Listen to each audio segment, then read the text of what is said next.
Yeah, so I wake up this morning and I see a message, and it's Access Rattblood.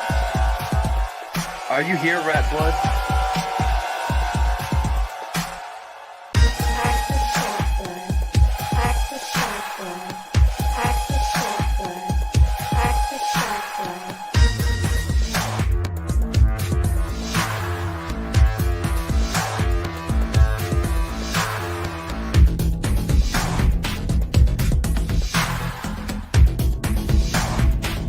And then you got people like Access, and then you got people like Access, and then you got people like Access. I'm not the fucking Rattblood.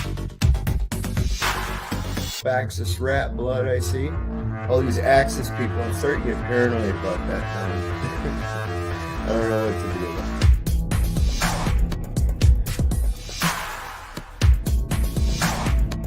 it. And then you got people like Access, and then you got people like Access, and then you got people like Access. Are you here, Rattblood? I'm not the fucking Rattblood. Access Rattblood. Most abundant and successful king hero that we are all sitting with at this very moment. Are you willing to accept that as a truth? That you are a worthy man and that your penis is okay? All these Axis people, I'm starting to get paranoid about that now. All these Axis people, I'm starting to get paranoid about that now.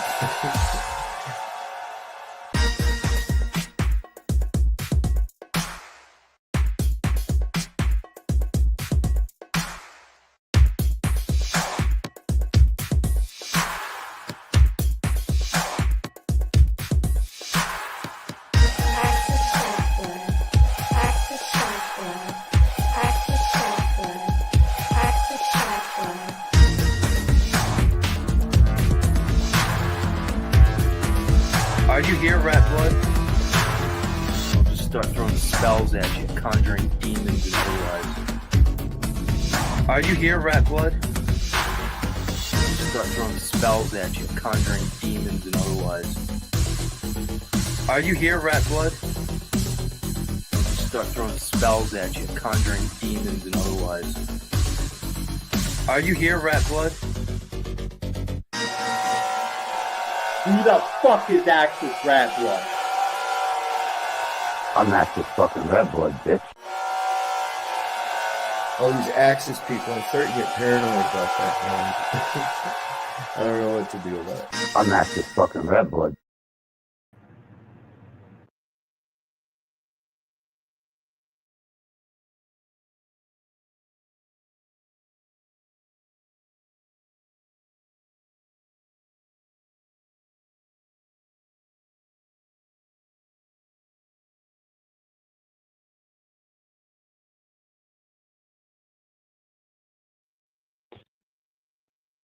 Hello, friends and enemies, children of the metaverse.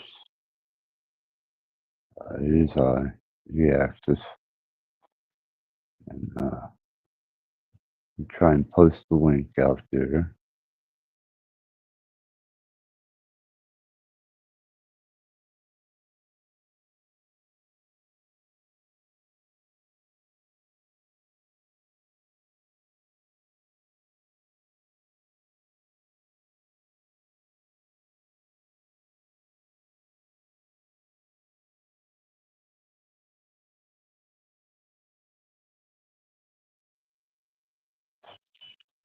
Sorry about that.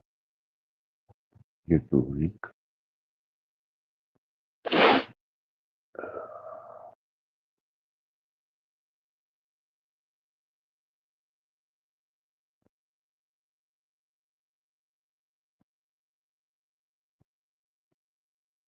I'll be damned. It worked that time. Amazing. Yeah, make sure everybody knows the status of panel.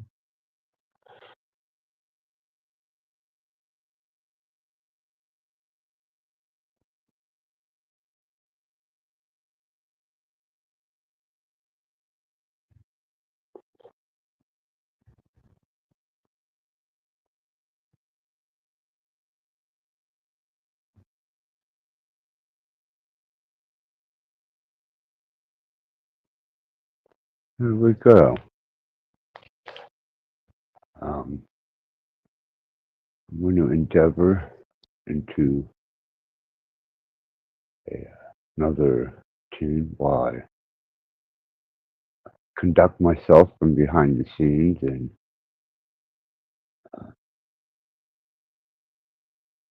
come to terms with some of my understandings as of the last few days. And poetically, this is the end of the year for most pagans. And I'd like to address a couple things.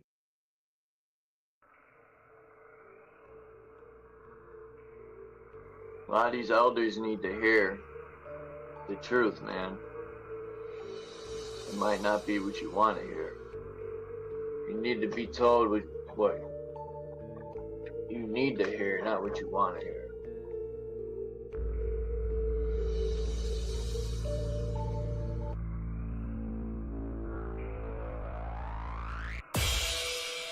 But necessarily my truth might not be everyone else's truth. So what's truth? You know? I say my truth or truth, but like I said, my truth might not be someone else's truth.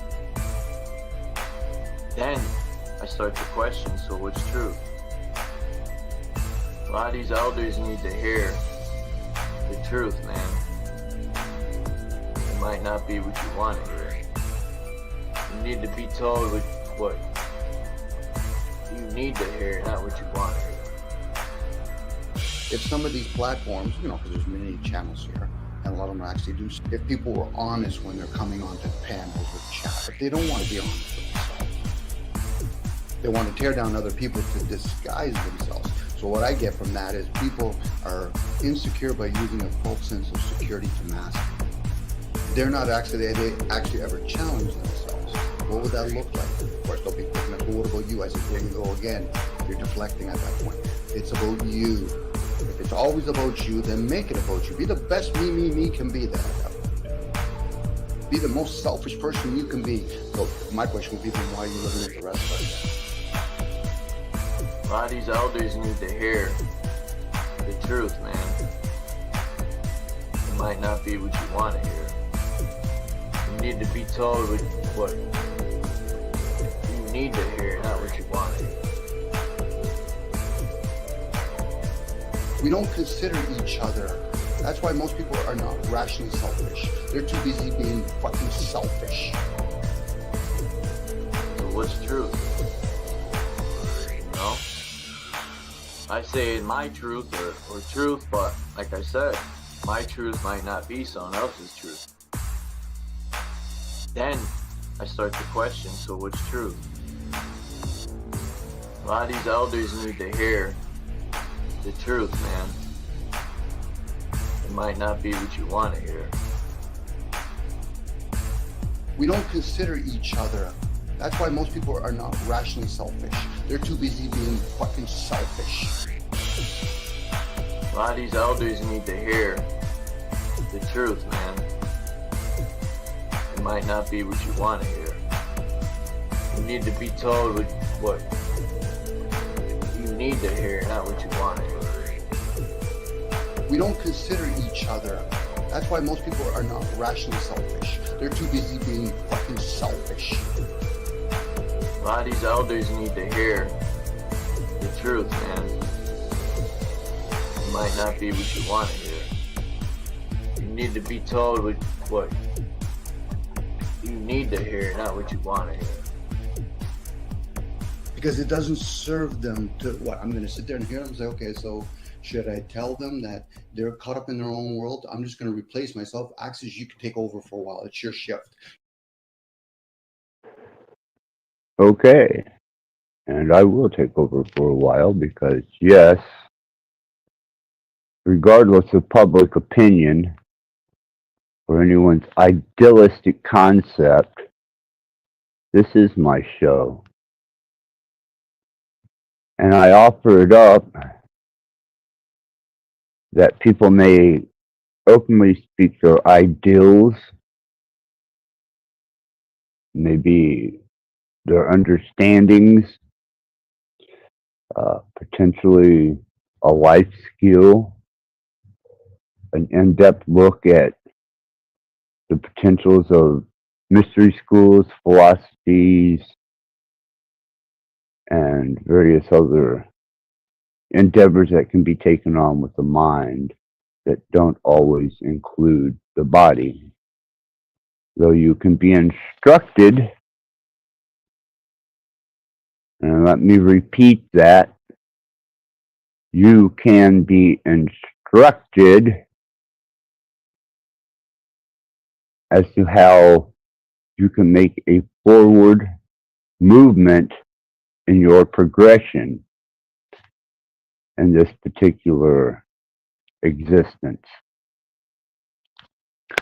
Now, I happen to be, for the New Year's, in the midst of a purge, because every once in a while, I enjoy cleaning my system out. And taking into consideration that I may give a new perspective, or receive a new perspective, or share a new perspective. And I'm sure that for me, it's become quite the solo endeavor. So let me explain to you something about someone who is done the work, which is something that gets thrown around on this channel. Done the work. Well, if you were so broadly aware of your presentation of self in an open platform, and I'm not singling any individual out, I will allow that to be done by themselves. I will allow them to exemplify themselves with their incredible states of awareness that others may take measure of them, have they the mind to do such. And if you don't have the integrity to occasionally go back, especially when requested, and observe your behavior, which is an advantage you have with a platform such as YouTube and an open arena, then you probably haven't reflected on your life enough to know how intrusive, arrogant, egotistical, and disrespectful to each and every person that allows themselves to come on this stage, whether it be to express an ideal or any of the forward things that I said. And I have noticed that there are individuals that come up here, and they don't come up here necessarily to expand and share or to broaden their horizons or to become a part of a forward-thinking being. They have reached a plateau. And at that plateau, they have become so enthralled with the amount of knowledge that they do not have that they want to continually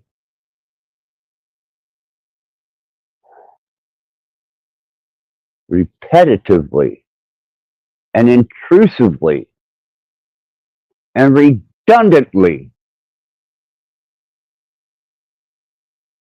allow others to take measure of them. And I did. And I had one simple request.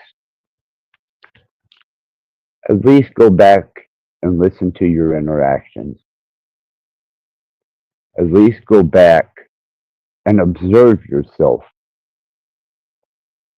Because generally, when your mouth is opened, you're not receiving information, you're transmitting it.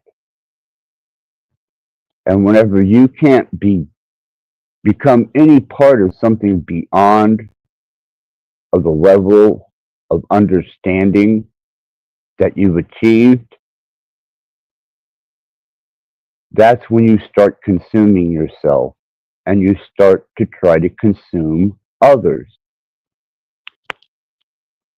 I was just on a panel filled with some of the more prevalent personalities on this particular edge of YouTube, or our little corner cut from the metaverse.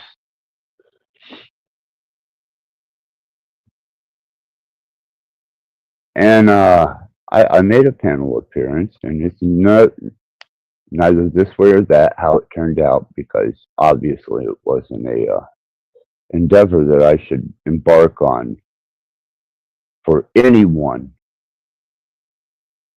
in that particular platform to desire any forward movement whatsoever. And by my observance, they are doing the exact same things with more authority than when they started out.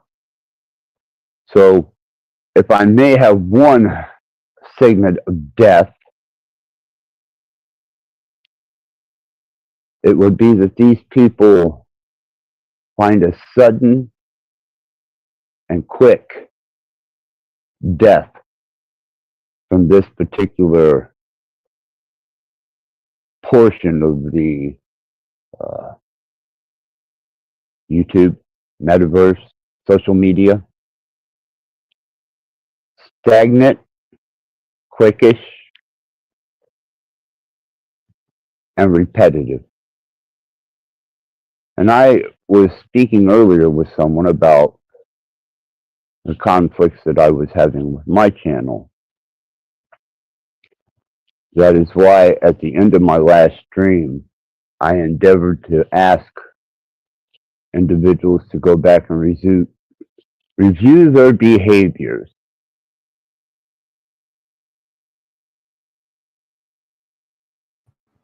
We have a wonderful guest, royalty. Well, Mr. Regent, Stephanie, how's it going? Hello, Erica Snotblood. How are you? I don't think they're on panel with us. Are you speaking to someone that may be in the chat? No, I'm speaking to you. You didn't say my name properly. You don't know how to be respectful because you're a demonic piece of shit. Well, I'm not going to be respectful. Isn't that true? Don't overtalk me. I will You remove want people you. to be respectful You mean here. shit to me. Show some respect.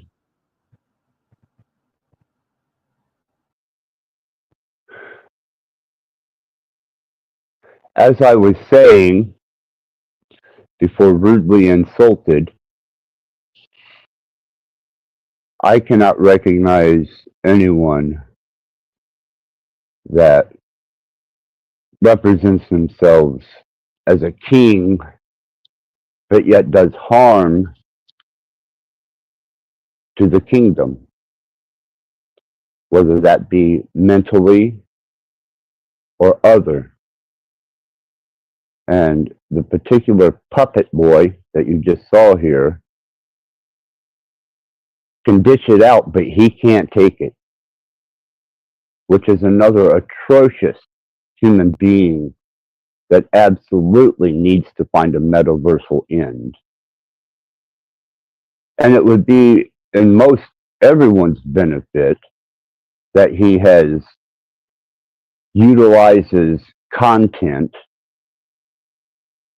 in a negative way, it would be in their best interest, because I can no longer support many, many different positions and aspects. Bye, Steve. Good to see you. You are welcome up on the panel. I did want to continue our conversation, but not at Charles Waz's.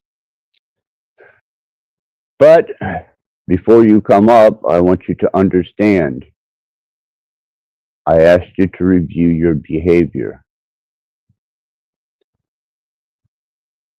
So when you come up, you will be being taken measure of.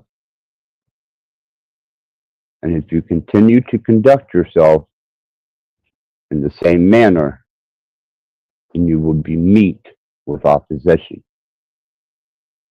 I am an open platform, but I am nobody's whipping boy.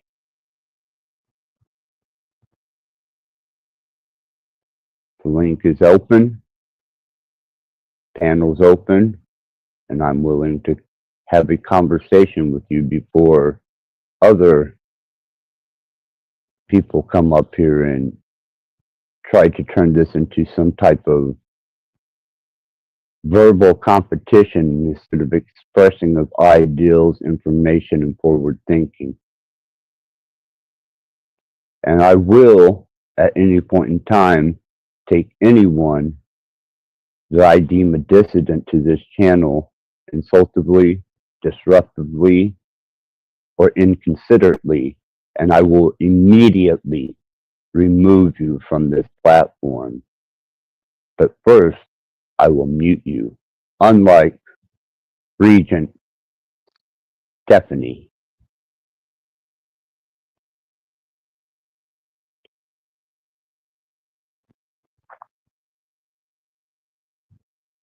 Obviously not. Apparently, no one has the restraint or the ability to conduct themselves in a mannerful, respectful, and progressive manner. How disheartening for a bunch of people who claim to be aware, who claim to be enlightened, or even the most profound demon slayers, or that you take it upon yourself to feel so self-righteous that you can call someone a demon. You do yourself an injustice for your ignorance. And believe me, I have not come up here to accommodate anybody's feelings or disruption. And if this be the last panel or last live I do, then it's probably in my benefit and self-growth that I try not to engage other people in potential understanding, learning, forward movement, and just outright etiquette.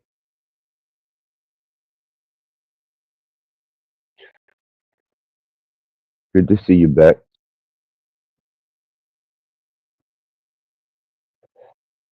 Yeah, Bex, that was, I appreciate the observation of the platform, but I don't know if you knew it or not, but Jack kept me on mute.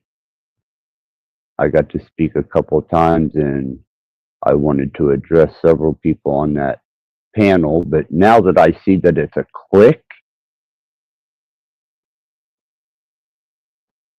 and not an expression, an expansion of forward movement,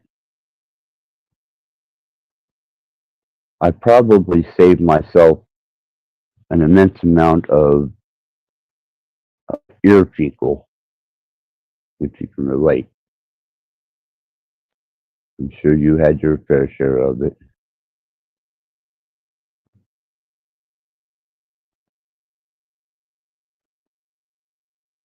Well, you know,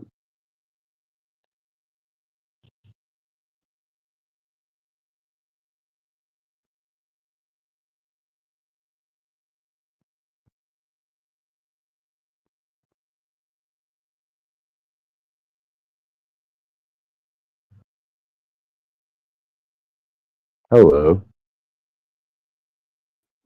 Speaking of demons, wasn't your son a demon for murdering people? Most certainly. I would happen to agree with that. You hold him accountable for being the demonic guy who murdered people? I would say so, yeah. Okay.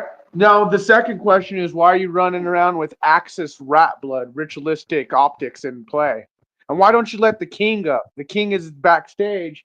Why aren't you acknowledging the king? He has a tendency to humiliate and demean me as a person, a couple friends of mine.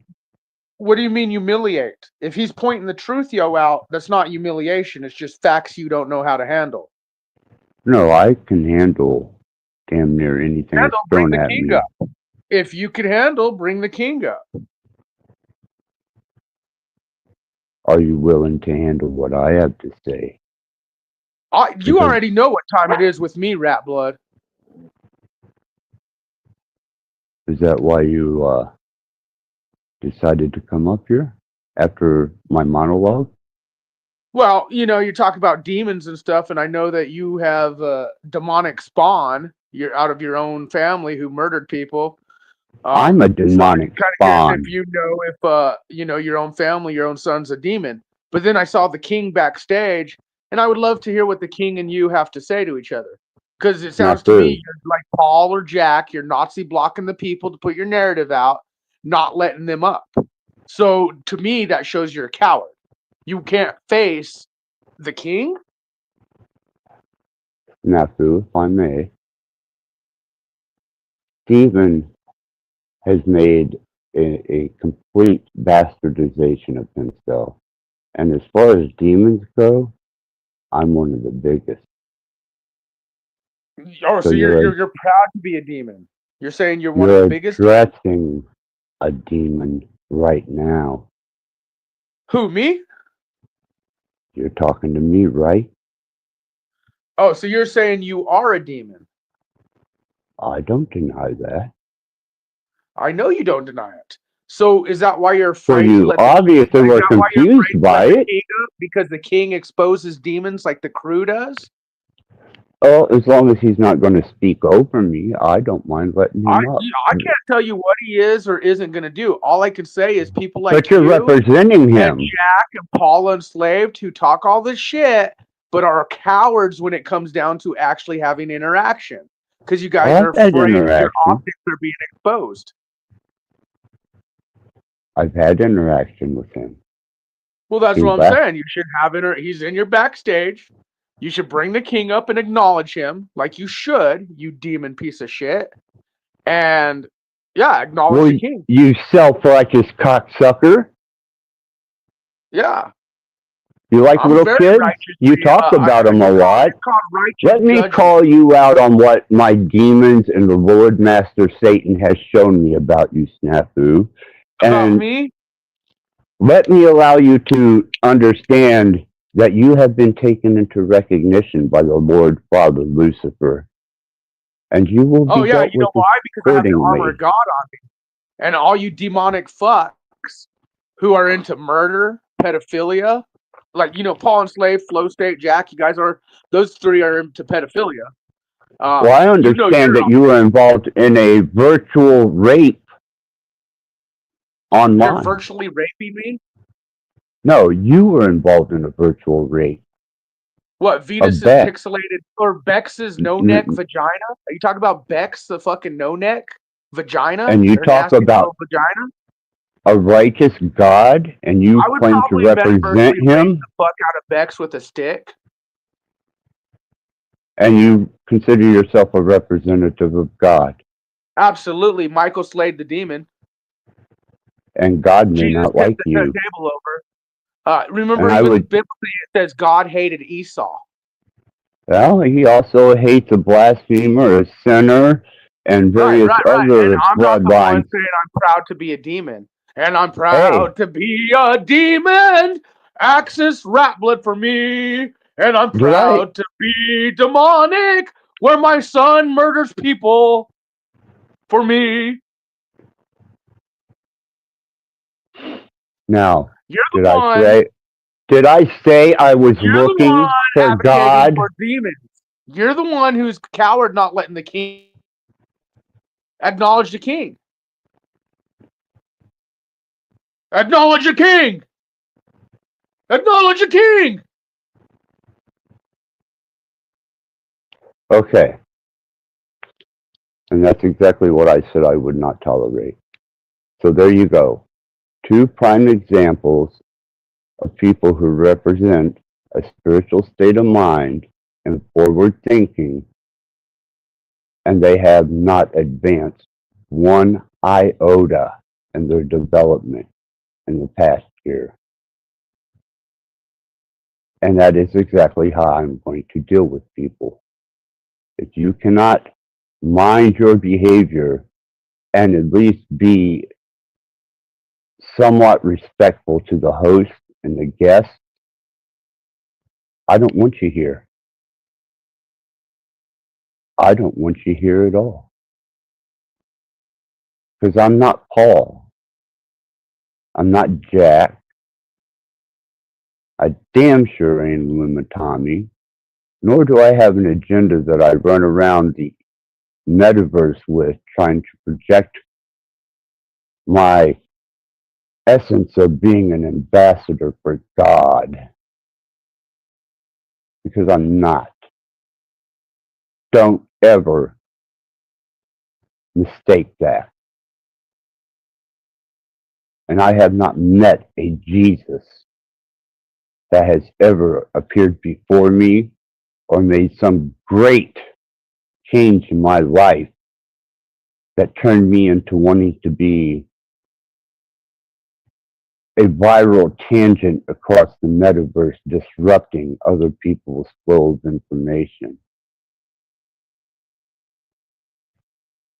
And if you don't like it as a viewer, then you probably belong on Paul Enslaved, OTW, Illumitami. I mean, fuck, you got a variety of them. And hell, you have new messiahs. You know, We Are Awake, Ian. Go there. Go there for your amusement. Go there to entertain yourselves. But not here. And if you speak over a guest or the host with indignity, I will mute you and then I will remove you from stage. And it's nothing personal as far as something I can't put past later, but I will take measure of you because you give measure of yourself.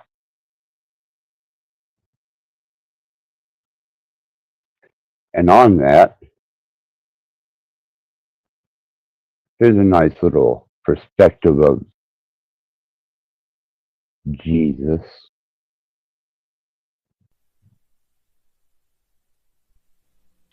Within sight of the Almighty, you speak blasphemy. Repent at once, child.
Okay, fellow guests of the hell that we're in and that you bestow upon us with your ignorance and brazen animosity,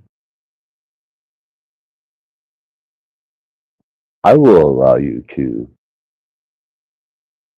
let others take measure of you in my chat. I have no problem with that. As a matter of fact, I endeavor to enjoy people being able to take measure of you. Because if you were to read your own words, you would see how minuscule and juvenile they truly are, especially with forward thinking, development. You loop, and I want people to see you loop.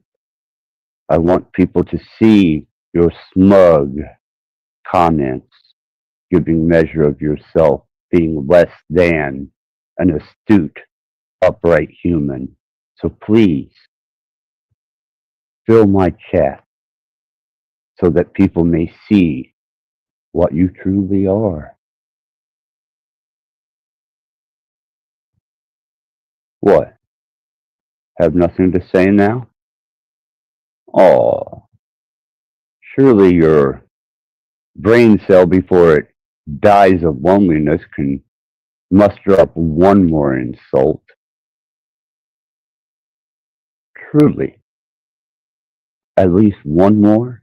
Or has it already died of loneliness? And now you're just an empty headed, looping, redundant obscenity to the advancement of intelligence, wisdom, and knowledge. Well, there it is, people. See how easy that was? The only reason they have any substantial ground at all in the metaverse, YouTube, or these platforms is because people aren't capable of surrendering their ego, arrogance, and projection of themselves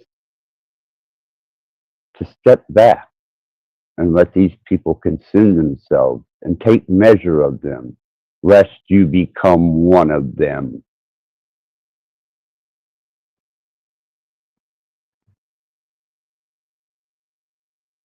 And I would say that most of it has to do with the fact that they don't have enough cerebral capability to formulate coherent deduction, thought, reason.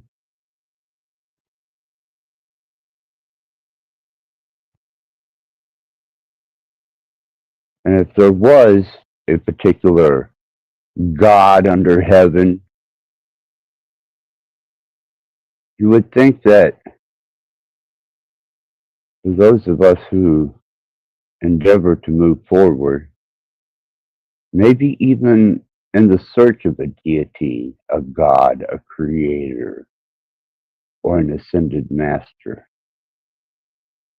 would not be interrupted with such juvenile thinking.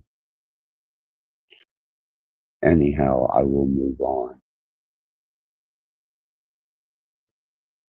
But it does speak volumes for the platforms that do allow these individuals to come and completely disrupt, interlope, intercede, step on each other's conversations, and try and project their personification as if they are ambassadors of truth, God, or even his supposed son. Take heed, take heart. On my panel, you will be taken measure of by your actions. And upon that, I really doubt that I will have another guest on panel from this.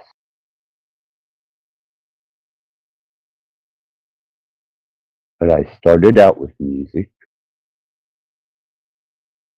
and I was quite entertained with that and well versed at it.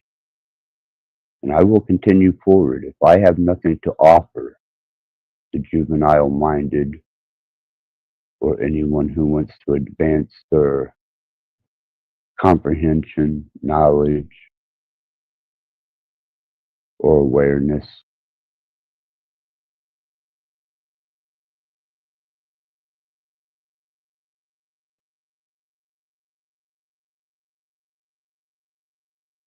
Hello? Is the demon afraid of the king or the crew? You want respect? Demons want respect? Sounds like you're a coward online, claiming you're a demon.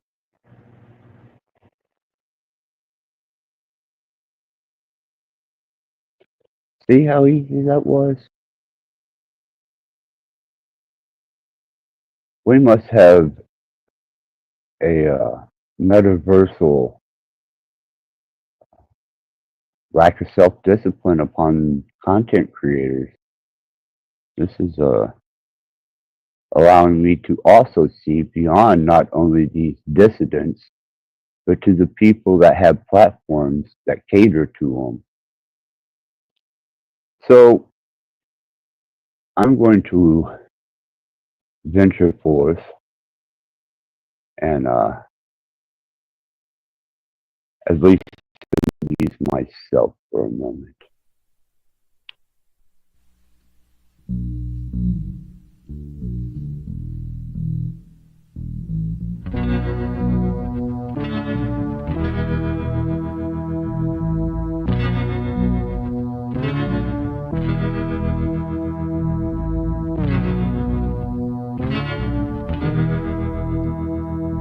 The devil is in my mind. He creeps up from behind. Then he takes control. He guides my mortal soul. Demons laugh and play.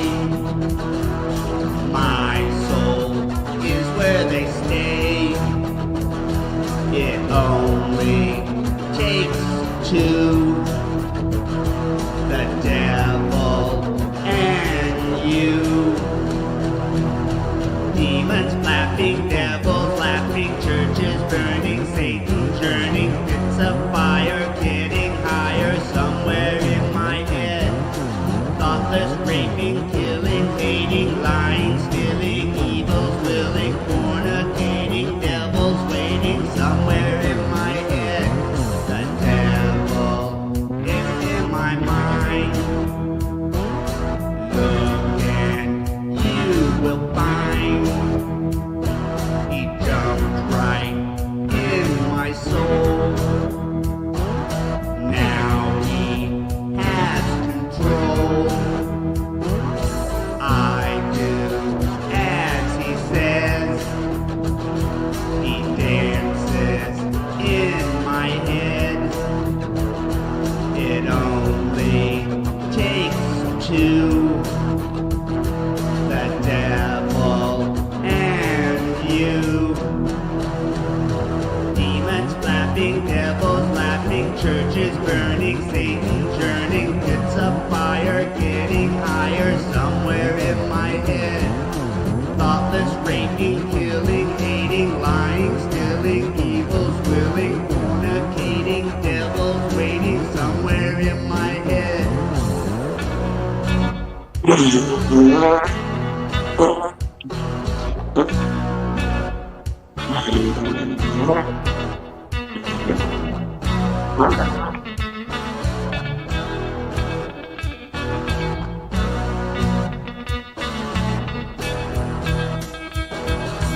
Demons laughing, devils laughing, churches burning, Satan churning, bits of fire getting higher somewhere in my head. Thoughtless raping, killing, hating, lying, stealing, evils willing, fornicating, devils waiting somewhere in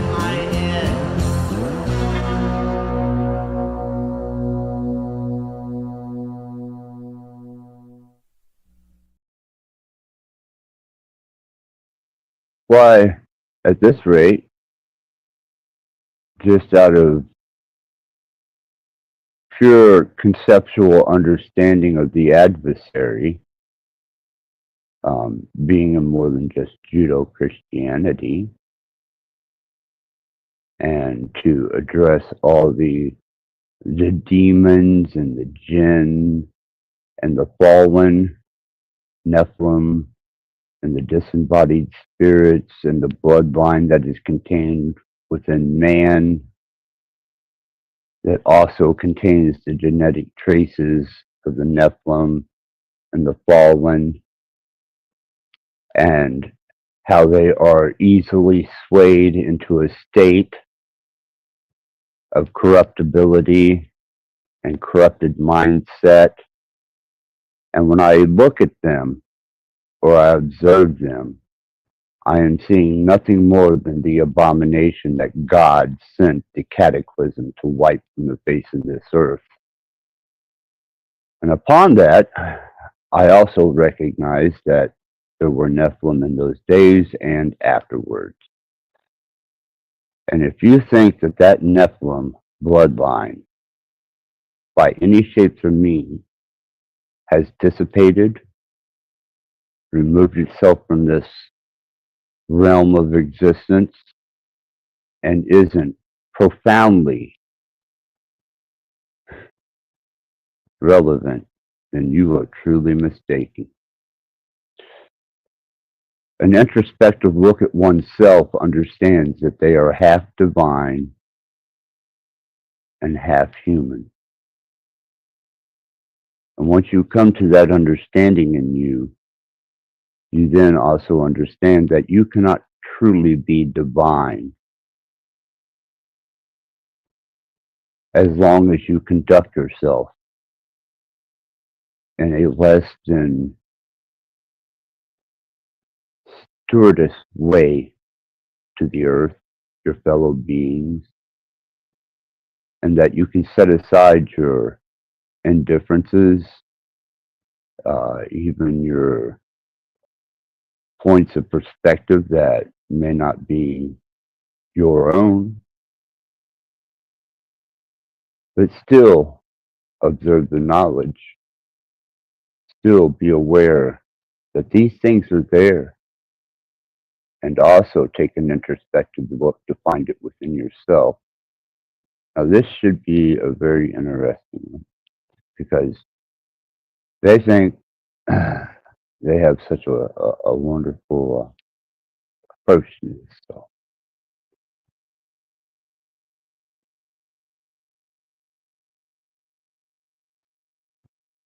take measure.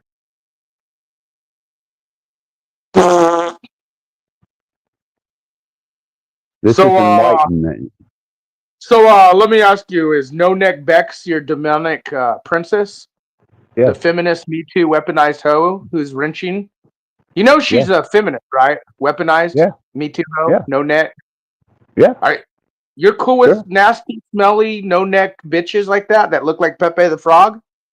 I'm cool with Bex. So you would fuck that nasty shit?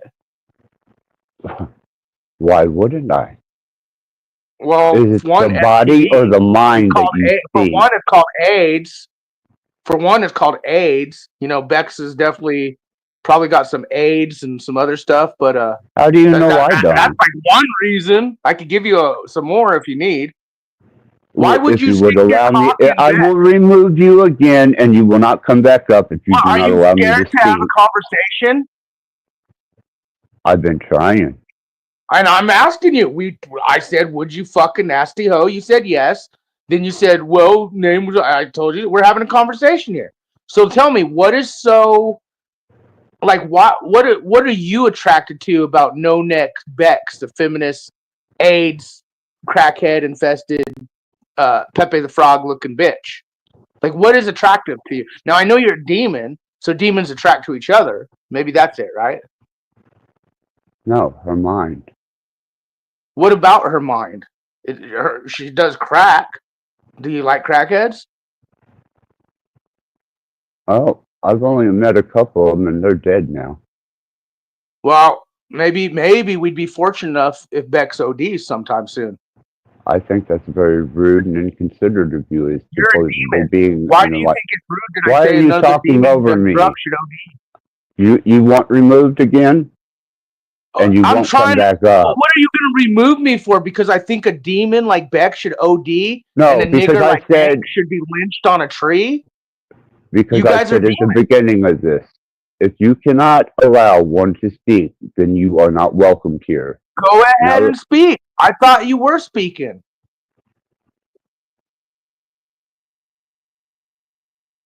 are you going to give me the courtesy to shut your mouth while I do it? Sure. Why do you think Bex, her mind is a crack-headed, nasty, feminist, weaponized hoe? What do you think is so special about a weaponized hoe like her? Like, it just blows my mind away. If I may, I think she has an incredible mind, and I'm not as shallow as to look at one's body and judge or condemn What if she them was by a dude? it. You still feel the same way if she has like a dick down there too? Like, what if she's a hermaphrodite? Well, I suppose I would deal with that as it come along. Which one would you choose, the dick or the pussy? Or you get both at the same time? You kind of go bisexual. I'm more of a celibate. Oh, well, yeah. Anyone around Bex would become celibate. That's given. Well, no, that's not necessarily true because 100% is true, Axis. Do you think that bitch has kids? Who the fuck would want to procreate with that hoe? She don't have kids. Even you and I got kids, and Bex don't. She's a fucking nasty hoe.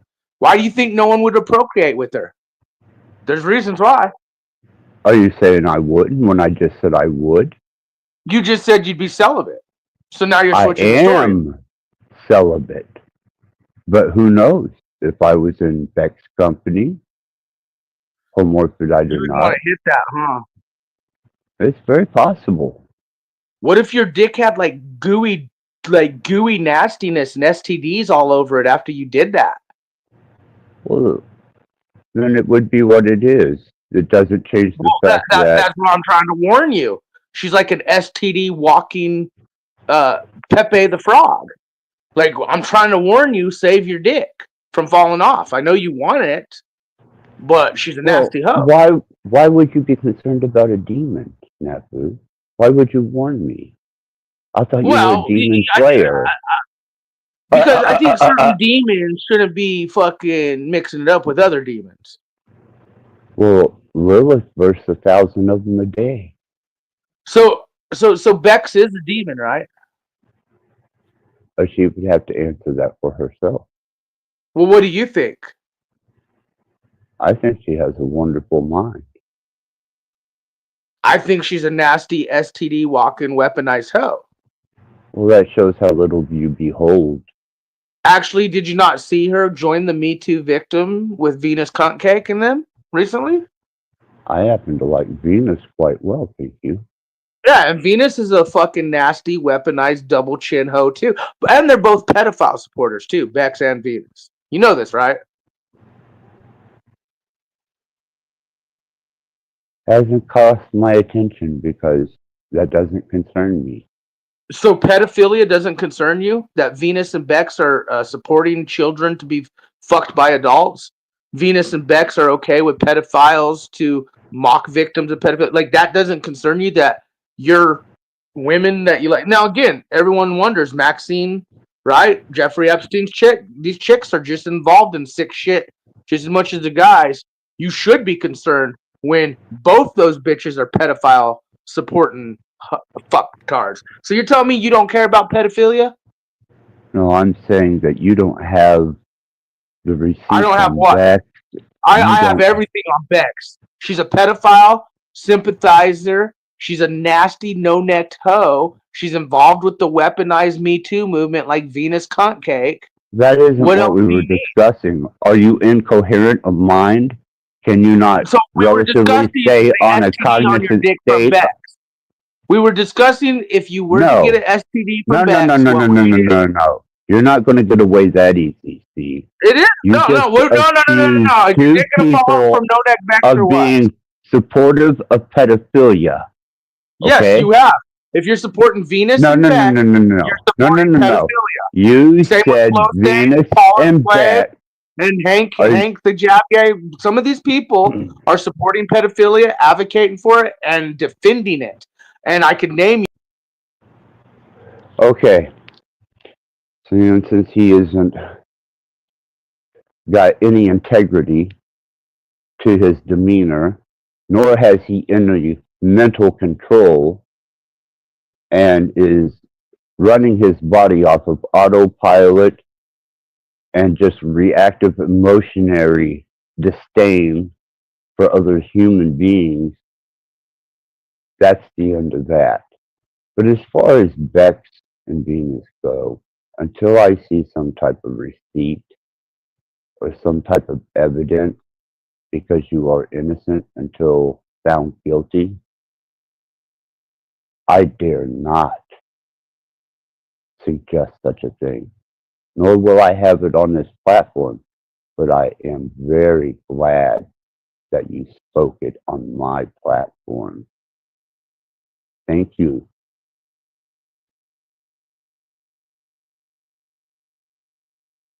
Thank you very much.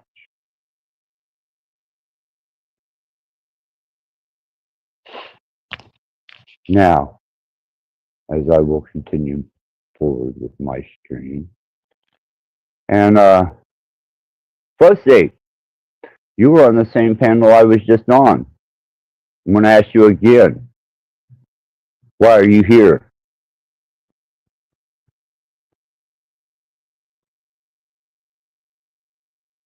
Why should I give you any leeway whatsoever on my channel? You have been discourteous, and you were discourteous earlier. You spoke over me.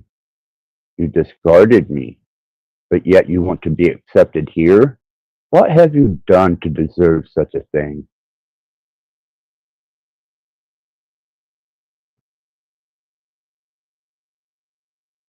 And if you can explain that to me, Flow State, because I've known you since we are awake, way back in the day. And I can pull receipts, many of them. Why do you think Ian don't attack me? There's a reason for that. I have 3 years worth of downloaded videos, emails.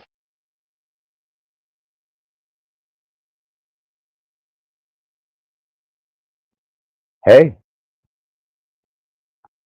all I asked for was a reason, Flow State. I've been in your chat.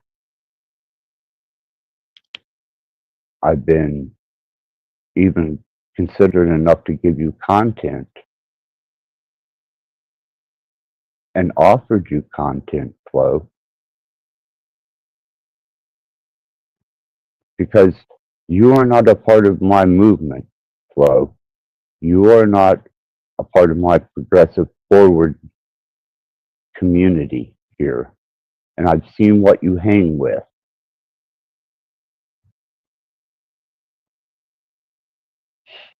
Most certainly.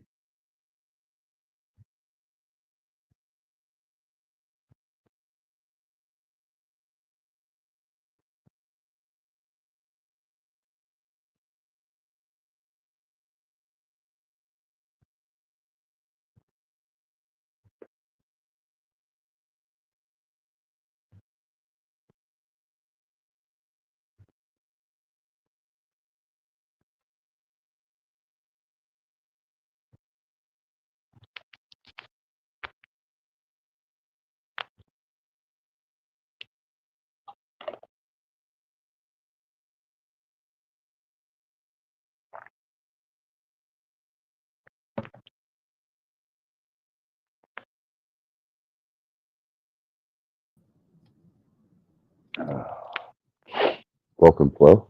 Thank you. Why do we got to go through this every time I stop by? Well, I'm going to be directly honest with you, Flo. You cater to people who have found the common interaction amongst humans on a social level that is highly inconstructive at times and more satirical and insulted. I don't do that here.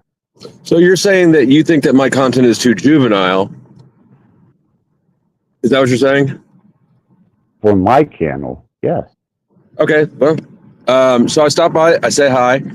You do this whole victimhood thing. Why do you discard me and overlook blah, blah, blah? Man, motherfucker, I've never been rude to you.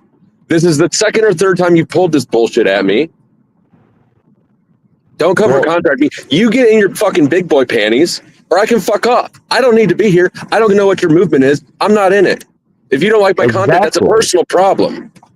Exactly. That's why I don't participate in it, Flo. Because I'm not a part of it.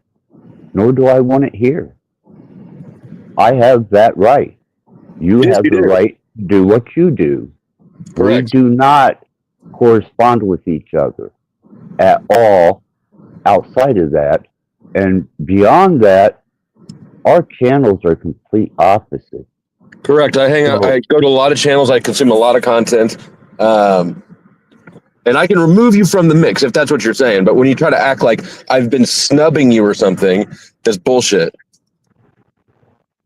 Okay, I'll allow that.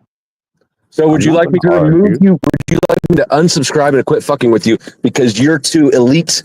The shit you got going on is too important for Whoa. I am not elite. I am Scourge. I was being sarcastic. I am evil. I do both good and evil. I'm asking you to clarify what you want and quit playing games with me like a girl looking for attention. All I ask is why you were here, Flo. It should have been an easy question because we just come from a panel that was nothing more than a contemptuous bunch of people trying to bolster their egos on one another. I'm not about it. So why were you there then? Well, that would be because I was suggested to go there. Because they were talking about Satanism, religion, a couple other things that had been brought up. They brought a Satanist up on panel, and it was suggested to me that I might want to go there because there may be grounds for participation. But obviously I found different. Right. So why am I here? I'm here because I was scrolling down the live feed of channels I subscribed to, and you're one of them, and you were on. So I stopped by to say hi, to show support. It's nothing deeper than that. Cool. But if every time I do this, you're going to give me this little bitch ass question, I'm going to quit doing it. Why do you need to profane against me? Excuse me? Why do you profane against me? See, this is exactly the shit I'm talking about. I know for a fact I don't talk shit on you. You're just making stuff up and putting yourself in a victim. I'm asking right now at this moment, Flo, not in the past. I can forgive, forget, illuminate. I can move on that. That's fine, Flo. I have that ability. Most don't. So but what was your question again? You said my bitch ass. Yeah, no, I'm profaning against you because you're bearing false witness against me. To me. And what I say, that could be true. When you act like I've snubbed you, I've been rude to you, I've discarded you. All that shit before I came up here. Forget what I just said, or are you going to carry the animosity over? Well, are you going to correct your behavior, or is this going to be something that we continue to carry around that you're being victimized somehow by me? Because sure, if you correct your behavior, I'm all good with it. But if you keep carrying around this victim card, victim, I'm no one's victim. Are you sure? Myself, yes. I am a victim to myself. I'm a slave to my body. Sometimes I may not comprehend or understand things the way that others do, especially when it comes to satirical, insultive commentary and panels. I don't relate. I'm sorry, man. It's just not my genre. Are you a slave to insecurity? You seem super sensitive. You personalize things that had nothing to do with you. Either that or you're making up a whole cloth. Like the shit that you've accused me of now several times is so out of left field because I've never talked shit on you. It's so out of left field that I sort of think you're just inventing a whole cloth to set up a paradigm. But possibly you're just really sensitive and you interpret everything as if it's at you. Then obviously you haven't seen my strings or panels. There are many. All right. Well, I'm at the house. I'm about to get off. But so now you just be straightforward with me. You tell me what you want, and I'll tell. Do you want me to fuck off? Do you want me to stop saying hi to your channel? Because I want you to stop playing this fucking game at me. Bro, I will welcome you as long as we can communicate as respectable beings. All right. Well, I appreciate that, and just know that I'm pretty direct, right? Like you don't. I'm not going to be throwing shots at you in between the lines. So if I'm ever insulting to you, you'll know it. It won't be something you have to read between the tea leaves. As well here. All right. Good talk. Later.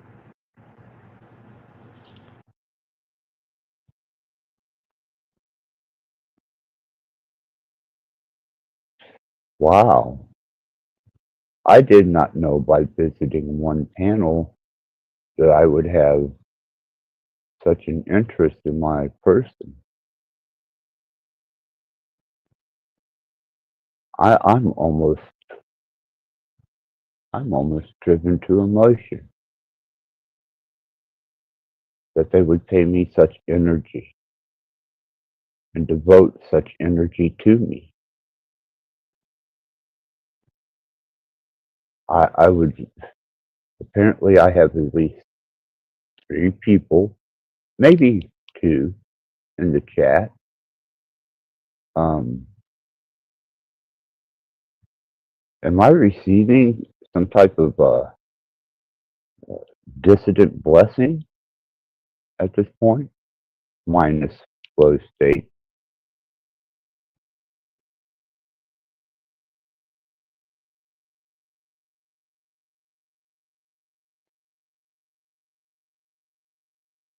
Oh, I see.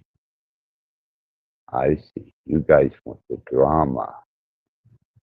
You guys didn't come here to respond in the Braille section or the, not Braille, but the depth section of my channel. And there is no elaboration. Interesting. Thank you, Maggot. I appreciate that.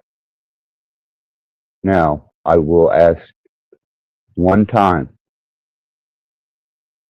if this is amusing you and you feel that you're learning something from this, I will allow the individuals one last chance to address me. And if they cannot conduct themselves in such a manner that is respectful to the flow of information,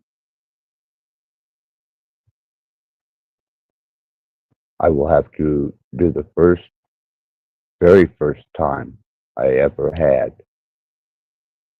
to block an account, or 2, or 3, or 4, or 5.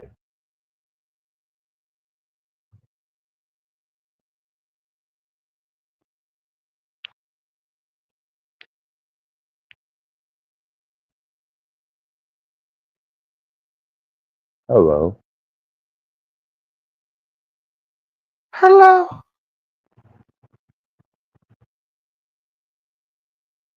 Quite a feminine voice you got there with a masculine overtone. Yeah, I saw you just had a pedophile on your channel. Flow State's a pedophile, and he sympathizes with pedophiles. Did you know that? Flow State, a pedophile. I did not get that from him at all. Well, you should pay attention. That guy Snafu Snaps has pointed it out multiple times. Well, until a person has been proven guilty in a court of law of such a thing, They actually protected a pedophile online. He was advocating for a guy that who had a wasn't child Flo. chained to a wall. Was No, it that was Flo's Flo? day. Yeah, Oh, you're it was saying Snafu. Flo? Everyone showed it. You Why do you think don't Flo speak State over. came here? Don't He was talking speak to over Snafu. me. Just like Beck talks to King. Just like Do Beck not talks to King. do not speak over me one more time. I will ban Are you you going to and treat your me that account. way? What a man. What a man you are.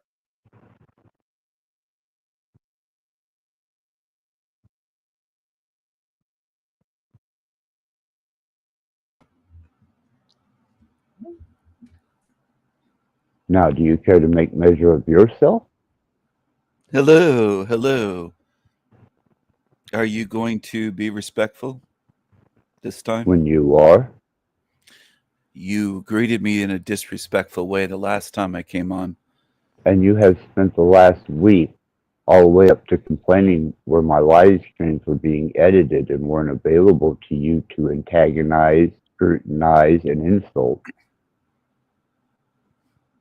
I didn't force you to edit your live streams. Why would you worry about doing that? I edited my live streams to remove Yeah. certain personal contact of others that asked me that they take that into consideration. And I did. You chose to do that. How does that involve me? I didn't force you to do anything. No, but you did make the complaint that this coward is hiding his live streams, so I can't restream them.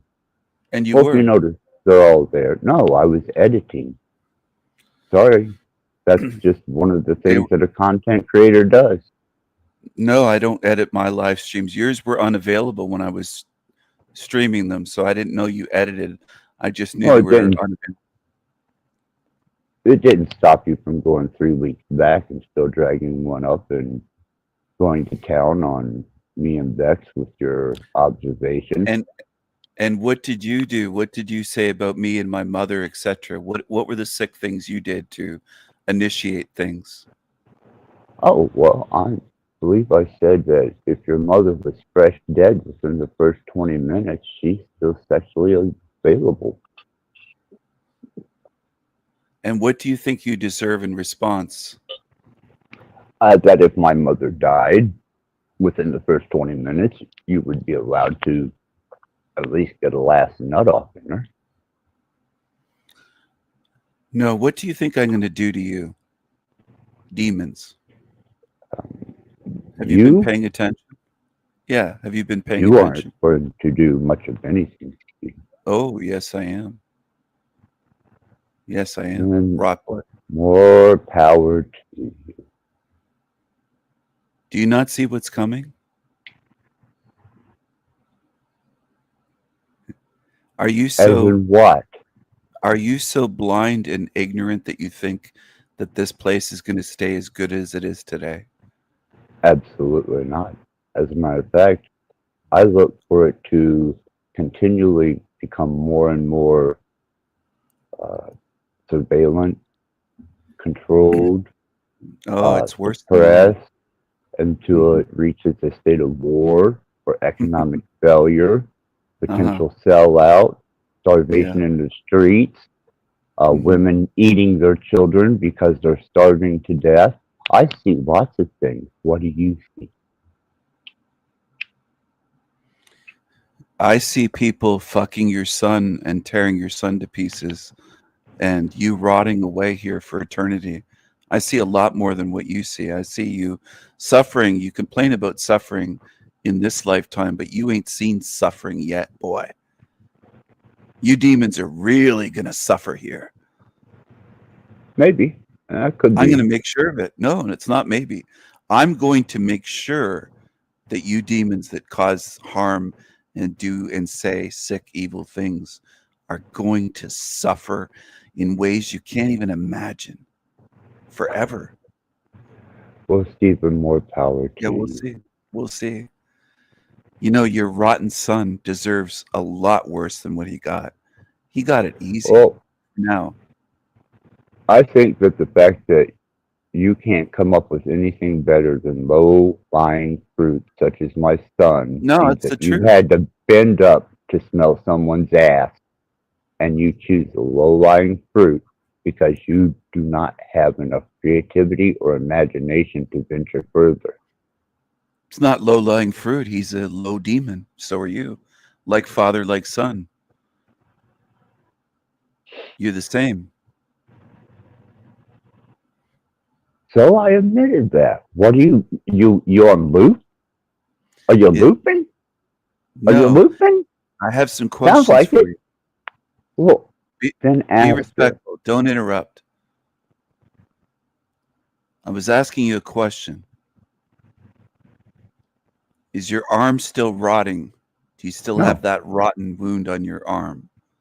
no. Actually, it all healed up. It was a radiation burn, is what it was. Do you still have a nurse or someone coming by to your place? Yes. Does she know that you're a demon? She's not a religious individual by any shapes or means, and she could probably care less whether I'm a demon, human, angel, or other because we get along quite well. She doesn't have to be religious. That's irrelevant. Well, generally, when you're speaking of Judo Christianity, angels, demons, devils, then you're ascribed to some type of Judeo-Christian teaching and indoctrination. Otherwise, you would be using other words such as jinn or naga. No, it doesn't matter. The word daemon predates Christianity, anyways. Well, you know what? Mhm. Hinduism and the Vedic text predate even the Cataclysm. So you better go a little further back in history. You're white, though. You're not brown. You're not a Hindu. Whoa. What do you mean, whoa? Isn't that accurate? No. Well, I've seen your picture. And you made an assumption. You were wrong. How so? How is that wrong? Well, one, as a primary faith above all being an omniist, I mostly ascribe to Hinduism. Secondly, is my dad was full-blooded Native American, Appalachian Cherokee, Eastern Band, North Carolina. I don't believe that. Full-blooded Indian? My mom was Scandinavian. And if you notice anything about the genetics of a Native American, Scandinavian genes tend to dominate them. That's why there's so many blonde-haired, blue-eyed children on the reservation, if you've ever been to one.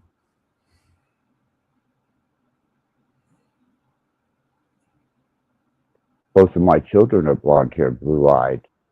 My hair is black as coal.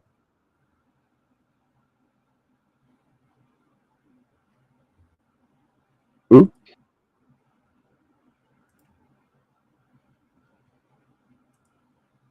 Your hair does not look black as coal. It is.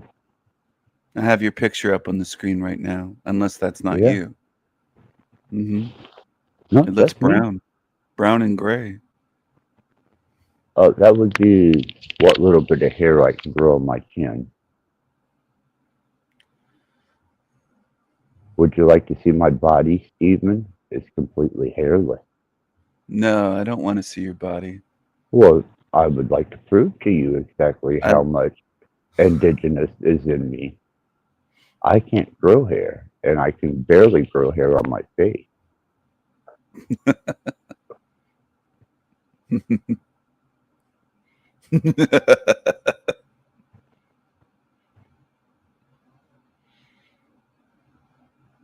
Oh, why is your body rotting? What happened to I cause just the? told you it was a radiation burn from a treatment I had to undergo.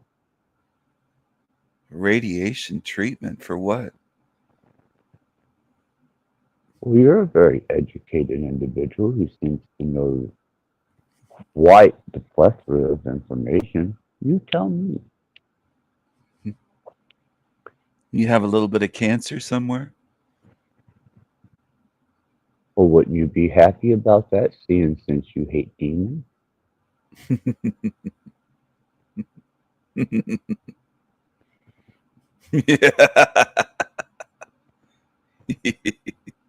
Well, see, you're laughing at another person's misfortune. That makes you a great representative and ambassador of creation. You're assuming you don't know why I was laughing.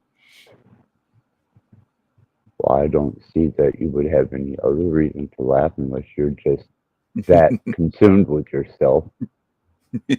Or maybe you're potentially doing something you shouldn't be doing with yourself while hiding behind an icon. Maybe that's just your sick mind. I do have a sick mind. Are you Would going to like eat? to see how far it goes? Because No, I can you tell should. you exactly how far I can go. You should And I say can that show for extra you. large. No, I want to Mhm. give it to you, Stephen. I want to share with you how they're just completely deranged, deprived, dissident that I can truly be. Because I don't I get know to you can. exercise that I know. often. hmm And I Well, really do enjoy that. I you just. enjoy expressing those darker tones in myself. But you're very fragile. If somebody says something, you kick them off your show. You're very insecure. Even Flow State can see you're insecure. You're very Uh, insecure. You take things personally. You get very fragile. no. When I Yes. introduce myself to another panel and I'm disrespected by not being allowed a turn to speak, I have no use for that. Nor the fact that they insult, attack, or ego browbeat one another. I'm not interested, man. That's for you. I like to For take a me. different path. Hmm. You don't know. You don't know what I do on panels. Let's be real here. You don't know Sure, what I I'm do. doing. No, you I don't. watch you. What am I doing? Oh, you think you're doing some type of spiritually metaphysical Stephen type work. I've observed you. You can't Are you hide gonna anything. Are you gonna eat Baxter Large's spoiled rotten tuna box or tuna can? Well, that's not out of the realm of possibility now, is it? Would you eat her if she's rotten? If her tuna's rotten, would And you what still is go down? my sexuality and in my engagements with someone that you disdain, or I think absolutely are enthralled with, infatuated and obsessed with? Are you afraid that I'm going to get there before you, Stephen? I wouldn't eat that if I was paid $1 trillion. I'm wondering how sick you are. You claim that you're sick. So how sick are you? Would you eat her rotten tuna can if it was infested with STDs? Would you still eat her maggot infested tuna can? Would you Well, you eat know, that vagina that's rotten? Would you eat it? you Are you can sick? always remove maggots, or you can eat them. I mean, you know, they are a sense of Would protein, you and shove your face in there though? Would you eat it?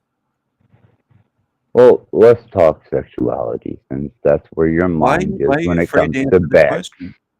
Why are you I, afraid? hey, I told you once before. Obviously, you have no memory retention. I told you I would. So you have no memory retention. That's why you repeat, loop, and babble No, on. I have a Got memory. I you. have a memory. Got you. I see where You're you're just not that coming important. from. No, you're not very You, important. I remember important you things. are mentally deficient, and you have a No, problem with memory and no, cognitive. I no, see. I no, got you, Stephen. I'm so no. sorry that I addressed you as a handy capable person Address me as a that king. doesn't have disabilities How much or would that you, has capable of handling their disabilities. if I paid you $100, would you shine my crown and lick my boots? No, You wouldn't do it for $100? No. What? Do you even have $100? That would be a lot of money for you, wouldn't it? No. $100 bill.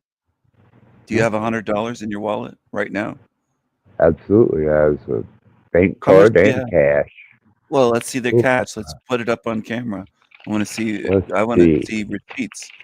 If you actually have over $100 in Well, cash, that's prove what it. I'm showing. That's what I'm showing you here, Stephen, since you Let's, have to understand my finances because, yes, if let's we see. get married, Stephen, you are well taken care of. So let What are me you make talking about? sure Is that that your fantasy? you are able to see that you will be well. You're cutting out.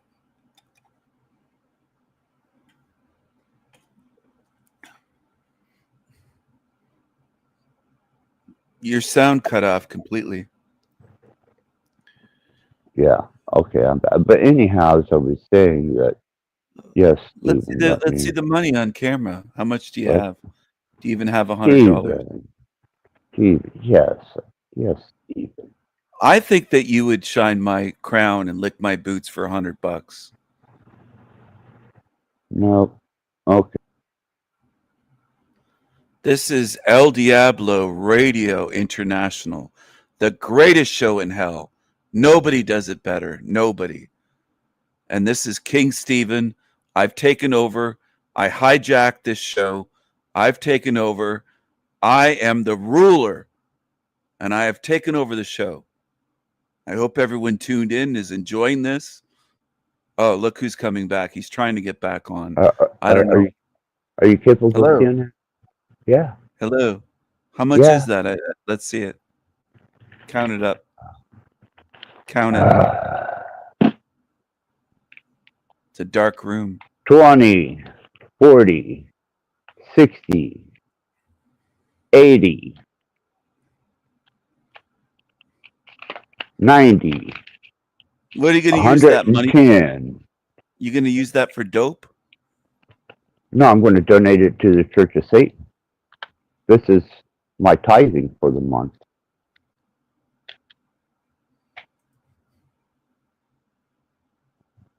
Why would you do that? What does the Church of Satan do?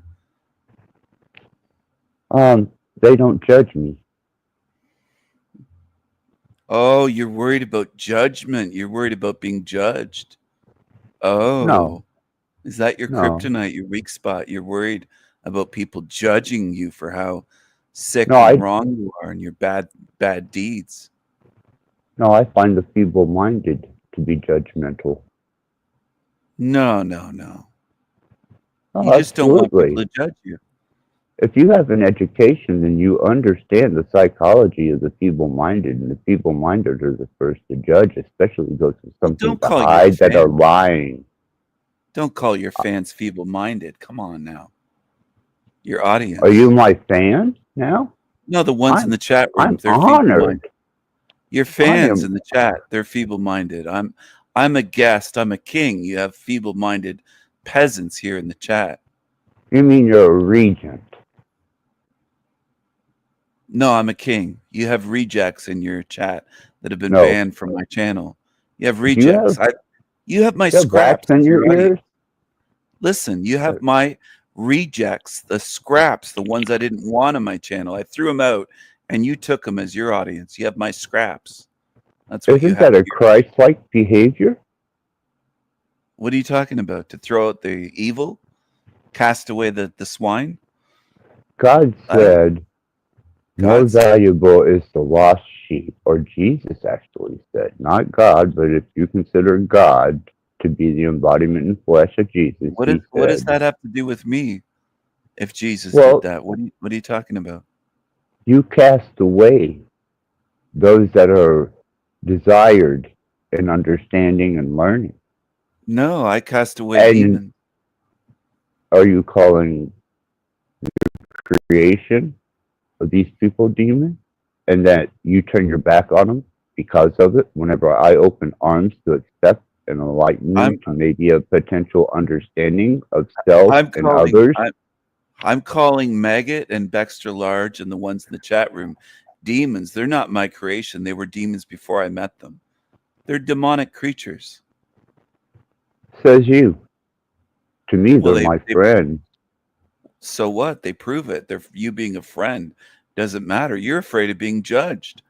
You give money to organizations. Yes, yes. I take measure of people who judge me.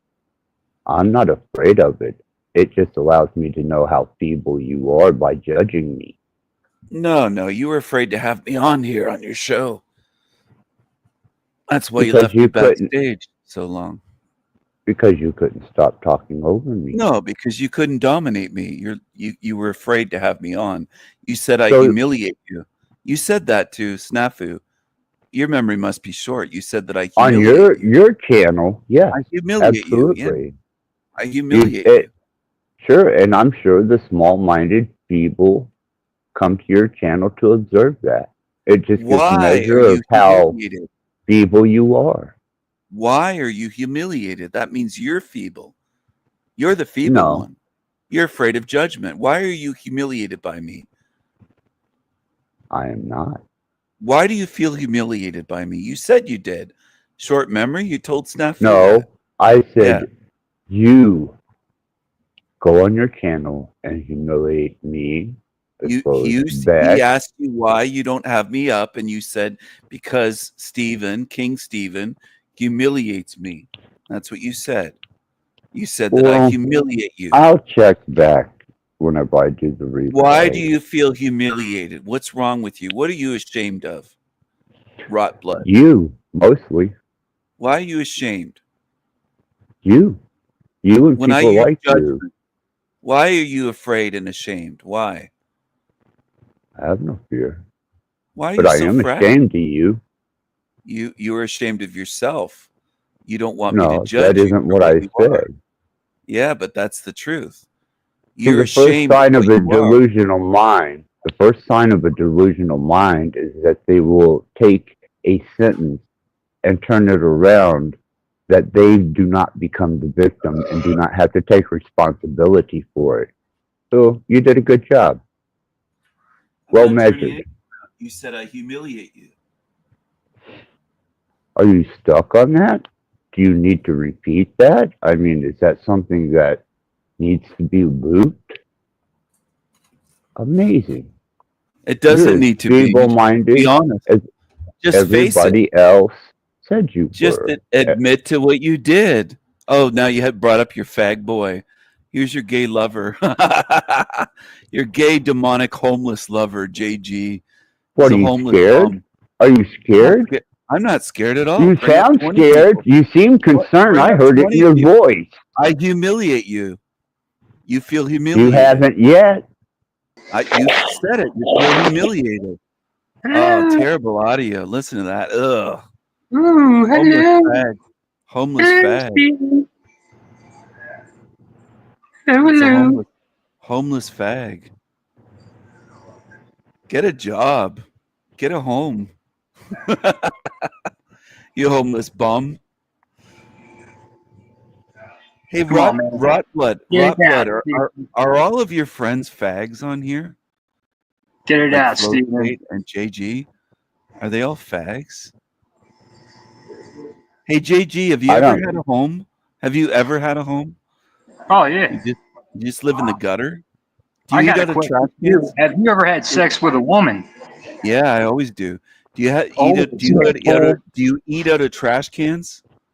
What Sure. do you eat? Yeah. What do you eat?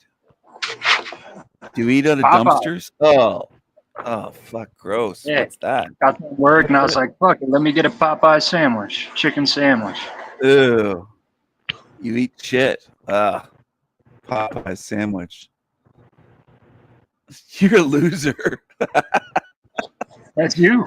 I've seen your artwork. It's fucking terrible, man. You're It's a the loser. I've seen your You're a- artwork, man. You're a loser. That's you. You're a gay JG, prostitute. No, that's you. You're a gay prostitute. You're a homeless bum. You suck off JG, guys you for got to money. forgive him. Popeye He is sandwiches. mentally disabled, and No, not I'm not. only that, he has no attention span I'm dominating or you two idiots. cognizance, and I'm he dominating loops you the two same demons. word over and over. I think it's Don't almost judge right me. there on the verge of Tourette's. I'm But dominating you two maybe it's demons. a type of mental stuttering that he Hey, does. Axis, do you blow men for money? Is that where you got the cash from in your wallet? You sucking No, up I back work money like JG does? construction work. So when's the Hey, last time dude, you got laid? no, When's the next you're time a you got real laid? prostitute. You blow jobs for Popeye sandwiches.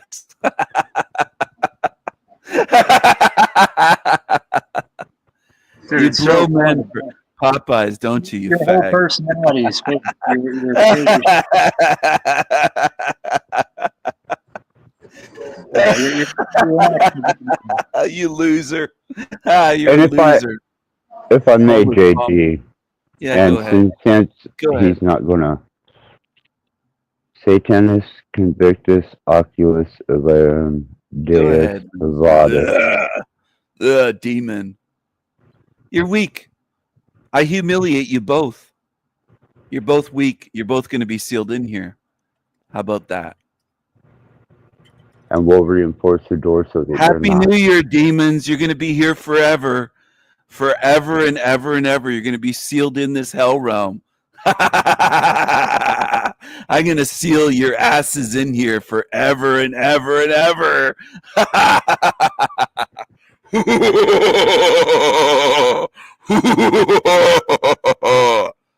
Happy New Year, fuckers. You demons are going to be sealed in here forever and ever.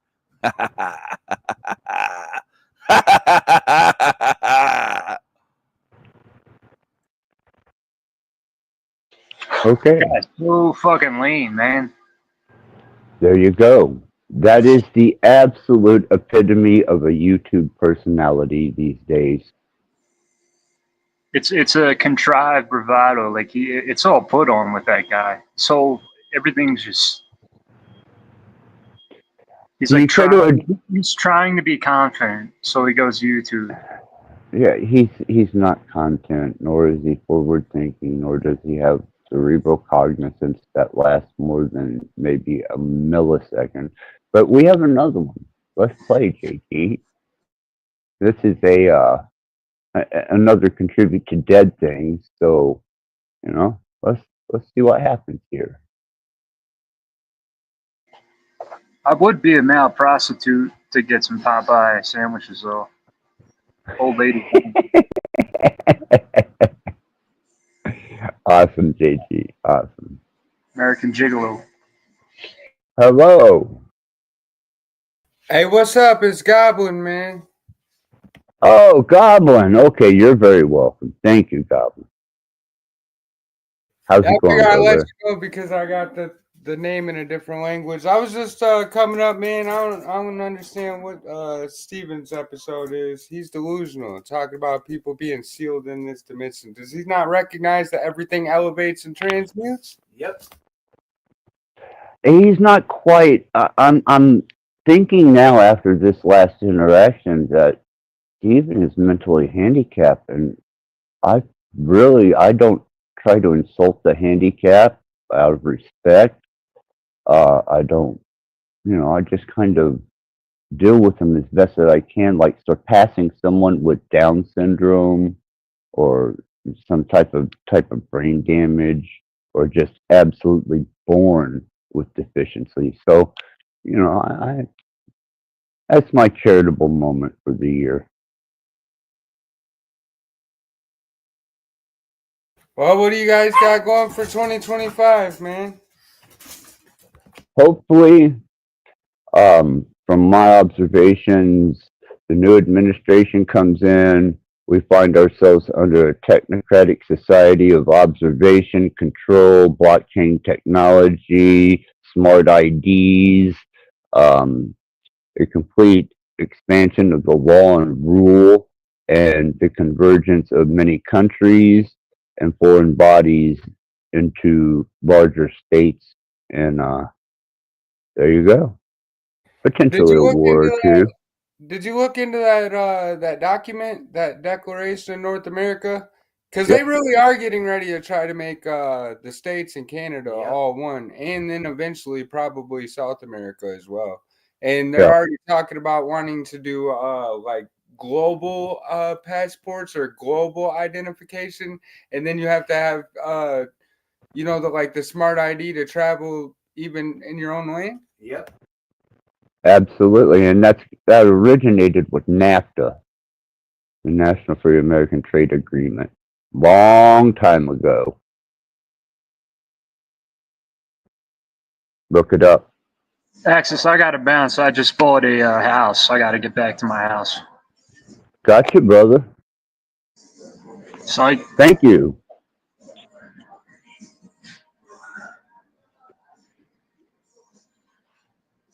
But yeah, Gremlin, that when NAFTA came on board as the National Free Trade Agreement, I seen what was coming after that. It just took them several years to get it implicated. Yeah, we're here now, though. Yep, we most certainly are.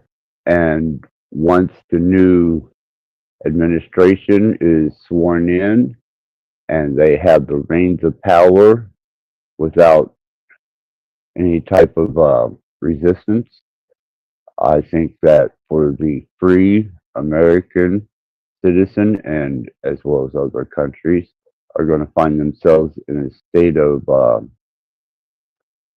even beyond 1984 Orwellianism. I definitely see exactly what you're saying too, and that is the way it's going in my opinion too. Because I mean, the facts are out there, and right now, what they're getting ready to do is probably converge all the social media platforms. You see, they want to get rid of TikTok, so that all those people will go over to YouTube, and Google owns YouTube. That's the only reason why it's still up like that. Well, I agree with that to a degree, but what I see is that there was a point in time when I got on the internet way back in the early age when you only had a 28.8 modem, and it was the Wild West all the way up to Windows 98. And then it was no longer the Wild West.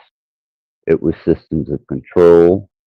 It was systems of digital legalism, observation, censorship, and I've watched it continually at an exponential rate tighten its grip around us. And it's everything too. It's not even just the technocracy. That's a big part though.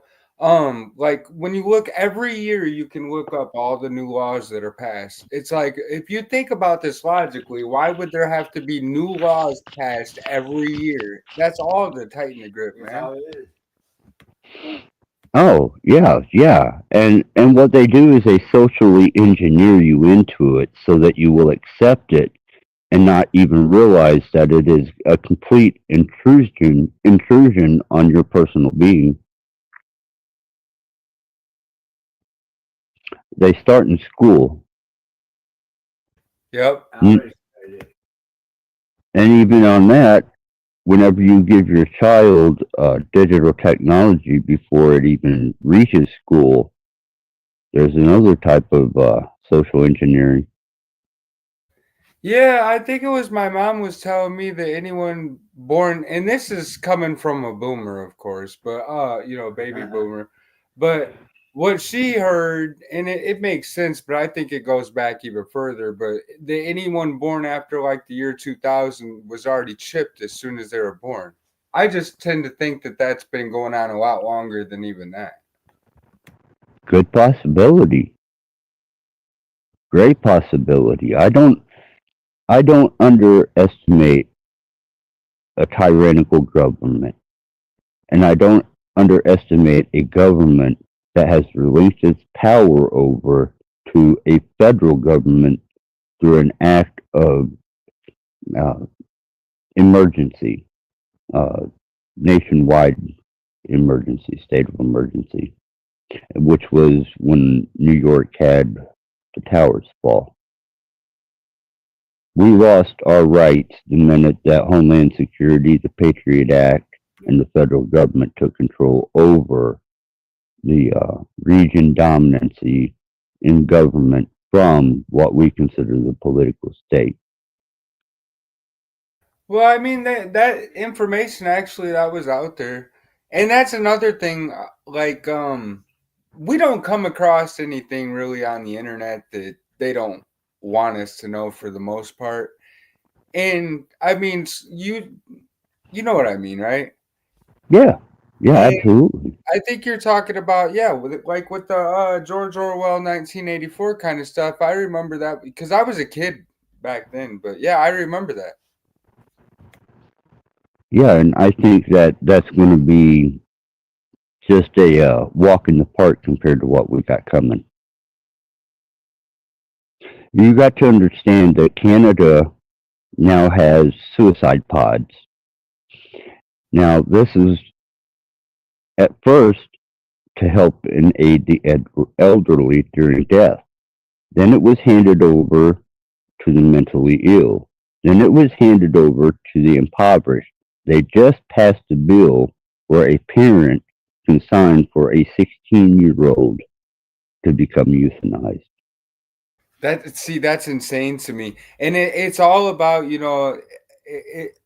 I don't want to say if it's really control or reduction, but it's one, if not both. But because you got China, China, they got only one child per family, and They then over changed that. the whole abortion scenario, and then up there with the pods, and then amongst the others. Yeah, China changed the one child policy um, because they found themselves falling short with military bodies for military. And as far as the human species go, I'm sorry, Goblin. I think that this universe and this planet would do quite fine without us. I find us an abomination, a dissident species, and one undeserving of the experience of life just because of the way we've stewarded ourselves and our environment. You don't have to tell me sorry. I think we're created that way. I don't even think that I could actually disagree with that. Even if you look at it from a religious perspective, it says that we all fall short. You know what I mean? Precisely. And I've traced a lot of the genetics back on that. And if you want to take the Judo Christianic approach, that's fine. If you want to take the Sumerian approach to it, that's fine. If It you want to applies take, all. It applies all through the board, all of them. yep, yep, absolutely. And as I'm looking at the internet and social platforms, and I'm watching the majority of people, you have those that look to try and pursue some type of fame and monitorial status. Then you have those that are just kind of closed circuit, glad to see themselves on something other than a mirror. And then you have those that take their mental illness, their shortcomings, and their inabilities to cope with themselves or others. And this is a massive platform for those types of people. Yep. And at the end of the day, none of the monetary value matters. We know that. Nope. And yeah, it's another form of escapism, and that I don't know if that it appears to me from my observation that humans, we really are prone to escapism. It is. And what's going to happen is, whether they know it or not, YouTube is going to diversify the rules and the application of what it is. And all these people who have built their personas or have become addicted to or have found alleviation from their own mental illness by using YouTube aren't going to have that available to them anymore. Very soon, this will all be gone. And they're going to reformat the basis of what social media and interaction is. YouTube will be turned into most likely a government propaganda educational resource for history, Yeah, more than likely. documentaries on history. Yeah, more than likely with like the Web 3.0 and shit like that, right? Like with the quantum computing. Yep, absolutely. So it amuses me that when I try and talk to people about introspection, personal development, comprehension, awareness, it's met with such things as what we got met with earlier when I started to string. Do you think that those people in any shape, form, or manner are valuable to a progressive government? They're dissident. Well, I would have to say that Yuval Harari pretty much figured that one out for us. Yep. And more It, power to them. it makes me wonder though if this is a repeated effect though, like a creator or even like us as co-creators, right? We outwit ourselves with our own creation. I think that is one within a lot of people. It's a genetic mutation of the combining of the divine and the mortal.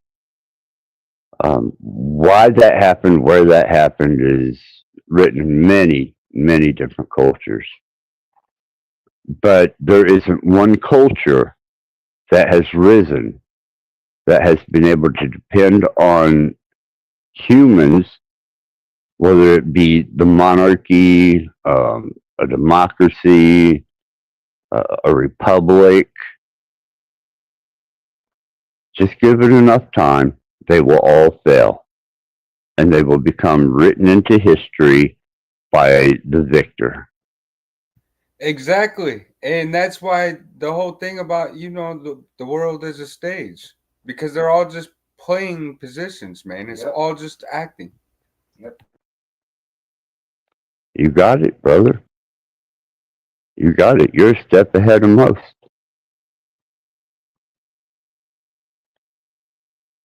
I just You know, look at it, and you know what's up, man. Yeah, there really is gonna be no purpose for us. We're flawed in a system that allegedly we created as humans. right. And I would like to take you to a position of food for thought. Would you want a species like us? Let's say there is a universe. Would you want a species like us to venture out and bring what we have to offer to that universe, whether there be life or not? I think that they would make good pets for observation, but that's about it. Yep. Human ingenuity should not be underestimated, especially the power of the stupid. Absolutely. I wouldn't. I wouldn't want a human species nowhere near anything that was considered to be divine or universally correct or without flaw. And to introduce a human into it would be a complete bastardization of it. And woe to those that keep a human as a pet, if that were possible, because they then become no better than the human. Yep, that goes into the master and the slave. I think that you are absolutely right. It is like a bastardization. It's almost like a feral or a wild animal. Yep. Yeah, completely. That's why I say I'm not civilized. You know, you can't put me in a city where people claim to be civil and expect me to function the way that they do, because I don't. The minute that we take on other people's perspective is right there we trick ourselves out of position. And that's a lot of how we found ourselves where we're at. Yeah, through engineering, manipulation, submission, and slaves to our bodies and comfort. That's the thing I tell people all the time. They get us with comfort and convenience. Just like when you're waiting in line to buy your food and everything, and eventually you buy that candy bar. Yep. You know? For sure. Absolutely, for sure. You know, and I get a lot of heat from people, and it shows me where they stand whenever I present the fact that, you know, this Earth is self-sustainable. It does not need humans. Humans, well, they may need humans, but the universe don't need humans. So for anyone to step up and say, well, that's horrible. Well, that shows me that you're not thinking of the best interest of not only the universe, this planet, but the life species that are on it that are not human. You are a detriment and a danger to their environment. It actually makes sense though. If you think about that. And I mean, regardless, whatever type of I don't know where you really stand with this, but I tend to look at the fact that we're gonna after we leave this place from the experience, we're going to go back to where we came from because if it's a fixed system and or a sealed system, that means that everything's recycled, you know? Well, that goes with the whole concept that energy doesn't die, it changes form, thermodynamics and entropy.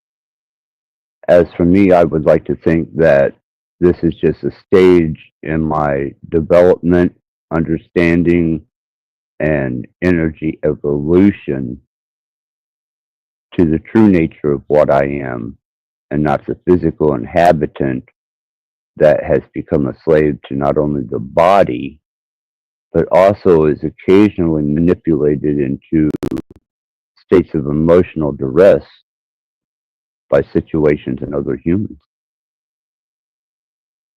Yeah, you took that many steps further, and I agree with that because it yeah 100 Yeah, because but see, you have to make it to perfection you have to be perfected. Yep. so when I watch all these people, and especially the ones that will overstep somebody, um, will tread on their conversation, will absolutely disregard uh, just being compassionate in the fact that maybe another human being might have something that could benefit the human race. They would much rather project their plateaued singular ideal and their stagnance of learning to maintain that position to feel a sense of dominancy over those that aren't well as versed. And I think that's sick. That is pure ego, that is pure arrogance, and it shows a lack of your ability to be able to develop beyond what you are. Harsh. So yeah, and there's a control aspect to it with the power, man. That's relinquished. You know, all it takes is a razor blade to take someone out of power. This is true. Not a gun, not a bomb, not a knife, just a razor. And that's even if you want to utilize implement of destruction that could be, well, it's not necessarily, it can be used for destruction. People are truly vulnerable.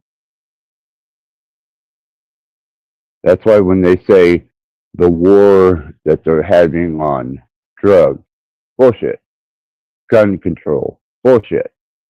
You know, you can manufacture your own drugs. That's not a issue with me. You can grow your own drugs. That's not an issue with me. And as far as another human, I don't need a gun. I don't need a knife. And they are so fleshly vulnerable that all it takes is for me to nick an artery. Maybe even while shaking their hand. That's how vulnerable they are. And that's if I don't have some type of toxic chemical that I'm about to smear on them. Not that I would ever do such a thing.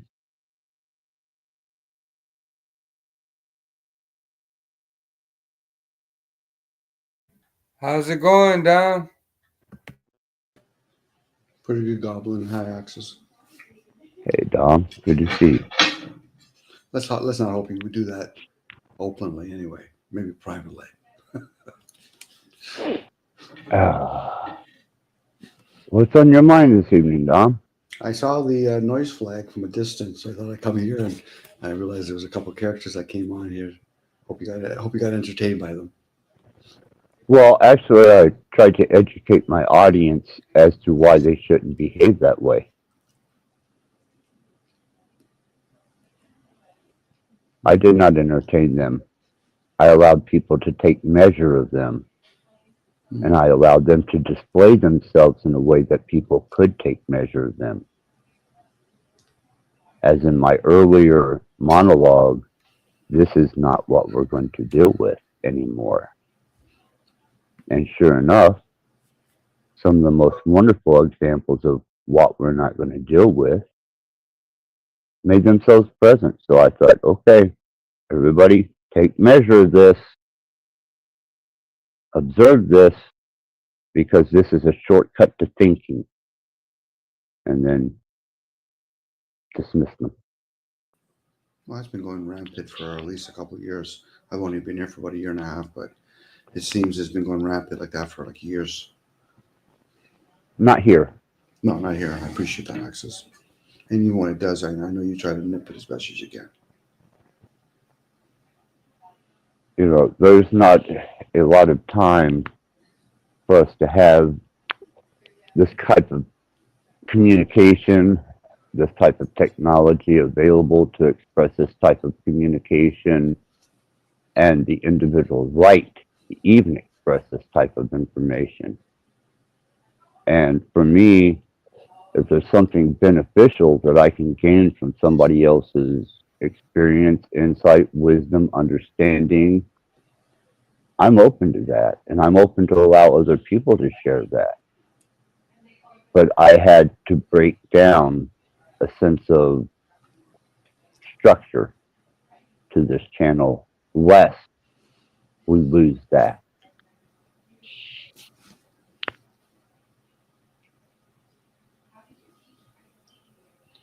Well, I don't know where it is in Revelation offhand, but if they could fool even the wise, you know, the masses already been fooled or misguided or whatever.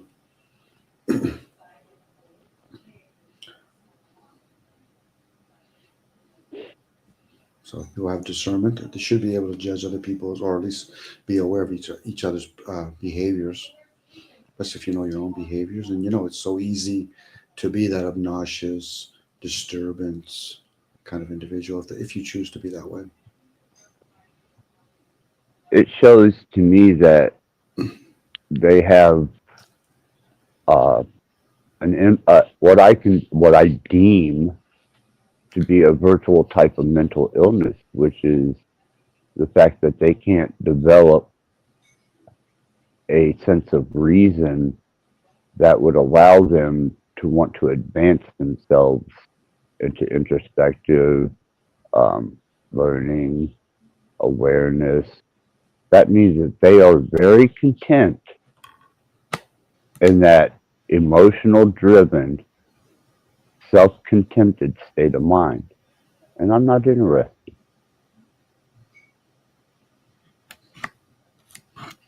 The numbers usually will indicate that too, Axis. I know you're aware of that. It's for the few, not it's for the few, not the masses. The masses already, you know who you are. You know what you're driven by. Like, how does anybody think that they're going to have a half decent conversation when there's 9 or 10 people up on a panel? That'll be like going to a restaurant that has music playing, TV playing, and then meanwhile you think you're going to have a half decent conversation with 10 of you. You know, unless you really have to focus in on your attention, and even that, you're not going to catch what's really being shared. Oh, exactly. But what I made a mistake of doing, no, I'm not going to say, because it did work out to the benefit of my endeavor. I chose to enter a panel that was discussing religion, Satanism, and esoteric, and was met with complete belligerence. And because my mic kept getting muted, I thought, well, this is a fruitless endeavor. Obviously, these people are content with what they are. So I left. And then suddenly, after Jack shuts his stream down, that would be Jack Talcott, who contributes to these people, came over here to try and disrupt what I had going.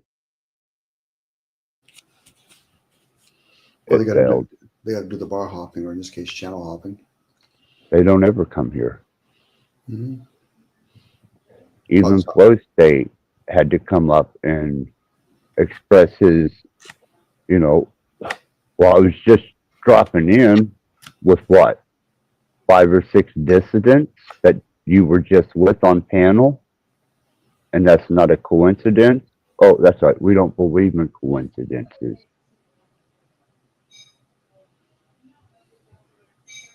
Yeah, that's usually derailing tactics to try to control narratives.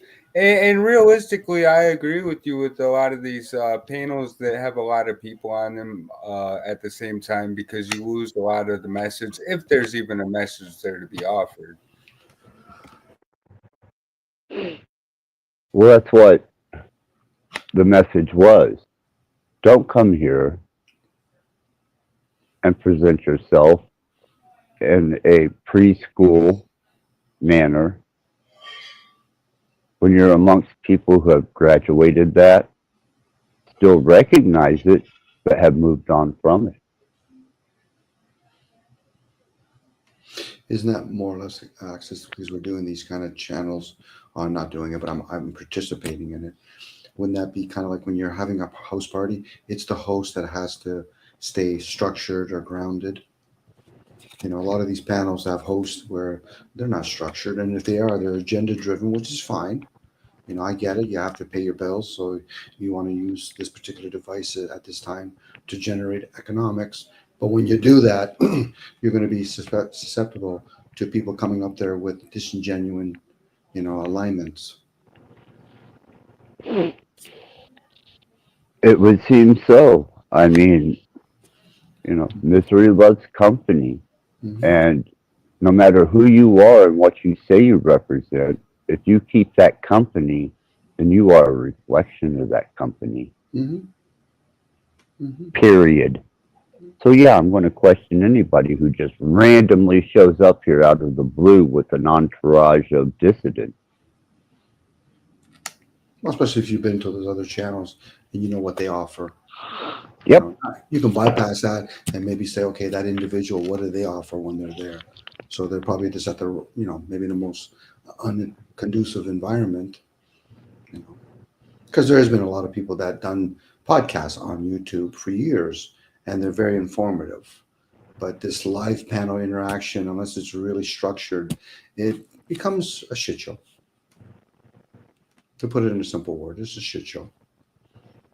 Yeah, and what they don't realize is that they serve no political function except for the transference of misinformation or political media that they want to agendize the population with.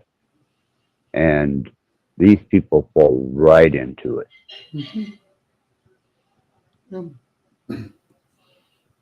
That's just the facts, though, too, and that's how the narrative keeps going. You know. Well, I'm here to say no. Similar to the corporal ladder, you know. Sorry about that, maggot, or gremlin. Yeah, no. I'm going to take these last few, whether it be a year or less or more, opportunity to at least try and interact with people who want to maybe become a little more aware. I think the trade-off is, because I heard earlier when people start accusing you, even when you openly talk about it, that's the fun part, where you're missing it. Access is telling you, okay, let's say demons, following demons. I'd rather take my chance, or at least associate with a demon that has discernment, than somebody that says they're Christian or spiritual but they have no discernment.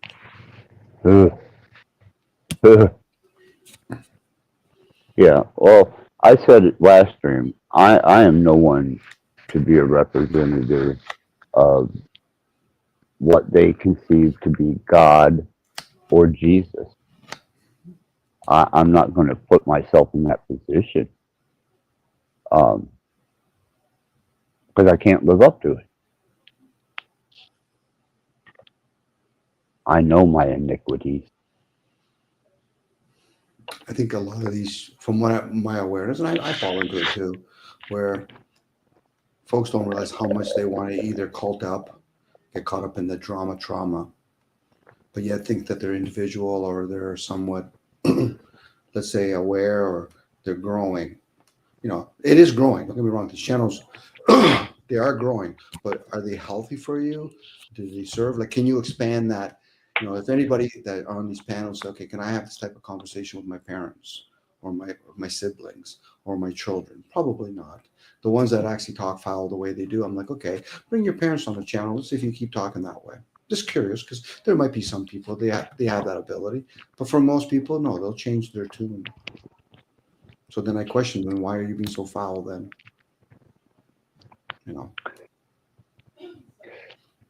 And like I said, I think that goes down to almost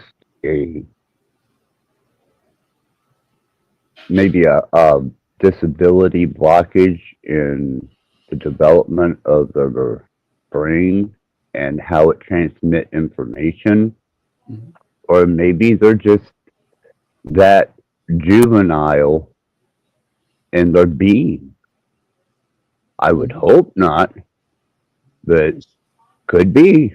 Sadly, the thing is, when people think about, I'm using the word cult, but when they cult up with other groups or other people, they don't realize how much they've already culted up inside themselves first.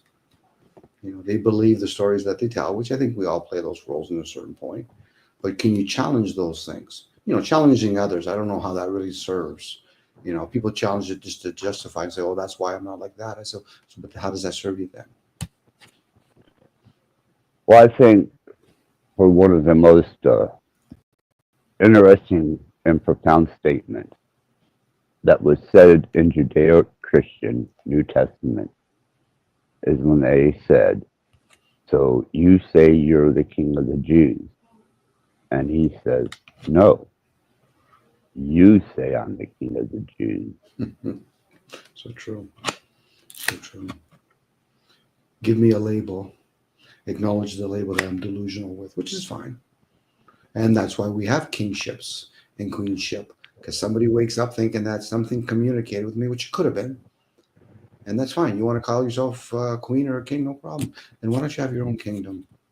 And give everybody else a choice if they want to participate in it or not. But usually what those people do is they try to convince the ones that really don't care anyway. They just want a piece of the pie, and then they get them to do their dirty work. And that's the twisted part about it too, man. I've acknowledged that over and over. Say that again, Goblin. What's that first part you said? I said that, and that's really what it comes down to. Like that's really what's happening, and it's twisted, but it's I understand why it happens, and that's what it comes down to. I've seen it over and over. The question now is, how would somebody, if they at least are honest with themselves and say it's twisted, how can they untwine themselves or untwist themselves? Or are they trying to get other people to be twisted? Sorry, go ahead, Axis. Yeah, if I may, it goes right back to the same biblical saying. It says, "You say you're the king of the Jews." He says, "No, that's what you say I am." Now, had he have taken that on and said, "Yes, I'm the king of the Jews," then when they nailed him to the cross, he would have been guilty. But isn't that the concept from what I've grasped? To be a king, I'm just using the word king. Could be any kind of role position. Shouldn't you be the bigger server then? If I choose to be king, go ahead. No, please, Tom. That was rude. Go ahead. I was going to say, if I'm going to be that leader or that king, I should be able to serve everybody in my kingdom. Usually a person that doesn't serve their own kingdom, meaning within, then they're going to be looking for other people they can bait into their kingdom, which is fine. But are they really baiting them into their kingdom or into their imagination or their belief systems? You know, if the conduct was that of one of betterment towards the earth, the fellow being, kind of relinquishing the fact of harming others, and that's what they were able to gather a movement on a global scale with, and people bought into it and said, "Wow, I never thought this is a possibility for me to be a productive person on this planet." But unfortunately, we know what religion has brought on. Well, even commerce and state, the word bought, you can easily get a whole bunch of people in certain kinds of groups as long as you can print money and pay them off. They'll buy into it, opposed to doing it openly. I'm concerned about my fellow being or my fellow human being. I would have to take into account, though, we have wars, we have women mistreated, we have men arguing with each other, we have children neglectful. So how could I possibly really truly defend the human race when I have to address all the things that they do to each other first? And they're harmful. That's something I actually would want to leave for another generation, but it probably will. So at this point, the human race, do we get rid of the individuals or get rid of the race? I think that the species itself will cull itself and cleanse itself. Yeah, inevitably, especially if there's other species above us or around us. We as a species do that to other kingdoms, such as the animal kingdom, the insect kingdom. People say, well, they're not that important. Well, then could another species above us say the same thing? Yeah, they're not really that important. How about we reveal ourselves a little bit to them, get them scared of us for a while, and then because biblical stories, supposedly these entities over 160 feet tall. Yeah. We're going to do Godzilla. We're going to get a bunch of tanks shooting at them. I said, they haven't even used lasers on you yet.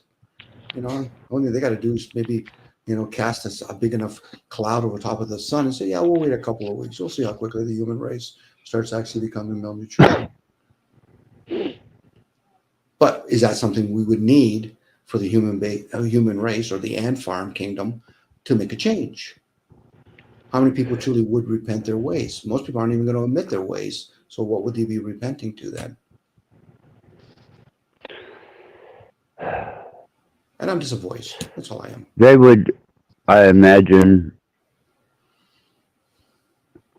it wouldn't be so much necessarily repenting as it would be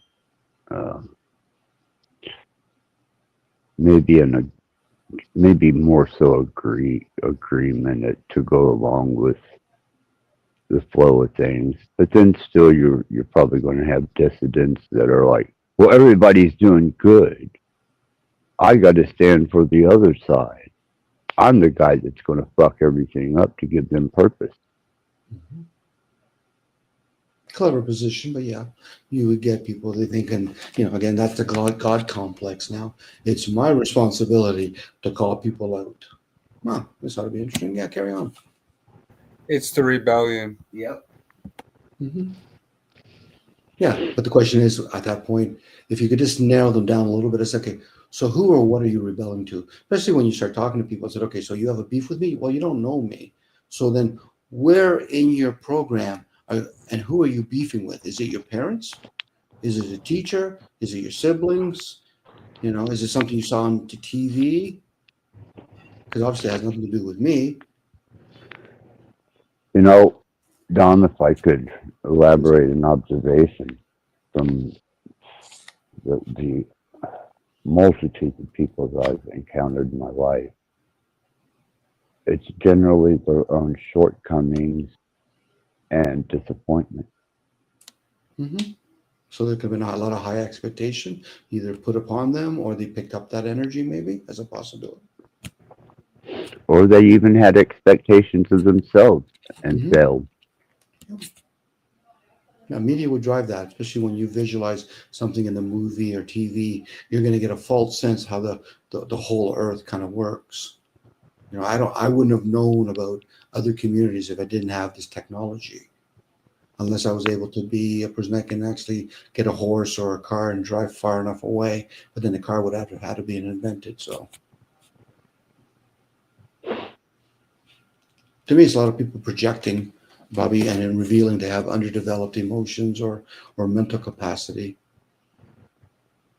Now, somebody could say, well, Don, but I'm pretty mentally strong. I said, then why are you debating?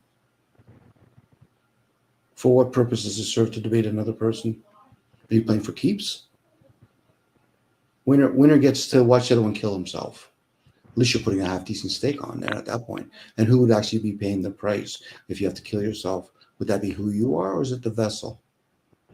And it's sold to you under the guise of, oh well, to show this type of behavior to the masses. Unfortunately, gobbling the masses are already lost already. So at this point, let's hope for another recycle for them to better themselves. But the ones that are aware now, we should be helping and aiding each other. So if we do have to come back again, we don't have to go through that whole treacherous, okay, I got to be asleep for 20 years. Or maybe I have to have a parent that I choose to purposely molest me, so therefore I can eventually wake up. Because it works that way, or it could work, I want to make sure I'm with a rich family so they can teach me esoteric. So what's going to wake me up from the state that I was in a previous? Now, some people might think that's wishy-washy, that's imagination. I said, well, then why are you reading a book called the Bible then, or the Quran? I agree. That could be a wishy-washy too. But if anything else, I kind of said it jokingly today, but to somebody to burn the Bible, why would I do that? Well, to see whether or not you're attached to it or not. You might be a lot better off for it. That Bible teaches you to segregate, judge, condemn. God even uses the word, I hate these people. Sure he does.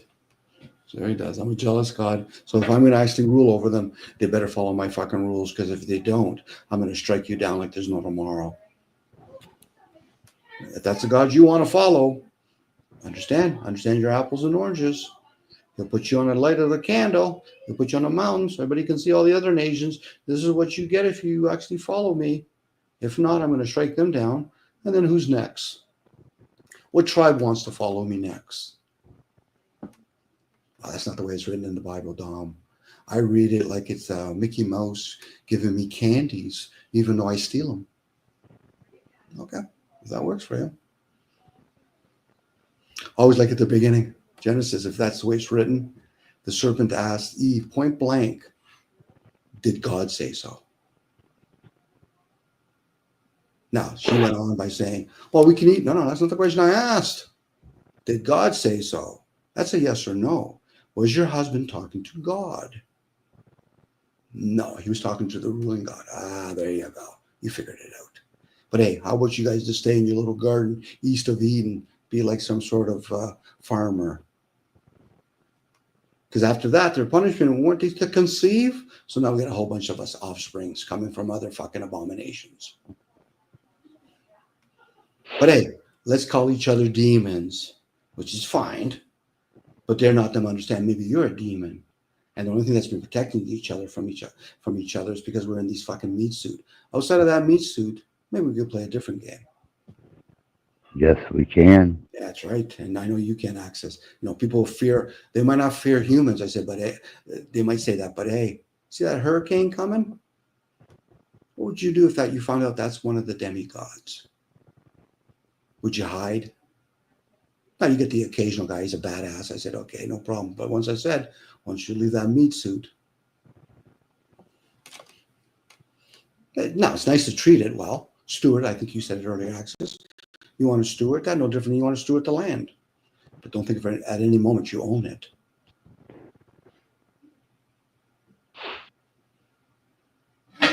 But people are going to say what they're going to say, Axis, and I get it. Everything else, I like the word that you used and you brought up, and I appreciate it. It gives a measurement of each other, including myself. Yeah, I work very difficultly to try and resolve the things at which I can be measured by, because it shows my limitations.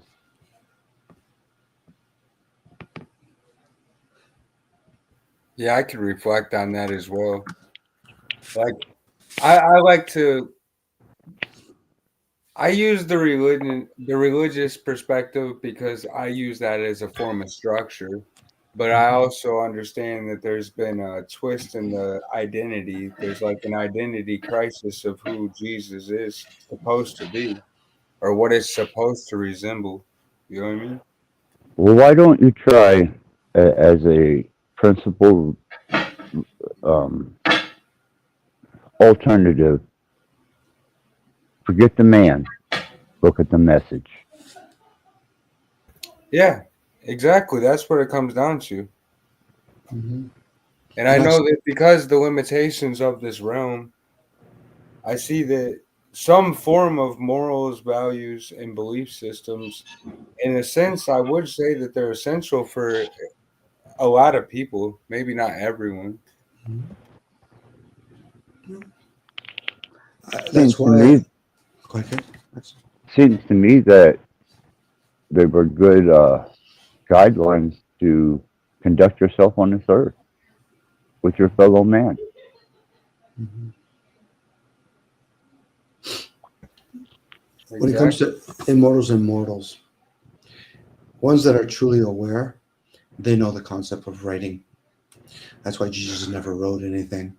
Same with Socrates. Now, you're going to have other people that are going to plagiarize or parrot things. That's why you have the gospel. That's why you have Plato. If they were truly students, they would understand what keeps it alive outside of thoughts is speech, hence the teachings. Jesus never wrote anything in the Bible. Now, the ones that actually downloaded that information, prophets, it was again for the handful. It was never for the masses. The masses have been asleep for, I don't care if you put a number on it, thousands of years. Love thy neighbor as thyself. Have you ever been outside of yourself? How do you know who your neighbor is at that point? People like to make up stories, and they like to use Jesus. Well, let's look at Jesus as possible as some luminaries, and then met the adversary, Saturn, Satan. How many people truly would, let's say even if it was a human, how many truly would actually fast for 40 days, then be a worthy enough adversary for Satan at that point? Not too many. I'm glad you brought that up too, because like what many would consider like the elect from the structural system, whether it be the Masons or whatnot, a lot of them, like Kabbalion, a lot of them tend to lean towards the duality of the realm on a negative positive feature. Yep. That's true. They're working with energies, or at least aware of energy, yes. Most people are caught up in the evil material part, but forgetting the obvious, the spiritual part. You're describing things. You're using energy. You might not necessarily see energy, but you're using it. But what they do is they treat some sort of written work, pen to paper, hence the term history. That's how we get history, as important. Now, if you truly have experienced this stuff, that's fine. But for most people, they're just reading information that they've neither experienced nor neither observed. They'll parrot things, they'll misquote it, they'll let alone even quote it. Now, it's nice if, I think Axis has done it, where if you're going to read the Bible, you better be prepared to read the Quran. You might as well read the Bhagavad Gita while you're there. Might as well read the Buddhist teachings too while you're there.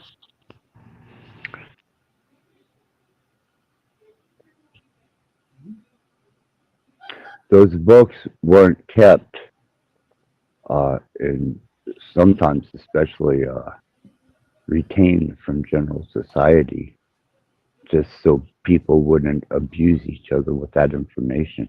Mm. And we're seeing the reflection of that in modern time. Mm-hmm. True. Yep. Yeah, this shows human behavior really hasn't changed. Technology's changed. Our surrounding, our aging, the aging has changed. It's always constantly changing. But when it comes to human behavior, it stays pretty similar. You're a peasant back then, you're a citizen now, but the behavior's still the same. You got to give a myth. In this case, give them flat earth and globe. There's some myth.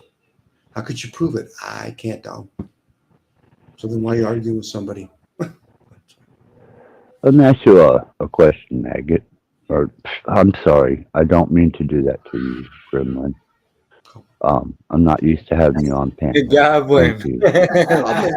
It's the goblin maggot. Oh, and just so you know who you hear in the background laughing and talking, that's my father actually. So I actually good day. That's odd that Dom mentioned that earlier. Mm-hmm. Hello.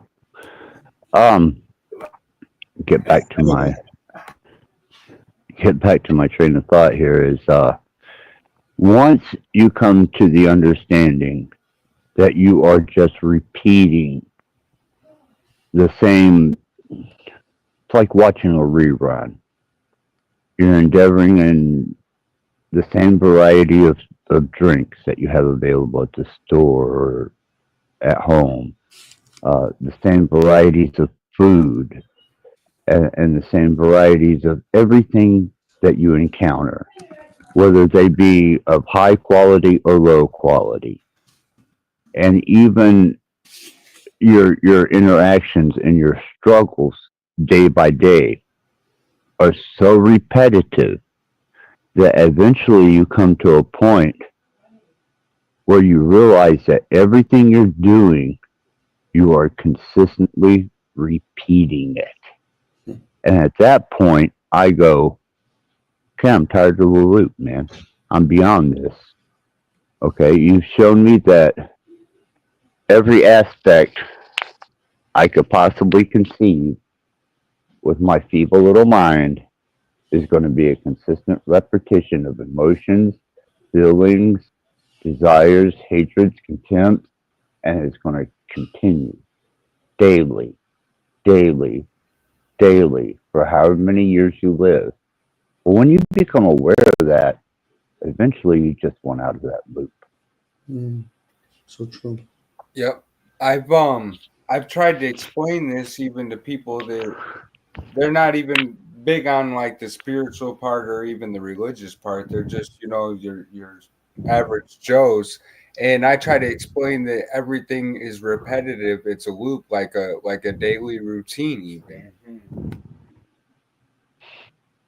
True. Well, you can bring it down to some people's awareness of shit shaving and showering and sex, if you want to put that in there. You go to work, turn money to shelter that vessel. Now, it'd be different if we were creatures of, we can live 300-400 years, or we have a couple of people that just don't die, then we have something to strive for. But most of us, 60, 70, 80, maybe 90 at the best for most. So am I repeating the am I doing the same Groundhog Day thing over and over again? You know, you make the cage big enough, you'll give somebody the false sense that they're free.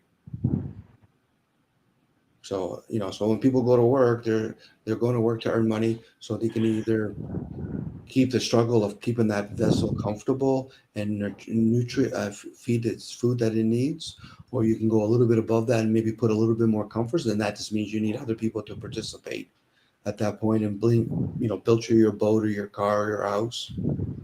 A lot of people never get to that awareness of doing inter-reflection of the self and realize, okay, so when's this all going to end?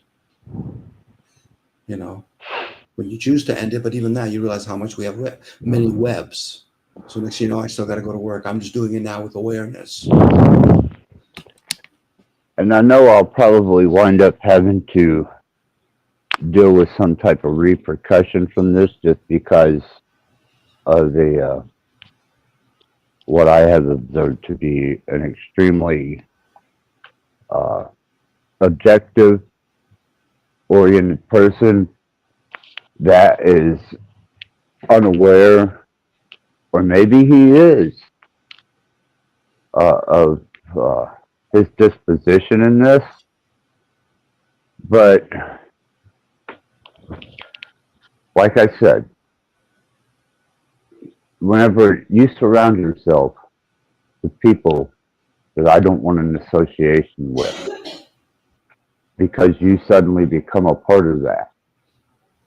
And when I have to address you, then you bring yourself forward instead of allowing the situation just to be. That means that you've been disrupted or triggered. And then, upon laying that, to remove any type of observation of yourself, you immediately claim the other person is victimized. And we just saw that. That, to me, is someone protecting something. What are they protecting?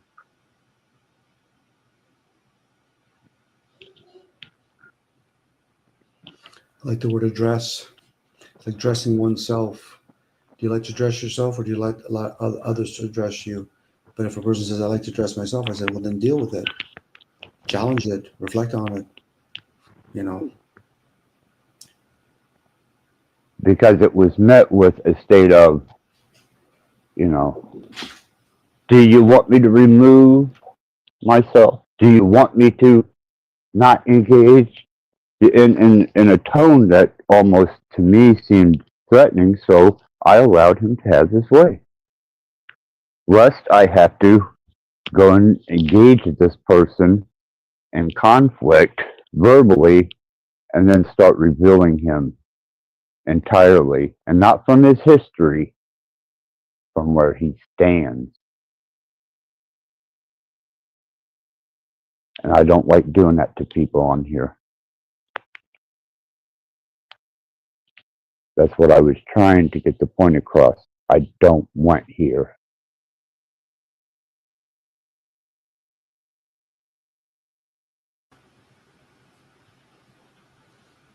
Well, if you're used to certain types of crowds that you're in, and you kind of like think about people that go to the club scene, and then they figured, you know, I've gone to a lot of clubs and I want to meet people that are more, you know, I can grow with. So they'll spend one or two times.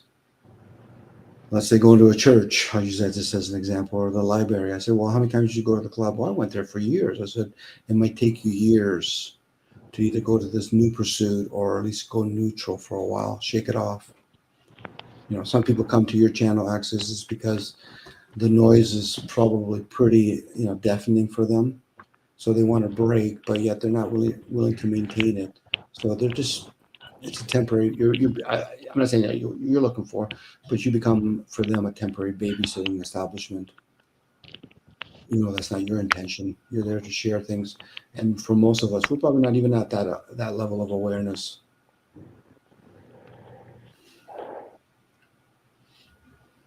I tried to share, Dom. I know. And I am with you know, my own shortcomings and iniquities. but that doesn't mean that I am not at least capable of sharing some of my more advantageous aspects of self that I have discovered. It would be nice if there was a weeding process. Even clubs have a weeding process. As much as people want to complain about clubs that they don't know about, but the thing is, you probably wouldn't even be invited to one of those clubs. Now they might turn around and say, "I wouldn't want to join." I said, "No, I'm telling you, you probably wouldn't be invited, let alone be able to stick it out." So my question now is, why are you complaining about something that you wouldn't even be qualified to be in? There you go. Very poetically said. Mm-hmm. Yeah, that's a deep level of understanding. But again, this is for the few. Goblin, you're one of us, or not one of us, but you're the few where a lot of people, they've chosen to be the masses, which is fine. Nothing wrong with it, but whatever they reap, be prepared. Be prepared. Those are your rewards. Again, ward. The word gives it away, but I get it when people want to peddle Christianity. Well, hang around Christians then. Are you trying to convert people? Fuck, we don't need. There's already enough converting being put upon most people. Whether if it's not products, it's state. If it's not state, it's science. If it's not science, it's biology. So pick your conversion and go with it. And reflecting back on what Axis was saying earlier about humans being a detriment, I just kind of wanted to get some of you guys' insight on the statement, because I agree with this. Humans also, how we're prone to escapism, unfortunately, in the flesh. It also appears that we're prone to getting in our own way. Yep. That's a good statement. I heard your dad in the background too. Yep, we do get it in our own ways because we're not humble enough with ourselves to realize that. Because there's usually something that's running in the background. We just forget that thing. And that's a good step for some. But I think I've talked about this axis where I lean a little bit recently on the expendability. Have we made ourselves expendable as a race? I'm leaning yes. I happen to have the same observation of the human species. Mm-hmm. Now, when you make it about yourself, a person might not see that dynamic that we're expendable. Once you don't make it about yourself, get out of your own way and realize, look at other humans and what you've heard about them, because that's what most people are going to do. We have lots of wars. We have a lot of rich and a lot of poor people in the world. Actually, probably more poor than rich, and they got to feed off of that. So, and I'm not saying one's right or wrong, but would that eventually make us expendable? Like I said, I say this jokingly, but it's cruel. But if animals could speak, we might have an issue. And that's just one of the kingdoms. If the plant kingdom could speak, so you're abusing us or you're neglecting us. Oh, okay. To a point, we become arrogant and we think just because whoever's giving us this technology, we're going to destroy the world. That's arrogance. The world's going to continue with or without us. We might destroy where we piss and shit. So once we bring it down to that simpler, narrow view, then if we feel as though we need to do something, but at the same time, we have to take into account the other people that have chosen to settle. I'm guessing when I say settle, they've chosen to live a lavish lifestyle. They're the ones that own industries like entertainment. You might even find out the ruler of this realm doesn't give a flying fuck about us.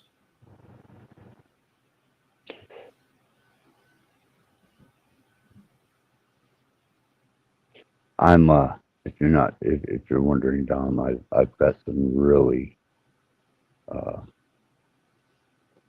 profoundly antagonistic not realities, understandings. I'm just trying to figure out exactly how to bring them across so that other beings might be able to interpret them. Well, if they play it with it like a mantra and they keep pondering it, you shared something with me today, Charles. I had to really take a back on it, and I've been reflecting on it all day. I see parts of me in it. The other one, I'm like, okay, that used to be when I was younger. But actually, Axis wouldn't have said that if there wasn't that some sort of grain of evidence to that. So, but I do thank you. I don't have to repeat the word. That's why I said we could talk about this privately, but because I want to elaborate on it for my own benefit. So, but when it comes to others, like I said, only way I'm going to entertain others, even though I'm doing this, what I'm doing now, you want to pay me attention? No. I don't want your attention. I want your finances. What do you value the most? You value money. I value information. So how about you get that to me, so I can burn it. You can burn whatever I have to offer you. Again, a lot of us don't realize that we're peddling our opinions with each other. I will reveal a shortcoming.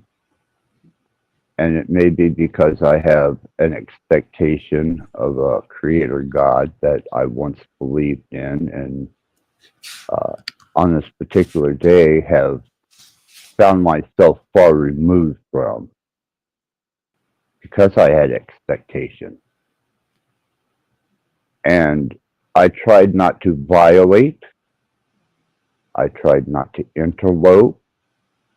I tried not to become a dissident to my environment or fellow man or woman. And I made a understanding to the is one more time, and I'm going to go out ugly, and I'm going to take the people that you seem to cherish most, and they're going to be the first ones to follow me out.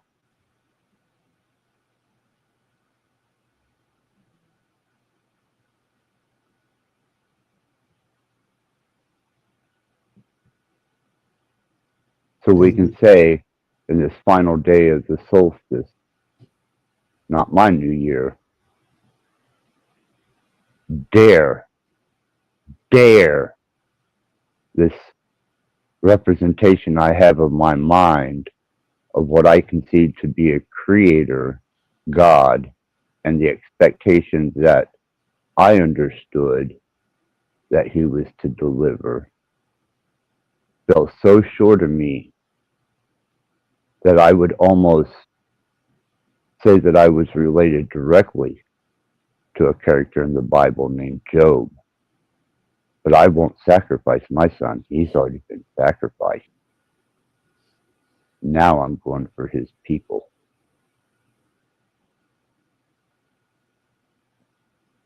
Yeah, Job's it's an interesting, intriguing story. When supposedly Satan went to talk to with all the other angels, but then Satan has the ability to bring the winds. Able to take offsprings, bring a military. So that kind of tells me, okay, Satan, you're kind of a ruler. Because I always looked at it, he went to talk to the Lord. He didn't go to And Axis, I see where you're going with that too. And I think the lesson with Job for sure is recognizing faith. Yep.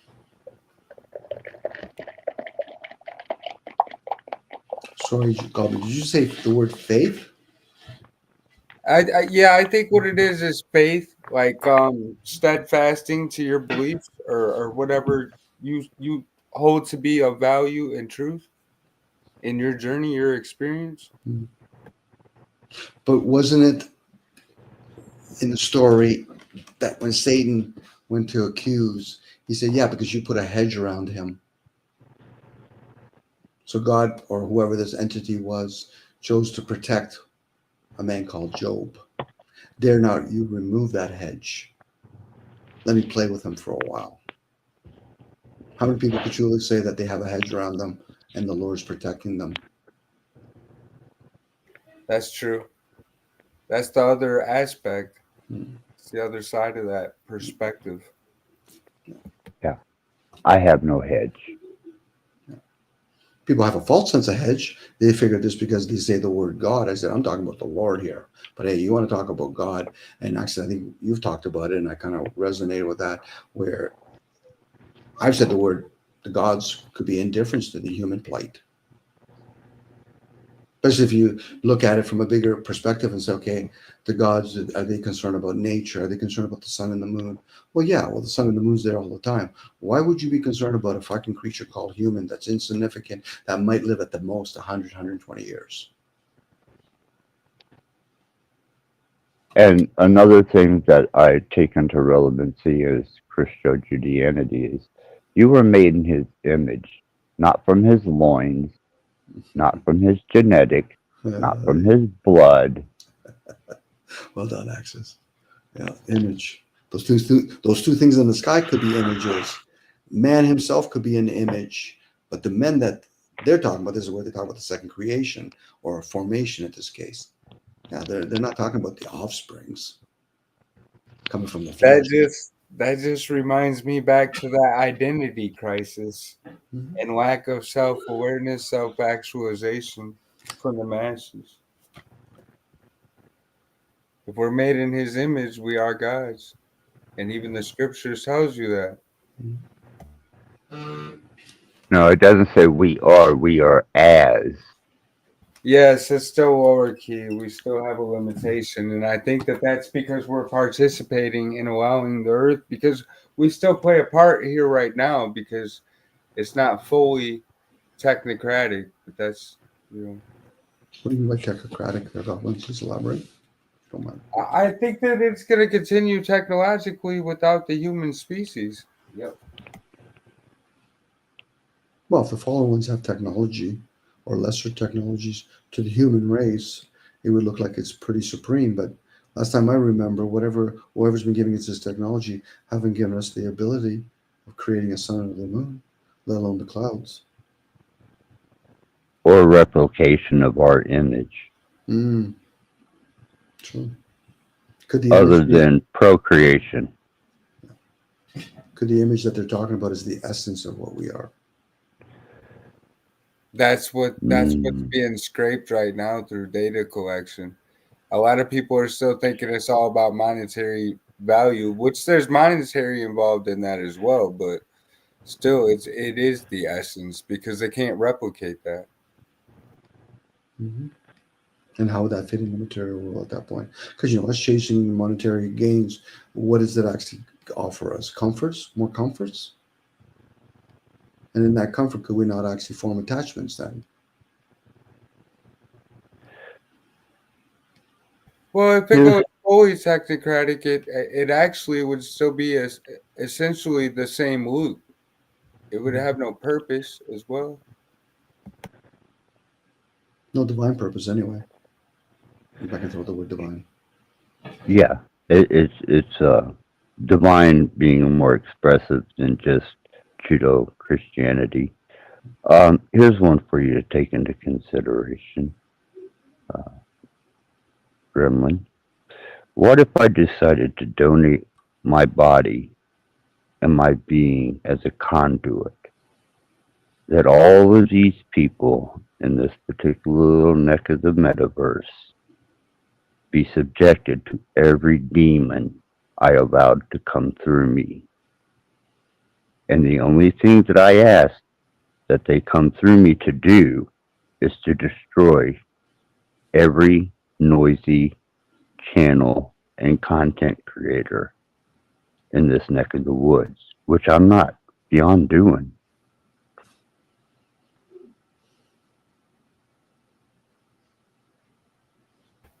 I actually don't have any problem with that. It actually, Nor do I. Yeah, it actually makes sense, because it's still just at this point what's happening is even these panels a lot are just pushing. They're actually pushing what they're claiming to be against. So it's a hypocritical system already.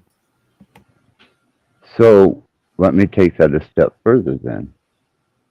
What if I decide to do this in such a malevolent way that I take out that which God cherishes most? Can you identify what that is?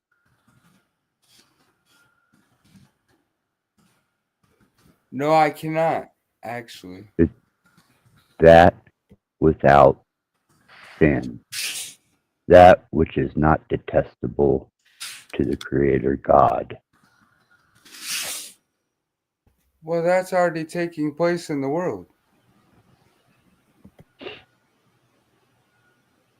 So you think that God is indiscriminately allowing that which he cherishes above most just to be slaughtered? Yes, because the Creator created good and evil. Good observation. And also, it says that the evil will destroy the wicked, which means that if the evil will destroy the wicked, that means that the negative will take care of the negative and the positive will take care of the positive, if you want to look at it like energetically. I don't really know. No. You know, No. I'm saying the few that God may choose as being, it's the same coin. I see what you're looking for. if, My opinion, same coin. yeah, I want to take out that which God cherishes most. That would be those who have least sin to be in his presence and graces. And those are the ones I want to kill first. His cherished.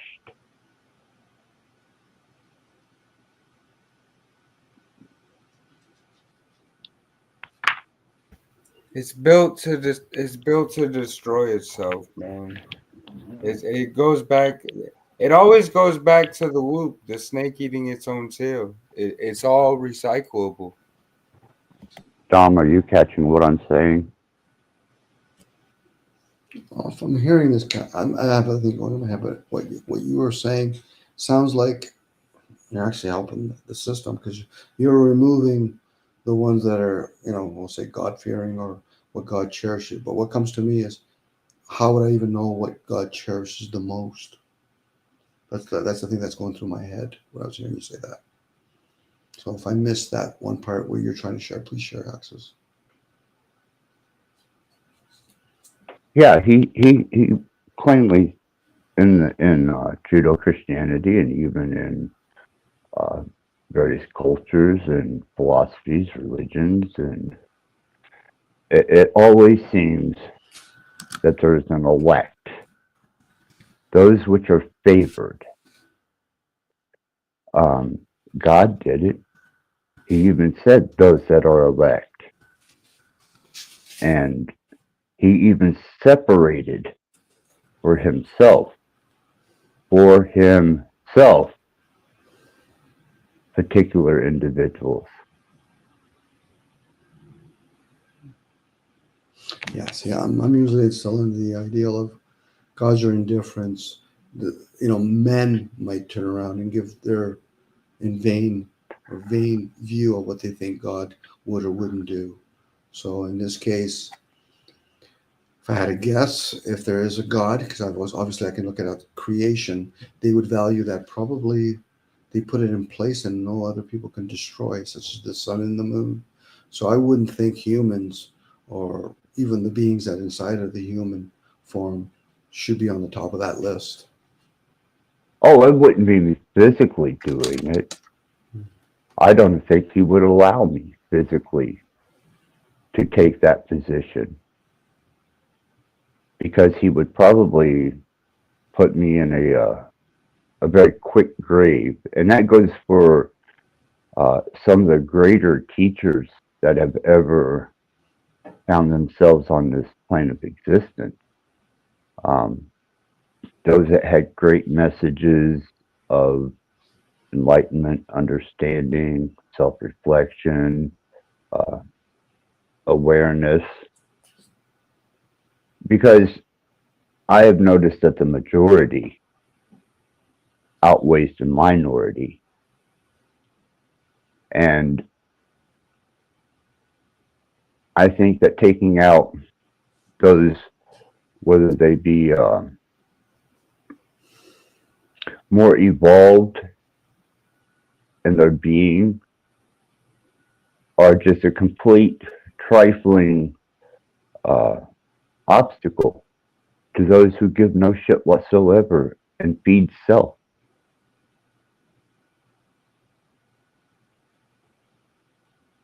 Let them have it. Give it to them.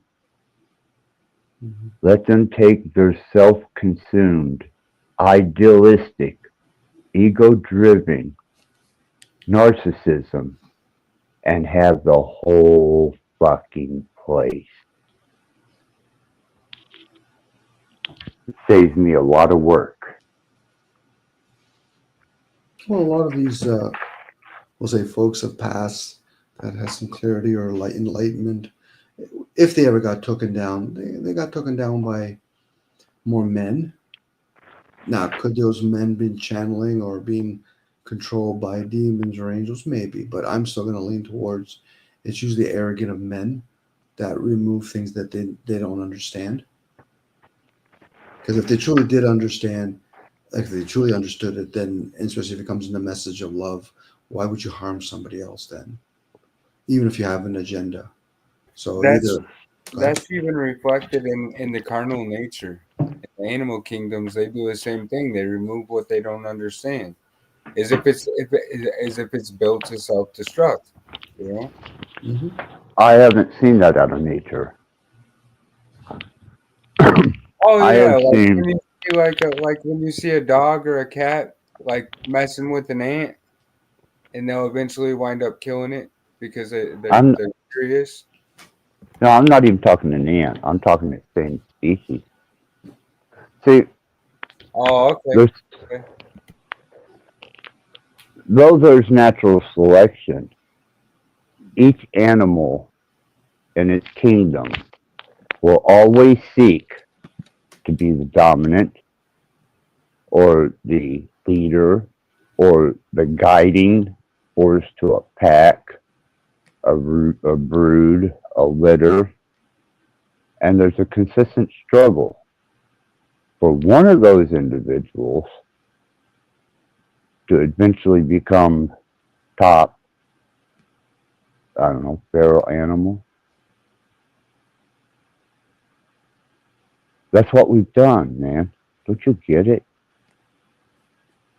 We allowed the weak, the technologically minded, those who are subservient to lesser gods and understandings of materialism, hedonism, debauchery, sexual perversion,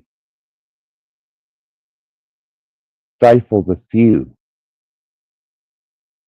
and then we become victims of the many. Would it not be mercy that you would take them out, lest they have to suffer this indignity?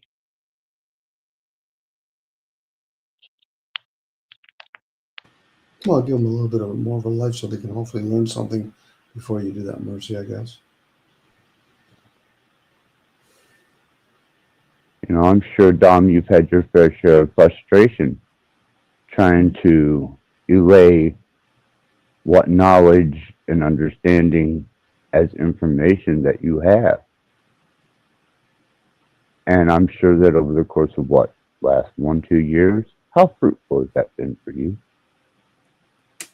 No, it's always learning for me. Um, that's expectation. I think I reverted back to naivety on my part during that time. Because if I took it for what I'm really aware of, I probably would have ended it a long time ago. And you, Goblin? I've learned a lot of lessons turned to blessings in the last few years, and yeah, it's been fruitful for me. I've opened my eyes to a lot of different perspectives, understandings, and comprehensions. Have you grown?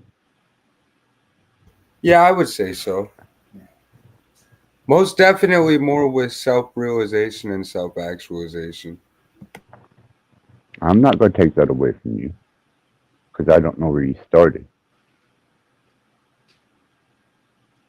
But even, and I hate resorting back to it, in biblical text, if anybody understands biblical text, what was sacrificed to redeem man?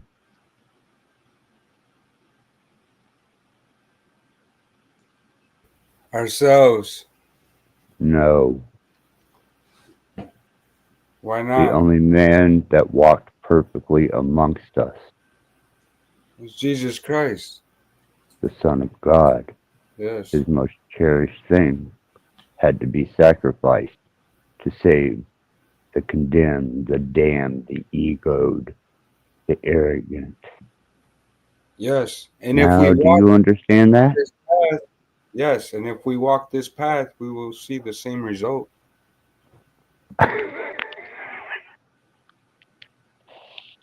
Well, let's hope you live to see that. I hear you, bro. I hear you. Didn't whatever the story of Jesus have to take up the sin of men? Like, what Yeah. is sin? What is sin? Is sin some sort of energy entity, the ruler, and it had to take it up? So that means if it's been taken up, men on earth have had a retrieval. Dare not that sin be released again. You'll see how quickly fucking men will fall apart. Precisely. Yeah, we're having it good right now, Goblin. Trust me. Say that. We're having it good. Because this realm does not belong to men. I hear exactly what you guys are saying. I'm actually sitting here reflecting a lot, and just soaking this in and trying to see it from all aspects that I can. Well, I'm just representing the fact that if all the people who were beneficial to another person or more than one person, their fellow beings and the earth were taken away, they would destroy themselves quickly with warfare, hatred, robbery, rape, consumption, death, pestilence, plague, starvation, because they would not have people who are aware enough to understand that these are not the ways to conduct yourself for the preservation of your species. Mm-hmm. And isn't that what these panels have been kind of revealing?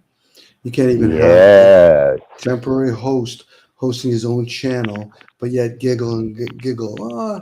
I'm getting the numbers up. Really? Is that what you settled for? Some fucking device on YouTube that can give you a false sense you have 1,000 people watching or 2 people watching? And what are you doing it for? Fiat currency? You already know who you serve. I wouldn't even waste my time fucking removing most of these people access because you'll just get a whole bunch of them fucking filling their spaces. Unless you That's why, I'm sorry, that's why I said, if you take away any type of person that could bring more awareness to them, and they did not have that, they would consume themselves in no time flat and become non-existent. Mm-hmm.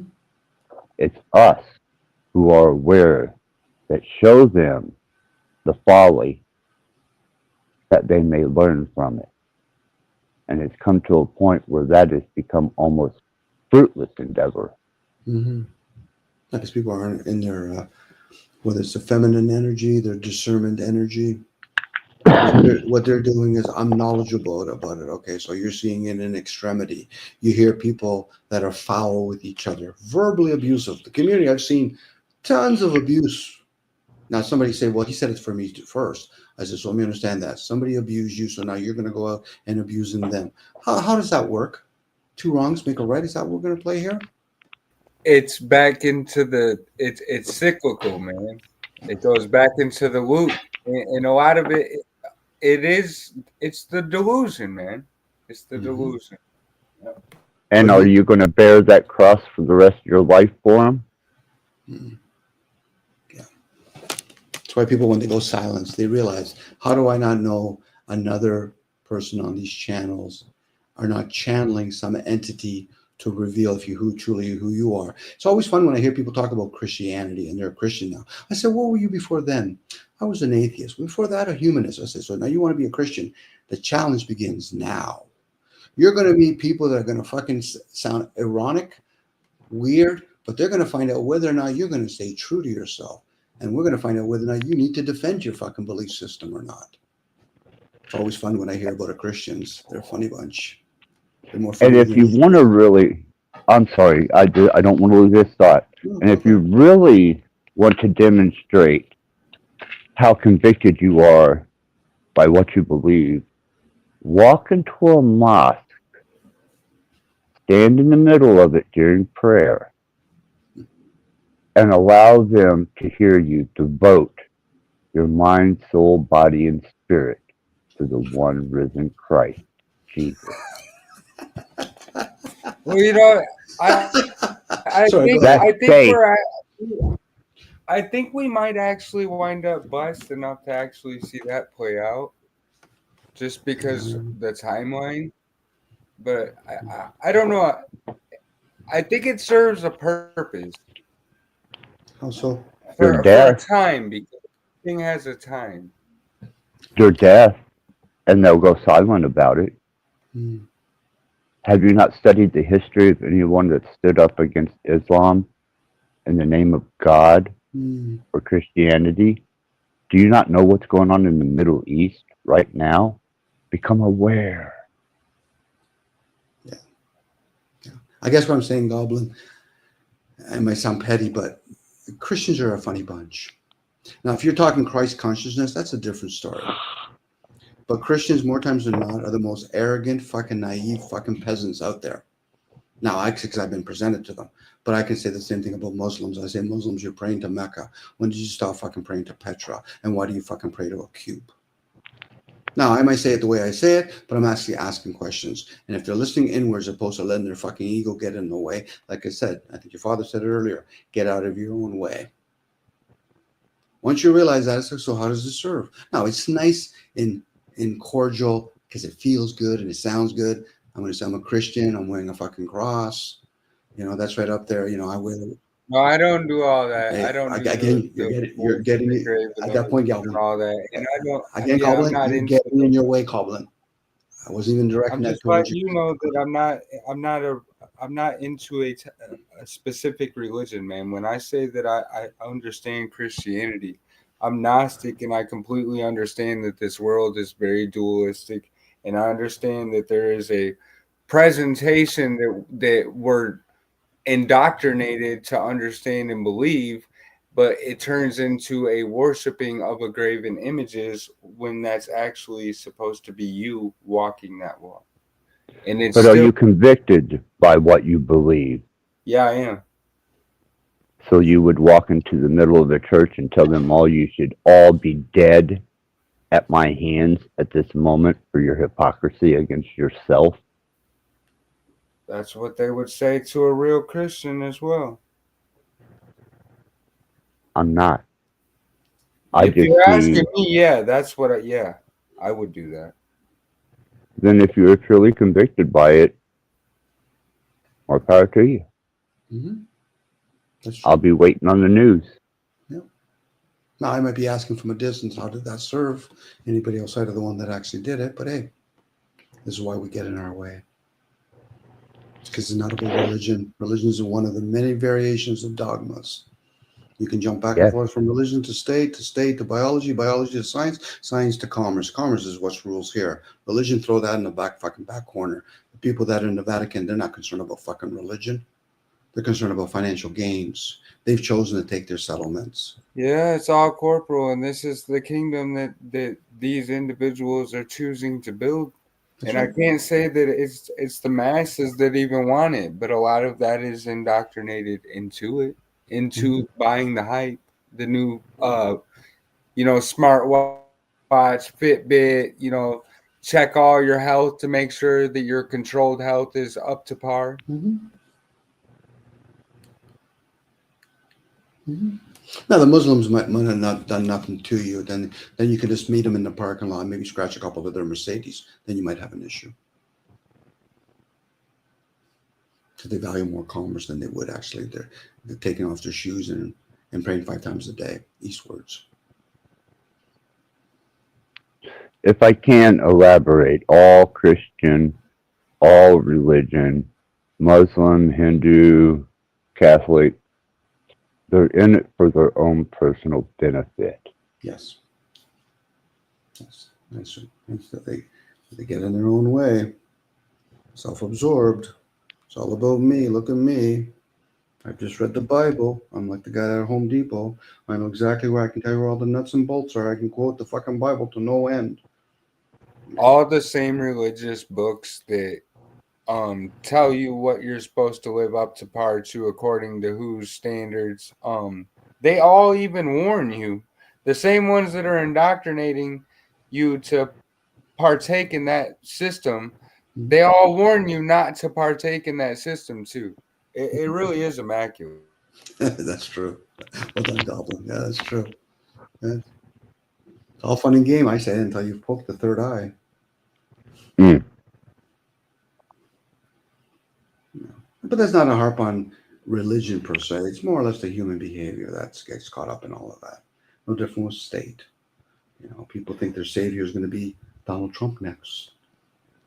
It could be. And if I can, religion has no substance, only that which man brings to it. Exactly. It's just more limitations, realistically, for this realm.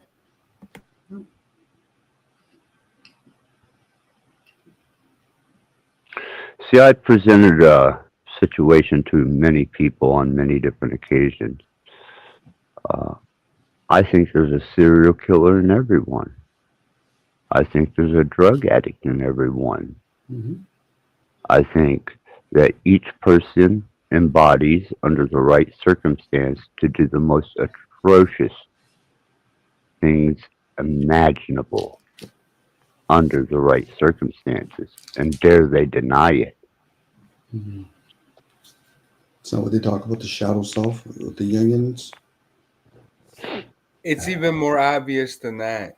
If you look at like the true crime, we have recorded evidence and documentation that what you just said is factual. Well, I would say a great endeavor than Goblin, and this is no insult to you because I really like you, and I've shown that. At least I've tried to show respect for you as a being, is to go to each of the more obnoxious, stagnant channels and stand your ground and educate them on this awareness. I want to see how far you get. They won't let me, man. It appears that even in the panel verse, these individuals that claim to be for free speech and all this, that, and the third, they actually happen to become their own demise, and they won't allow people to even evaluate and journey into the idea of free thinking while they claim that that's what they're doing. It's all hypocrisy. Tell them about it. Be the martyr that you could be. I try, man. I do, but I like that, man. That's inspirational. I need to step my game up.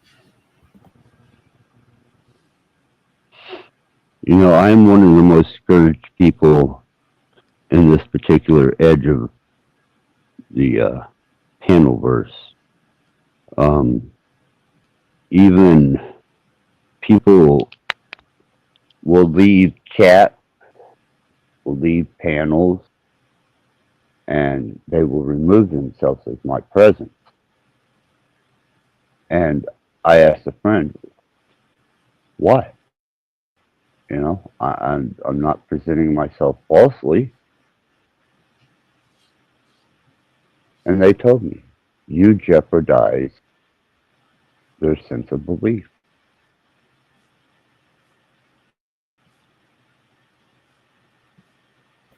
That actually, it's logical.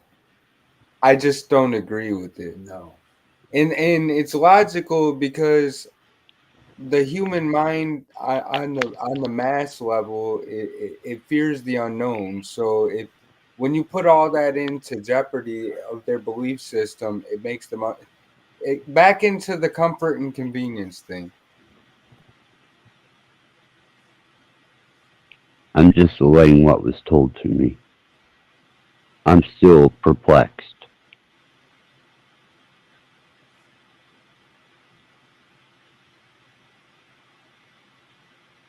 That actually is the result of that thought process when you actually ponder on that.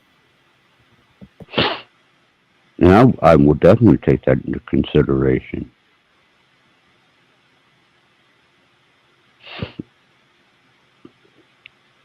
Because while everybody is celebrating the death of an old year according to their belief system, and we're going into a new one, I may shed off all compassion for my fellow being, that I may enter the new year without such burdens weighing upon me.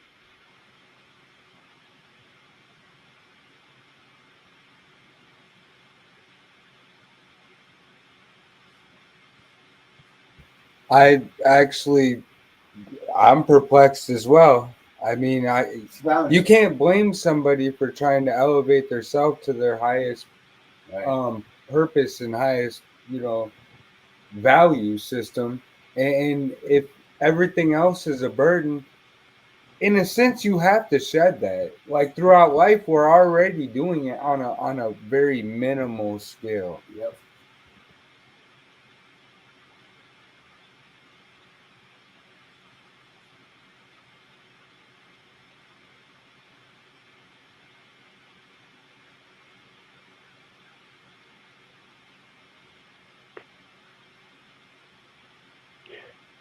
I think for you to truly come to terms with a particular state of your own being, you have to relinquish all the baggage that you've taken onto yourself. And whether that be trying to uh, spread awareness to a fellow being, or what it may consist of, understand your own awareness, development, and growth. And maybe by some toss of the coin, you might leave this earth without a lot of regret, um, a lot of unresolved issues.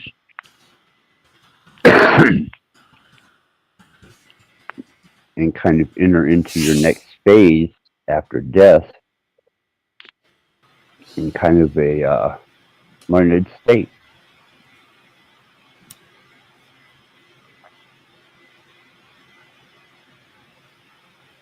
People want to take their pets with them on the other side, or at least in memory. I've heard hundreds upon hundreds of people saying, I can't wait to meet this one when I get to heaven. And my family, I'm going to meet my family. We're going to do this. We're going to live here. We're going to. Really? Yeah, this is the indoctrination. And when I hear this concept, it reminds me of the idea of forgiveness is for yourself so that you don't have to carry that burden with you. But like Don said, you also have to forget. Well, there has to be a death that occurs. The first death's usually the physical death. Most people don't really understand the second death. It's the death of the consciousness, all your attachments you had to it. Again, I say it out loud. We're not the vessel, let alone the thoughts. Most people will probably say, I agree. I said, but you really don't get it, do you? And Jesus even talks about it. You could die before you die, meaning that you become aware you're not the vessel, but then you have to attain to all that conscious stuff, all those memories that you have. Hence why, as you're saying, when I die, I'm going to go visit my parents, or I'm going to be with my loved ones. And say, so what are you going to be? You're going to look like a 50-year-old, a 60-year-old? You're going to look like a 10-year-old? You know, those are the people that really say shit like, you know, I'm 40 years old. Oh, so you actually are telling me the age of your vessel and you think you're that. Okay. I don't know if this makes me morbid, but I actually find comfort in that. In what, death of the vessel? Yeah, and not having to carry the all that luggage with you and you know, the burdens. Mm-hmm. Yeah, that vessel could say the same thing about the self. You know, a lot of times those aren't interacting with each other fairly. So what ends up happening? The vessel says, "I've been ignored the whole time." You know. What's up, my crackers? What's up? What's up? Happy New Year, everyone. Did you bring some cheese with that crackers, girlfriend? I did. Of course I Okay. did. Okay. Game One on cannot then. be a cracker without traveling with pocket cheese, rocket cheese. We won't talk about the other cheeses produced by We have to people's talk about it now. bodies. We'll let the haters go there. I want to be a hater. Well, why are you talking about that, Rebecca? I can't believe she's What talking about about handler? Can I make the motion that we start moving the idea of just a second? I have a call coming in. I'm going to turn that off. I put forth that we stop calling our significant others mates, lovers, partners, and we call them our handlers. Who's that? Let me introduce you to my latest handler.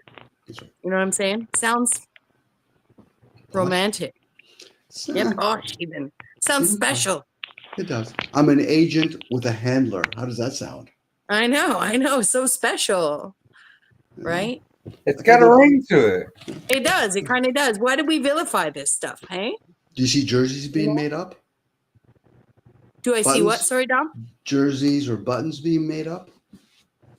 Fuck, like this is property of handler so-and-so and stuff like that. Goes because that's almost like going back to the whole will you wear my letter sweater days, you know? I'm with you. I won't wear your letter, but I'll wear your collar. And I won't wear it in the kink way, just in the MK Ultra way or whatever. I love you. I love you. Can I wear your football jacket? Your leather football jacket? Exactly. You know. Can I carry around your cheerleader pumps? Yes, that's me. I would say in the game of the YouTube world of influence, everyone tends to be the handler and be the handled at different times, it seems, out here. You know? I remember one time I spoke to Mr. Goblin, and one time later I saw him calling me schizophrenic, and then later I was exceptionally upset at Mr. Goblin, but I'm not upset anymore. See, he handled me. It handled me with those, and I responded. Well, it wouldn't be romantic unless we took the hoodie home.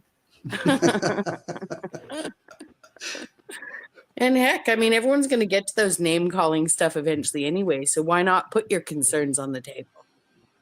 I still got a classic name from you, Rebecca, Mr. P. I know, Mr. Peabody.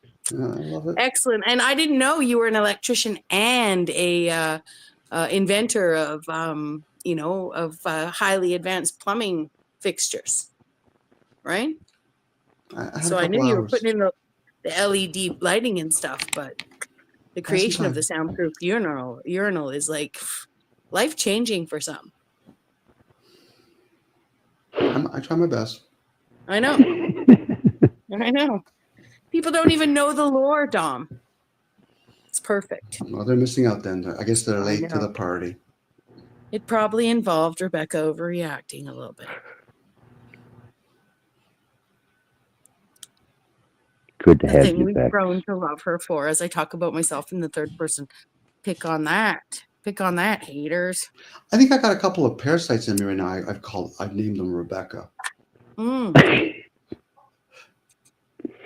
I don't try to cleanse them. I keep them in there. You keep them in there? Yeah, That's good. I met a pit bull named Becky once. Hey, I got to run. Chug I got some family stuff to do. It's New Year's, and my family wants me to hang out. I promise I'm not running no bags. I know you're not. Happy New Year to you, Goblin. Good to see you. Yeah. Ciao, Goblin. Enjoy You've yourself. been looking great. Yeah. when I Thank you see for coming up, Goblin. Much appreciated. Good. Bye, your dad. Ciao, guys. Happy New Year. Have fun, Goblin family. Are they all goblins, do you think? Probably, hey? They could be. He could be adopted. He could have also been like a convert goblin. I don't know how that works. I don't know anything about fantastical creatures like that. I really don't know. Knowing that, do you think maybe we should push, especially in Canada, because it'd be easier to do it in Canada, Green Lives Matter? Yeah. Yeah. And can goblins, I've seen a lot of green goblins out here, but are they all green or do they come in other colors? I don't know. I know nothing. That would little kerosene, some dish soap, and yeah, you could change their color with a match.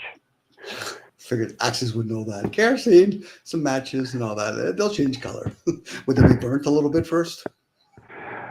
Yeah, they turn their color black and carbon. And so do humans, at that matter. So some of the regular community guys came on to Axis' channel earlier today. Rebecca, I'm pretty sure you got wind of that. Oh yeah, I saw. I mean, you mean like regular community, not regular guys. Well, regular, but like the noisemakers of the community. Aw, I don't speak zebra anymore. It's unfortunate. Elon Musk made me a special adapter, kind of like a based on the Rosetta Stone technology, only opposite, right? So it needs to be tweaked out and kinked out a little here, but ultimately I just can't hear or see anything zebra related anymore, or any affiliates or anything. It's slowly fading. It's a little bit sad and tragic, but it came with a free bobblehead. So, free bobblehead of my choosing, which I'm not going to tell you guys which bobblehead I chose, okay? Like, it's only one free one. But there are subsidies people can apply for. Elon and I are working on that stuff. It's technology that could be adapted, right? Like, so it doesn't have to be zebra related. Like, people could actually, hone in, like, and isolate, like not Bex, right? Like, it's not like specific to any particular crew, with a K or a C or anything like that. But I was just, I saw them. I thought it's fascinating, their obsession with specific body parts and such. It's fascinating. Do you get tired? Do you get tired sometimes, Rebecca, when you see that Rebecca like icon up in the sky like Batman, and somebody's talking about you? Not so much anymore, because it's predictable who the it's kind of predictable who the people holding on to that are and who aren't, right? So less and less people get on the bandwagon, more and more people kind of keep to themselves, and that's the kind of behavior I prefer to see. Not just about me. I mean, I prefer to see it from myself about other people too, but we all do it out here, poke at each other a little bit here and there, and definitely, tend to poke back at people poking at us. So. But you get poked a little bit more than others. I'm surprised you're not wearing a metal suit. Yeah, it's true. But I have, I'm lucky. I've got I feel it just makes the people that support me or are legitimately kind to me, not the false animators, but it just makes those people stand out more, actually. So I don't notice it as much as I used to. Now, that being said, people could say, well, that's because Bex has everybody blocked and hidden, right?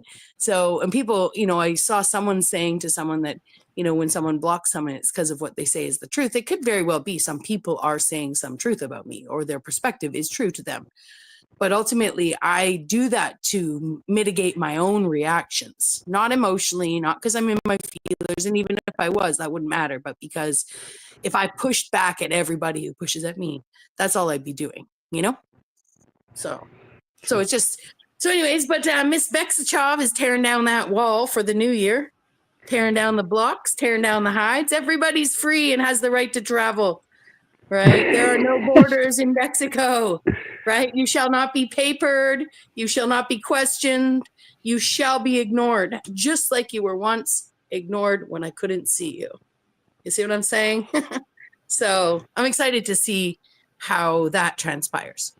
You There'll do- be the rebound effect, like block her before she blocks me again, kind of thing. I expect that, you know. But yeah, ultimately, it's just a game of learning not to take these things personally, you know. Well, that must And be shout out. challenging. Pardon? I just say that must be challenging because I think most of us do take it personally. We might not make it personal with others, but we make it personal with oneself. Yeah, yeah. I mean, I think I was there at one point. I probably have been there again when I've seen quote unquote friends switch sides, so to speak. That's probably when it gets to me the most, is when someone close to me starts to poke at me for the clout that they gain from the group getting on board or whatever, right? Mm. But I've learned how to deal with that too. Like I have a zero tolerance, you know, so it's just fine. So They can do basically, it. if I can equate it, you see somebody getting raped and molested, instead of actually helping them, hey, how about I take a cheap shot and molest them too?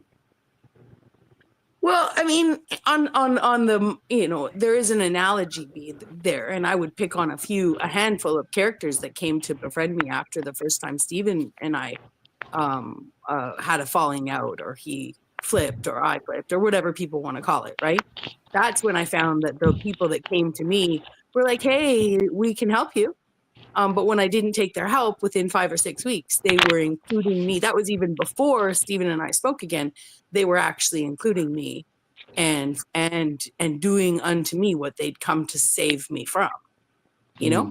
So I mean, I was not their target. He was, not me, you know? And yet, because I wouldn't jump on board, they made me their target too.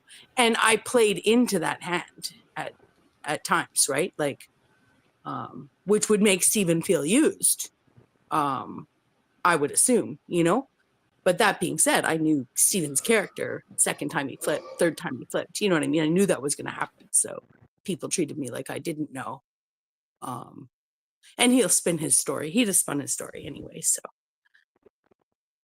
he can do him. I thought it was super revealing, though. You know, his visit over here is so much more revealing of him. Like, he may think he's got his 18 people in his audience that were enthralled by his visit over to Axis Rattblood, but you know, the 11 people over here are not blindly following what Axis is doing. They're watching somebody blindly come in and behave a certain way. So when you look at a little channel that has whatever between 400 and 500 subs, you know, who can hold an audience of 11 people, and a channel of whatever 3,500 subs holds a channel of 18 at that time, like, you can see who's, like, quote unquote winning, you know, because really that's essentially, not that we're all out here for numbers, but that's essentially what YouTube wants, is the numbers, right? So But isn't it revealing that person's behavior opposed to whatever the numbers are? mm-hmm. You know, like, to me, I could care less if a person has 100,000, let alone 2 people. But if you're behaving the way certain people behave, and then they say, well, they did that to me first. I said, really, 2 wrongs make a right now. You're revealing your behavior at that point. Now, they might make it about me. I said, there's the problem right there. What do you mean? You've always made it about you. You don't give a shit about other people. Yeah. You know, and this is where I say it is personal for people. They've just never learned to make it about others. They use others as a muse. You know, the same people that actually rip into another person is the same people that go around, I'm going to elevate you. I said, this has nothing to do with you. You know, if you want to share information, that's one thing. But getting people to cult up with you, how does that serve? You know, it's a simple question. How does it serve? I'm not even saying how does it serve oneself. How does it serve to cult up? And I would say, you know, being the observer of a content creator, how does it serve the content creator? That's the, you know, because I think, I'm not saying that anyone's online to serve the content creator, but I think people are enabling people into their deluded states, you know? And at bare minimum, if people aren't pushing back to some sort of extremist philosophy with a content creator, then I think that they can, and almost anyone can get into their echo chamber. Hardly anyone is immune to it. Well, a word I would use is enable. at that point. And the Yeah. person that I'd said earlier with access, if you're the host, if I'm the host of the party, this is me, Bex, to a nutshell. I'm hosting a party. I'm going to do the best I can. If all of a sudden I find somebody misbehaving or think that it's not conducive for others, I would be calling their invisible parents and say, listen, come pick up your fucking child at the end of the curb. Done. Yeah. Outside of that, you're going to enable the situation, regardless if that person has some valid points. Your behavior lost you out in the door. Regardless if you think you're spiritual, you're going to lock people up, you think you got 1,000 people. That's noise at that point. Now, a person could justify their behavior. That's a given in my world. And I'm usually very polite with people. And he actually knows that about me. I do that even though I despise fucking being polite with people. Because I get it. Most people are going to be wavered by their emotions. Go in the fucking corner like a little boy or girl and develop those emotions. Because if you want to come out fighting with fire, are you playing for fucking keeps? Or are you playing just to entertain each other? Most people are here to entertain each other. They're not playing for fucking keeps. And they're not actually have that conversation around the child, your parents, your adult, elderlies, and all that kind of stuff. Most people in these fucking communities are fucking idiots. They just don't know it yet. So true. Now, if they're thinking I'm an idiot, I say, I already know that about myself, but I try to fucking use some sort of a behavior fucking modification while I'm here. The ones that yap a lot, and I'm one of them, it's diarrhea of the mouth after a while. Speaking of yapping a lot and behavior modifications, I have to go for a bit and return this phone call I dismissed that was coming in just as I hopped up. Or else I won't return it. And it's one of those days where those kinds of communications between loved ones are important. So I'm going to go. I'll be listening and I'll be back. Okay. I'll be back. Okay. Gotcha. Thanks for your insights too, Dom. I don't mean to leave suddenly. No, okay. No problem. Okay. I look forward to it. I'll see you guys shortly. Bye for now. So, I have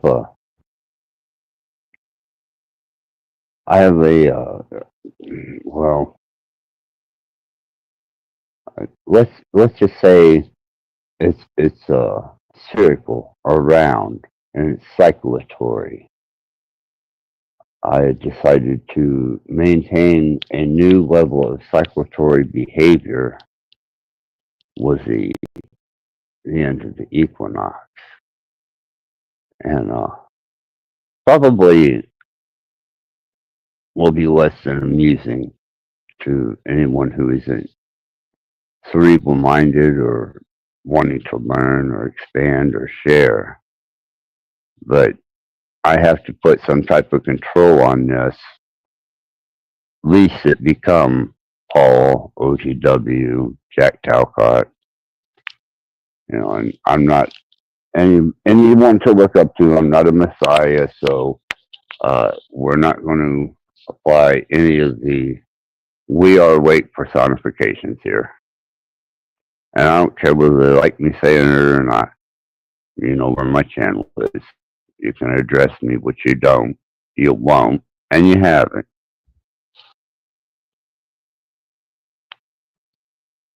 And I know, Dom, it's a little distasteful for you to, when I bring that stuff up, but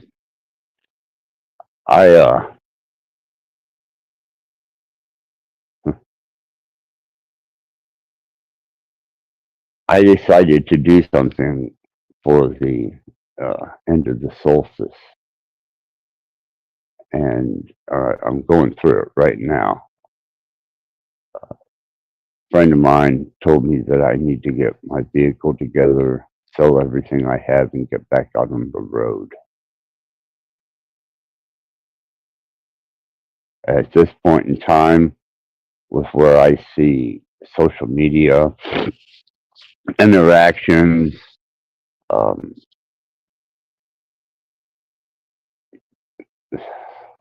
just the state of things, it might be good for me just to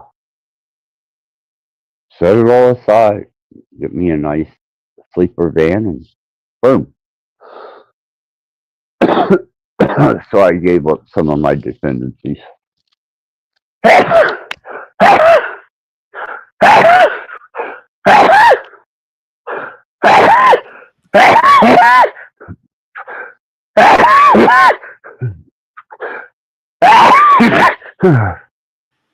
Oh, sorry. You just detox your dose right there. Well done. Oh,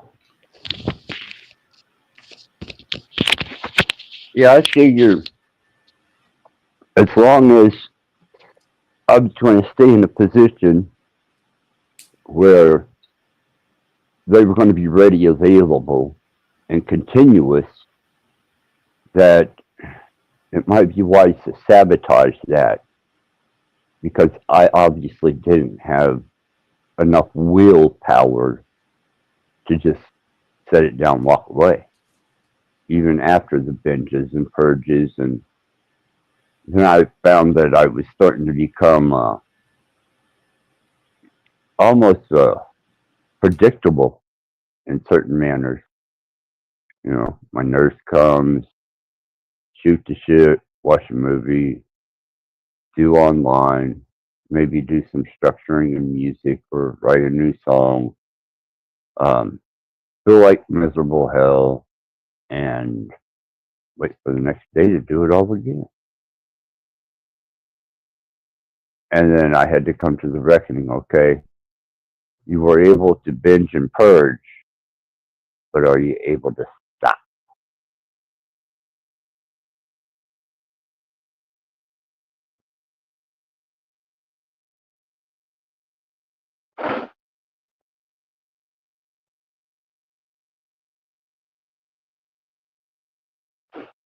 And I'm not saying I'll fail. I'm not saying I'll succeed. But at least I'm trying.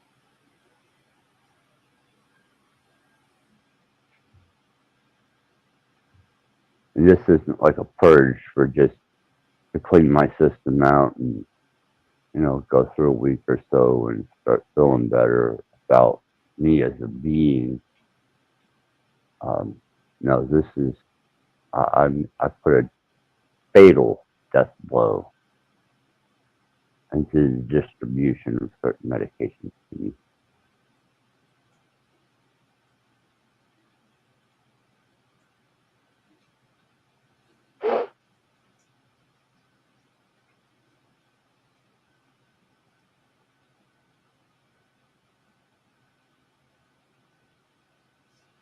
I think a lot of people, we can benefit from different types of detox or purging, whether it's even video games, for example, or online presence. Yeah. Hopefully when we choose to do those things, we do it willingly, opposed to it's become such a crisis, or we're running away from our issues, whatever it may be. Because a lot of times we run to our issues. Hence why I think a lot of people, I'm going to guess when I say this, but a lot of people come to YouTube to run away from something, you know, especially when they openly do their weed online, or, you know, people drink, go online. I'm like, so you're using some sort of courage to have a conversation. Okay. Right. And the opioids and the benzoids and a couple other medicines did skew not only my desire to go out into the world, but it also was my endeavors and the taking of these things not only put me in a bad state of physical disposition, but it also put me in a cerebral state of disposition.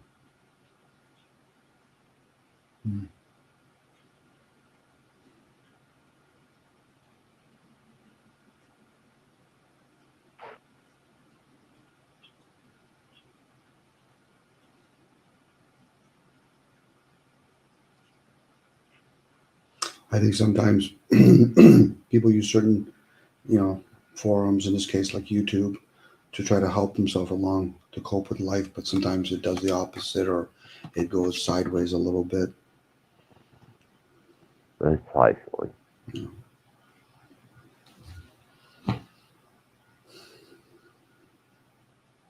But there's always that opportunity that that same device can be used to be informative. You know, like I find some channels, I wouldn't feel safe being on certain channels.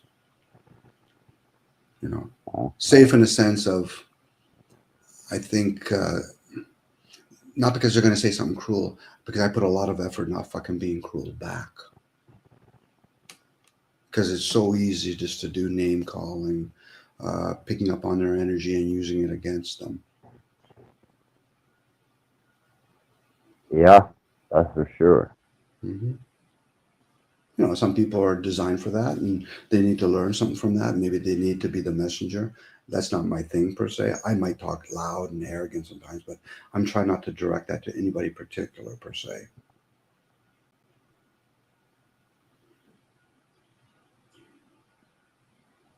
But for some people, they do because they don't realize how much they've made it personal. Because if it wasn't personal, then why are you being offended by somebody else, what they say to you? You know, and even that, if you didn't make it personal, then why would they be even attacking you? Yeah. I agree with that totally. Totally. No, it should be personal for a person, but they should also gauge their environment. If you know it's one of those channels where it's kind of a generalist conversation, they're going to permit foul words, they're going to permit people to abuse each other verbally, you know, and that's not for you. You know, for some people it is, it's conducive for them.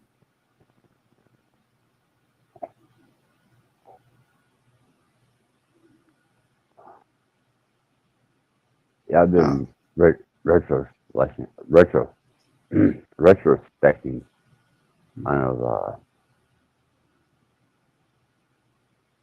on a disposition that I am a human, I'm a man, and I know tradition teaches a man to go out and harm or whatever. I can't buy into that. I'm not going over there across the heavens to ride a bicycle around for hundreds of years. And that, Mm-hmm. I think that's why people go to other people's channel. They want more content. You know, as the word, that's the lingo today. But are you truly bringing value to that community? You know, have you spent time researching that community? Is that what they're after? Well, no. I said, so you're a bull in the China set then at that point. You have no regards to the people you're talking to. You know. But yet they'll say they're parents.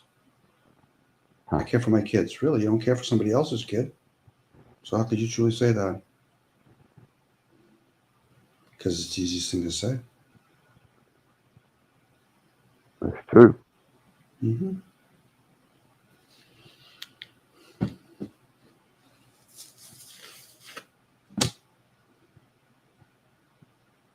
It started out as a kind of a drizzle type day when I woke up.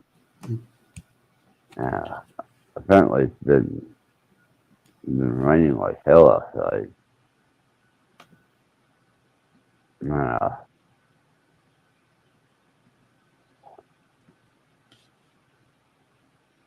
here. I do know that the Earth and the luminary are changing stations.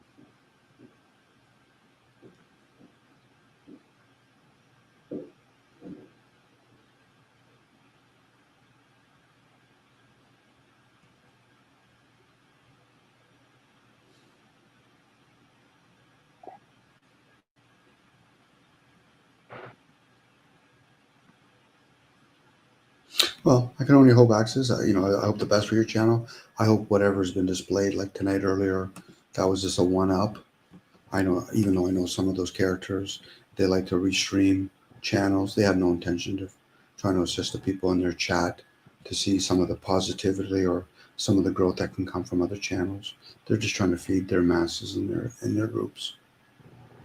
And then once they start thinking, go ahead. Let them restream my channel. You know, I have nothing to hide here. Mm-hmm. And, you know, don't know what we're trying to accomplish, but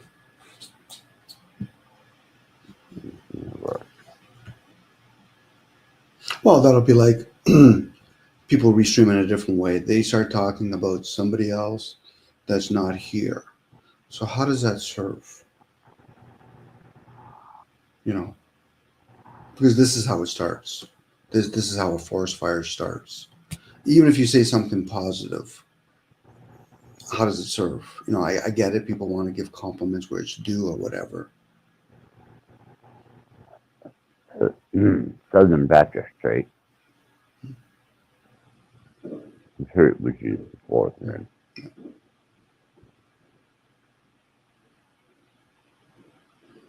No, it'd be nice to say, oh, don't even have to give the name. They shared earlier about some sort of energy work that they were talking about. Oh, that's great. You know, can you elaborate from what you heard, opposed to no, I can't, or I didn't agree with what that person said in another channel. Okay, but you're here anyway. This is more gossip. Yeah. I just hate to see it infiltrate YouTube, but on the level that I was on. It's heartbreaking. Yeah, but if we look back at it and look at other behaviors from other kind of technology, whether it's a written work in paper form or podcasts, you're going to get that. People put a lot of effort to make sure that their channels or the way, whatever device they use, is somewhat monitored, kept safe from outside riffrafters. Even the ones that complement these channels, you could literally be inviting somebody else to come in now. Well, you said that person's amazing, so now I got to figure out how to knock them down. People don't realize how much, well, they do, some of them anyway, how much they've been engraved with judgment. I know a lot of them. The last one was, what was his name? The basketball players that got caught on the intercourse. Mm-hmm. You know, I hear certain people talk even tonight, you know, like, how does it serve to either make fun at somebody else's situation of their skin, what's going on with their skin, especially when you've explained yourself, what you're going through. But it's just more about content. You know, they're not concerned with getting to know you as better as a human being.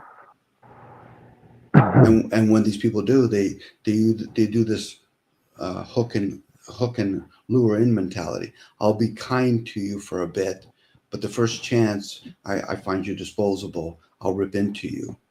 Okay, so they're not even entertaining the people on their channel. They're entertaining themselves. They might hide behind saying, I have so many people that view my channels. No, you're entertaining you. Making it about me is just noise, because I've always found that funny, because most people are self-absorbed.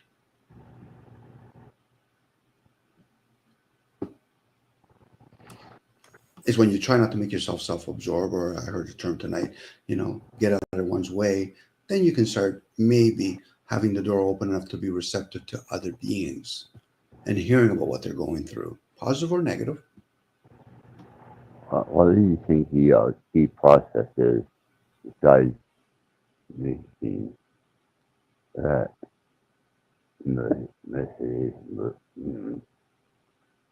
so many different drugs? We'll take benzos.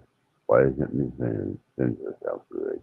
Sorax, is either you're far away, or are you tired? Are you phasing on me? It's probably me. Okay, you might be phasing, hopefully. If not, then, because you said you were purging, were you not? Yeah. Okay. I do hear you better now. Go ahead. I think I'm going to sacrifice the purge. I truly do. Mm-hmm.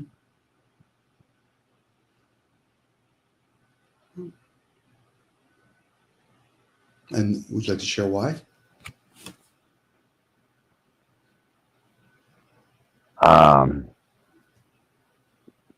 Truthfully, my mom and my daughter and the games they play.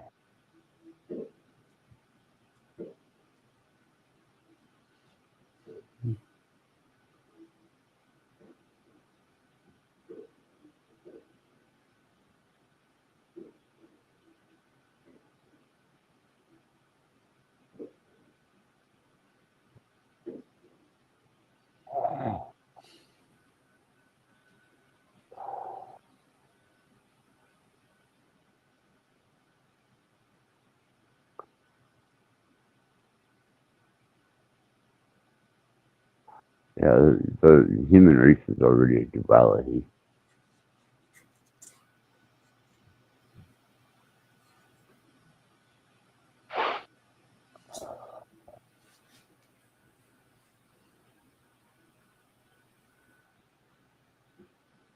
Could a fast be classified as somewhat like a purge?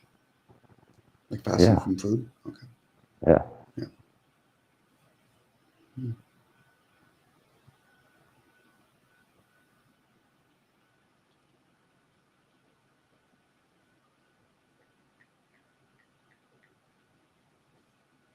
Yeah, I'm even hesitant recently, even though I took a stab today. I'm very hesitant even going on some channels because I know certain characters restream it and they feel as though they need to commentate it. And when I hear my name, I'm like, you don't know who I am. And when I've had conversations with certain characters, it was always about them. They might give me the impression it's about me, but it's not about me. It's about them.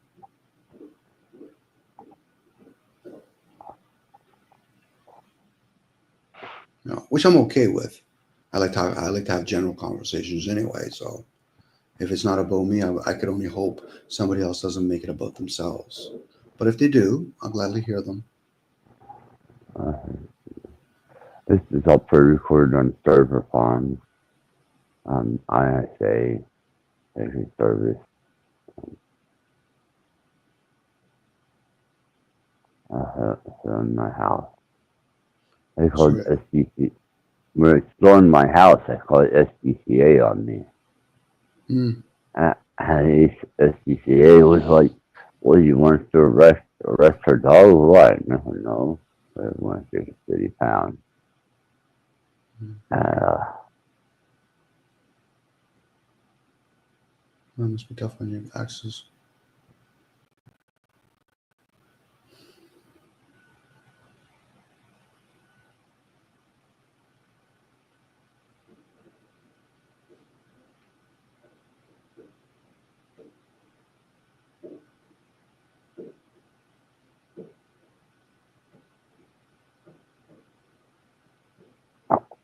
Would you feel, because I heard you just talk about it, sounds like you were pondering the idea of getting your truck back on the road. Do you feel as though you're healthy enough that you could actually go without having that type of care that you've been getting for a while? I will be, yeah. Okay, so all the power to you then. Wouldn't want to think that you have to do that and you're unhealthy, then you're either not going to enjoy it and you're going to probably feel like, you need that care when you do need it. So, but if you can get your health up again, Access, well done.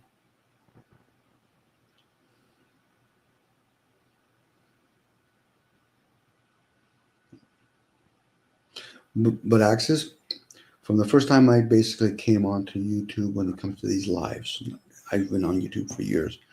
Whatever kind of thought YouTube live channels were going to be and what they are now, it's the same. I didn't expect it to change. And the acceleration really hasn't happened because it's just some channels coming and other channels go. Other people think they can do it differently. But the truth of the matter is they're doing the same old, same old. They might get a little bit of a height. They might get 8 or 9 people on their channel. You might reach a maximum of maybe 80 to 100 people. And then after that, you top up. And then eventually you don't fade away. It's just other people start coming on channels and they just start taking that away. So I don't consider it to the man.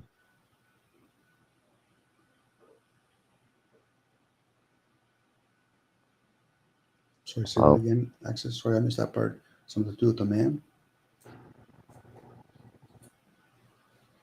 Well, we got snapped in the back. My line of training got gotten directed. Are you up for it? Because it sounds like you might be fading. No, I'm just relaxing. I've got a lot of shit happening. Okay, good enough. I don't want to hold you up, Access, if you are fading. You know what I mean? I don't want you to feel as though you're obligated to me in any way. No. Whenever I shut this place down and walk away from it and leave the keys in the jacket, then I'm done with it.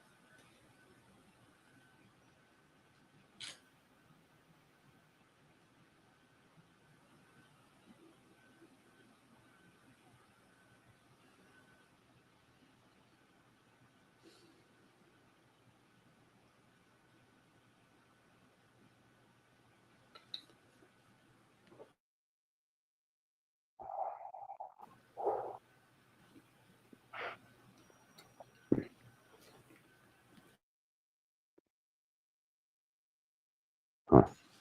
I don't know if you know this. Actually, I don't think I've shared it with you yet, but my dad's on the back end. So Ooh. Ooh. it will be his time in the near future. So hopefully he can Man. give up the breath at home. So right now he's at the hospital. It came back stronger, the cancer. It's all over his body now. So his vessel's taking a beating. Hopefully with him, who's within that, he can either, spirit will take him up. Unfortunately, I think it'll be like under palliative care. So there's a good chance if he doesn't go sooner, he'll probably have to be under morphine, probably more times than not, or some sort of something to keep him with the pain. So best case scenario. Go ahead. That's what they did to my grandmother and a couple other people. Is they just dosed them with morphine and went on. Mm-hmm. Yeah. And there's a support. Me and my brother have been supporting my mom, because she's been with my dad for 61 years, and she's been tending to him. So. Yeah, Dom. I reckon there's probably going to be a whole lot of changes in my environment after the equinox. Mm-hmm. Best, all the power to you. There's a good chance, knowing that you know about energies and the luminaries, you probably know when the best time to move and all that. So. Well, I'm using the kind of the final death of what remnants of life there was through the spring and the summer, and laying that certain things, not just some of my indulgences, but many other things aside. And it was my adopted my surrogate dad, and he won't let up, and he keeps browbeating me with my own words. So, what do you do with that?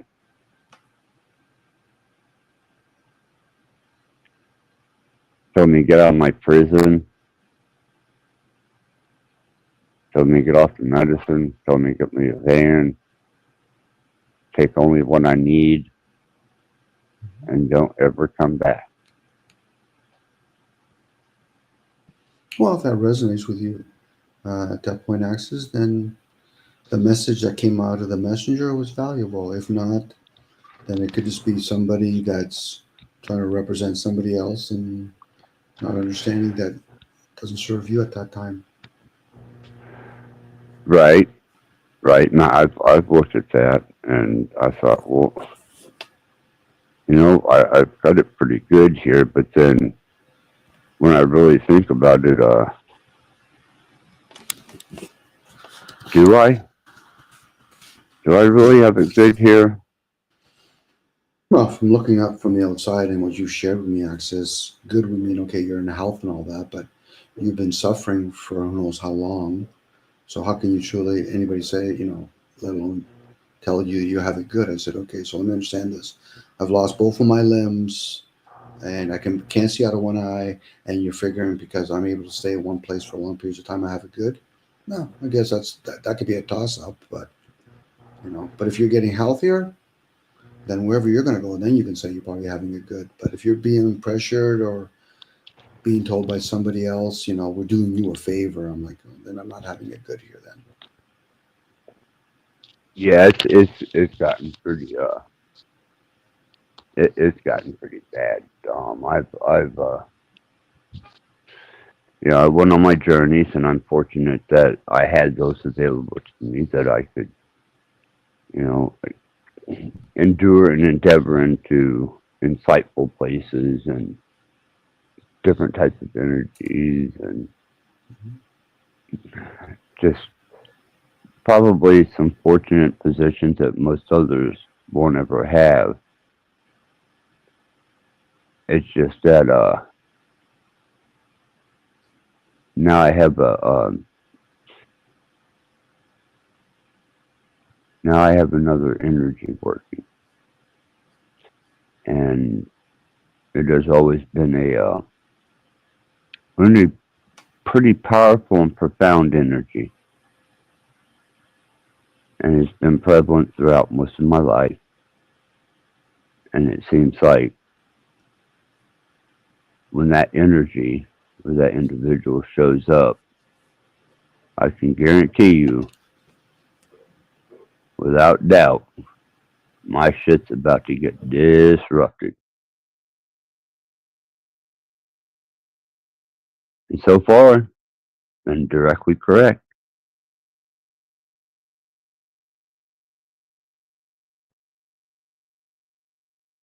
So I'm gonna have to take it for the best that it is. I don't have family here. Um,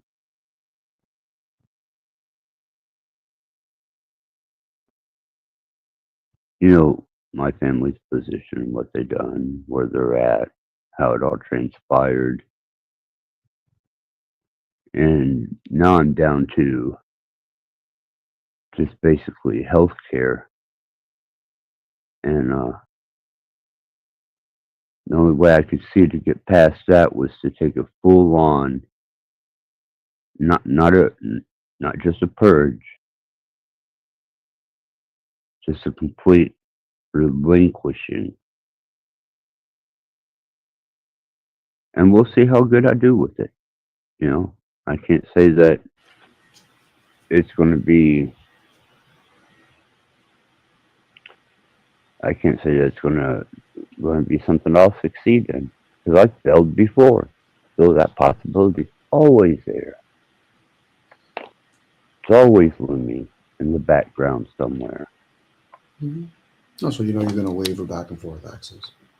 And you're probably honest with yourself. You could put the words "you fail yourself," but you can also look at it. I succeeded. What do you mean? You succeeded the times that you weren't doing that. So you might even need it those moments. I get it. We can be hard on ourselves. I get it. It's time, I guess, I quit being so stringently emotional hard on myself through the understanding of myself, and maybe go demonstrate some of it out there that come along. Not that I seek out, but happen within my midst. Because I'm not seeking to imply my goodwill, my fortune, or this, that, or another on anybody, because, you know, believe me, there's enough of them out there. But the ones that come in contact with me, those are the ones out there on the road that, and they make themselves visible. It's almost like some divine thing says, well, I'm going to put this person in your path, and he's going to need this, and he's going to, you know, sometimes assist with this, or even if he doesn't. It's a chance to give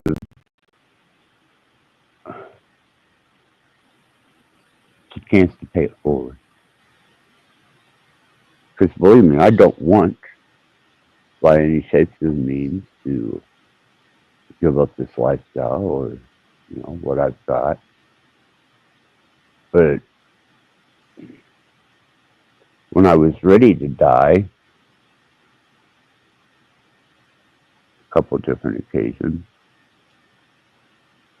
obviously the universe had different energies in motion.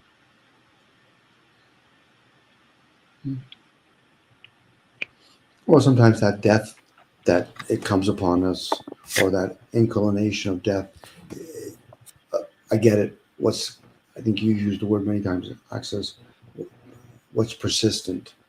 So it might not necessarily mean the death of the body, but some sort of thought, a belief system, a program has to come to its death, meaning that it needs to transform or transmute.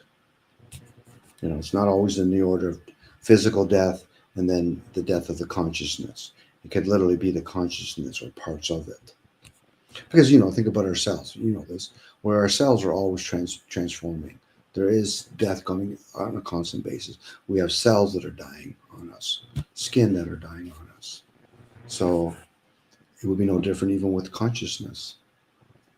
So if you're probably thinking that, it's ran its course the way certain people that are around you that you love treat you, maybe that needs to come to its conclusion. Bingo. Or you hit that one on the head. Yeah, because it hurts. I hear it in your voice. I see how you acted out. Now they could be damaged themselves too, so I don't know. I'm going to give it a benefit of the doubt. They probably are. Oh, they had the option for us to heal each other, but they chose, Mm-hmm. something different. Mm-hmm. And not to cut you off as being rude, they chose something different. Yeah, that's true. Or something that's familiar, something that's more simpler. Usually the things that are more simpler or easier comes back and bites us later on because we don't have no foundation to it. Yeah.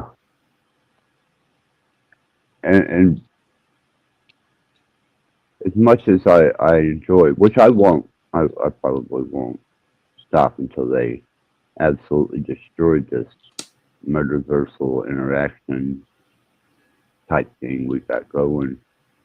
It doesn't mean I'm going to relinquish it. It just means that I'm going to have to do something other than just that.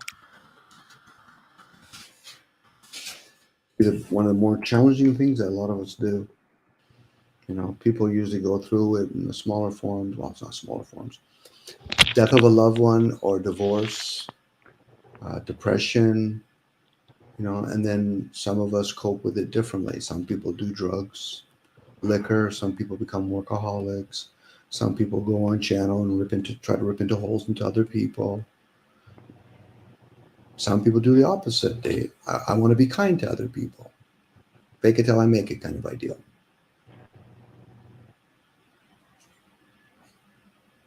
Yeah.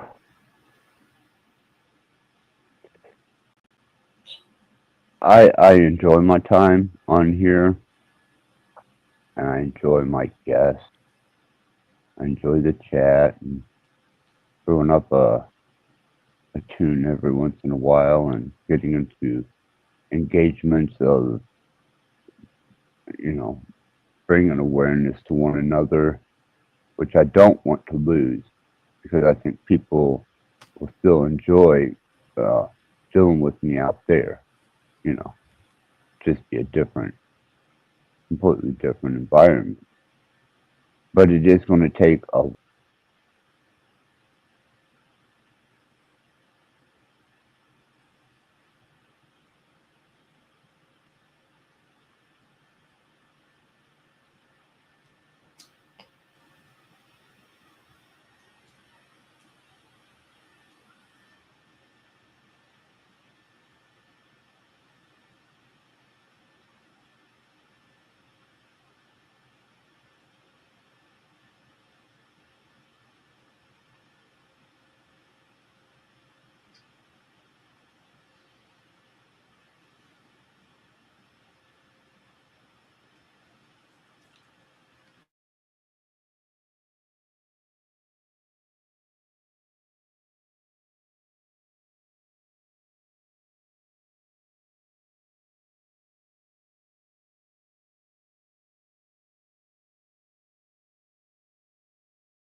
Welcome back, Axis.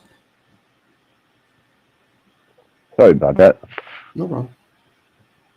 I have one device that I operate my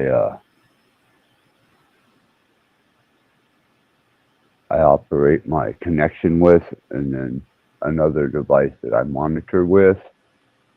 And if I ever touch the device that I'm broadcasting with,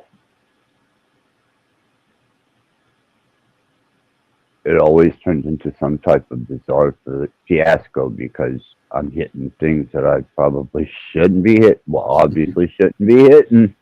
True. And there I go bouncing off stage. Good. Oh. I assume that. I just sat here patiently waiting for your return. So here you are. Right. Good to see you, Lonnie. Good to see you, Maggot. Glad you're back. Yeah, I had a lot of profane. Boy, howdy. I had a lot of profound things that helped bring me to this, which was part of self-discovery. And when I took some of the information that you gave and dished out, it led me to understand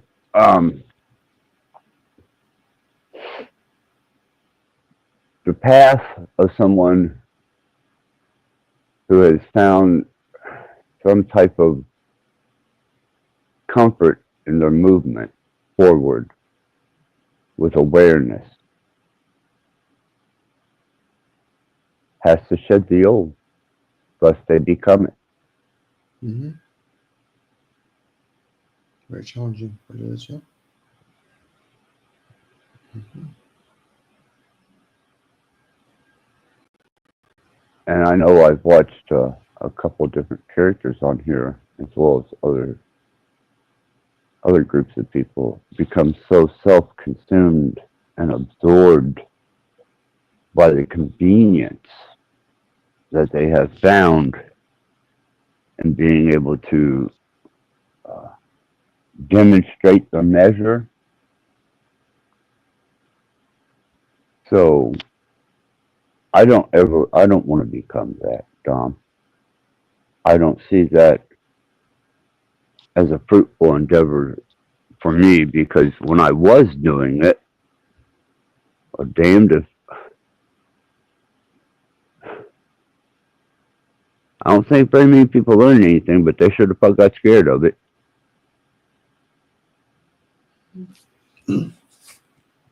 Well, I kind of say jokingly, tongue in cheek, just don't become a professional at anything particular. So if you want to be kind, just don't become a professional at it. You want to be aggressive, crude, rude, just don't become a professional at it. Right. But for some folks, that's where they got to learn. You know, I'm not asking people to change. It would probably benefit them if they choose to change, especially when you know that we're living in a realm that's constantly changing. So you can either work with it or be against it. But I think you said it, and you use many different words, and I like to clone them in my head anyway. And when I say it out loud, I want to make sure I share with the person that I heard it from, where it's indifferent.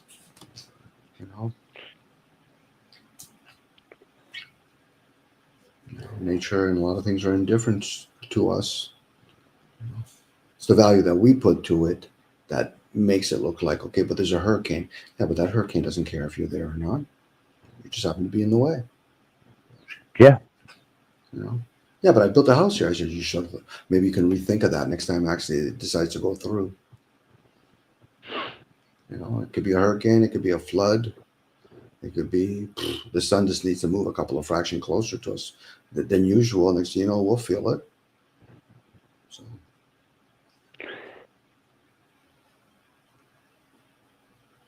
And instead of my aspect of man against the environment, no,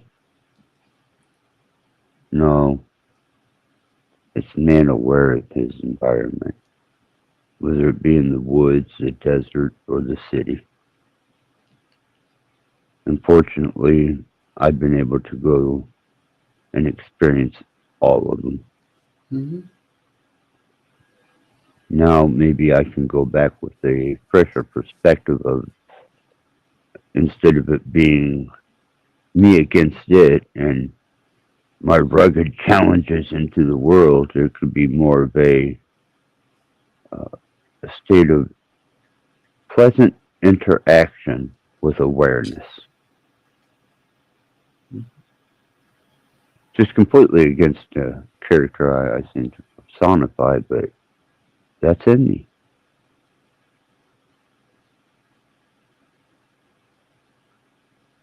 I got to have my my in-home, my case manager.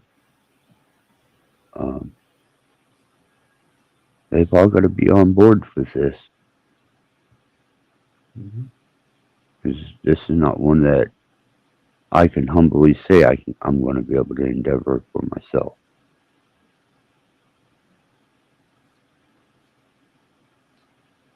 And I hope that I hope that they have the same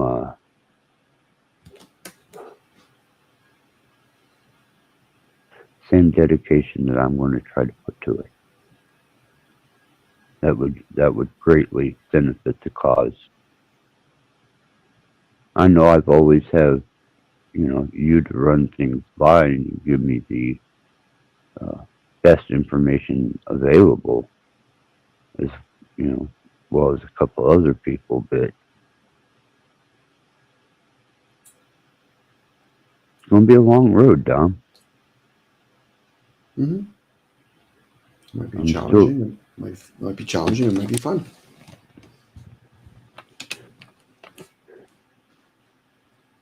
Scary. At least I can humble myself enough to say, yeah.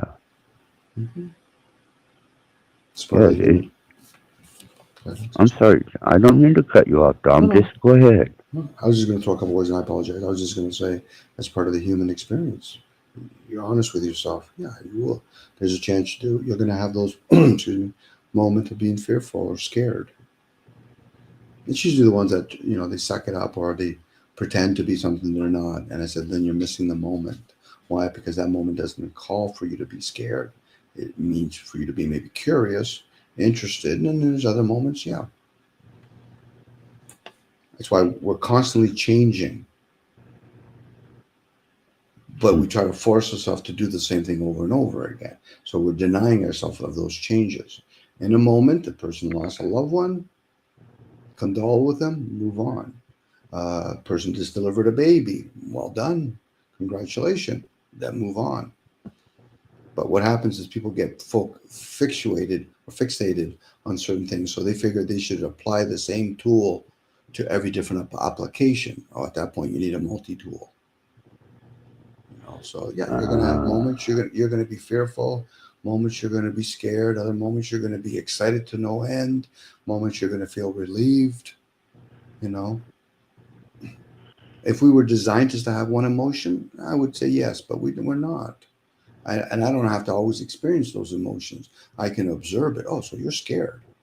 You're scared of what? Of heights? Oh, okay, interesting. Can you break it down a little bit?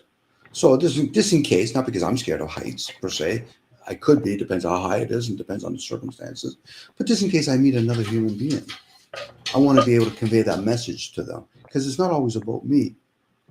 I like to be the messenger. I like to share awareness. Now if somebody said, Dom, we put you on top of the CN Tower at the very top there, and we give you a harness. I think wouldn't be advisable for me. But other people can do that. You have to work your way up to certain things. It'll be like me telling somebody to work with really high voltage electricity. Dom, I'm scared of electricity. Okay. Then we won't do that for you. Would you like to at least observe me doing it? Sure. Not because I'm trying to tell them just because they saw me doing it, they want to do it. But at least maybe they'll break some of that fear and realize I feel safe when I'm around somebody else that knows how to do it. Oh, okay. So at least you're not completely naive in your fearfulness. That's what I was hoping when I had these kind of conversations. We would encourage each other, opposed to, tearing each other down, using each other as punching bags, using each other as muses. I don't mind being a muse for somebody, but at least tell me in advance you want me to be your muse, because I want to know how much I'm getting paid. If the audience start laughing, is that attention for me or is that for you? Now it's the observation that you're always a capitalist in certain situations. Well, we are, and the word paying attention, right? And a lot of people on YouTube want attention. I say, yeah, but that's the person. They were laughing with that person or laughing about that person. So you weren't even getting the attention. They were. Yeah, and especially in this day and age, you want me to pay attention. Well, that's an exchange of some type of information, either me receiving it or you receiving it, and somebody needs to pay for this shit. Mm-hmm. I'm going to share something with you, Access, okay? Because I never broke it down to nobody. I just figured people would eventually ask me. When I say to other people not to make it about me, the reason why I say that is not because I'm not concerned about my own safety. No, that I don't mind sharing about myself when I feel as though I'm with somebody that's trustworthy. But it's my way of saying, if you can respect my wishes, you're revealing you're not self-absorbed. Because you're also including me in the equation. But for a lot of folks, they're so caught up in their own self-absorption, they can't even, follow a simple wish of another. And I've said it openly. Most people, if not all people, are self-absorbed. It'd be no different me trying to tell somebody else that is self-absorbed. Stop talking about you, make it all about me. Why would I do that? I said, exactly. So now it's the same idea when some people are self-absorbed and I say, don't make it about me. I would hope them to ask me why. Why? Because I want to see how self-absorbed you are. I get it. We all have our own personal struggles. We have even struggles that even have nothing to do with us. It has to do with outside entities over us. Yes, it does. Yeah.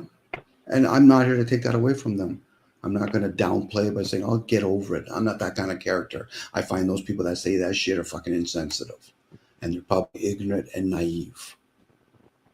But I know enough to put on baby gloves and say, okay, so how do you feel about that? Now, they might turn around and say, I don't like talking about it. Oh, okay. Done. I'm not going to force it.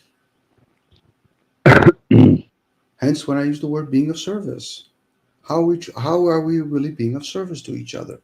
Now, somebody could say, yeah, well, it's my responsibility to call that person out. Did they ask for it? What do you mean? Well, did they actually come to you and say, listen, I think I have some sort of erroneous view. Can you call me out on that? They're giving you permission, or did you take that permission on your own?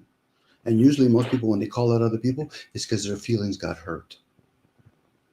Because they thought they were giving advice when the other person didn't even ask for it. That's called Go ahead, Cassius. I will say we did run into that, and I'm not going to name names, but they seem to present themselves, well, if I'm wrong, then call me out. But yet, when you show them that there's a broader spectrum and there's more to it than what they're seeing, well, you might as well just piston his Cheerios. Mm-hmm. It's kind of like conversation when you hear somebody in the conversation, you're really hearing them, and all of a sudden you catch this term. Can I be honest with you? Excuse me. Error on my part. I've been following the fucking conversation. You said, can I be honest with you? What were you doing before that?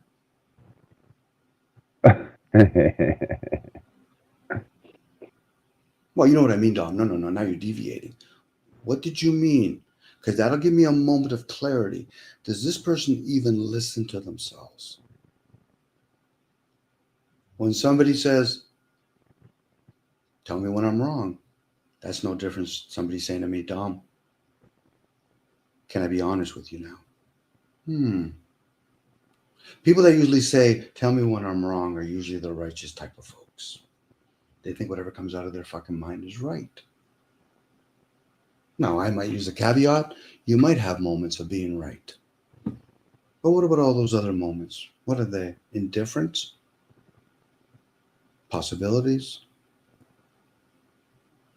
I get it. If somebody wants to be hard on themselves and they want to play that right and wrong with them. They're doing that to themselves. But make sure you keep that in your lane. Why? Because once you start bringing that to somebody else, is that your role? We should be a guiding light to each other at best. Now, if we're going to question each other, my question is, most people aren't suited for public displays. I'm going to ask Go ahead. a question real quick here before he. Oh,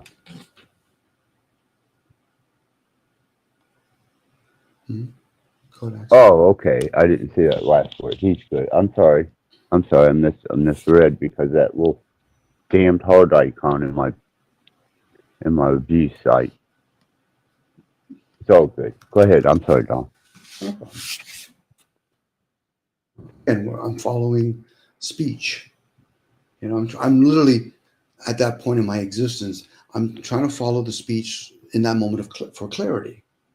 Now, I might ask questions because I'm getting mixed messages. Because I've taken myself out of the equation. So the mixed message is not for me at that point. The mixed message is what I'm hearing. I know myself well enough what I'm projecting. So when somebody says that to me and then they start backtracking, so, well, you know what I mean? I say, well, first of all, I kind of openly shared that English language has many meanings to it. So you have that out if you want. Can you rephrase what you were trying to say? Because I want clarity. I'm having a conversation with somebody. Or in this case, I'm hearing somebody. Now, they might get upset. I said, okay, you might even be passionate about it. Or then they use a word that even trips them even up more. But you don't understand me, Dom. Okay. I understand the tree of life talks about this understanding. That's served for the individual. So you've been following my conversation because somewhere along the line you thought you were going to understand me. Would have been better if you just asked me, Dom, do you think I'll ever understand you? Yeah, good luck. You can try if you want, but it would be better serving for you if you try to understand yourself. It's about know thyself, not others. Now, they might get upset what I said. If I said, but have you tried that before? Because I've tried what you've done and what you're trying to do, and it's never served me. If anything else, it confused me.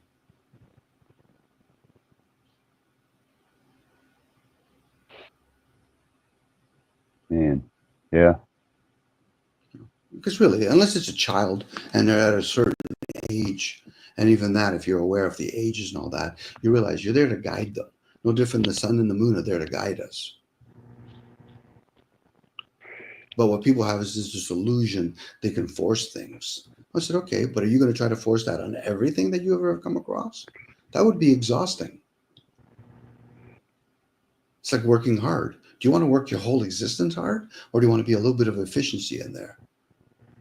Or maybe just step back long enough to realize I'm in my own way at that point. It's called humbling oneself. But that's challenging for a lot of folks because they feel as though they got a lot of animosity, usually not for the people that they're meeting on these channels. They have it somewhere else and they're coming over here and they're projecting.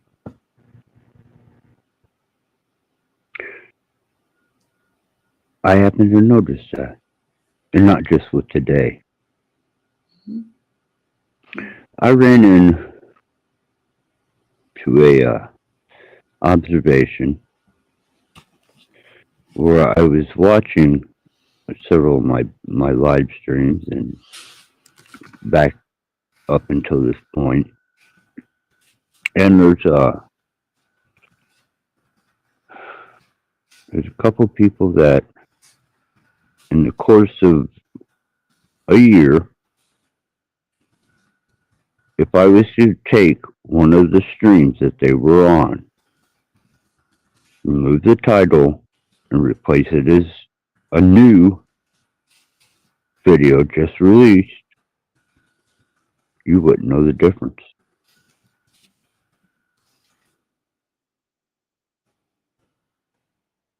And it really fucked me up. Now, sharing of information, consciousness, awareness, understanding isn't always the exact same mode of operation with your thinking and what you have to say. That just shows me that you have reached a plateau. You have earned whatever you consider to be this level of knowledge, and you have decided to stand on that. Instead of progressing, you found your plateau, you feel comfortable, you can talk over other people with a vocabulary and a school of thinking that gives you some advantage. But in the long run, unless you were a new viewer tuning in every day over the past year,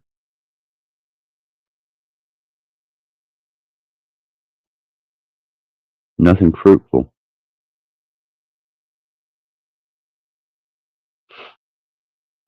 Well, And for the new viewers, bless them if they find something fruitful. the interruptions that we talk about, it's like when somebody says, I didn't mean to interrupt you, but then they talk. If we truly have something that's of value to say, you would think or hope, if we're just thinking or hoping, that if it's that important, you could probably wait another couple of minutes. It's usually things that aren't really that important to others, but it might be very important to them. They just never learned to harness that energy and say, you know something, I really don't have discernment. I don't know how to differentiate what's important to me, let alone others. If it's important to others, I can wait. If it's about me, then I got to blurt it out. Then why do I need others around me then? See, most people, again, that's self-absorption again. That's another indication the person's self-absorbed. They're not concerned about their surroundings. They might turn around and say, I don't care about anybody. I said, then why are you in these groups? I tell you one that I run into. I can't retain the thought of something sometimes when it's profound or relevant, that it eludes my thought.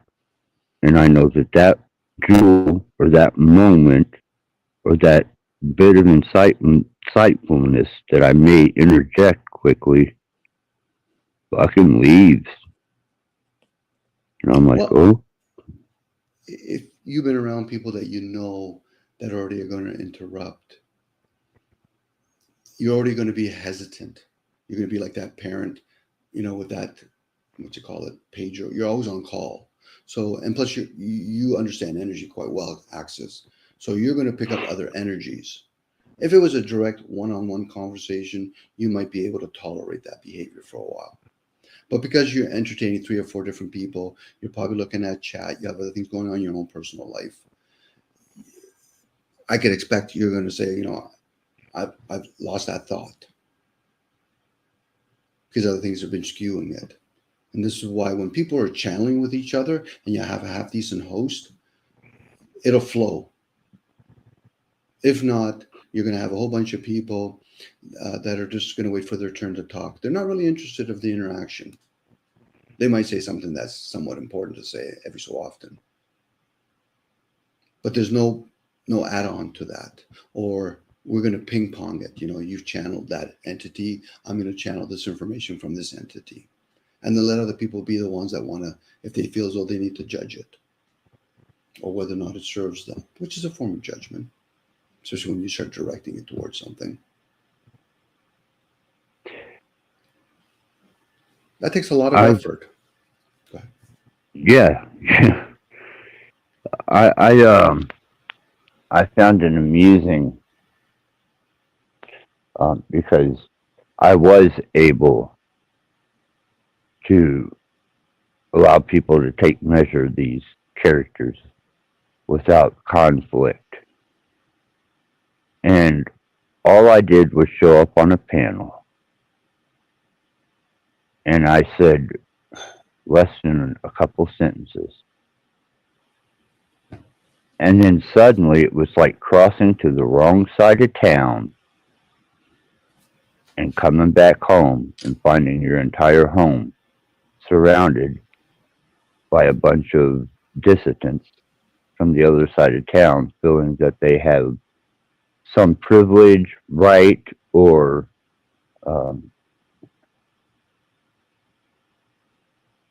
valid reason to be here.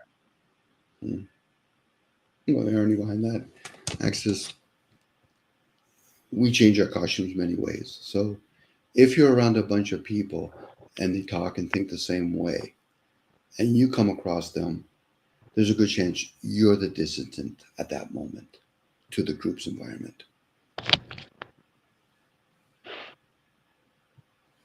You know, it's like saying to a bunch of people, I'm with a whole bunch of people that think they're righteous.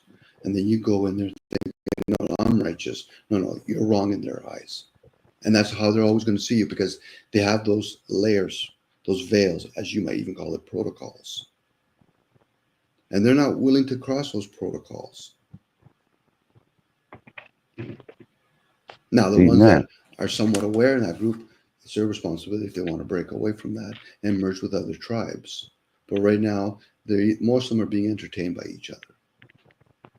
Nothing of value is coming out of that, at least to my perception. But for them, they might say, well, Dom, I need to learn that. Okay, well, then that's what's of value to you. But at whose expense? You know, one thing is to make yourself the expense, the muse. But when you're doing it at other people, so you're just delaying your own personal growth, and you're just going to stop here and be amused or entertained at other people's expense.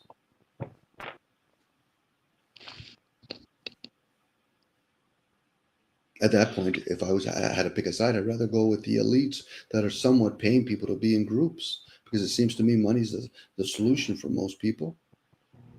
Dare not give everybody on these communities. You pay them give them 6 figures. You'll see how quickly they'll collude.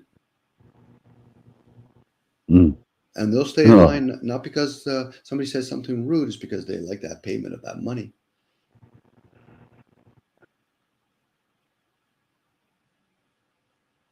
And that can go right across in the indie industry. You know, on the physical plane. Now, on the mental and spiritual plane, that could be a little bit different, but pretty sure there's some colluding going on there too.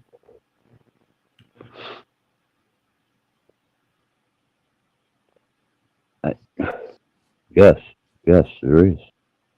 Mm-hmm. You know, a demon that's serving a higher source than them, they understand serving. It's usually the dumb ones that they just serve themselves. That's another human trait too, by the way. I only serve myself. Right. Then why are you living in the city then? Where'd you get the car? Where'd you get the drone? You know? Well, I don't need that stuff.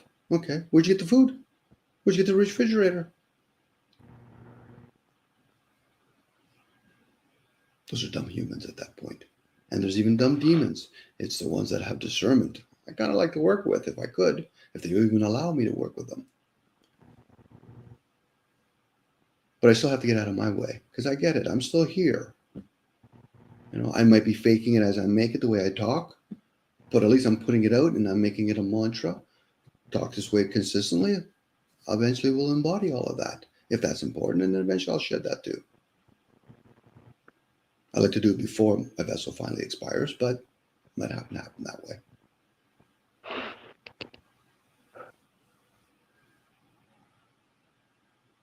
Again, it's one of those things. People can say whatever they want about demons. Yeah, you remove yourself from that fucking suit, then we'll play. And it'll probably be more or less for keeps. None of this, well, you know, I just didn't really mean it. So you weren't even sincere in your fucking approach to me. But I'm guilty of that before I was turned on to the idol that I should know better. Mm-hmm. That's part of being human, Axis. You know, anybody that actually would throw a stone at you, I said, okay, so who here hasn't sinned first? Come on, who here hasn't missed a mark? I want to hear the clever ones. And the first one that throws a stone at you, there's the biggest fucking sinner right there. Because they're righteous. Look at me, I'm righteous. I'm defending God. Really? When do you think God ever needed you to defend it?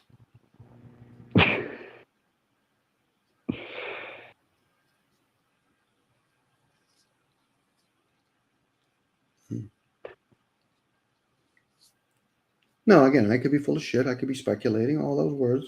But hey, if I'm telling a story, I like to hear your story then. That's what I would tell people. Tell me your story. How do you think the government's run? Please, I want to hear your story. Because I never once said I was right. But those people that tell me their stories, they'll put on the caveat, I'm right. Whoever, would you ever get that program of right and wrong?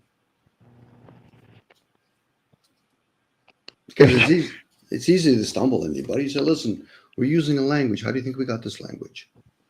Who gave it to us? And why are you only speaking of certain variations of it? I'm just at that point, access just to see whether or not that person's humble enough to finally say, you know something, Dom? I wasn't aware of all that stuff. Good enough. So maybe next time when you're talking, you'll realize there's more to learn when you're silent. I choose to be this fucking fool by talking. I choose to be the fool. I'm not the fucking fool.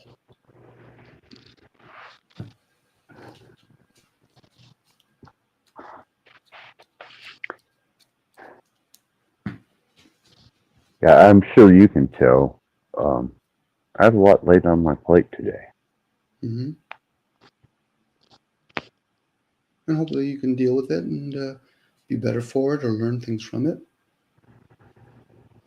Well, it's definitely a sign of motivation. Mm-hmm. Yeah. I've heard you, Axis, and some of the stuff that's been bestowed upon you, it's not yours to own. You know, whoever, let's say your mother, whoever your mother is, physically is one thing, spiritually, she could be something else. Same with your daughter, same with your son.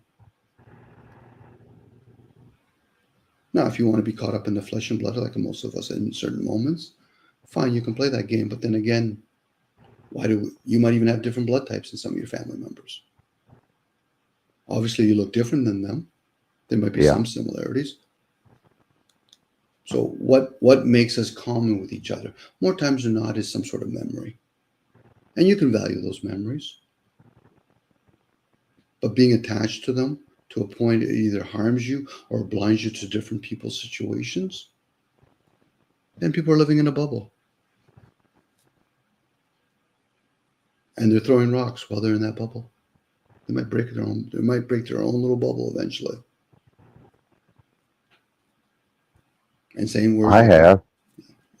You've done the several work. times. Yeah, that's right. You're probably throwing boulders at this point. You know, it's always fun, you know, when people throw caveats such as, you know, I'm representing God. I'm speaking for God. Really? So do you understand the whole term about speaking in vain? What are you going to do next? You're going to bless me? No. God bless you. So you're speaking for God now, are you? Okay. So now if you turn around and tell me, Dom, I'm a God, I'm like, okay, please, I have a lot of questions. So how did the sun come to be?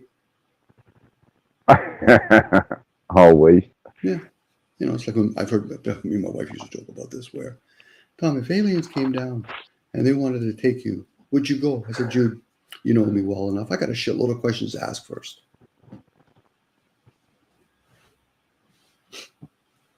I like to inquire about things. And I put myself in that position. I'm not concerned about the outcome. How can I actually ask another person a question when I already know my own response to that question, in the sense that I think this is right, this is wrong? That's being clever on my part. I'm just going to ask a question, so sit back, hear them. No, that's interesting. Something coming to me that's a little bit different, but hey, I did ask you, and I'll hear you out. You know, how many people had the connotation to the word demon? You know, and are they slanted? Demons are bad. Demons are tricksters. Okay, let's go. Those are some of the outfits on, because hey, most of us humans have different masks. I'm not just an electrician. I'm just not a male. If I had children, I wouldn't just be a father. Am I to assume all those different masks on me are bad? No. So therefore, who's to say a demon's bad? Well, they're there to trick you. How do you not know they're not there to serve you by tricking you?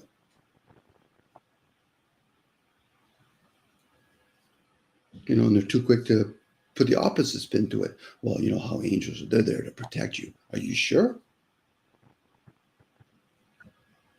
Would you rather meet the wolf or the sheep herder? Because the wolf will say, listen, I'm going to eat you now. Your sheep herder is going to herd you, but eat you later.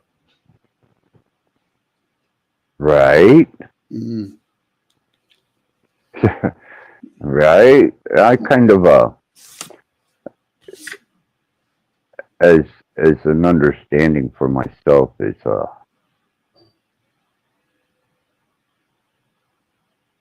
because man is not able to control his actions and his demeanor. I think that a demon stands good to keep him kind of in check morally. And I'm not talking moral as in the church or anything. I'm talking to treat your fellow man good. And then when you start playing in the backyard of demons or you start entertaining that, you come to an understanding that you tread lightly.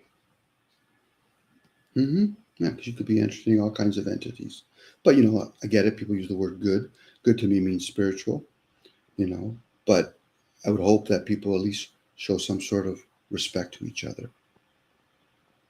Hear each other. Don't feel as though you need to judge whatever comes out of that person's mouth. Now, if you feel as though those verbal things are going to hurt you, then you need to know what you need to do. Protect yourself. Remove yourself. You know, people already have this ideal. When they ask a question, they already feel as though this is how the person should respond. Then why ask the question then? You know, that's why I know enough to say, listen, if you're going to lead with your question, follow it first. So I got a rough idea what direction you're going. Because most people have sadly disappointed themselves, thinking that they're genuinely asking a question because they want an open response. So they can show me respect. No, they're cleverly asking me the fucking question because they already know their own answers. I said, so you're trying to put me into your little fucking pool. Not interested in that game. It's always fun when I hear somebody. Go ahead. Even tonight has been a demonstration of, and I'm just taking a speculation here, that a tradition steeped in kind of a paganistic way, but I consider it a clock.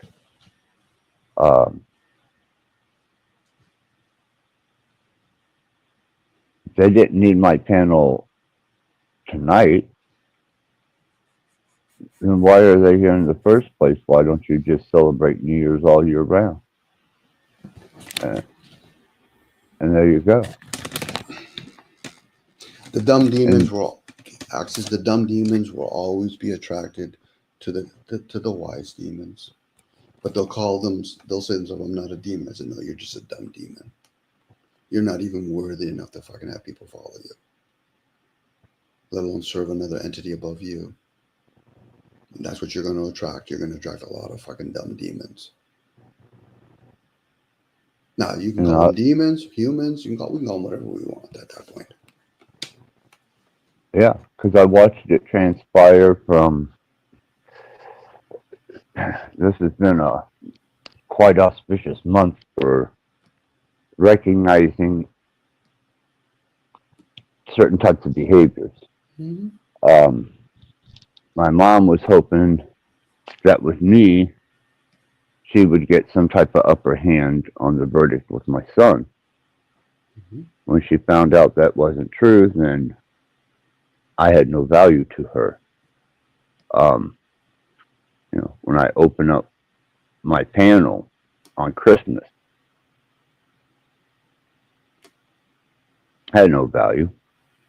You know, everybody was too busy basking in their own indulgences. Mm-hmm. And I kind of figured that tonight would be a kind of a peaceful night to maybe engage somebody, speak to someone, Mm-hmm. because I am going through an extreme amount of change. And didn't fail me. but yet they'll talk about, well, New Year's, that's based off of this calendar, and it represents this, and this, that, and another. Well, didn't you just do that Christmas? Are you going to do that Valentine's Day and Easter too? A lot of these channels are becoming like when we were growing up, the bar scene. There's the big club scenes. Those are the bigger channels. You got the small, little, quaint little bars. They're all sitting huddled over some bars, having a beer, having some wine, maybe hearing some music. Let's go for a dance. And during all that time, there's a lot of chattering going on. That's what a lot of these channels become. So they're not a meaningful kind of channels. They're fill-ins for themselves, whether it's out of loneliness, boredom, and the ones that are meaningful, like when you're trying to do meaningful things, you'll reap those rewards at that point. Access. It'll probably be few in numbers, because even if it becomes bigger number, are you going to be able to maintain it, let alone address each individual? That's challenging. And when I say small, anything under 5,000 is small. Oh, just yeah. But for some people, a lot of these panels, that's why they struggle. They're trying to get the same people buying the same product. You've heard me say before. They're all going to the flea market and everybody's selling the same fucking thing, and then wondering why I'm not selling anymore. I said, because you guys are all selling the same fucking item, and the consumers become the exact same people as the sellers. I just have to look at chat more times than on some of those channels. I'm like, fucking, you're more fucking distraught than the ones that are actually on the panel. The only difference is they got the chat where it's done by a bot, and you can actually hear each other, and they'll type, like, not hear each other, but type with each other. Imagine if it wasn't controlled that way. Everybody would be typing over top of each other. This would be no different on the panels. Well, that's why I dared to step forth even tonight. I mean, if you're truly convicted by whatever belief system you have, ideology,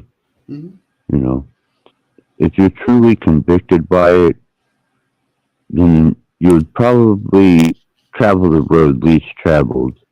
And I'm very familiar with it because I've had the feds called on me in a church. I'm ostracized from so many fucking churches. I secret societies. Brother, I got a blood stain a mile long contempt from those assholes just because, I was convicted by my pursuit of knowledge. Mm-hmm. Yeah, and maybe you'll find entities out there that find you very worthy and say, okay, we've seen you go back and forth and dealing with the human race axis. We knew from the get-go you were going to get nowhere there, but your persistence, your conviction, if that's the words you need to use, we will open doors for you. But most people do not think like you, Axis. Most people are not going to go into another church's dynamics and be a shit disturber. They're just not. If they're being honest with themselves.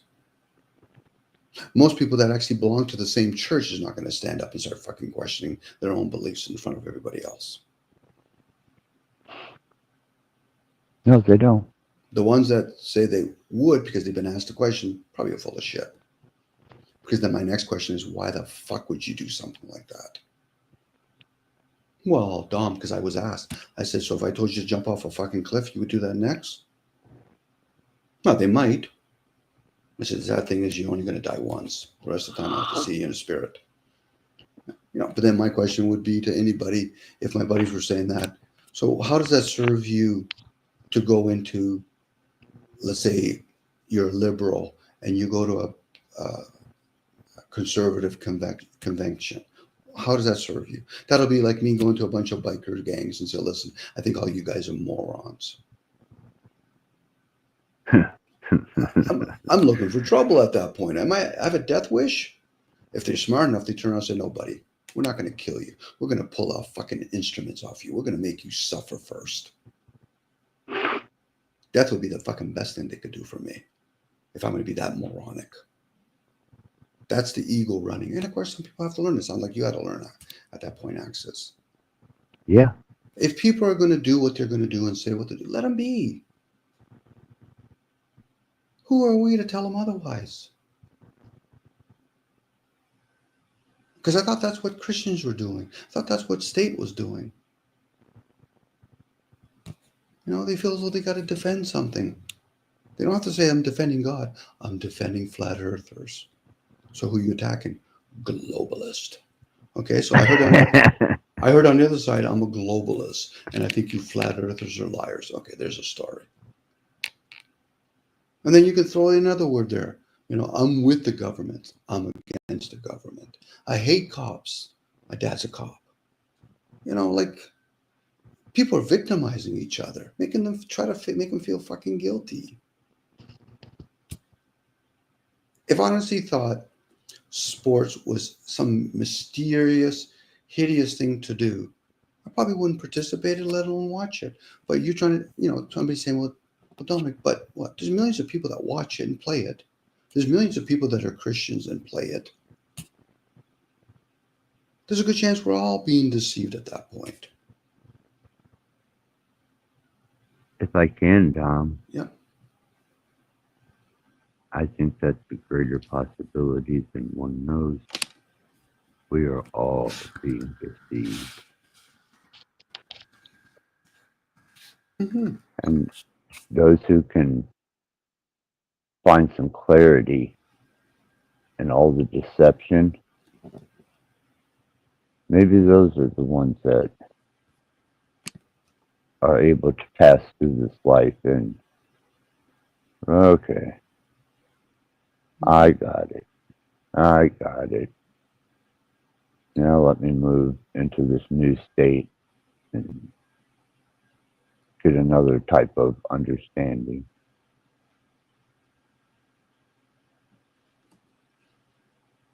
That just seems to be the only thing logical to this realm.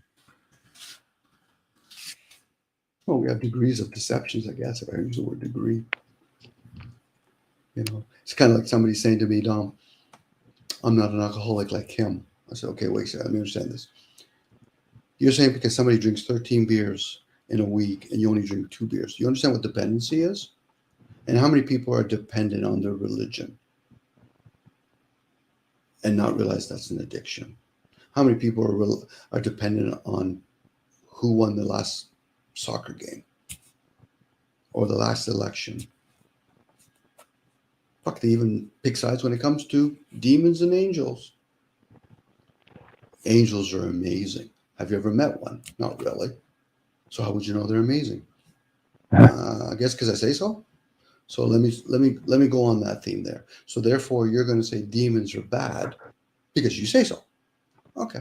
So there's nothing to probe there, right? Can we at least speculate what demons are then? That this is what I've kind of resigned myself to at that point, Access. So can we at least speculate? No, Dom. Demons are bad. Oh, okay. Can we speculate why you think they're bad? No, Dom. Okay.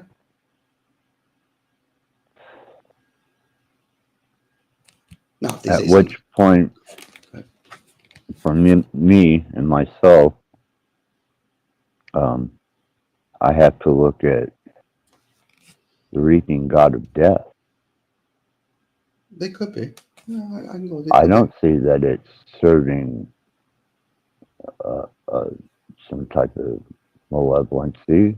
I don't even see that it's servicing anything other than the fact that it's just confirming the fact that even as we were told and as we have seen and discovered, perishability is inevitable. Mm-hmm.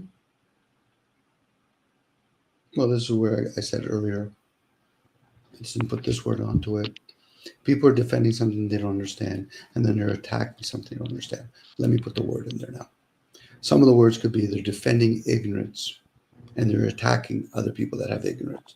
They're defending their naivety, and then they'll attack somebody else. If you truly understand something, why would you attack somebody else what they understand from their perception? You know, I would never attack somebody that values believes or has faith in God. I might ask questions. What type of God is it?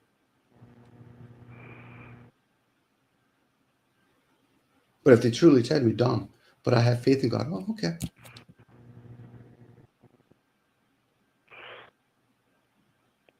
But I do like to ask questions because I know me. Because in case somebody else said, Dom, I'm wavering.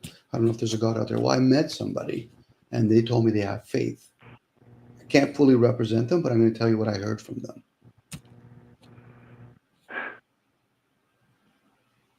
And then they browbeat the shit out of them, each other with it. They could. They could. I've seen it. Yeah.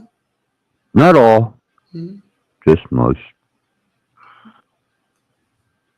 You know, I usually put the energy of curiosity, where other people put the energy of righteousness, or, you know, and the next, you know, they wonder why they're attracted to that kind of stuff.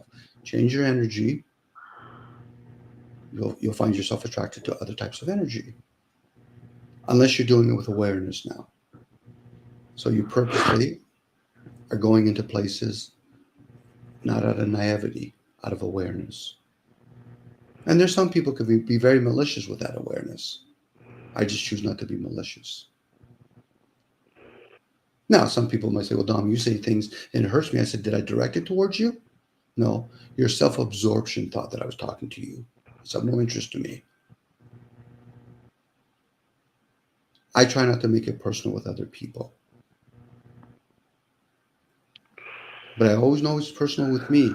I just got to make sure I feel safe enough because I really don't want that noise. That noise can come in a form of, fuck, I feel as though I have to explain myself now. I feel as though I have to justify myself now. I feel as though I need to defend myself. Why the fuck are you wasting that energy, Dominic, on that?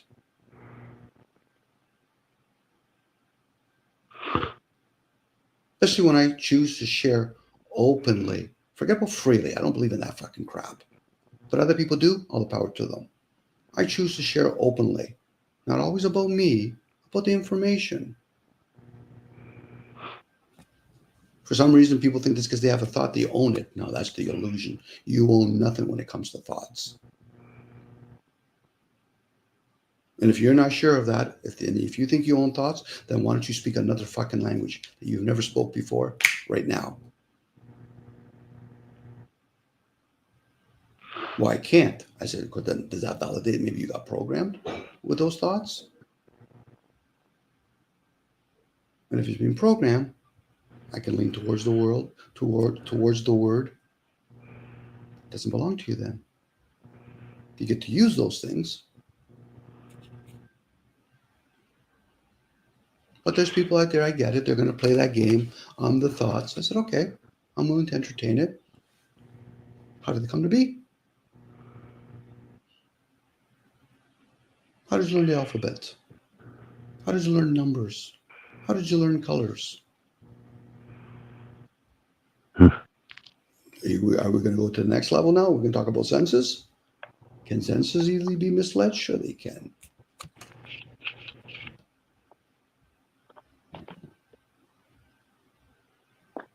Well, I said I think in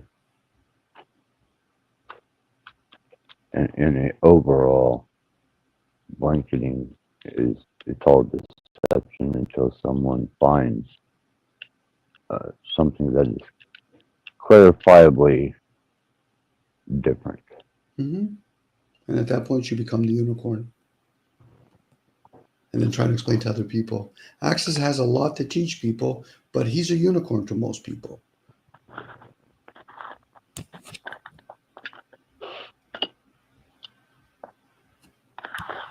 Because most people don't realize how much we've chosen to become like sheeps. No offense to the poor creature, but sheeps do herd together. They cult up with each other. If one jumps off the bridge, everybody has to jump off the bridge. Hey, as certain characters say, they're going to lock us in here. Yeah, you'll probably be locking us in here, and you'll be in here with us. And once we shed our vessels off, then I'll get to play with you.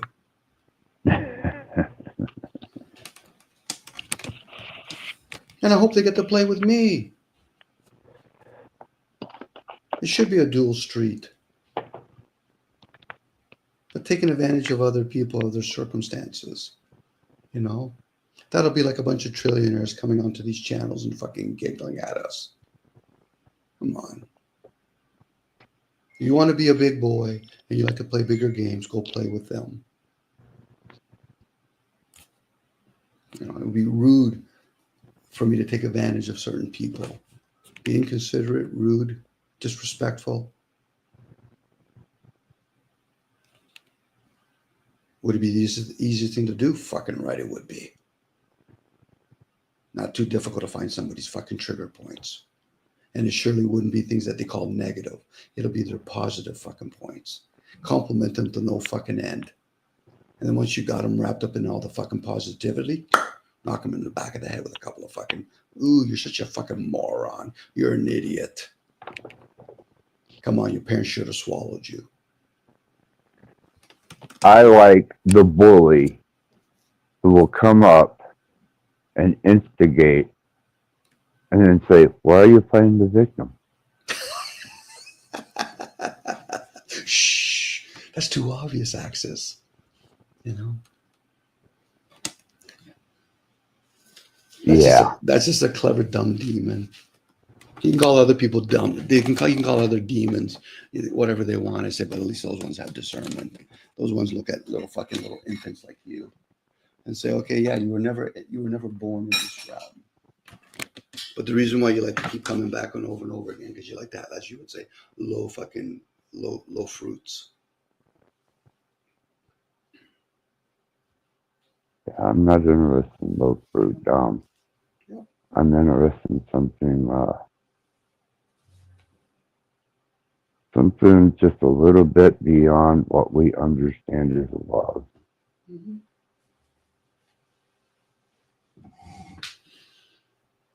Doesn't mean I can't be a outright bastard son of a bitch. Mm-hmm. Well, you openly admit you played both light and dark, so it's not as though you haven't given people the heads up. But at this moment, I'm trying to stabilize my state of being for my endeavors. Mm-hmm. And the fact that I've got you who is an advocate of me on my endeavors, Maggot, I'm back. I've got a plethora of people who really, do it. Well, we enjoy sharing things with each other. You know, if one of us lose our way a little bit, the other ones hopefully can be there. You know, and hopefully that'll form some sort of small tribe. And then other people, I see it even in the chat. You know, then if they choose they want to come up or chat on chat, you know, and then it grows that way. And if they leave and they come back months later, they feel as though they haven't even left. It's usually the ones that are just a disturbance. I said, you know something? Why don't you hang around other people that are disturbance? You know, I'm pretty sure you'll appreciate each other. Because I'm not here to say it's right or wrong. You know, if I start talking about lovey things and the group doesn't want to hear it, either I have to reform myself, change my ways, make myself very diversified, or then I just leave. You know, those other people access that with all sincerity, they're noise. The fact that you know now, or at least you're practicing, give them a couple of minutes, even that you want to entertain them because their reputation already precedes them, so it's a waste of energy at that point. But if you want to do the Charlie Brown with the girl with the football, yeah, you go right ahead. But if you want to boot them out, whether it's me or anybody else, I think you're going to show as a host how you handle your household. You know, I say this jokingly, but if I'm a host of a party, I said this with Cage recently, if I'm a host of a party, the responsibility is for me. If all of a sudden I see certain people that are adults acting like children and they're not playing fairly with other people in the party, I'm going to phone an invisible phone number saying, I just called your parents. I just gave them the heads up that I'm going to kick their child to the curb because he doesn't play well with others. And there's people that have openly admitted, and their action shows they don't play well with others. And my question now is, why are they still there? You can't expect somebody that doesn't play well to know better to leave, especially if they're doing it unaware. But if they're doing it awareness, they're the worst type of character to be around. And I'm using the word character. Hey, Dom. Yes, Kid. Yes, Axis. It's about 5 minutes. Yep. to 12. Would you like to step outside? I was going to actually, believe it or not, I was going to do it because my wife and her daughter are probably going to swig something just to celebrate this, whatever transformation of a Georgian calendar. No. It's not about celebrating this fucking shit. Okay. I haven't been to the range for a very long time, and these guns that I have not been shot in probably 2 years at least. And I would hate to pull one of these son bitches up trying to defend myself Happy New Year, guys. and it not fucking work. Happy New Year's. Happy New Year's. Happy New Year. Happy New Year. Yeah, Judith just wished you a Happy New Year's, Axis. Yeah, I heard that. That's what I said. Happy New Year, Judith. Thank you. But no, Dom, this isn't for celebration. This is just a fucking opportunity. Okay. Opportunity. Mass as a celebration, maybe, or no celebration. Okay. So do you need? Because I think Cage even asked to be on here. I saw him asking for a link. So did you want to do that first before? Yeah, you can. You can drop him the link. Okay, let me see if I can find it here. Yeah, absolutely. But this is not in celebration. This is in the fact that I have not been able to use my firearms in a couple of years, and I want to make sure that when I do, I'm not standing there looking stupid as I take a bullet to the fucking head. Oh, listen, let's make sure you don't do that for yourself, Axis. That would be very sad to lose you. But this is an opportunity, and I've been thinking about it today, and I thought, nope, I can't let this one go by. I fucked around and let it go by last year, not this year. Let's make sure this one's... Cage might even bring out his ammo. Oh, yeah, both of them fully loaded, ready. Oh, this...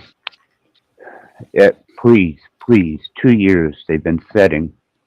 2 years. If you don't mind sharing with me before you shoot them off? Yeah.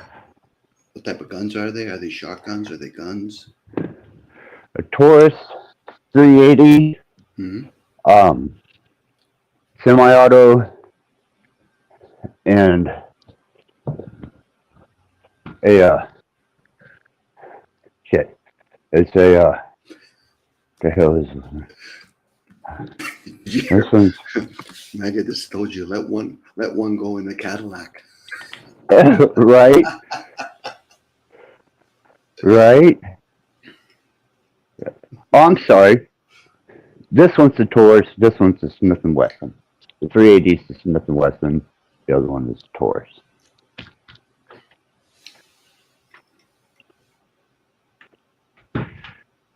Of course, Cage just put, I made my own. Of course, you made your own, Cage. I wouldn't expect anything else less, but you're making your own. Right. So I think you said it's been a couple of years since you shot it off. Yeah, since I've shot either one of these. I just want to make sure everybody else is shooting when I do it. Yeah. The reason I'm asking is because you're talking to a guy I've never shot a gun before, let alone a rifle. So is there kickback to those kind of devices that you have?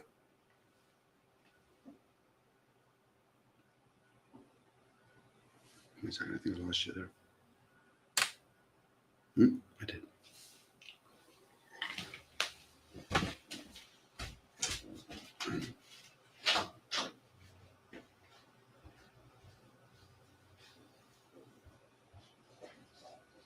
Thanks, man.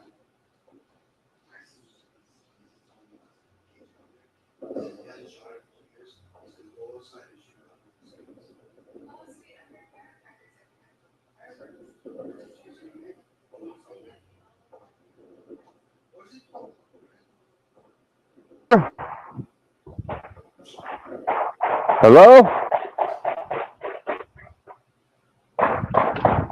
Hello? Can you hear me, Dom? Sorry, Axis. Yes. Okay. Yeah. Well, okay. Here we go. Excuse me.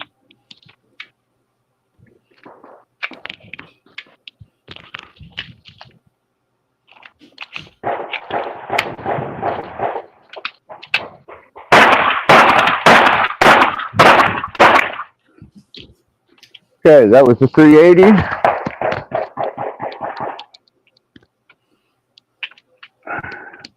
And that's the old 9mm.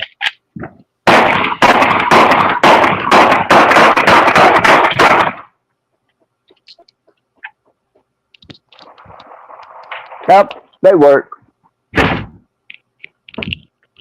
Now, are those designed to for animals or for human? You know, to shoot humans, I guess. But for animals, and what type of animal? No, these are my home defense. My animal guns are in the closet with my survival. I think we got another gun here in the backstage. Cages backstage. Now, I guess you're in a part of the States where you're allowed to shoot firearms where you are? Yeah, we have open carry here and concealed carry. So, but on this rare night, you know where you're aiming at though, Axis. You have a backstop. Well, we can blame it on the fireworks, right? Perfect timing. There you go. He'll be back, actually, Cage. 2 minutes. You know, I heard the shit outside here too before you even let it off. We're not allowed to shoot arm here. Are we, Cage, in Canada? Like, especially in Toronto? I don't think you could just openly shoot a gun, can you? No, you can't do it anywhere. Like, okay. You're not allowed just to recklessly discharge a firearm. Okay, yeah, that kind of resonates. That's why I'd ask, because I remember seeing certain videos. Some guys were saying that police would go to their place, and guys would complain, said, "But I'm allowed to do it in certain parts of the states or whatever." Oh, it's the New Year's. It's fireworks, man. Blame it on that. This is why most of the time in the streets, Dominic, this is the perfect time when you have like Canada Day or fireworks or yeah, you get packed. Why? Because it's just a firework. I know my buddy when he used to do those shows where they do like for movies and they have to do all those things with the guns and they have to solder them all, like the trigger and all that. But they would be in places where they would have the license and they could go in the field and just start ripping away with machine guns and everything. Well, it's all about the backstop and the backdrop, right? Because the bullets don't end until they hit some. Or they eventually lose enough kinetic energy to fall. But eventually they're going to hit some. So it's like, what are you letting? You're going to let it off? What if you hit a random person? Like a little child through the window or something? I just fainted at my neighbor's house, man. You know what you're supposed to do? Bro, if you did access, we're going to grease up your fucking handle at that point. Sorry, Axel, did I miss it? Were you aiming at your neighbor's house? Is that what you said? Yeah, I know what. Isn't that like the neighborly thing to do in New Year's? We're going to grease our handle up. No Narcan available for you, buddy. Well, I don't think I'm going to be Narcanning anymore. I put it into my pain management because I didn't have the willpower to. But you didn't actually let it off like that, right? I hope you didn't, because that's pretty retarded. What's wrong? My neighbor's house is a very broad target. I didn't figure I'd miss. You're dumbass. You couldn't break out of a wet paper bag, could you? But especially if Axis went over there earlier today and put like a big spray can and X on the back of his wall. Shooting. You've done it before too, then, Dom. What, arrow? Slingshot? What? I'm Canadian, so it'd be more or less like a flicking of the hockey stick with a puck or tennis balls. So. But it's the same ideal. It's just you have something a little bit more stronger and lethal. Yeah, in the closet, what I hunt large game with is I've got a 50 caliber single shot. I have a buddy. Actually, the gentleman I work for, his good buddy. We go into his man cave and he has like animal heads everywhere. And then Carlos tells me, that we only shoot the males. And the guy that was doing the construction on the site, nice gentleman too, but he's a hunter too. He's younger than me, and then we're talking about drones, and then he showed me his gun, and he says, "You see that field over there? There's about 4 Ks down there, and my scope, I can shoot," and he has wolves. Coyotes, my apologies, coyotes. I'm like, holy smokes, how much did you pay for that scope? He goes, "Oh, down about $4,000. So I'm always fascinated about the wear, the gun wear and all that. Is like, you hear about those people that are doing bow and arrows, for example. They're trying to do that clean kill from on top of a tree. So I have a cousin that actually, her husband does that. But for me to do it, it's not my thing. I don't think I'd even be good at it. So, but I admire people that do that kind of craft because, it's hunting. And the way they talk about it, no, we don't just aimlessly shoot animals. We put a lot of effort. You don't hold your gun up in the air or towards other people when it's loaded. You only do it when you're ready to shoot. So. Yeah, if you don't know any type of gun responsibility or any type of etiquette amongst the wild when you have a weapon, then it's probably best that you don't have that weapon. No, that's true. Yeah, very true. I get it. People want to be gangsters, but even gangsters are good with guns, so they understand. That's why I'd ask you what you have and all that, because it's like me talking to a bunch of guys that are fisher. What kind of lure do you use? Doesn't necessarily mean I understand all of it, but it's nice to ask, right? So. Yeah, I'm not an avid fisherman, but I can damn well catch fish. Mm-hmm. Yeah. I'm not a proficient bowman to bring down large game, but I don't carry, large game razor tips with 40 to 50 pound draw or 75 pound, however, whatever the size of your frame is. I don't do that. If I'm hungry and I need to eat, then something's going to drop and I'm going to eat it. Mm-hmm. Yeah. So it makes you a nomad in those areas, yeah. Well, Megan, I think he missed it anyway. I better check on my neighbor in his yard. You might have a rental availability next door or something. I don't have my neighbor. Oh, by the way, Cage is backstage again, by the way. Yes, I'm getting to him right now.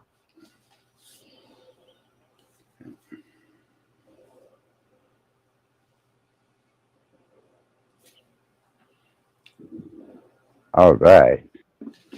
Well, thank you for that, by the way, Axis. That was enjoyable, by the way. I was just glad that, I do try and take a little bit of care of them. And I keep them oiled, I keep them cleaned, I keep them loaded. How many times can you squeeze it on yourself until you stop squeezing? Once. That's it? Come on, bro. Where's their heart? That's all I need.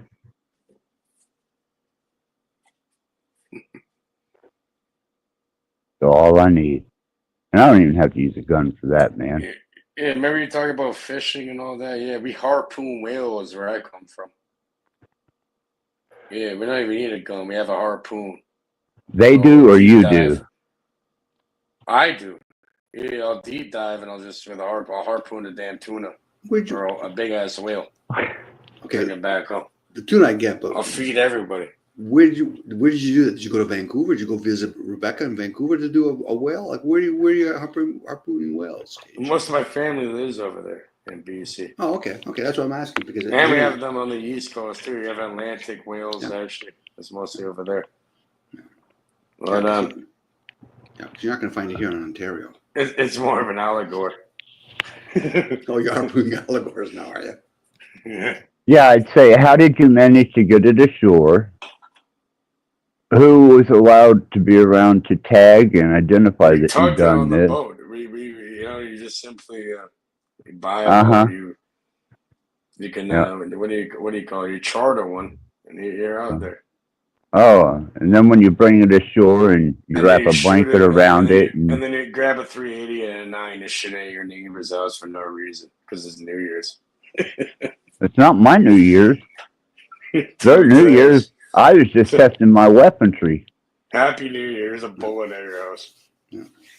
Did you do, by any chance, some seal hunting with the Eskimos up in North Cage? Oh, I eat whale blubber. I made igloos, everything. Catch me over there. I'm out Wow. there. I'm making an igloo. I'm eating whale blubber. I have a fucking candle made off of it. Everything. Oh, You are truly a jack of all trades, man. what are you late to the game? Obviously. With, Fuck. with Cage, there's Just a make good sure chance the you ad done was that. updated. Yeah, don't worry about it. Like, you haven't shot the gun for 2 years. Obviously, he's gonna fucking fire. You might have a malfunction. You have to clear it quick. But either way, just keep that shit oiled. Keep the fucking the teeth, as they call it. Yeah, keep the ammunition fresh. You have nothing to worry about. You know, for What? self-defense purposes only, because that's one of your rights there as an American, huh? Yeah. Right. Your right Well, is to go I, shoot it at your neighbors. That's like a retard. That's how you lose your rights to do that, and you shouldn't even have it at that point. Yeah, yeah, continue. well, as you could tell, Cage, they had no problem firing.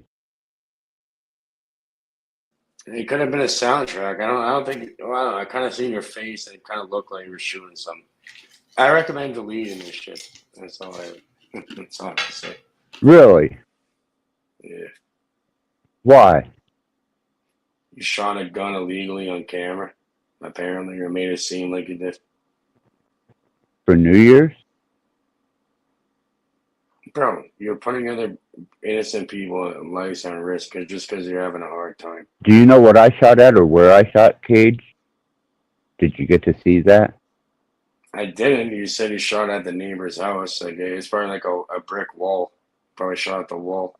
Okay, I see. We have But to either retain way, our sense of humor but you're on and fucking our pills and you're all fucking imagination. high. And what if that you making? But What, you think I'm high?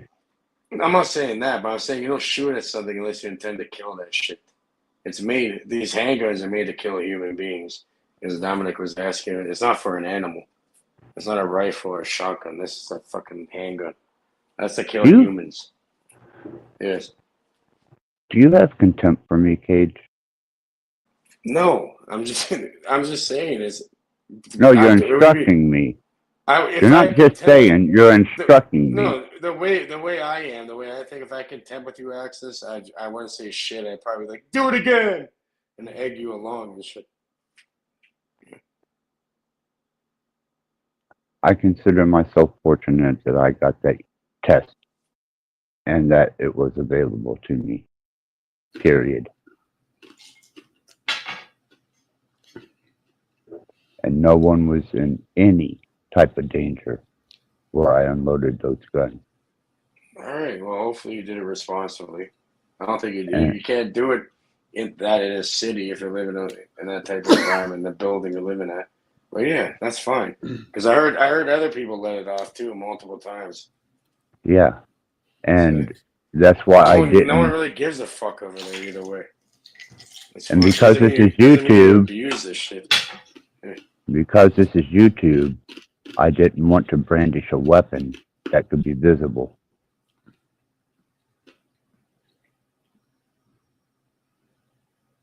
Huh? Bro, you can do whatever you like. Well, I understand that. Well, that's obvious. I can understand that. What? It was just a sound effect. It was just a sound effect. Never did anything. Huh? Never did anything. It was just a sound effect. There's no evidence, no face, no case, as they say. There you go. Anyhow, if we can move forward, I appreciate you guys standing with me on my endeavor into making sure my weapons are still work. Bro, obviously it's gonna work. Like, why would you not think it's not gonna work? It hasn't been that long. Because in a matter of a couple years, the spring concedes, the ejector can become a little it can freeze because the ejector isn't working properly, which will not allow the next bullet to chamber, and it causes a jam. And that usually sometimes comes with leaving your weapon setting. That's more actually. It has to do with the ammunition, but older ammunition has a tendency to do that because I guess through the time. Okay, Cage. Okay. When's the last time you shot your gun? I don't have guns, sir. I'm a Canadian. So you're trying to explain to me how to operate my handguns? Yeah, that's my story, and I'm sticking to it. Well, please, enlighten me more about my weapons. I'm not sure. When I grew up as a child, it's hilarious. People are throwing rocket launchers off the balcony when I was a child. So, yeah, there's that. I don't know anything about that. You mean a wall rocket? Have you ever shot one? Have you ever been to Knob Creek or to Wickiesburg, the largest machine gun shoot in the United States? I've been to ranges and stuff legally. Have you and all the, been able to rent and pay for the use of a unfortunately, wall rocket? you know what's sad here? They destroyed that. You know, before you're able to go to the range, you're able to shoot different types of handguns and assault rifles and all that. But now they've banned that completely here in Canada. They've disarmed the Canadians. And Not just here in the strengthened, United States. but they just strengthened the black market while doing that. The last Pandora year I needs to go went. back in the box, but The last year I went to Knob Creek. They had a Vulcan machine gun, water cooled, set up, and some guy thought it would be real cute for his daughter to grab hold of that Vulcan machine gun and shoot down range at a car that they had cemented behind, and it's a massive gun range. And the Vulcan machine gun, because she wasn't able to handle the recoil, fell on her and killed her. shot her in the head. There, I've seen a video like that. No. It didn't shoot her. The weight of the gun, a Vulcan machine gun, water cooled machine gun. There's one with like an Uzi and it shot like a little girl. The range is in her head. Or that, you know, it's like an automatic and like the recoil, like put it up and.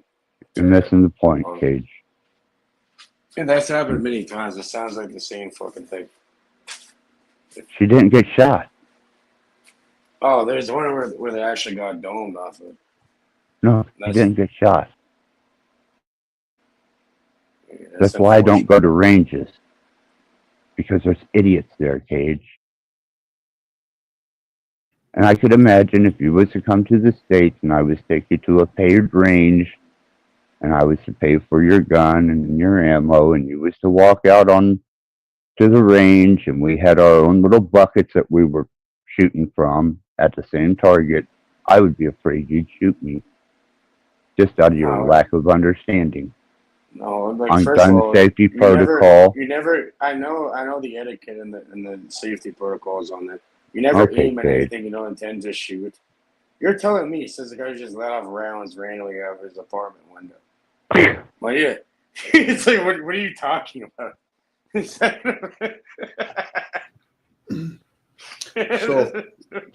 on a different note, even though it's going to be related to it, Bro, I play once to shoot once. It's over. That's it. On something that's related, and I know you take, care, access, and you care about your channel. I was just reading the policies on YouTube about gun shooting, so just keep that in mind. If they shut me down, they shut me down. Okay, good enough. Okay, I know you are concerned about certain things that are said on your channel, let alone that. I was just curious, because I get it. We have different policies. America, you can do one thing, but now we have corporations, so that's all. Well, I tell you what. Every individual in the United States that fires off a gun and it happens to appear on YouTube, they're going to lose a lot of channels. Very true. Which is okay. Yep. There's a fucking that. Oh, YouTube channels, like that's some big thing to lose. There's many other things in life to lose, especially real important things. Well, where that goes, Cage, it's like if you're selling or buying marijuana, you go to another country, it's a different policies. So knowing that, it's good to know when in Rome, what are the rules of Rome? That's all. Like with drones, for example. I know the rules of drones. People have asked me before, can you give me a video so I can put it on YouTube? I said, I already understand the rules. Especially everything's GPS, they'll know it was me. and I really don't want to spend a fine if I don't need to. So that's all. Well, this is the perfect time. Access is smart with it because this is when people do drills over here. You know what I mean? Because right now, there's so many fire fucking worse and all these different bangs going off where you can let it off right there.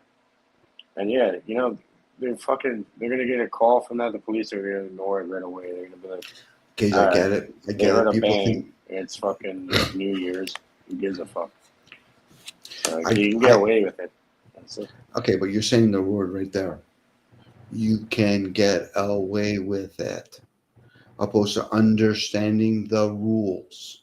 Yeah, you don't let off random shots. Even out of No, it's not. It wasn't random shots. Everybody out here was shooting in celebration. That's right. That's right. That's right. The only person that has Well, an the bullets have to land somewhere, right?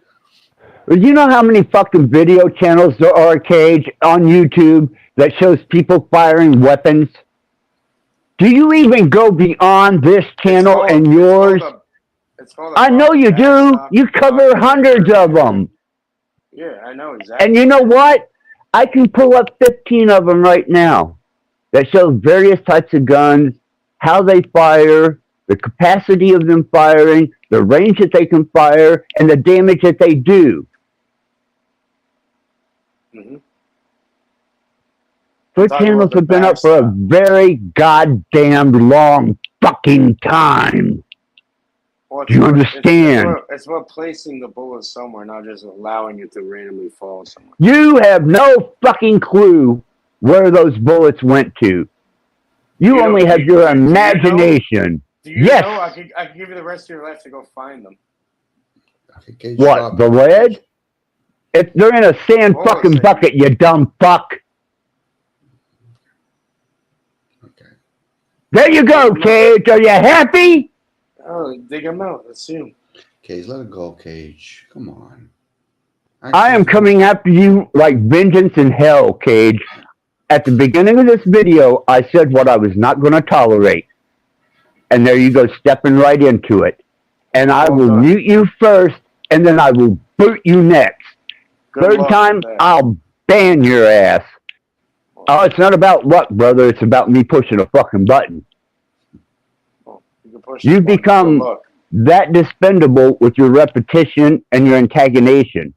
If you can't grow from that, like I told you in 5-Speed, review the last stream at the end and learn your behavior, because it's not tolerated here anymore.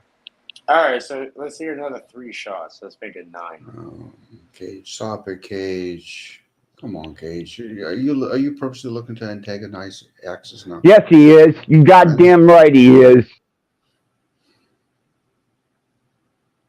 Okay, well, I guess that's the solution. Anyhow, Mm-hmm. it was nice from you, though, to make sure that my personal defense items are still functional and didn't jam.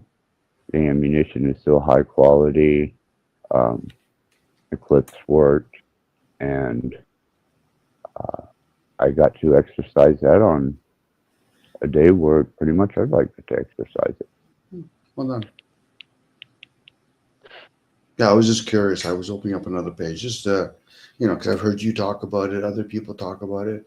My wife just recently got her whole channel fucking deleted, and she hasn't got a clue why. So, was that Canada? Yeah. Yeah. See, we still have many channels that are devoted to not only just firearms and the proficiency of them, the calibers of them, how well they shoot. We also have DIYs on how to build your weapon. Mm-hmm. Yeah. Well, I'm hearing here, it says here, the exceptions. There are exceptions for videos that show firearms that are public interest, such as news clips, war footage, or police footage. Where I was going with Judith, who just has a health channel, and she talks about fermenting foods. She had like 27,000 subscribers. God. And she doesn't even have a clue why I got booted. So hopefully she can recover that. She should, you would think, if she didn't violate anything serious. But she doesn't know. Okay, she got one of her subscribers just recently text her and said, Judith, I went to your site. You no longer have it. Even I have all her videos back up. They're all gone. So, and then she got a phone call, not a phone call, another message from somebody, I think it's some company. We'll give you $14,000 if we can take your channel and just make it all AI. I'm like, how's that suspicious? So I'm hoping it's a glitch in YouTube. But again, you're vulnerable because somebody could have gone onto her channel in chat, quoted something, and then you're held accountable for it. People don't realize how much they're held accountable for whatever on their channel. So it's association. It'll be like association eventually. You're associated to that channel. Last chance, Cage. Last chance ever. Okay. I'll just keep quiet. Last chance ever. Yeah, I hear you, Access. I was just there is no chance, but yeah. When it comes to Judith's channel, there's ways to get it back. You can contact Google. So it's YouTube is owned by Google apparently. There's ways to get it back for sure. Like I know with my own Instagram for my business, I had it taken down like 5-6 times in the last fucking year, and I got it back every time. There's ways to get it back. What was your excuse? Okay, thank you very much. What I shared with Access so far is Juice, my wife, she's a smart cookie. I was just giving a quick overview, just based on the runoff from how people lose their channels. And she's on it, but she hasn't got any response from them about why, let alone, how to recover it. Okay, well, I can try sending you some. Thank you, ways Cage. to talk to them. Cage. I was just talking in general. I wasn't asking for help. There's no help. I'm Cage, saying you can probably do it yourself, but I'm saying as a last Cage. resort. I'm not looking for help. It was a quick topic I have. It's done. Do you want the channel back? Once again, it's done. Okay. Thank you. Carry on, guys. If you want to talk about something. Yeah, I'm looking here at citizens' videos of firearm dispersion tonight, just to see how prevalent it is here in the States. And wow. Oh yeah, probably a lot of people in the States probably shoot off their firearms. It's just, again, you can make any kind of policies. It's to enforce it. It's like here in Canada, there's scooter laws. People think, oh no, I bought a scooter. Just because they sell it doesn't mean it's legal to drive it where most people are driving it. So even with guns, there is rules. The fact that you have to have a permit from it, I find it interesting. You have the right, so you can actually purchase firearms permission. And then there's going to be rules attached to that, where you can fire it, when you can fire it. Fire it at a target.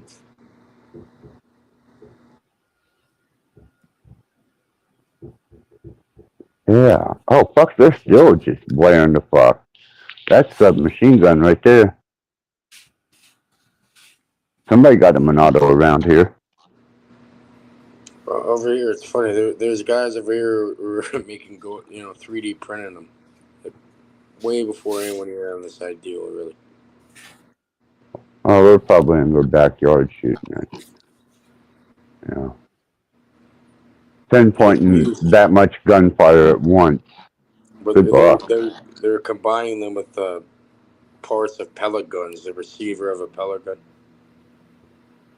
Yeah.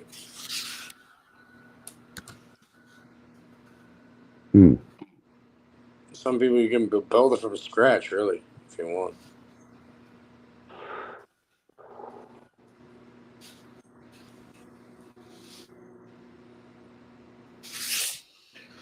It's like a tool. Like, let's say you had a jackhammer. You're not going to go in the middle of the street and start jackhammering and disturbing people with your shit. Mm-hmm. Yeah. Let's have an etiquette. And it's being responsible with that. With a great power comes great responsibility type of deal. It's like if you're pointing that fucking shit or pulling it out, you better be ready to use it. Well, in the old days, a lot of gun holders would understand that and they would practice that. Today, a lot of them are being gauged based on policy. So most people have to follow policies because they've lost that. You know, with that comes with a lot of responsibility having that kind of machine with you.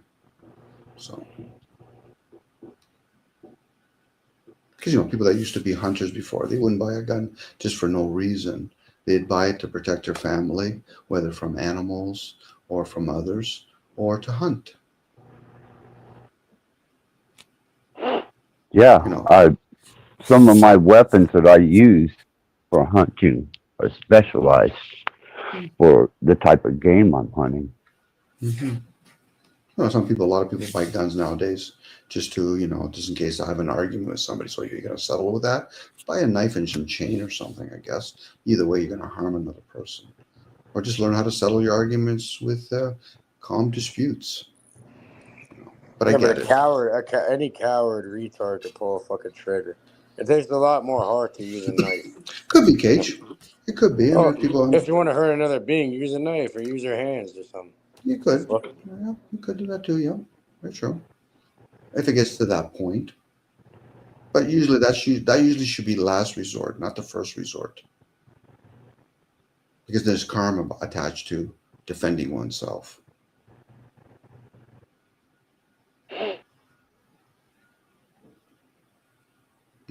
So. Yeah, there's an excessive amount of videos people here in Indiana. Mm-hmm. Of course. So you know Hitchcock?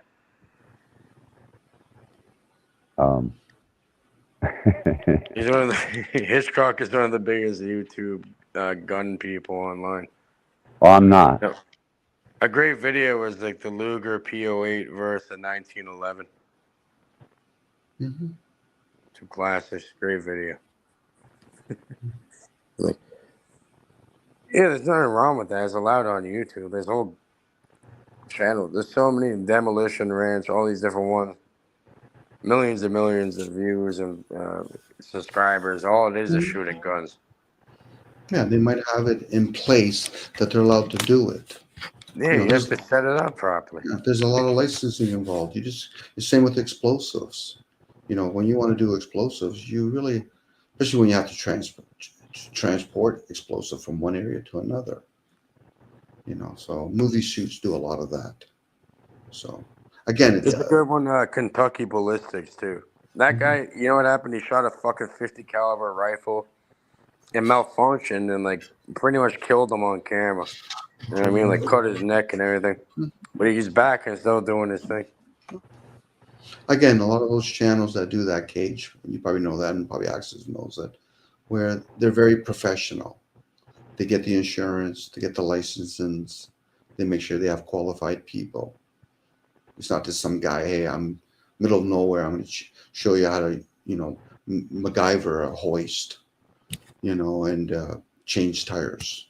Those are the kind of guys, they're going to rob a bank with see-through mask. They're kind of stupid. And then you wonder why YouTube has to put restrictions on. What if I 3D print a Dominic mask and I rob it as you? You could. All the power to you. It was him. Leave your hair on the scene and everything.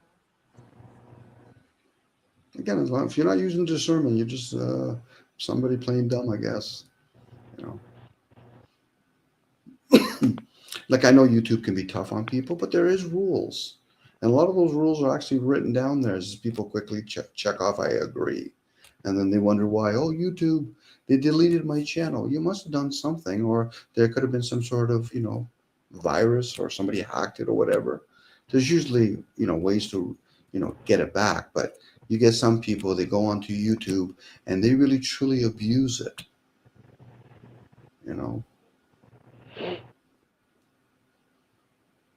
And then you said a phrase that's very common for a lot of people. They got caught. So that means they don't understand the rules. They just got caught. A wise person would say, I know how to work around the system. I'm aware of the rules. I'm just not going to openly talk about I got caught. Yeah, and it would have been a null and void issue had it not been kept talked about. Mm-hmm. Now, if you're a channel that has quite a few sponsors and you're raking in money, you're going to be under somebody's radar because they know they can get something from you, especially if they have everything pre-credit or whatever. Yeah, you're not going to get a check for $1,000 this week. Why? Because we're already fucking siphoning it from you. It's like a landlord or a person in the housing business taking somebody that rents off of them to court. Who do you think is going to lose money out of that deal? Usually the guy that's in the housing business. It's the guy that has the money, not the guy that doesn't have money. So once you get a big enough channel and they know you've been doing a lot of things kind of foolishly, they'll wait until you become big enough. Then they'll hit you. But that's why you have to know your business at the beginning. So YouTube is a business first and foremost. It's like McDonald's. McDonald's a business. It's about location. They don't give a shit whether or not they're serving you fucking human remains or not. Because if they are, they're going to probably pay somebody enough money to say, listen, turn an eye. That's all. I was just sharing that one part. When Axis shot it, and I thought, oh, curious. I wonder if we're allowed to do shit like that on YouTube. And I'm reading. I'm like, not really. But anyway, it's done now. Yeah, I'm not concerned about it even better. by any shades of the means. Even better. I respect the fact that you're okay with it. You're not concerned about it. But it's still my due diligence. I just happen to share out loud. No, I appreciate that, though. I really do. I appreciate the heads up in the morning. It's just that I had to weigh my options whenever you said that. Was it more important for me to have my weapons in proficient operating order if I needed them, or to have a channel on YouTube? Yep, there'll be no different. Guy racing, and the police officer pulls him over. Sorry for doing that, officer. But my You wife. can have both. You don't have to mix them together. But yeah. For the love of evil and all of Satan's angels and the demonic possession that I am under. Let it go. This one, Axis. It's not. I'm gonna oppose your demonic possession here under Axis. Okay, just keep it now, please. So what I was trying to share, guys, the example I was going to use is you're speeding on the highway. The police officer pulls you over. You quickly give them, okay, officer, give me the ticket, whatever. But I got my wife in the back. She's pregnant. I'm rushing you to the hospital. You put that in the presence to a police officer. Let me be your guide. I'll actually be in front of you as I'm taking you to the hospital. You know, you're going to get lenience that way. If a person's being honest, not because you're asking for it, but so.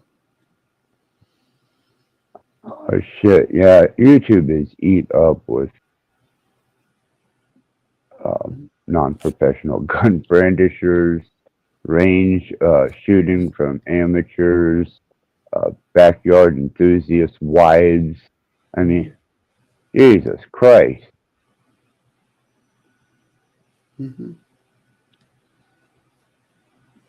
Yeah, and if they have a little concern about the sound of a gun over my YouTube channel, then I suppose I will accept that because my personal protection outweighs YouTube. Mm-hmm. And if you heard around me, everybody's got a goddamn gun. Well, listen. Well done, Axis. But I'm just saying, I have no concern about the sound of a gun or any what the fuck you're thinking. It's more a concern about you, because they care. And yeah, I want the best. Cage, you'll never know when I put one under my chin, or in my mouth, or That's to the not back gonna of my happen. head. Enough of that. You're not gonna do that. You don't know that. Like that. I You don't don't know know that. but There could I be a hope. point, Cage, where I reach a level of desperation and I can depression hope that you don't. where that would be my only available means of getting out. Well, Now, when you what are you think trying to back on escape that, from? I'm trying to speak from your observation. What are you trying to escape from? Cage, stop it, Cage. Come on, Cage. You always. I'm about to eat you alive, Cage, and you're not going to like it when I tear your soul completely out and expose it in front of everybody. You are not Let's the go. Hurry esoteric up. genius you Hurry think up. you are.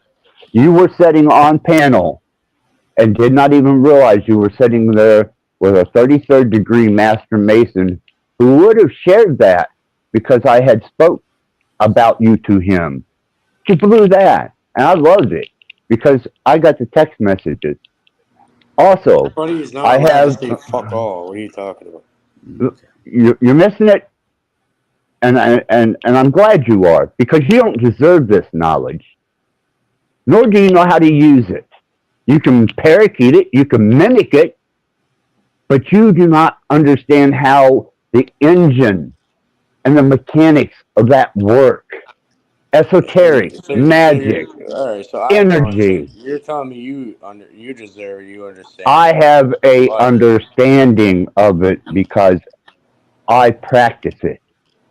I okay. was schooled in it, and I was willing to share information, but not with you, man, because you'll browbeat the fuck out of half the internet with it. If you learn one new ideal that could possibly give you an edge over another human, you're gonna browbeat the fucking internet with it. Because that's what you do, Cage. That's who you are. You are Are you a sure? failure as a student of your own design. Are you sure about that? I am 100% fucking positive How'd you come to that conclusion? by observing you. Okay. Okay, done. At that point, that's done, Cage. At this point, Cage, no sense of saying some other questions and all that. If that's what Axis knows about you, and if you even think for 1 minute that you don't agree with what he says, at that point, be done.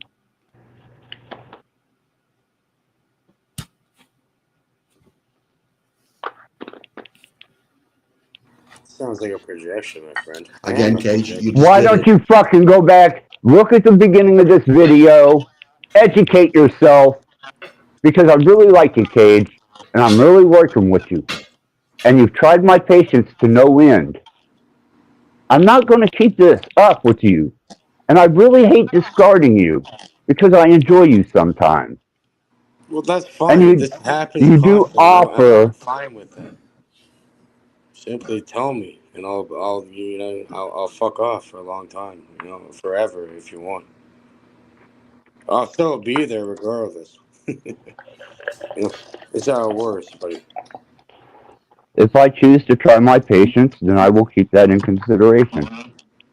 But until you change It's not your about you or your information patience. and delivery, I've already heard it, Cage, 1,000,001 times. I went back a year ago, and you know what you were saying? The exact Same same thing thing. you had just Yeah, said. exactly. You know what's gonna I happen. don't care to You're hear gonna it, sit man. there. Move on. Go to a higher I plateau. am, but the Broaden fundamentals are yourself. always there. Give You need new to have the foundation. information. The New foundation must be information. there. God damn it. New information, Cage. We're tired of hearing the old shit. We There's understand. adaptation, but you have a foundation either way. Don't ever You ask me another understand what question, that Cage. means, I know. It's I do called not allow you. persistence. I do not allow you the privilege to ask me another question. All right. It's not a privilege. What about you? You have the privilege of asking me one more question. Anyhow, Dom, there was one year out here where there was a small group of hooligans that had moved in a couple of streets down, and I was here on, especially 4th of July and New Year's, and they were so close. It had such amazing firepower that I even tried to pinpoint where these some bitches were, and I thought, fuck, man, if these guys get pissed off and decide they had a bad deal go wrong, man, they could really level a house and everything in it. Bro, all you gotta do is come to the Bayless, bro. I'll show you the real firepower. Come on, I've been telling Tom and you. Whatever. It's me at the Bayless access to get back on the road. So I wound up loading that single shot 50 caliber up, and loaded my handguns, and I kept those beside the bed until So there was a bust, and sure enough, there they were on the news.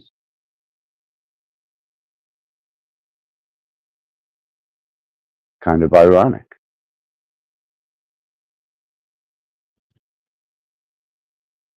It just kind of surprises me that my son, in his situation, would have used a firearm. He had been well versed, trained, and educated in the use of a firearm. That was very perplexing to see that when he knew, 24 No, other the ways. witches did it, remember?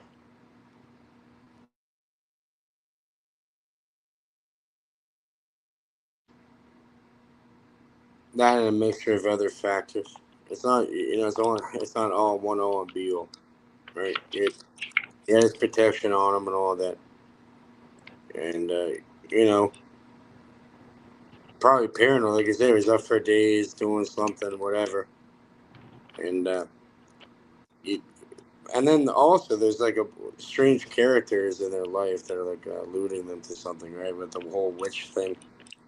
Remember, that's the first thing the man said. It was about, the witches made me do it.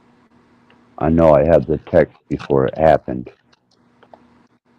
Even the fucking, the original thing reported that. They're like, oh yeah, the first thing you just kept said the witches made him do it. I was No, I'm tripping. telling you, Cage, I had the text that he sent me before he committed it and allowing me to know exactly what his endeavors were. Well, that reminds me of a family friend named Mark who hung himself and killed himself. He killed himself in a different way. Didn't hurt anybody. But yeah, he hung himself, and apparently he sent a text message to his dad on the rope. And he's like, yeah, you made me do this type of thing. And sends it to him, and then went and did that, just like fuck with him or something. I don't Did know. I Yeah. hear that on a TV, read that in a newspaper, or maybe that's a Cage It story? reminds you of what you're saying in a different way. Because your son chose to kill himself in a different way. By taking another life, he killed himself in a specific way. He's not even good at it. There's people that do that shit for fucking money. There's people, that do it and get away with it. What are you saying? My son's dead? No, I'm not My, saying he's dead. He's completely alive. But I'm saying, like, in a way, he sacrifices, quote, freedom, which is not really freedom, to live in a different fucking program. Because he you got say caught. so. And he didn't even, you didn't even do it slickly or, properly. He literally crashed out. It's what they call a crash right now. You were there, huh? Well, I'm saying, if You you're got gonna dome somebody, you're like all fucked up. That's what I don't care. It's called a crasher. so you were there whenever the police officers Bro, apprehended him I don't and the have to be there. This video. shit happens every fucking day. Then describe it to me.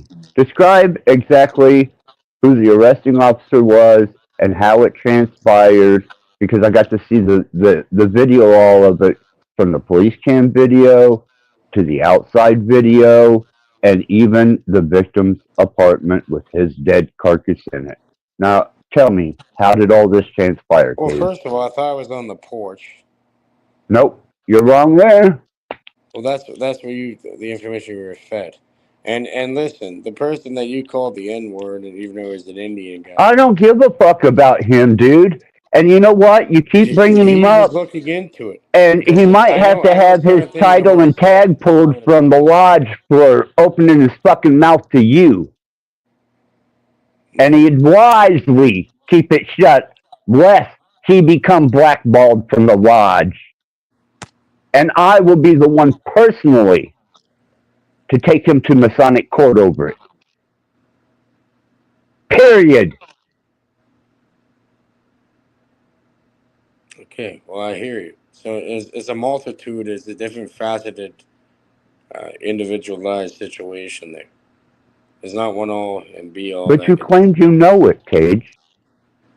Well, You you can just apply told different me. aspects to it. I only gave you one. Well, there you go. So I guess at that point, it's limited to one that you gave. No, I never said he was on a porch. He wasn't ever on a porch. The veranda, like the front of the home, whatever. Garage. No. It was inside the actual home. Yeah. Well, that makes a huge difference there.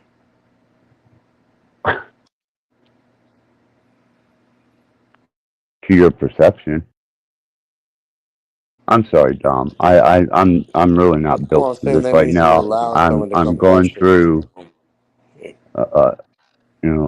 a complete purge, and I'm trying to stay dignantly within the realms of not becoming irate, disrupted, aggravated, so that I might get some proper sleep tonight. I enjoyed our conversation together. I thought it was very peaceful, constructive. I thought it flowed really good, and it had a nice vibration to it. Thank you, Dom. Hmm. I guess if I can add something actually before you leave.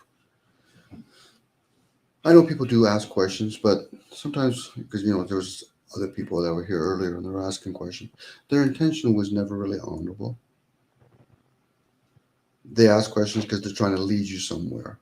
And especially when it's personal with you, and I know access you will share with people, sometimes being reserved to say, something, how important is it really for me to share for them? Especially when you don't know who those characters are. And the ones that you do know, if you know there's patterns to them, they're not really interested. They're asking questions just to prove whether they're right. Or get you one of those gotcha moment.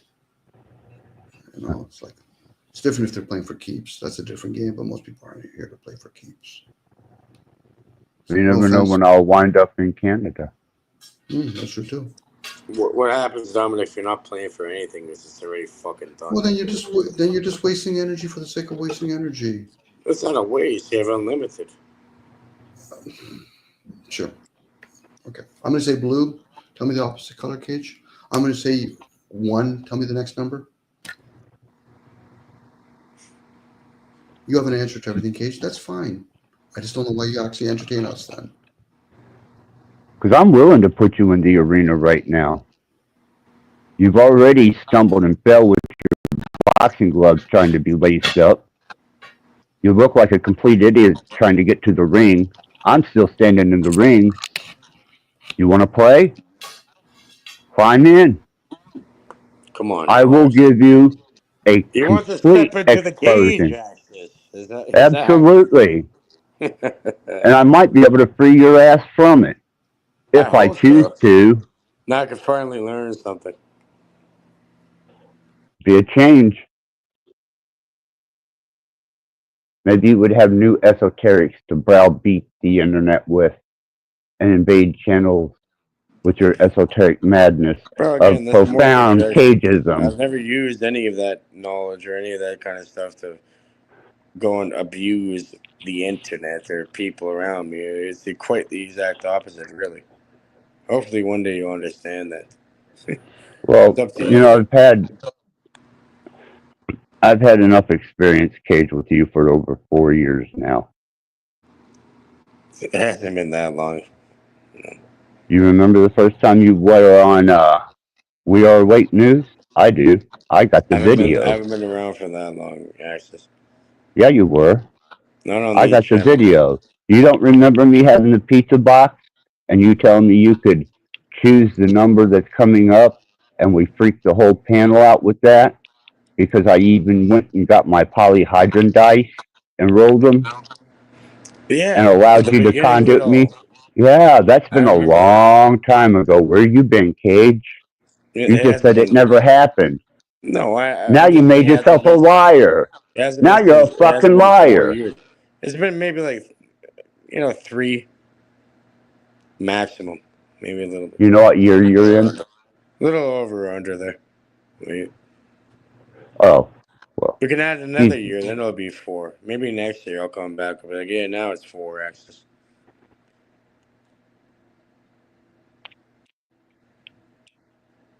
Yeah. Dom, give him duct tape. At this point, I'll use duct tape on myself. He doesn't have any clue of my disposition when he jumped up here, nor does he have any consideration to those that were enjoying the chat and the conversation. And that's exactly what I said I was going to eliminate, Cage. And I've shown you leniency upon leniency.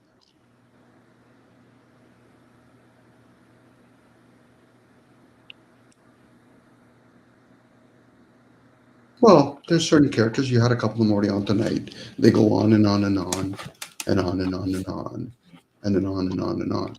You know, one thing is to talk about things and you're trying to make sense of it, but then there's other ones, they make accusations. You had a couple of them earlier on tonight.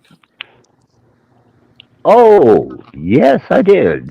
You know, so now they try to reverse it, but they don't realize what trail they've already left. Those are the folks, if you listen to them long enough, you realize you actually think you know everything, which is fine. But why are you sharing with us then? Us mentally little human beings. So they're not interactive. They don't play well with others.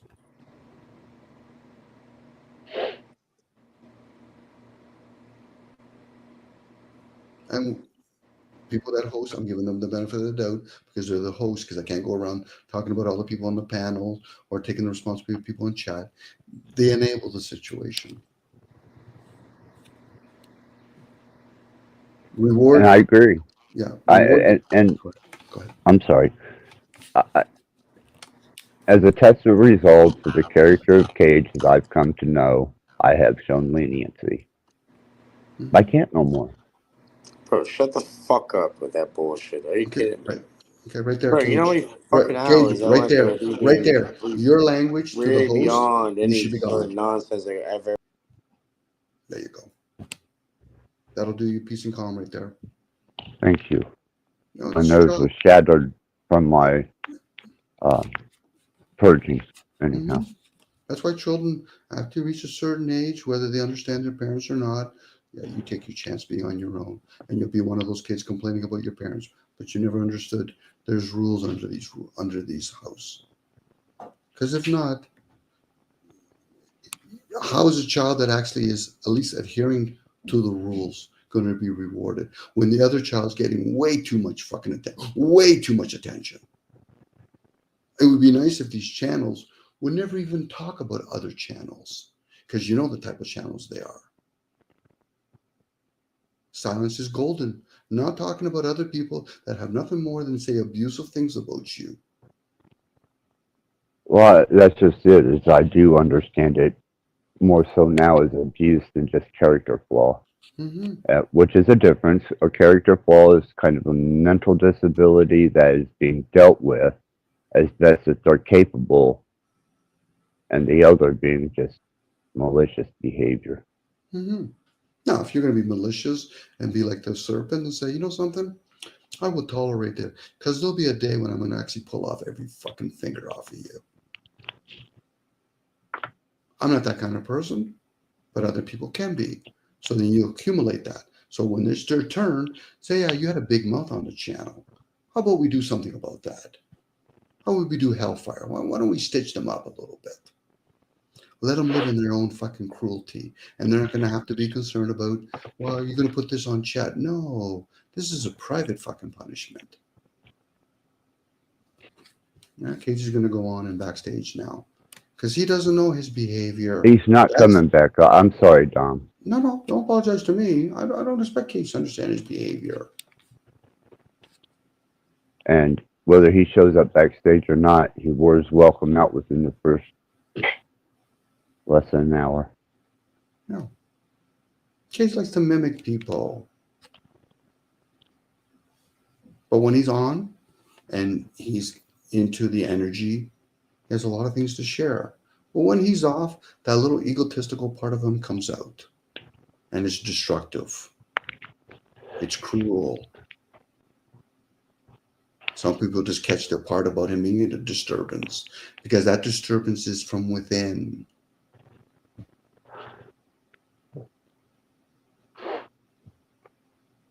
Some people don't know enough to remove themselves when they're in rain. And this is what happens when you're around that kind of environment. Now, he has his own channel, and I give him kudos for that. You have your own channel, get all those little people to cuddle over there. Lead them in there, and once they figured you out, they realized, nah, it's too much noise. Yeah, he didn't even bother allow me to inform him that he got my last stream yesterday or the day before for copyright. What do you mean copyright? Like a strike or something? He showed a fucking video that I'm going to give him the benefit of the doubt that he didn't know. Probably didn't. But as many times as he's aired it, and yeah. Yep. Just because he wanted to play a little 14-second entourage of some.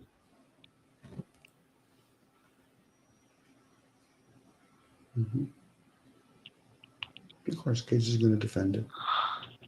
There is no defending that. No, well, but he will in back check. Again, it's kind of like a child.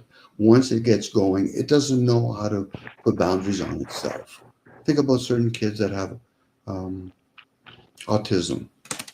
Beautiful creatures, very wise, but people have to help them stay really grounded too. Because if not, they go on. They don't know how their brain is just going the way it is. And I'm not saying that's what Cage is, but sometimes the way he goes on, he's oblivious about the people that he's around.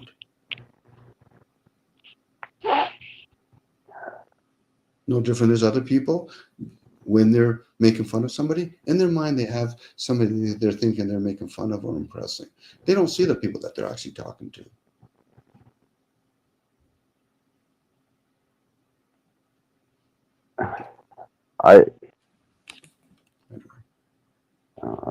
Is it etiquette? Is it deficiency or lack of etiquette? Is it deficiency? Is it just the insatiable need to satisfy oneself? Man, there's so many possibilities that I run through when I think of these people. Because the further removed from them that I become in comprehension, development, awareness, the less I have in common with them.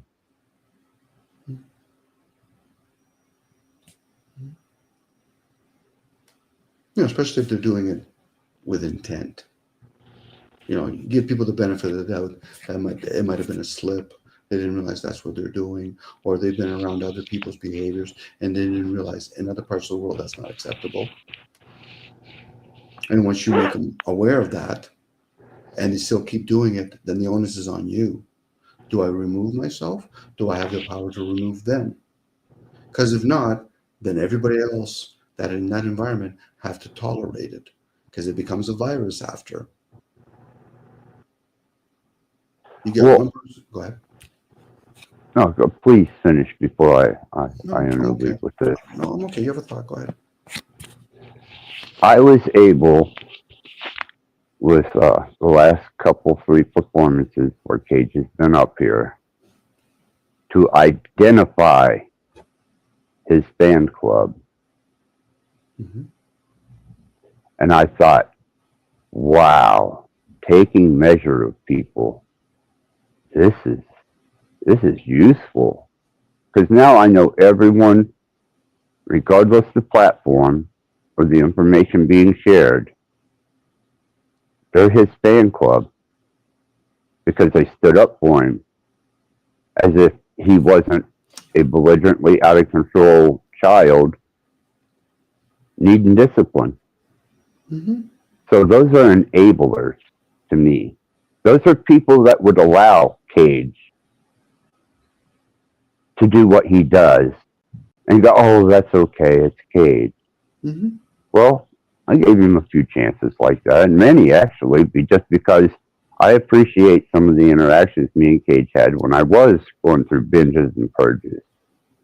And I thought, how cool. he opens his panel up and I can binge and purge and I'm in a safe place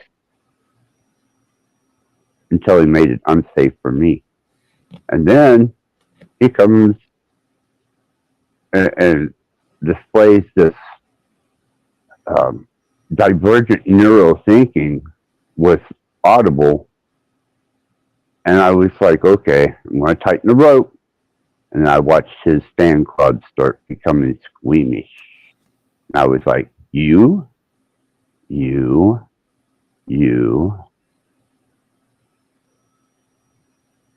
they revealed themselves. They weren't here for anything. I'm sorry. I was just going to add quickly. That's one type of enabler. The one that is his fan club. The ones that are sarcastic with him, trying to take cheap shot at him, that's another enabler. They're keeping it alive. Silence, everybody removing himself from him, would serve him, meaning that he would have no choice but actually learn a different behavior. I would hope that he would ponder on his loss here. No, he won't. And probably not, but at least he has. No, you're too slow. You've enabled it. You're right. It's kind of like once a, I'm not saying Cage is this way, but once a person's a psychopath or sociopath, once they've got a hook on you, they know what it is. Now, you might quit for a while, they'll find somebody else, but given the chance, they'll come back again. It's the behavior. If you don't classify, most people are indifferent to people's behavior, but if you do have a certain behavior and you respect a certain way to behave, if I'm a criminal, that's a certain type of behavior. I don't want to hang around people, if I was a person that's a criminal, that people are saying to me, Dom, you should be a good person. Get the fuck out of my face. And vice versa.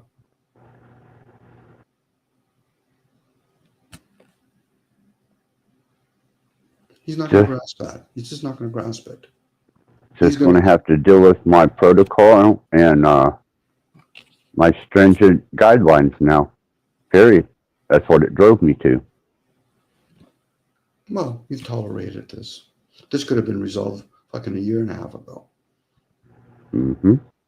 But it is what it is. Better now than never. Because then you still have to go through the maintenance part. Do I put myself back in this situation? Think about being in a relationship with somebody, a woman or a man.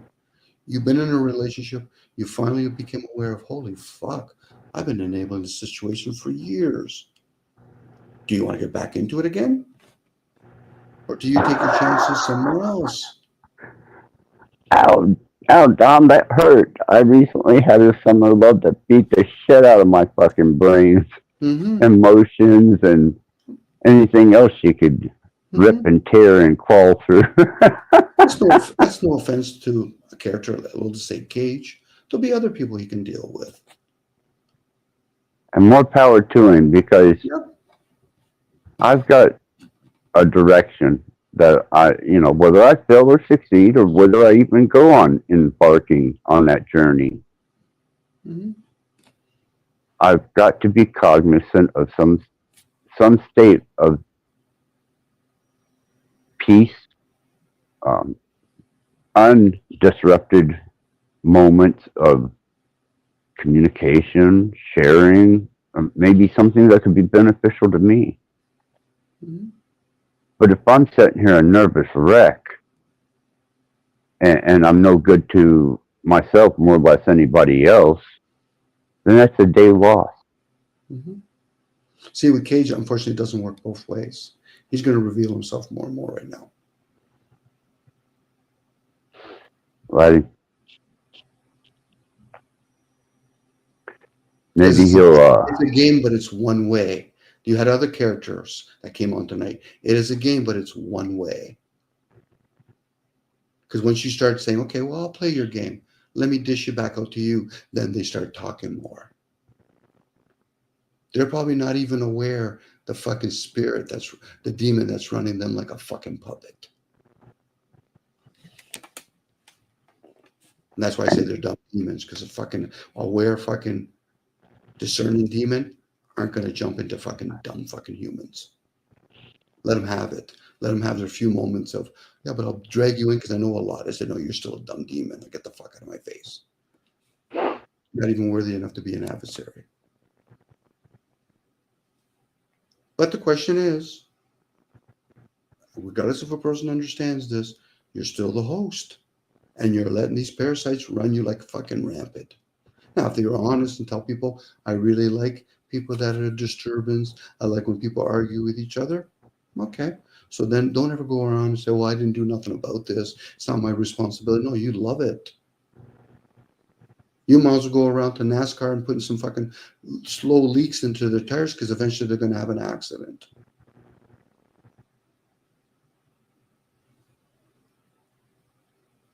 If that's what you're going for, access. If you're just trying to reveal these characters, they're a dime a dozen. And in multitude. Mm-hmm. They might change their mask. They might be a little bit more refined, but overall, they'll have lots of people come into their channels, and they'll have a whole bunch of people just fucking blah, blah, blah, blah, blah, blah, blah, blah, blah. And then people will pay attention when somebody calls somebody a moron or an idiot, and then they start fighting, and everybody's like, holy fuck, this is free fighting, but it's not orchestrated fighting. It's not by rule fighting. I know myself well enough that if I go to a restaurant and I see two people arguing, I don't give a shit if it's a woman or a man. I don't give a shit who's right or wrong. It's fucking noise. So at that point, my decisions are very simple. Do you walk away? Go ahead. This is kind of this is kind of important, especially we're on the threshold of a ending cycle and a beginning cycle. Mm-hmm.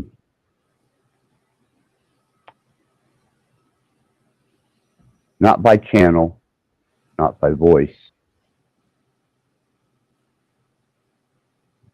I don't know how to, or whether to take these as threats or not, because I'm going to delete it.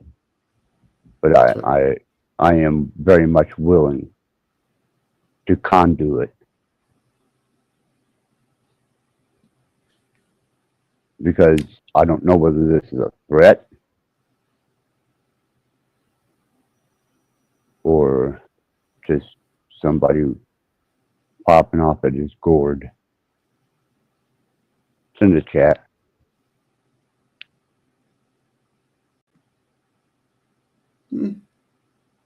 It's revealing another part of oneself.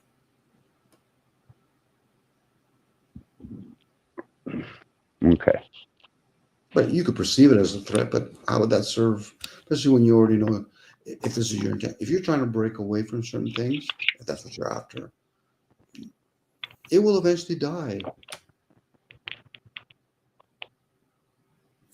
In this case, no offense to Cage, he'll move somewhere else. He already has his web somewhere else. And there's certain people, they know how to handle his type of behavior. And he can offer a lot to them. But if it's a nuisance for you, he already knows what I would do if I had my own channel.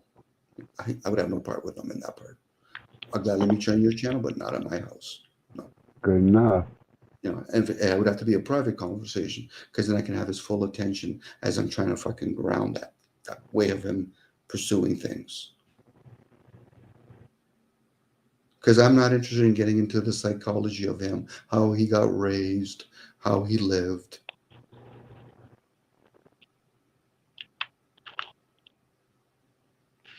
Life is too short to fucking start exploring that kind of stuff. I can give a general outlook, but no, not really. It's like talking to somebody, say, well, I really care about this. Well, maybe you can help him to do what? Well, maybe tell him that that's not my fucking concern. No, but you're not caring. I said, no, I'm being honest with myself. What happened if it was your parents? I'd probably have my own fucking struggles. What the fuck are you telling me? I'm not here to babysit people, Access. No. No, other people think they might actually say, well, I'm trying to straighten them up. I said, no, you're trying to babysit them. Especially when they're of age. They can still be very immature. But let them learn for themselves. And that works for me too. If somebody doesn't like what I'm saying, boot me. Well, I'm trying to give you a chance. You give me no fucking chance. Boot me. I'll respect you more for it, and I'll ask you after. Usually privately. May I ask you why you said what you said? Well, Dom, I didn't like your behavior. Well, I'm glad you understood that for yourself. Because I don't think I do things intentionally. And when I do, telling me that I'm fucking being an idiot, fuck, that doesn't work. With all sincerity, I know Cage knows what he's doing.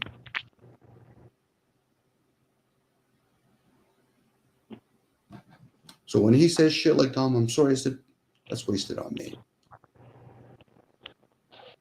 I neither feel I neither accept your apology, neither do I feel sorry for you. Will I still have conversation with Cage? Yes, I will. But when it comes to a group environment, he doesn't play well.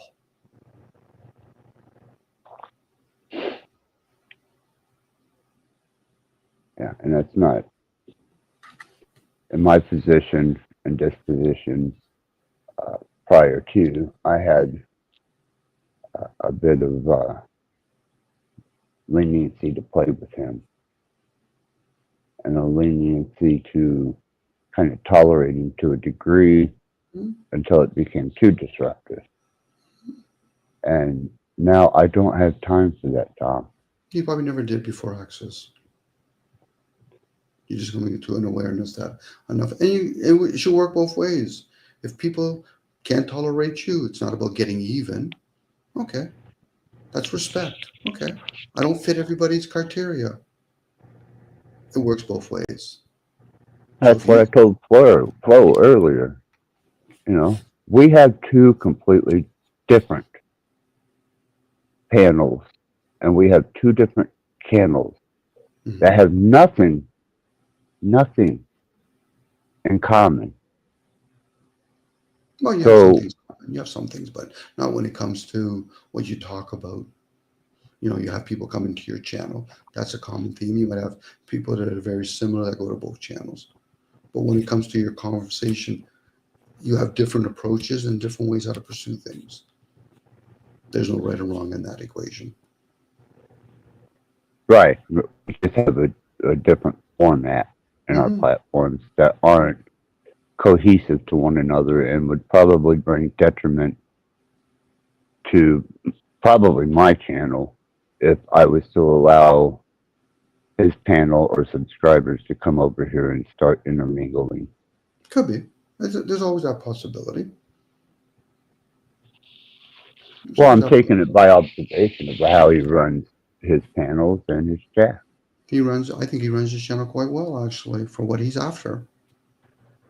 Like I said, there's no comparison. There's no comparison. Yeah, there's not. And yeah, as far as his channel goes, you know, he's running it the way he wants to. And you're doing well.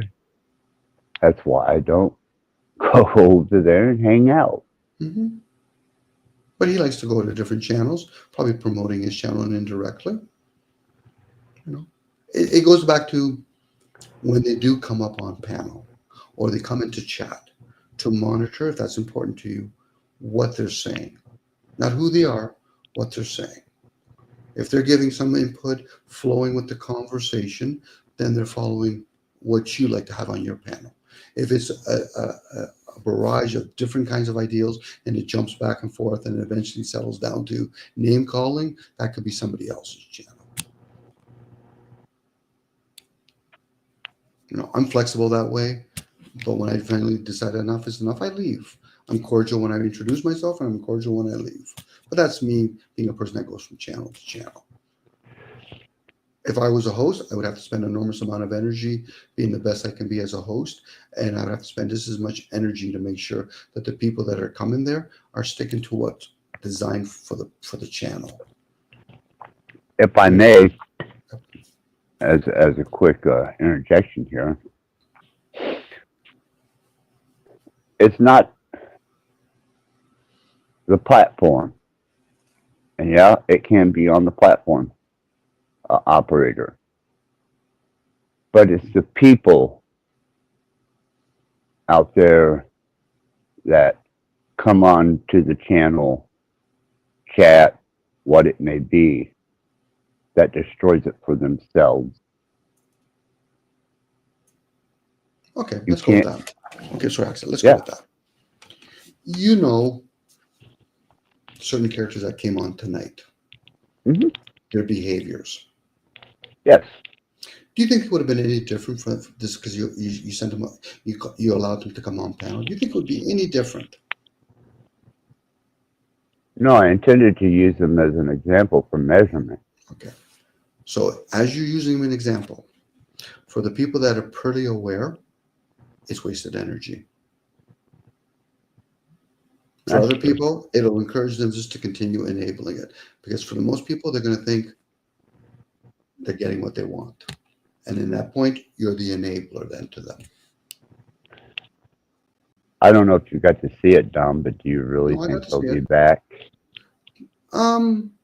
If you talk about their names, say Beetlejuice 3 times, they'll come back. And if they're not coming back, they're going to be roughing you up or trying to rough you up behind another mirror, in this case, behind their channels. They might even talk about me, but I haven't used their name yet. But hey, they always, remember, most people that are self-absorbed, they always think when somebody's talking, it's always about them anyway. You just put a stamp when I actually confirm it to them. I say, okay, I'm going to mention your name. So what does that do for you? If that's what you're going for. If you're going for a channel that's going to grow, we've wasted way too much energy on this. No, I just, if everything comes to naught, just go back to occasionally putting a song up every once in a while and You can do that too. doing what I originally done. And I don't have to do with anybody, and then I don't have to share with anybody. You can go that route too if you want. But if you're also trying to diversify yourself, you're allowed to be really damn picky about who you choose to want to come on your channel. There it is. You know, I'm that trying to includes me. exercise it. Yeah, that includes me. I'm okay with it, Access. A lot of people aren't.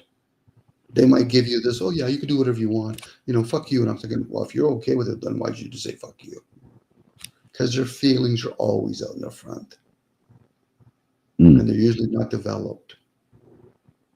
I heard them talking to you today. I heard a bunch of kids talking today. And those are the ones that are going to drag you back in.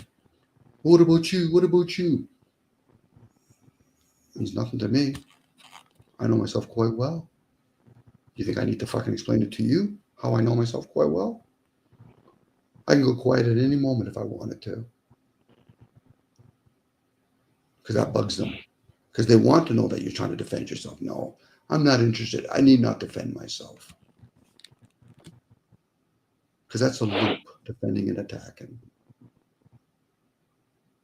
And the one thing that eventually happens in the conversation, you talk about the person's name. You might talk or speculate about their behavior, which could be bang on.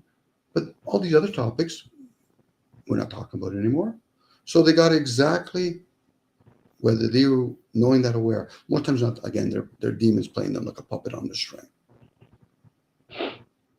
To teach them something, not me. One day they're going to wake up and come to the realization, in one lifetime maybe, what happened if I am been fucking lying to myself the whole time? There's a kernel in the system. What happened if I've been rude to other people in my lifetime? There's another one. But for most of them, they got to continue the deception. Oh no, it's them. Remember, they were mean to me. You don't think you played any part? Yeah, well, they said it first. Sounds like a bunch of kids. But dad, those are the kind of people they would rat out a fucking one of their siblings so they wouldn't get punished.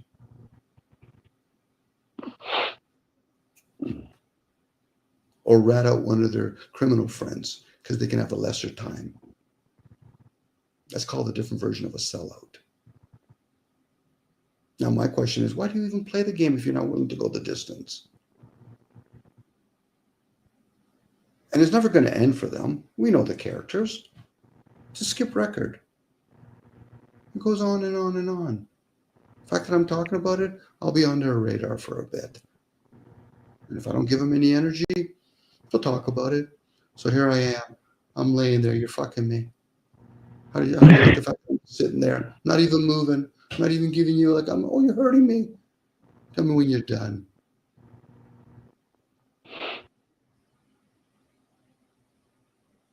Now they might say, well, are you going to start next? So you're not going to have a fucking clue when I'm going to start. I'm not even, I just let them ponder that, because that's important for them. Keep everybody in front of them, because they're not realize what the fuck's behind you. So go ahead, you're going to say something, Axis. I had a thought there for a minute, but that's it'll come back to me. Because that can't be healthy for your Axis. You know, you're getting bombarded. Your son went through a fucking tragedy, as far as I'm concerned, regardless of how he put himself in that situation. Your loved ones, your daughter, and all that, and then you come onto this kind of platform where you know it's going to create more fucking havoc. Because most people are not trustworthy enough for your feelings. They have never shown it. The people might give you cordial, you know, I'm sorry for your loss. That's just the gist of their fucking conversation. Casual platitude. Casual platitude, exactly. Or they give you a false sense that, well, I'm going to join your side. Whoever said I want you on my side? Mm-mm. But then they have this mentality, either have to be on your side or their side. Okay, that's how you think. I'm not interested in that. I want a person that's diversified, that knows how to stand on their own.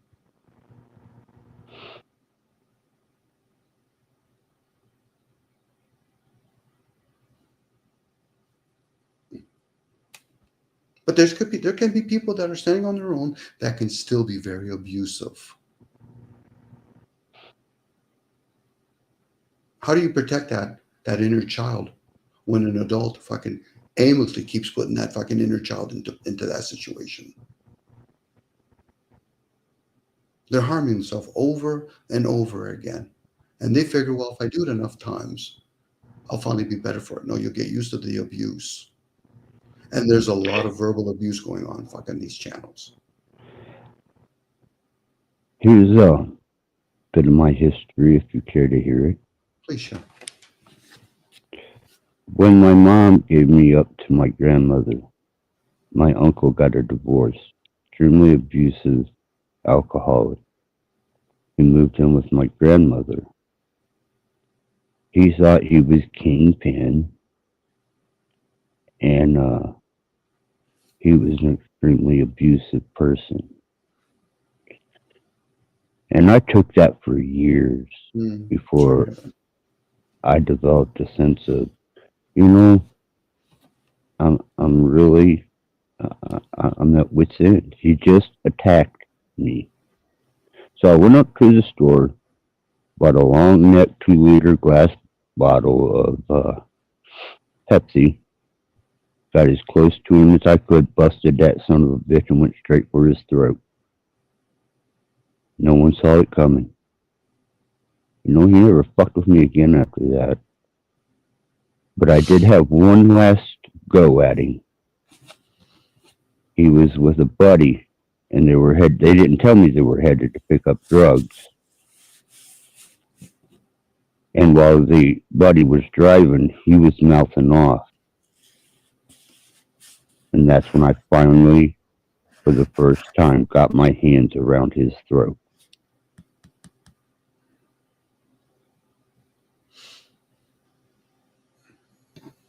I'm sorry that happened to you, Axis. But I've been saying that earlier. Demons like to fuck with people. The dumb ones, anyway. So when somebody does liquor, you're inviting something. Once that demon has control of that person that drinks, they'll fuck other people. And then when that other person gets so upset that they take back vengeance, the demon goes, I found something else I can jump into now. That's how demons play with each other. The dumb ones, anyway. Right. Because they know enough that if I can abuse this child, that child will eventually get so upset that it's going to want to do revenge on me. That is when I got you. It's when you can actually kill that generational fucking, some people might call it a curse, or habits. That person that's already drunk, or a lot of people smoking weed and all that, unless you're doing it with awareness, you're inviting certain entities. And they'll gladly play you to no end, especially when you're stupid yourself. It's when you start saying, wait a second here. You're under the influence of alcohol. You're showing who you truly are. I'm not going to play your game. I'm not interested in being your adversary. I'm not interested in being your opponent. They'll walk away from you because they're not going to understand you. But they do understand anger. The person that's an alcoholic is already angry first. Then they become an alcoholic. Now, what are they angry at? They were spoiled. They're angry at the world. They're not getting their way. There's many reasons to be angry. I'm just sharing that out loud. What people do with that information, because there's usually an energy behind all of those different kinds of practices. And it's tiresome, because then you start seeing it in others. It's kind of like passing a virus back and forth with each other until you become the host of it.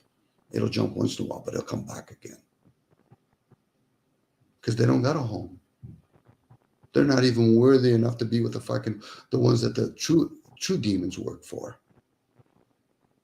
You're just a useless human that got popped out of a vessel. You didn't even know how to be a good demon. So now when you're in the afterlife or you're in the unknown realm, you're just sitting there. You're not even smart enough to jump into another human being that's worthy. But they'll gladly jump into the dumb ones.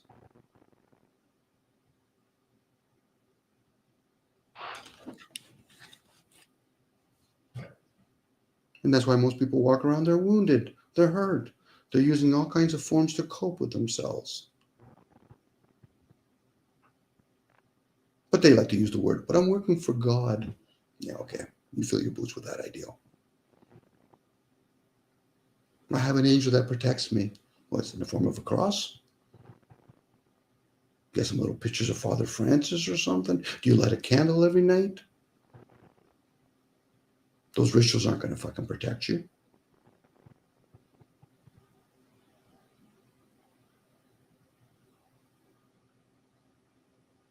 Again, but I'm sorry to hear that for you. Also for the person that probably encased that fucking entity. But if you like the rewards you get from it, you can no longer feel sorry for yourself. No. No. That's why people Nor have to. do I have any sympathy for his demise. Mm-hmm. That's right. Better the world may be now. Mm-hmm. He still has to be accountable for his actions, let alone his words. Yes. But not to humans. Nope. Far from it. You're going to be accounted no different from me. I know when I step over toes, I'll probably have to pay for it. I don't need somebody else to tell me that. I already know that. But it depends on my intent. There might be a little bit of a leeway, but that's me speculating at that point. But it's so easy to just, it's their life. They can do whatever the fuck they want. I don't give a shit. I don't have to say that out loud. Because it is the easiest things to do. Especially when you start realizing your parents, they don't really give a shit who you are. And even if they do they really show it on, like, my parents to the end are still trying to serve each other as my dad's about to die. He's more concerned about my mom than he is about himself.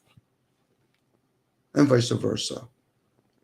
That's the energy that I was around. So I can't possibly comprehend when somebody says to me, Dom, but I'm around other people that just didn't give a shit about me. I'm sorry to hear that for you. But should I reward conducive behavior or negative or, behavior that most people that are even in it wouldn't want to be in it? But they make it sound like it's also a reward. I'm a gangster. I grew up with parents that didn't give a shit about me.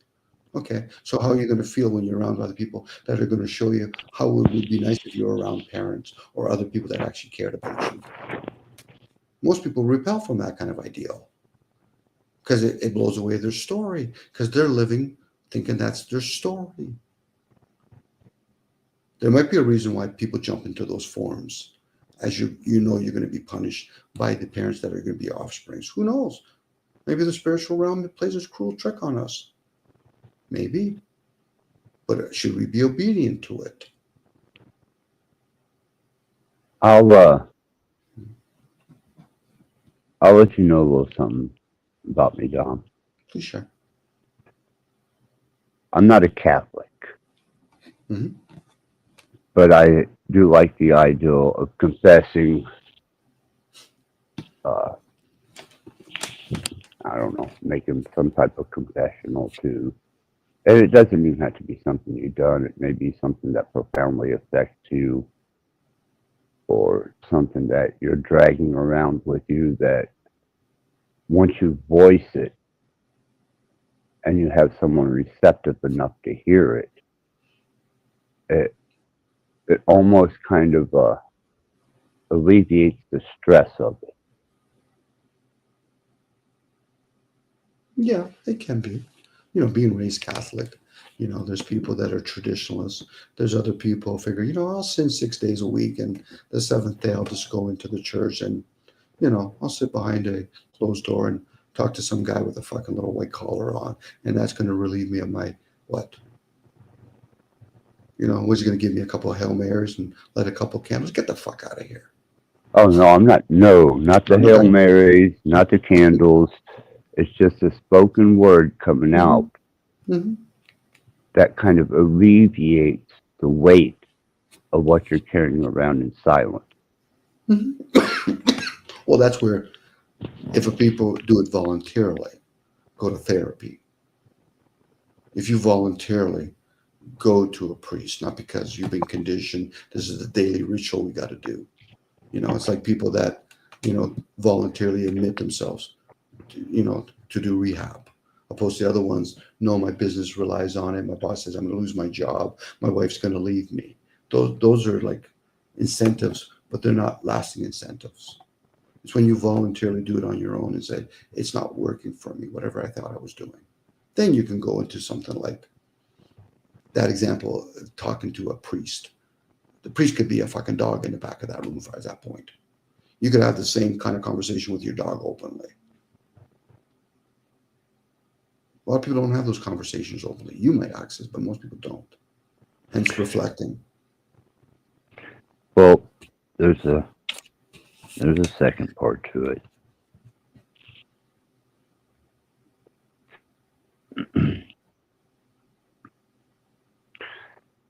As I've explained, I have not been the most upstanding character throughout my life. Mm-hmm. And I have hung with those who would dwarf me as a grain of sand compared to what I know. And there come a point where after my divorce, my ex-wife slept with her own son.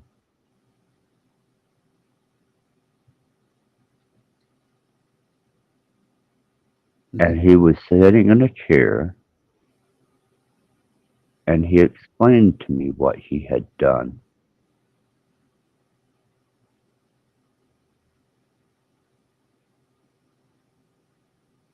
Mm-hmm.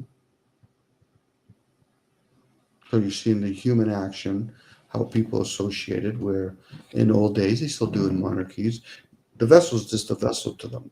Entities like to play with it. So at that point, there's a good chance I wasn't even your wife. I would probably say not, Mm-hmm.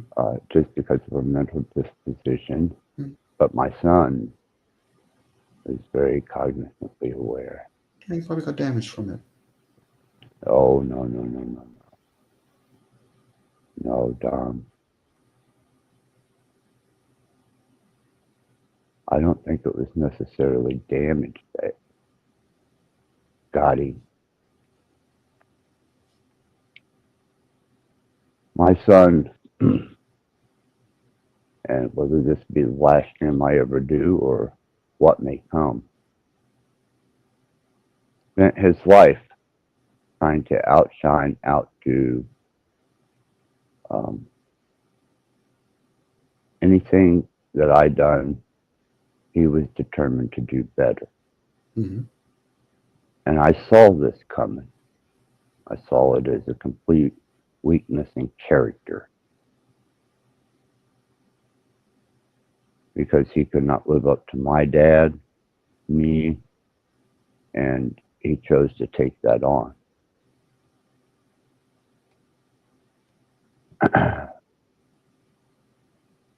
He nailed me with 3 felony charges, and this is a 3-strike state, which I'd like to never survive.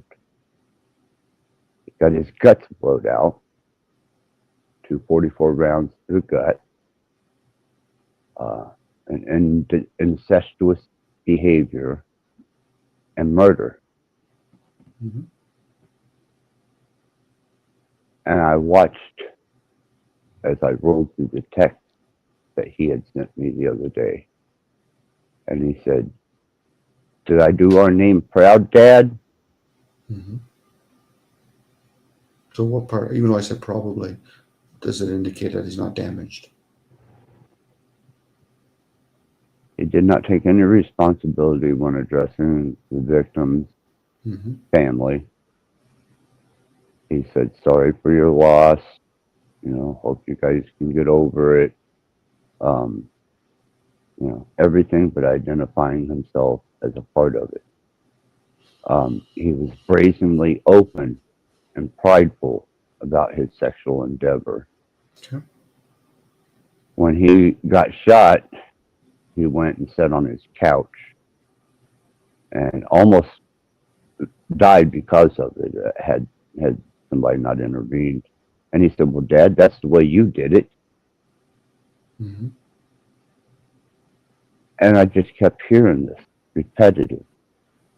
"The way you did it, Dad." What? You know?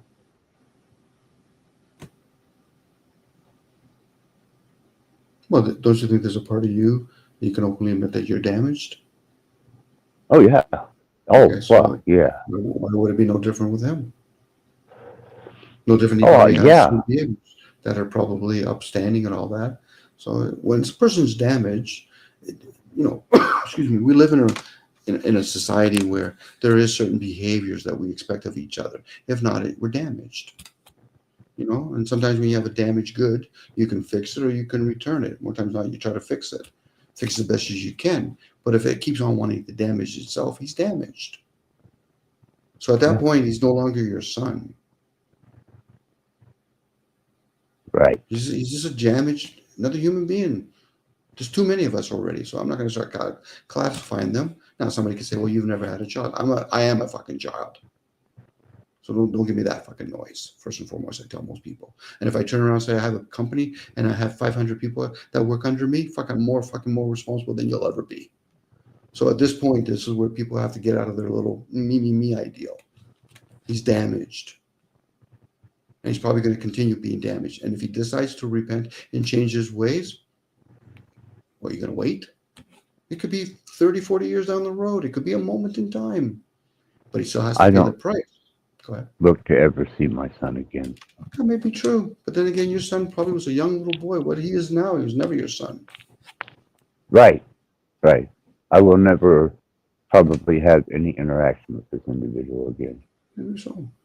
I'm pretty sure you're not going to have any interaction with a man that belittled you. So No. why would your son be any fucking different? That's what I'm learning. See how we make rules for each other. Oh, it's okay. It's my son. He's allowed to verbally and mentally and physically abuse me. But a stepfather or my real father, my mother, no, that's not acceptable. Really? Interesting.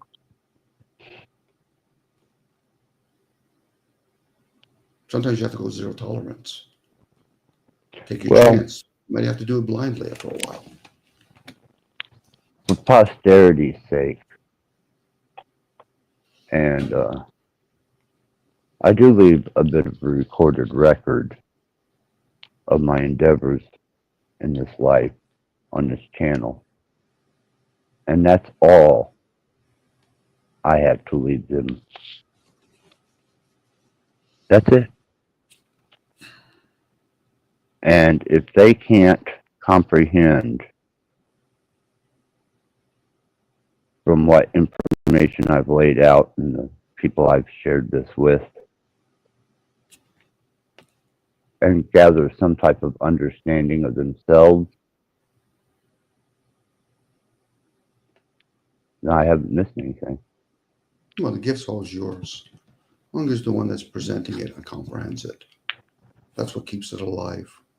It's nice if other people want to comprehend it, but I don't count on it personally. I was thinking more towards what, not that I think they have that much much integrity, but you know, if I would have had something like this from my dad, and I could open this little black box up, and there was my dad, good, bad, ugly, up, down, left, right, some of his music, his ideals.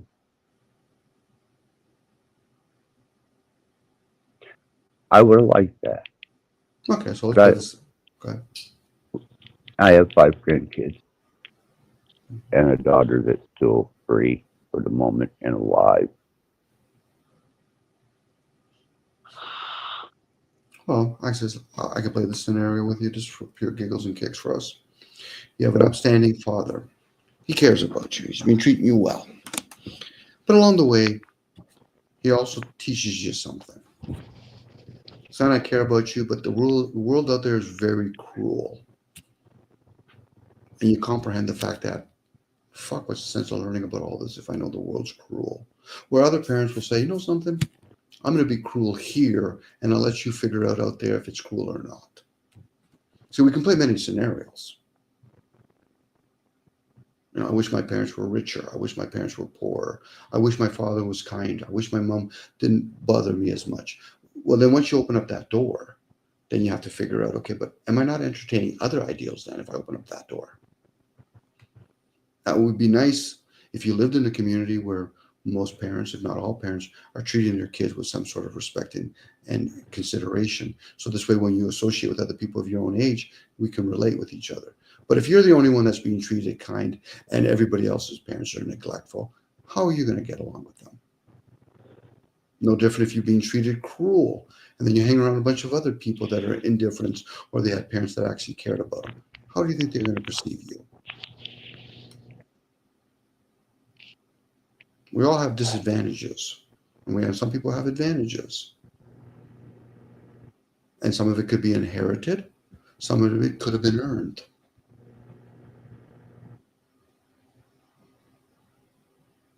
I make it a point not to hate anybody. When it comes to the race, I'm okay with that. But not any one buddy. It's not my role to hate another person. It's fucking not even my role to hate me.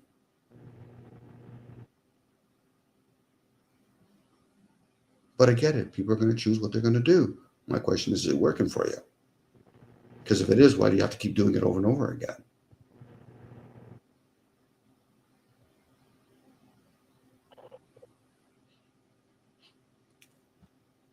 Last time I remember, Access, from what you told me, you can tell me otherwise if I'm being a little bit off here, you didn't pull the gun. I didn't pull the gun. So it has nothing to do with me and you. You're associated to the one that pulled the gun, but you didn't do it.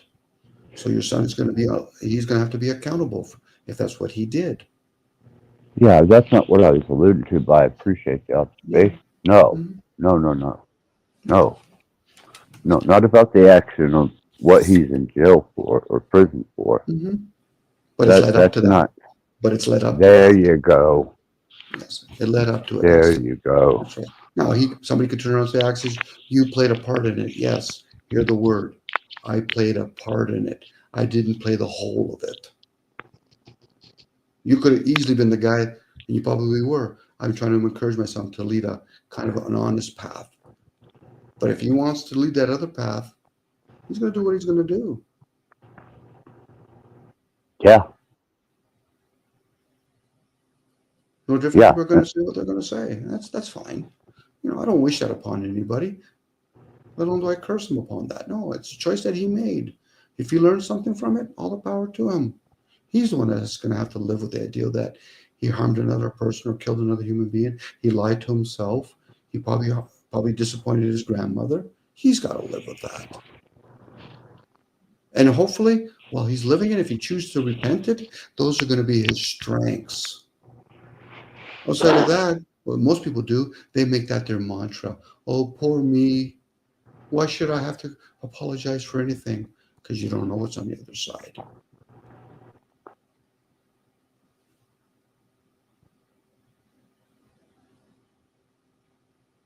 I'm just using that as an example because I don't know who your son is, Axis. No, and I wouldn't expect you to, only what I relay to you. Mm-hmm. And, you know, you don't know whether that's real or not. Well, if I did know your son and those behaviors are exactly what you're telling me, I'd be looking at you then. So what the fuck did you miss all these signs? Why the fuck are you even hanging around this character anymore? Why the fuck are you even spending time going to his courtroom? If I knew your son and to find out that's the kind of person he is, I'd be questioning you at that point, Access. But because I don't know he was emancipated at 16 years Access, old. I'm going to ask you a very, very honest, dead question. Is your son an idiot? Yes. Okay, so leave it at that then. At this point, Thank we're you. idiots. We're talking about it. Thank you. It just, I was allowing you to know that it does help when I sometimes voice things. You know, it's not general etiquette to go over at my neighbor's house and, you know, have a casual conversation about the deviant that is. So, you know. Because if he wasn't an idiot, my next question is, okay, so how did he get caught then? Because if he's smart, he can get away with it. I'm not saying I encourage that. Usually the ones that are idiots that get caught, if that's what they're doing. That's just it. He knew. Yeah, but was he an idiot overall? Yes. Well, there you go. So you had a son that's an idiot. Don't blame that on your genes. Could be an environment that changed all of that. You know, right? Damaged. He's damaged. Maybe next time he can learn something from it. Now he might be a badass, but he's still an idiot. Now, again, I don't know who this character is. I'm giving you the benefit that you know the traits of your son. If you know the traits of your son, then you know the trait of a lot of other people here on channels. You know? Oh, yeah. You can't change them. It's wasted energy. You can ignore them if you choose to. Changing somebody's behavior is a wasted energy. That'll be like me going to a bunch of people that are very kind. That's it. I'm going to see if I can change their behavior. Why? Let them be. They're not bugging me. And if they were bugging me, I'd probably say, listen, do you see the boundary that I'm ever so lightly trying to establish to show you my boundaries? Because if not, I'm going to smother you with my own boundaries because I'm going in that direction and you're in my fucking way. And it doesn't have to be a physical thing. It could be just an energy. Like, again, there's no offense to your kid, Axis. But if he's an idiot, he's an idiot. You know, yeah, he might even had a moment of being an idiot. I don't know. No, he's not the brightest bulb in the bunch, nor has he ever been. There you go. So he'd be a good fall guy then. There you go. You know, there's people that hire people like that. Yeah, he has a lot of bronze, but he's fucking dumb as a doorknob. Yeah, we need a job to be done. But what happened if he gets caught? We're counting on it.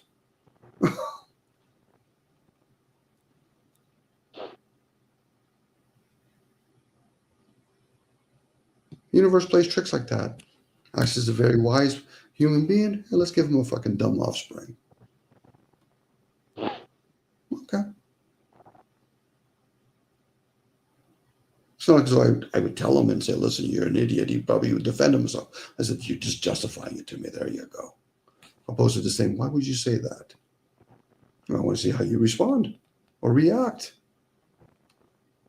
Now, I could be wrong by saying he's an idiot. He's probably acting like an idiot, but he could literally be an idiot. He's lost his marbles.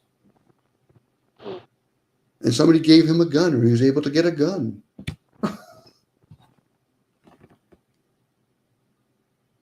Yeah, you managed that. Mm-hmm. And then you have to use the, the court system. The court system's already corrupt as it is. Part and partial is because they got to deal with this kind of fucking cases. No. Put him outside. We're going to do a hanging today. We're going to tap on him. This is what happens to people that kill another human being. This is what happened to you. So anybody else that chooses that you want to shoot somebody, we hung up. And then later on, we're going to cut off his head. There you go. Right? Because if not, we're going to have a system where you have first, second, third, fourth, 10, 15, 1,500 to fucking times offender. Because they don't understand. We have to make rules. And it takes a lot of energy to reinforce it. If you don't go inwards and realize, would I want to harm another human being? Would I want to be harmed by another human being? Probably not. But what most people are saying, will I get caught? Did they hurt my feelings? Well, then you're missing it then. People make up shit to be mad at other people. That's what YouTube shows. They make up stories. They project fucking profanities to others, and then they wonder when the other person will give it back to them. See, I told you, he doesn't like me. I said, okay, there you go. I've seen what certain people have done, Rebecca. I'm surprised she goes back to some of those characters. But that could be something she needs to learn. If somebody raped me the way like some of these people have done to Rebecca, no. I would probably have to fucking be forced to go to some legal recourses. And if I lived in a kind of community where I would have probably siblings say, my daughter just got, or my sister got raped, they would go to that guy and fucking cut off his fucking balls in front of the parents and say, this is your fault because you raised this kind of fucking monster.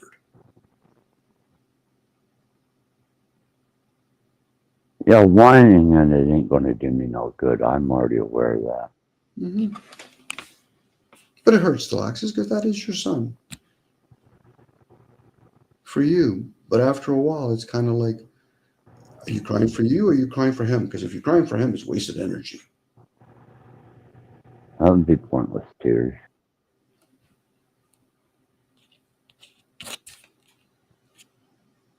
He doesn't feel my hurt. So why would I cry for him?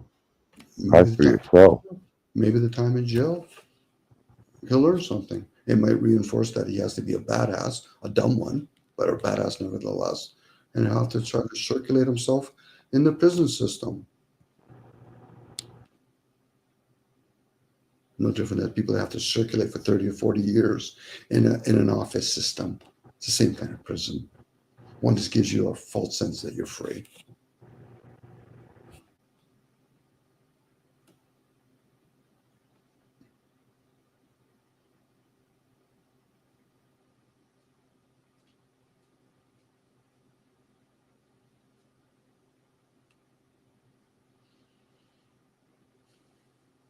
You know, Dom,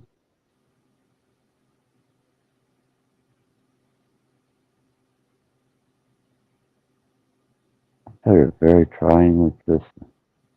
Say that again, Axel. Sorry, I missed that part. But I've had a very trying existence. Yeah, it sounds like you have access, and it might continue for a while. You might have some reprievals in some areas, but that might be what reason why you came down this time. You wanted those challenges because you also had some good times. I'm pretty sure. Yeah. Mm-hmm. I just more so than most. So I suppose my resistance to that should be more so than most. Mm-hmm. I'm still trying to adjust to being able to communicate with people.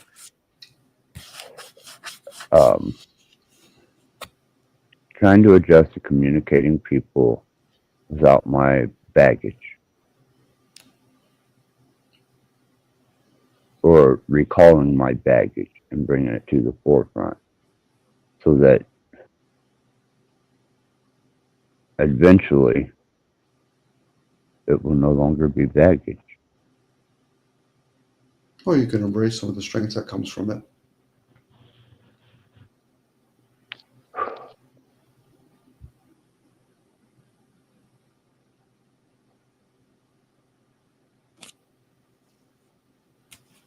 Unfortunately, some people, when they have baggage, they might not share openly, but then they'll be attracted to somebody that's very similar that doesn't openly talk about it either.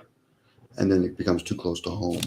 Opposed to if you do share it openly, as long as you feel safe around the people, they don't have to actually experience what you have, or they've overcome it. But it might sound like a very tall order for somebody that's sharing for the first time what they've gone through. You know, and it's a day by day step. You know, it's kind of like the people that do with the 12-step program kind of ideal. They need a support around them.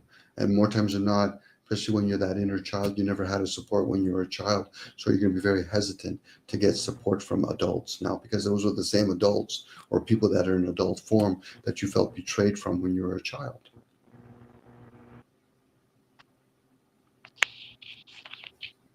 It's like a woman looking for the safety of a man, but she grew up the whole time around men that abused them.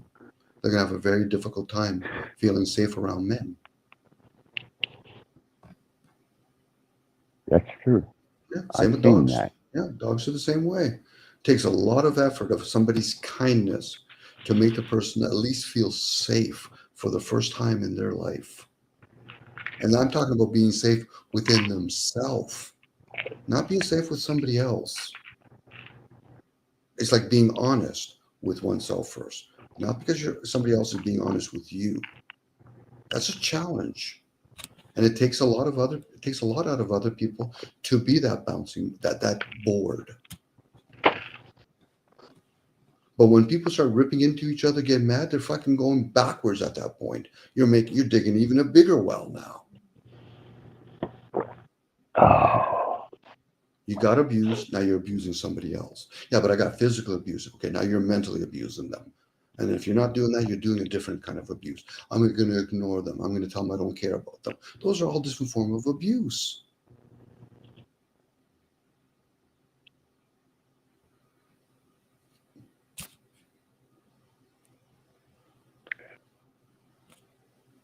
Hey, but dare not do my own work and then look like a fucking unicorn to most people. Well, Dom, you never talk about yourself. I thought the way I behave is explaining me. I rarely allow myself to get rattled. And if I do, I'm surely not going to show it. Why? Because I feel safe enough with myself that I don't have to express myself. Like I'm not wounded. But I do have wounds. But they've healed. My frustration is because I usually try to tippy-toe around the issue because I realize, fuck guys, most people in these YouTube channels wouldn't voluntarily go to a therapist, but they'll go around airing their stuff on YouTube. So they sound like a bunch of older ladies going, I hate the stereotype, but they go to a grocery store and randomly talk to anybody about their kids' problems because they're too busy wanting to be fucking right, opposed to being healthy.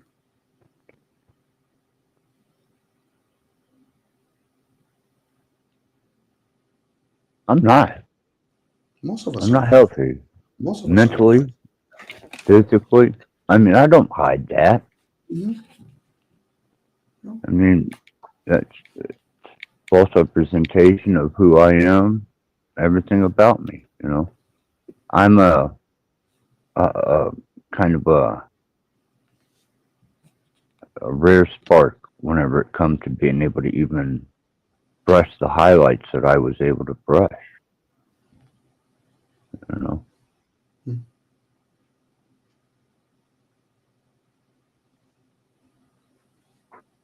But as I said earlier, it's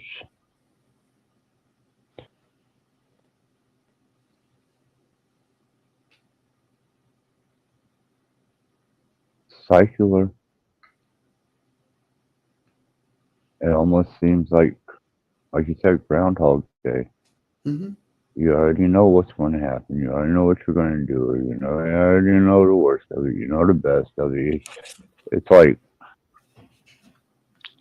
got it, you know, got it. Now I got to contend with these ugly nasties and even the happy, joy things. And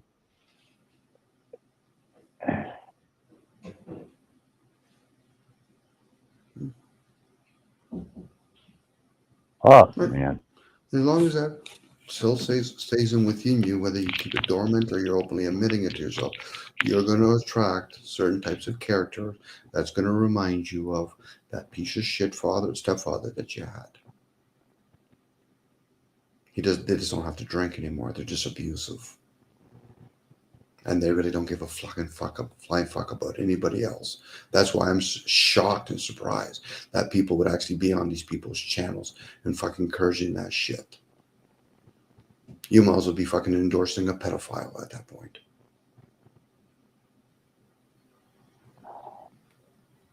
And then people wonder what's neglect.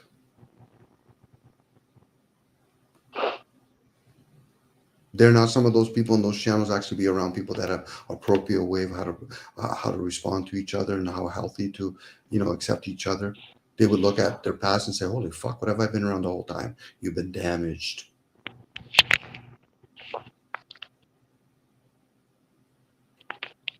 They're easy to read. The name calling, the finger pointing, going around defending themselves and say, I'm a Christian, really. So who are you protecting at that point? And that point, for most of them, their child. Because they probably behavior. Their behavior, but usually more times than not, it's the behavior that they picked up energetically in the environment that they were in. That's why countries have to have, oh God, we have all these guns. So who are you protecting yourself from? Because it's not outside. Because they don't feel safe. If you truly feel safe, why would you need a gun? I live in the 808, but that's optional, I guess.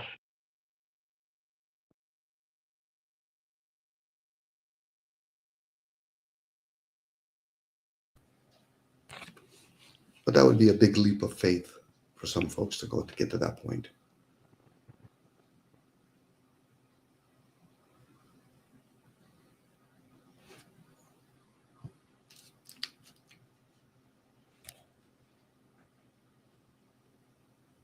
And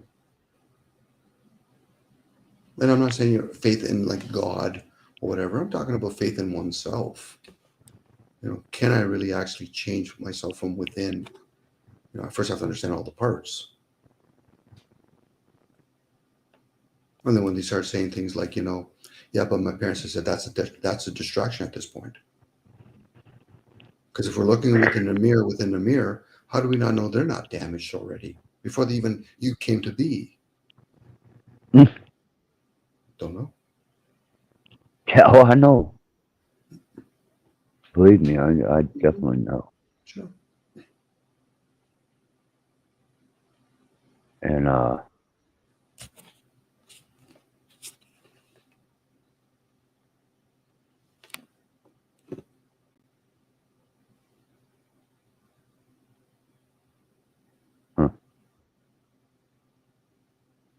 There's no right system that works for everybody.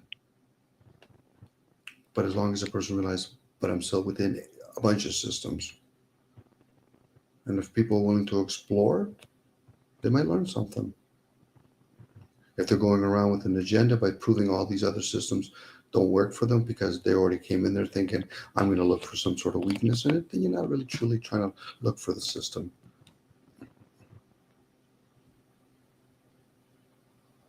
I think I've shared with you before, I was raised Roman Catholic, more Catholic than Roman, because, living in Canada, I follow a social system. So I was more about the Catholic part. And then when I thought, okay, it's time for me to do some research on it. And when I did some investigation, what I really got out of it was more human behavior. I made it a point to say to myself, I'm no longer going to allow myself to be converted. And that gave me the opportunity to learn about a whole bunch of other things. The Muslims, Islamic, Hinduism. But I never once said to myself, Dom, you're not interested in converting yourself in any of these things. No. So I'm going to take it for what it is. Not interested in joining a gang. That's just another variations of conversion.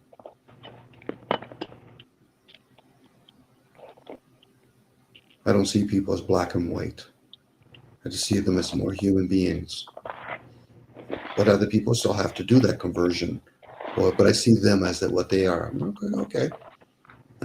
You see them all, or you just see how you perceive one, and you just assume the rest are the same. Whether it's a female gender or male gender, dark-skinned folk, light-skinned folk, midgets, tall people, chubby people, skinny people, small people, babies, children, what? Adults, what are we talking about here?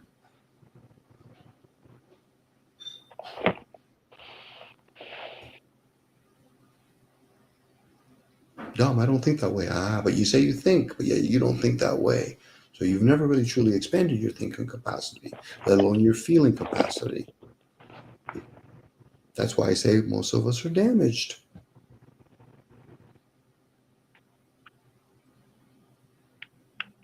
You would think if there's enough people damaged and they're talking among themselves, there'll be some head waves.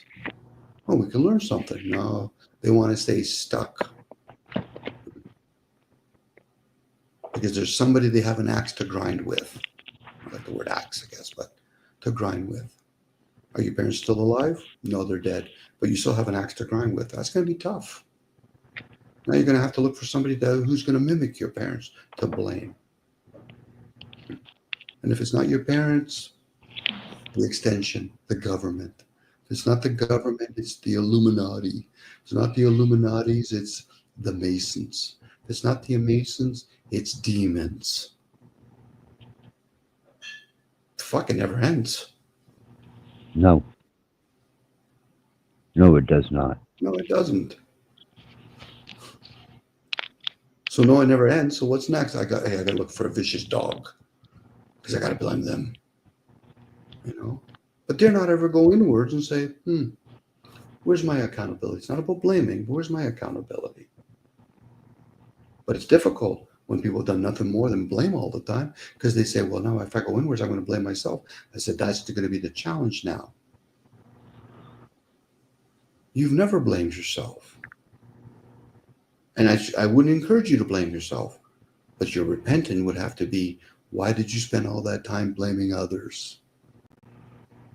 But they did me wrong. Oh, they did you wrong. Okay. And who did them wrong? I don't see a whole bunch of people out there, yeah, my parents did me right. I can't believe all you lowlifes aren't fucking being with us.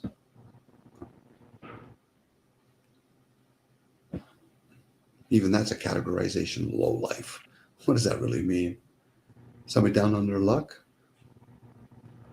You would think that somebody else would try to help them if they become aware of that. Helping in a sense of first thing asking them, say, would you like me to help you in some way?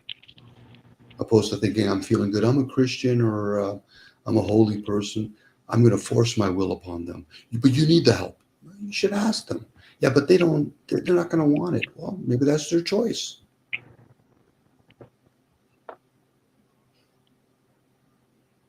But again, there's that inner child now that never had those choices. That's what gets in the way. Because that child doesn't feel safe enough to even trust the adult that's the form that it's in.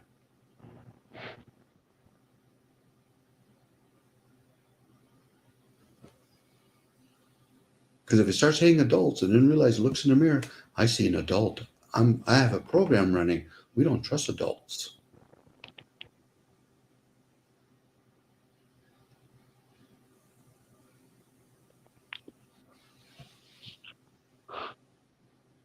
I'm not saying actually this would solve any crisis whatsoever, but it does play a part in it. You know, outside of the fact that there's people literally out there, they get enjoyment from being mean. There's people get enjoyment by being kind. And that's why I said there's no right or wrong. There's people that want to be mean. Oh, okay. Tom, do you want to be treated with somebody that's mean? No, not today. I'm not in the mood. Okay, so I'm going to leave. There's a person that's being really kind today, Dom. Are you in a mood? No, not really. Especially I know that person. They're a little bit too ippy for me. Okay. These are the choices I make for myself. I'm not saying I've perfected it. I'll never perfect it. But when I do catch myself every so often, I'm like, okay, Dom, you should have known better. But hey, maybe next time. Go ahead. How would your approach be, Dom, to obviously it's going to take me a few days to get all this shit out of my system. That's a given. But in between then, I've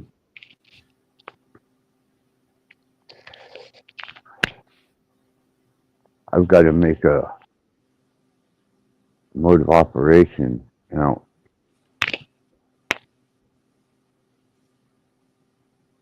I don't know if it's let my nurses know, let my case manager know, or just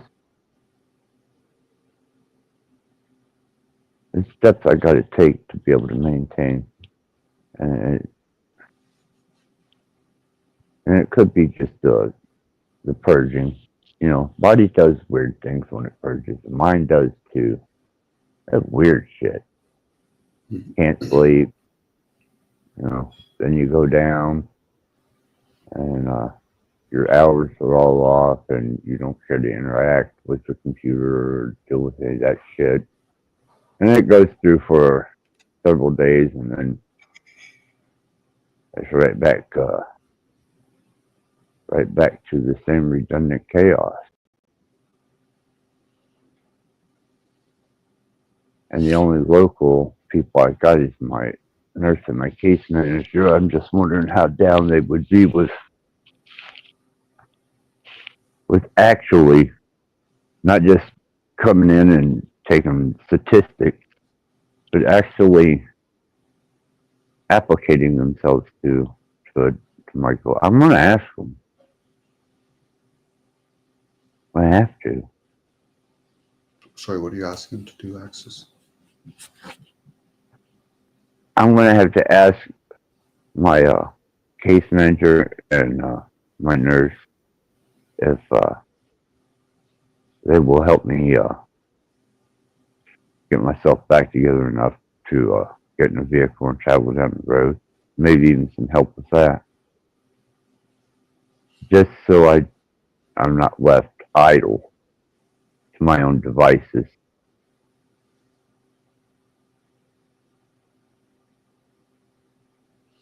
Excuse me. You might be trying to fit a square into a circle at that point. Because maybe they have protocols for themselves in their profession, and that's their job title line. Unless they're a friend and say, okay, Axis, after hours, I might help you in those requests. But if their job is just to come to your place and take care of you, it wouldn't be in their regulations to basically, they can encourage you as a person, say, yeah, we'll help you get better. And if you want to be and go into a truck and be on the road, they've done their part. But after that, unless that's private and you pay for them, then it depends on their firm if they do that, because then you have to deal with insurance now. But you can ask. It doesn't hurt to ask. But you can also do the research too, and then find out, does this industry even allow that? Again, that's where some people get caught up, and that's why usually you try to force a circle into a square. One industry is a circle. What you're wanting is a square. You're going to try to force them together, opposed to just doing the due diligent research and realize it's not going to work that way. It could be, but there's a good chance it might not work that way. Well, if mercy has anything to do with it, it won't be.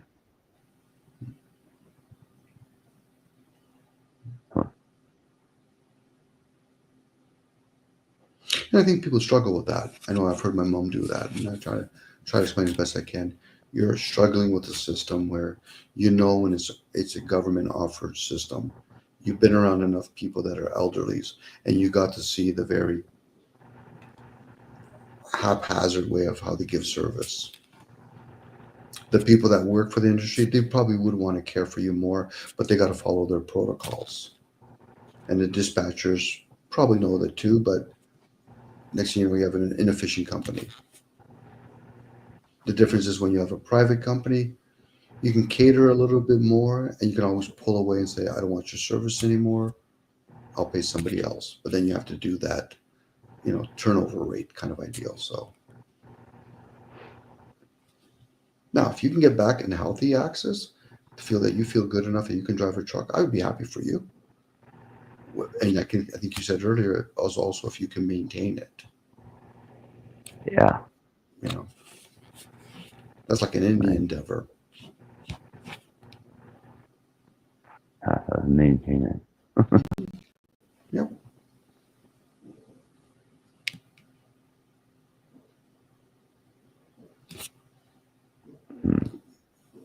Could it benefit you spiritually, energetically, for you to be back on the road? Probably.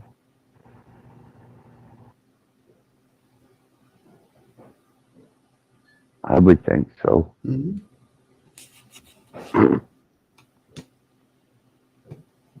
Your companionship would be nature.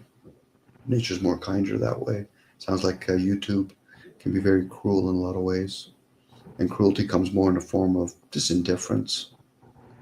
I can at least respect somebody that at least gets angry once in a while. It gives me that they're still alive.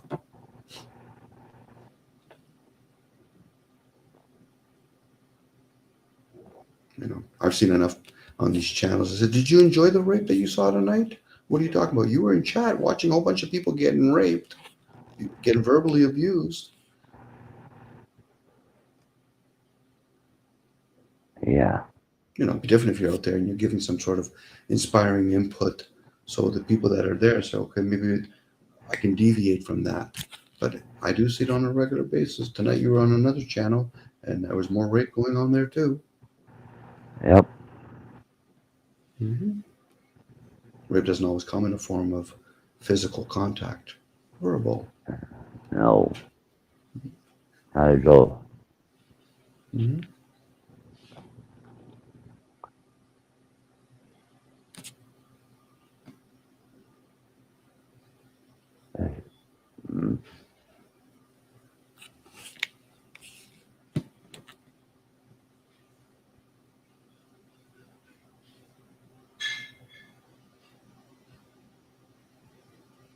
I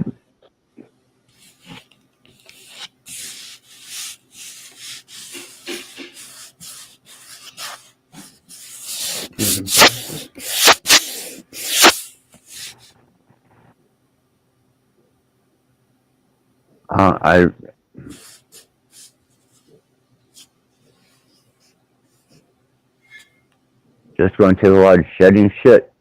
Mm-hmm.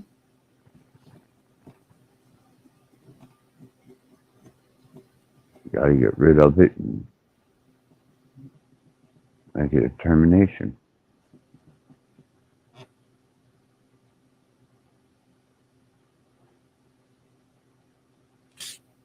Well, the purging would help you. It's kind of like, Buddhism or the Buddha that's quoting them, let me fast and meditate. It's a form of, that's why I asked earlier about purging and fasting. Uh-oh. We got a chase, a pie fiend in a backstage. Let her up front so she won't eat all the pie in the backstage. Okay. Rebecca's in the back. Okay. Excuse me.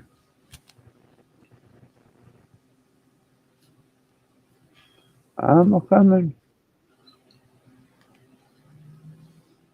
Really, I'm coming. Yeah. Thanks, Axis. Is she up? Let me see. I see me and you. Oh, there she is. Hola, hola. I made my avatar match your guys's. All right. We're all the same. Am I blank, actually, Rebecca? Yeah, we're all blank. You guys are Oh. blank. Shooting blanks. Indistinguishable nobodies. That's why you should Bunch be of so nice. nobodies. Bunch of nobodies. But yes, I was distracted. I got a phone call, and then I got another phone call, and I got invited to do a live stream. So I did that, but I was so excited you guys are still here. I'm back. Hello. Cool. Happy New Year. Happy. You guys are already in the new year. I'm still Yeah. in the past. I'm still in 2024. We're straddling the year here. You're talking from the future. Or we're talking from the future. Yep. All right. Dom has put his kitty cat up. I can't decide if I want to be a kitty cat or a mouse. I'm going to go with a mouse. Cute little Algernon. Oh, Flowers what a- for Algernon. What a cutie. Oh my god, I love this guy so much. I'm hungry right now. I'm looking at that little mouse. I'm hungry. You want to eat a mouse? He would share. Actually, this mouse is a advocate for veganism, specifically targeting cats. Okay, Says, hold would you on. like this flower? This is what we're doing, Rebecca. My cats are looking at you from the window. They're hungry. They're hungry. So there's Rebecca's little mouse. Well, what can we do with it? Well, I want the leg. Oh, okay. Now This we're queen. gang. This We're queen's gang. gonna eat that mouse first. Okay, we're a gang now. See, Rebecca, you brought our gang leader out here. Yeah. Now we're both eyeing down Axis's mouse or rat. Sorry.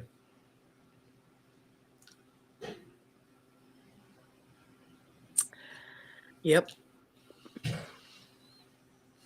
So, what you guys been talking about? Did you have any other visitors since I left? Did you have any join, or has it just been the two of you? Mr. Cage came by for a bit. Paige came by to our live stream as well. What stream were you at, Rebecca? Where was I? Yeah, if you don't mind. Yolanda and I simulcasted from her studio to my channel and her channel. Sweet. What was Yolanda? I love when Yolanda shares. What was she sharing tonight? We were more just playing around with simulcasting. It's something we're thinking. She actually gave me keys to her studio like over a year ago. We were gonna come in like all these guys with the keys. You know, when she started her channel, it was gonna be a full-on drama panel, and I was gonna fly in like so and so with the keys. Right? That was our intention. Only with everything that sort of transpired for me, I kind of withdrew.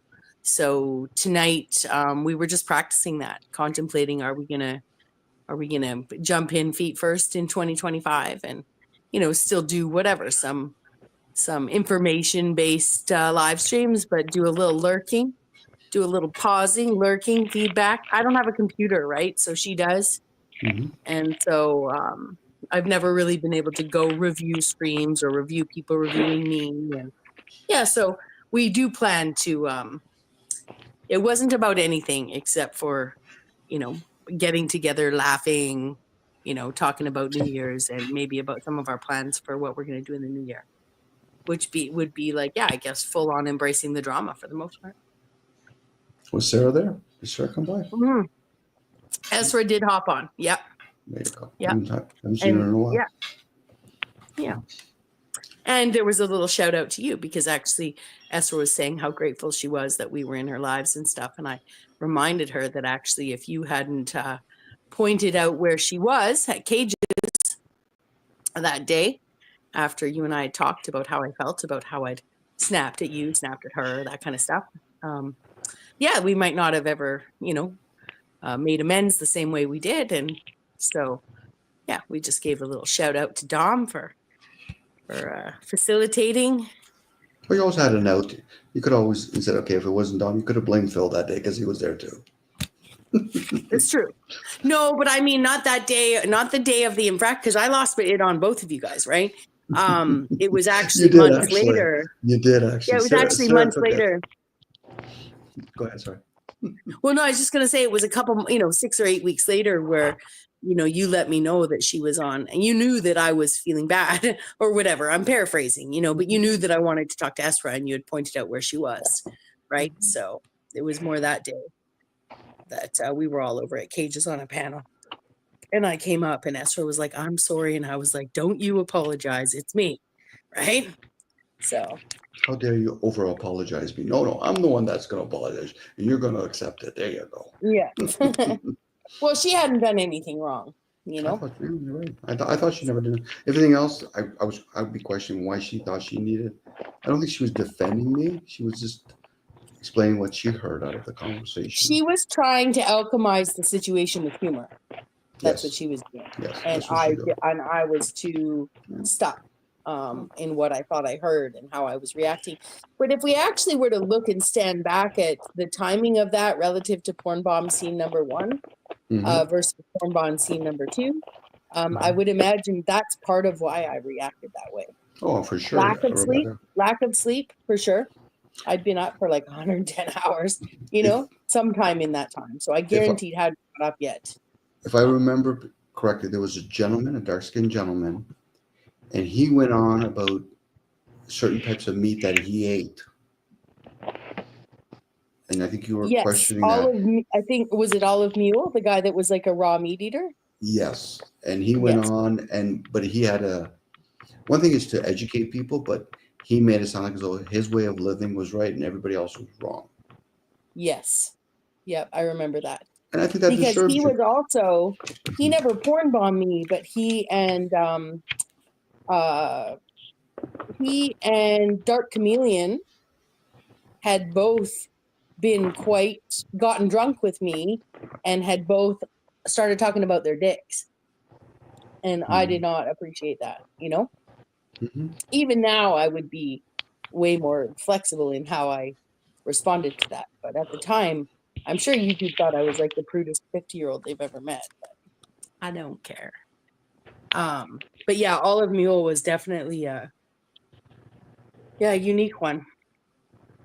Well, some people take liberties on other people and they just assume because you're a woman that you're supposed to accept that type of behavior. Yeah. You know, well, it's like, it's like Stephen getting up here earlier and talking as vulgarly about me to Axis as he did. Now I get that I'm not Axis's family, right? But there's still this weird hypocrisy on YouTube, not independent to Stephen, and I'm sure I'm guilty of doing it myself, right? Where people say, don't talk shit about my family and loved ones.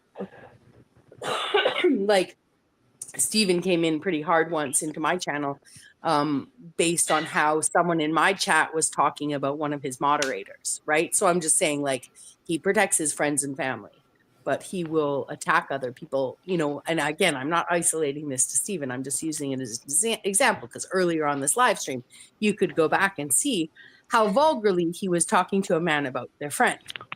And where do we draw that line, right? If anybody spoke to any of his YouTube friends like that, he would lose his shit, and somewhat rightfully so. I mean, I don't care. It's all just this is just all like a talking experience, it is what it is, but it's still, the hypocrisy is insane. It's like people saying, you can't shit talk someone who has a family or talk shitty about their family, but you can pick apart a single person with no family. No, the no family is my family by default. And ergo, if I can't talk shit about your children, you can't talk shit about my lack thereof. You know what I mean?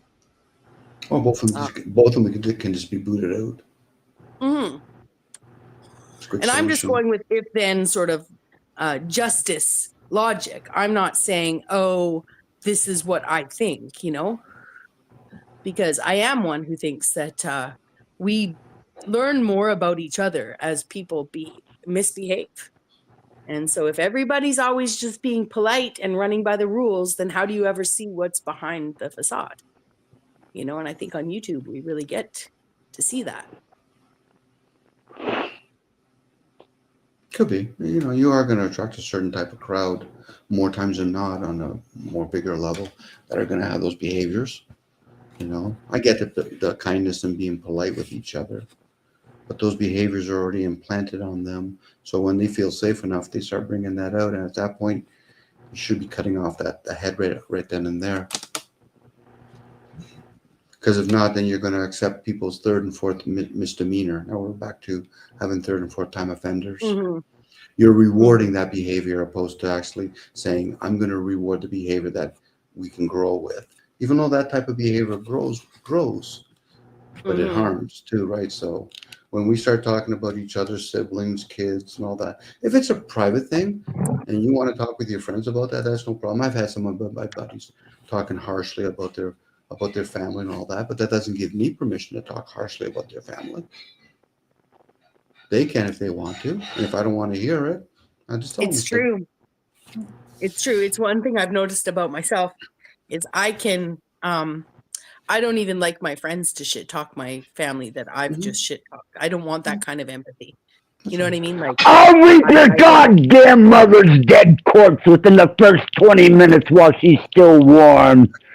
Fuck you all to hell! Thank you. You're reminding me of a scene on Sons of Anarchy, like early in the first season.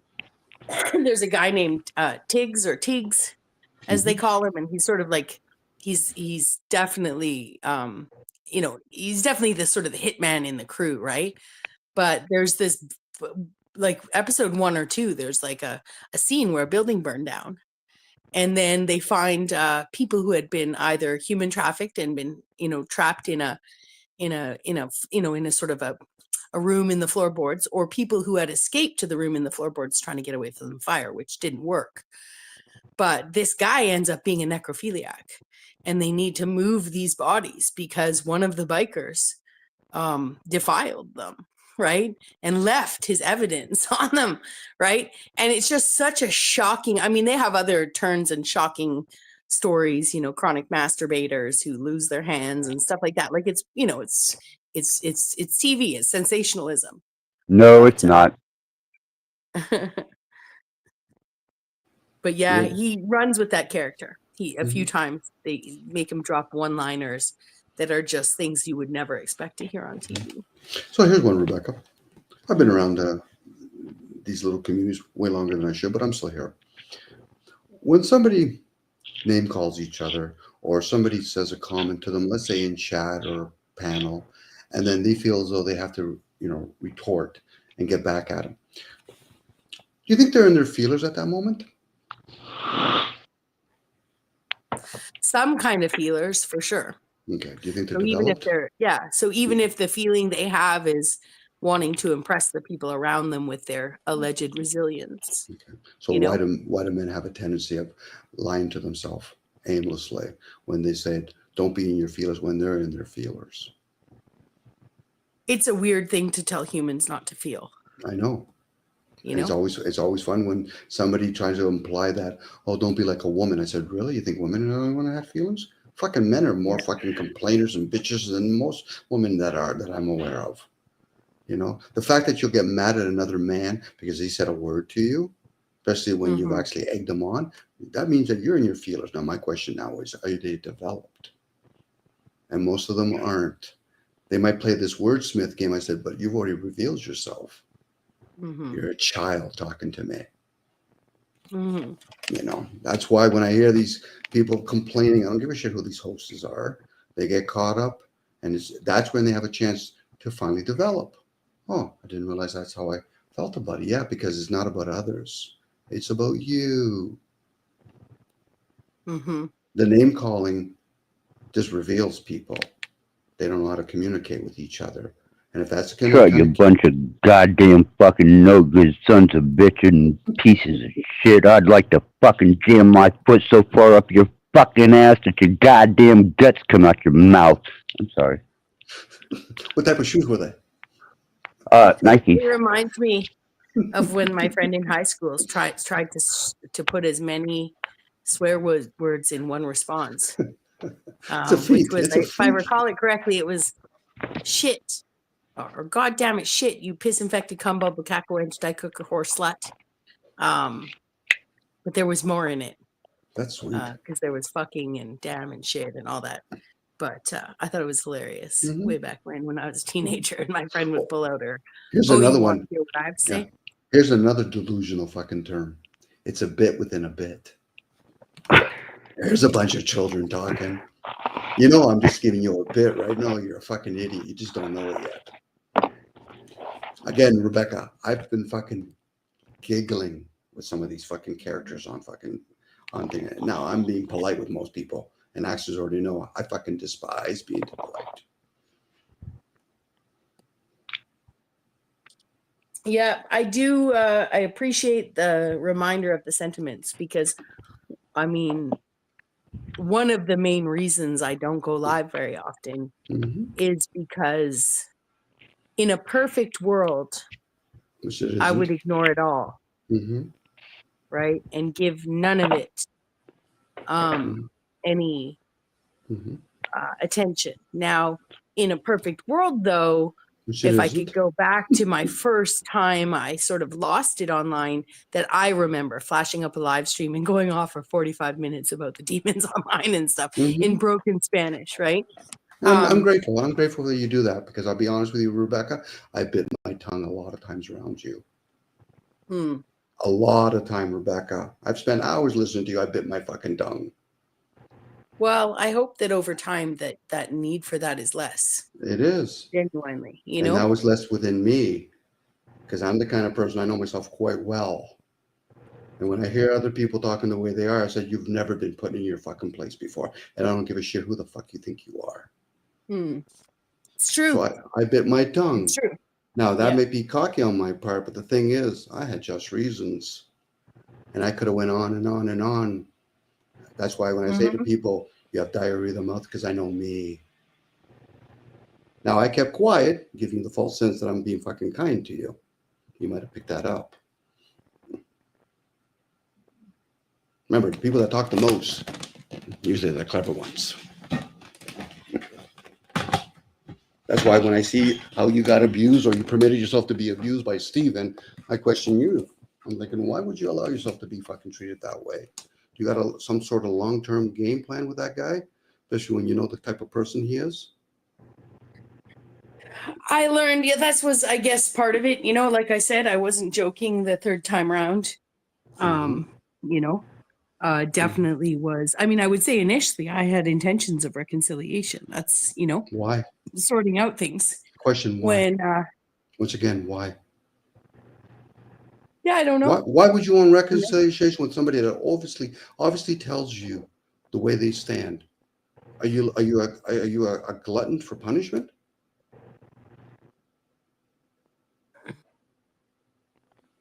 Yeah, I'm not sure. Okay, when you do, then you can start saying those words. Outside of that, no, you're being cruel to yourself, and you're being a bad fucking example for others. I knew that. I knew that for certain, Dom. You know? In fact, looking at the general evolution of the sort of what an outsider would look at and call cultish behavior amongst these panel channels, whether it was early on people telling me I had to leave my content up, you know, or just different rules, you know, don't be in your feelers, don't this, that. You know, one thing that I knew that I did by continuing to come out here, engage with not just Stephen, some of the other guys, you know, also was a level of level of participatory grooming of other people to show that it's okay, you know? It's not okay. That's the sad part. It's not okay. We can justify our behaviors and excuse it, but it's still not okay. And you don't have to be an adult to understand that. It's not okay. It's tolerated. Yeah. It's not elevating anybody. Everything else is declining each other. And people in the chat are fucking more times not worse than the ones on the panels. Oh, guaranteed. Guaranteed. You know, if we're going to try to help each other, elevate each other. Now, if people want to truly decline themselves, then call themselves for who they are.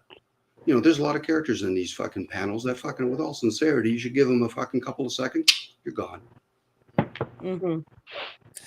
Well, and on that note, I hope you know that, you know, after the initial infraction and our conversations about it, I always meant Mr. Peabody in a loving sense, you know, in an alchemizing from a negative scenario of my overreaction to a It's not about Rebecca. regal. Yeah. Again, Rebecca, that's not about me, Rebecca. You chose to call that name, and I chose to play along with the game. Yeah. If we were exactly. truly friends, I say, why would you do that publicly? If we were truly friends, I would have said, why did you do that publicly? Where's wound in you that you feel as though you need to attack another person? Stay in your fucking lane next time. That's what I would have said to you as a friend. Yeah, I And if you appreciate didn't, that. if you no, you appreciate it, I would say that's a fair warning.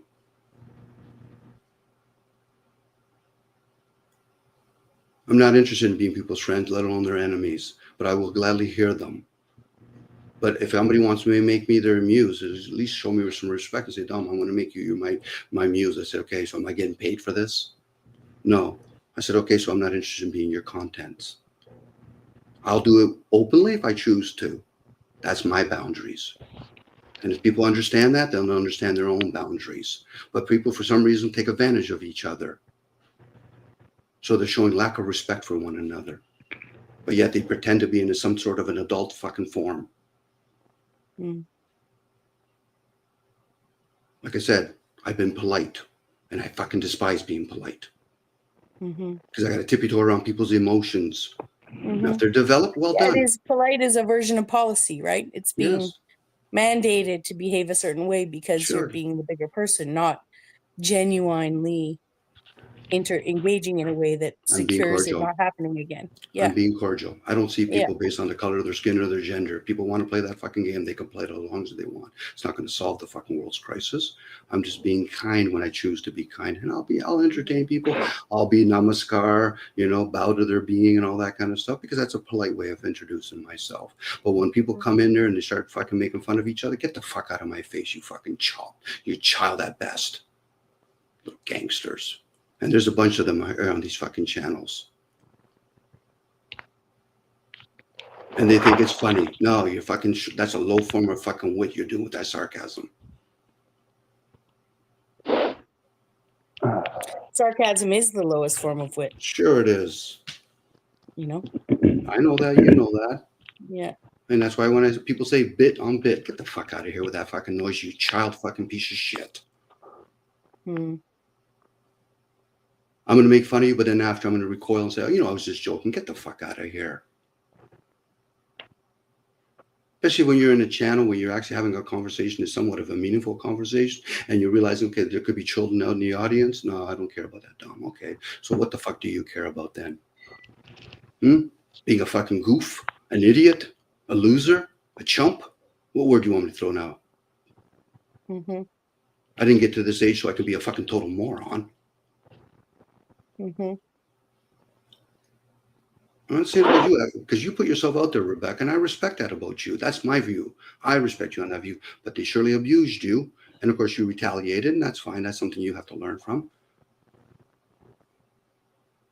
So that doesn't make it safe for people then, even though you're trying to establish that. And I get it. You and Landa now are going to do the bit on bit. So now you guys are going to be just as fucking moronic as the next guy. Maybe not. No, maybe. No, that's maybe. That's not a maybe not. That's a for sure. You can say whatever you want on top of that. You can say whatever on top of it. If you choose to do it, that's fine. It's moronic. If we don't do it, it's not. Especially when I know Yolanda. I've heard her talk. There's a lot of wisdom to offer. And to cave into the fucking low-life fucking pieces of shit on fucking these channels, that's a decline, not an incline. It's true.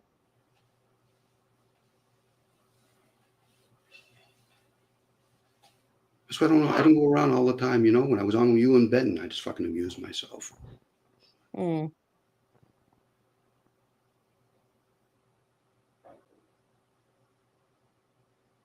Because eventually people are going to have to elevate and realize you're still in kindergarten. I don't give a shit fucking how old you think you are. You're still in kindergarten. Especially when most of us are still children. We're always a child within. Try to assist each other, nurture each other. No, let's just make fun of each other. Or they want to cult up with each other. There's a good one. Let's cult up with each other. But yet they'll say in the same fucking swoop, oh, I don't believe in religion. I said, well, you're still doing it because that's what religion offers, culting up. Now you can learn something from it if you want to learn what religion is, let alone what state is. Well, yeah, and the state is just the religion for the faithless, really. It's also a cult. It could be. Yes, it can always lead to that, yes. this is a great opportunity, like any technology, whether it's a written work and all that, it's a great opportunity. That's some, not all. Because I've surfed enough YouTube, and I still do it on a regular basis. I like to listen to all kinds of podcasts. Mm-hmm. And there's a lot to be learned from it. When you were talking, and even though I don't understand Spanish, when you were actually doing books and all that, I enjoyed that too. Now that's just my personal preference. Mm-hmm. Were other people's personal preference? Yeah, I want to see somebody, if I can get beheaded on the channel again. There you go. I want to see somebody insult somebody else again on the channel. It's so I want somebody it's to so argue. novel. Yeah, there you go. I want somebody to Yeah. argue with somebody else. Yeah. I want If we're somebody to learning move. new, we're learning new forms of insults every day. Not. There you go. Like that would be a good skill anyway. Yeah. How many different ways can I interrupt you?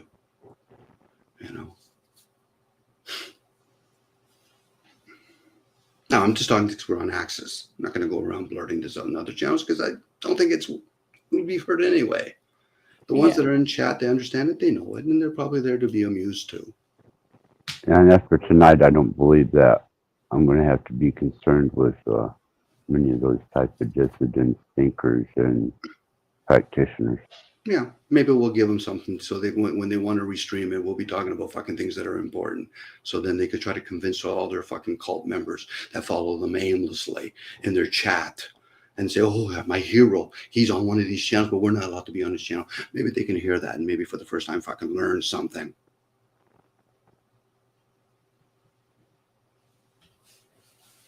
Opposed to the same fucking drama over and over again, and then it becomes a trauma. Let's cling together. I'm successful. Let's find other people that are successful.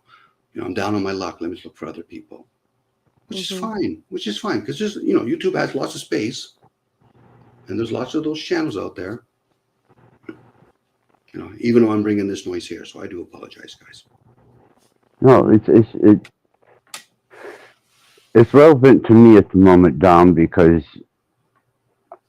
I have a lot of anger that's coming out of me because it's not suppressed now with drugs, opioids, medication. And I don't wish to go to a channel to express it. I don't wish to voice it. But if I unleash it, it will be seen and not heard. Mm-hmm. I'm with you on that, Alexis. It's pretty bad. Well, but also something can be learned from it. Yeah, that I had a lot of pent-up resentment towards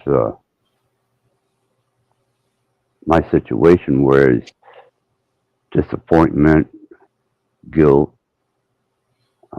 shame have now risen way to nothing but a pure recognition that those aren't my fucking situations, problems, or none of the above.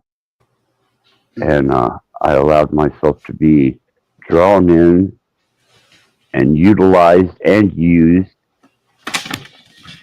abused for the sake of my own desire to be something that I thought I should be to people that had less than to meet my expectations.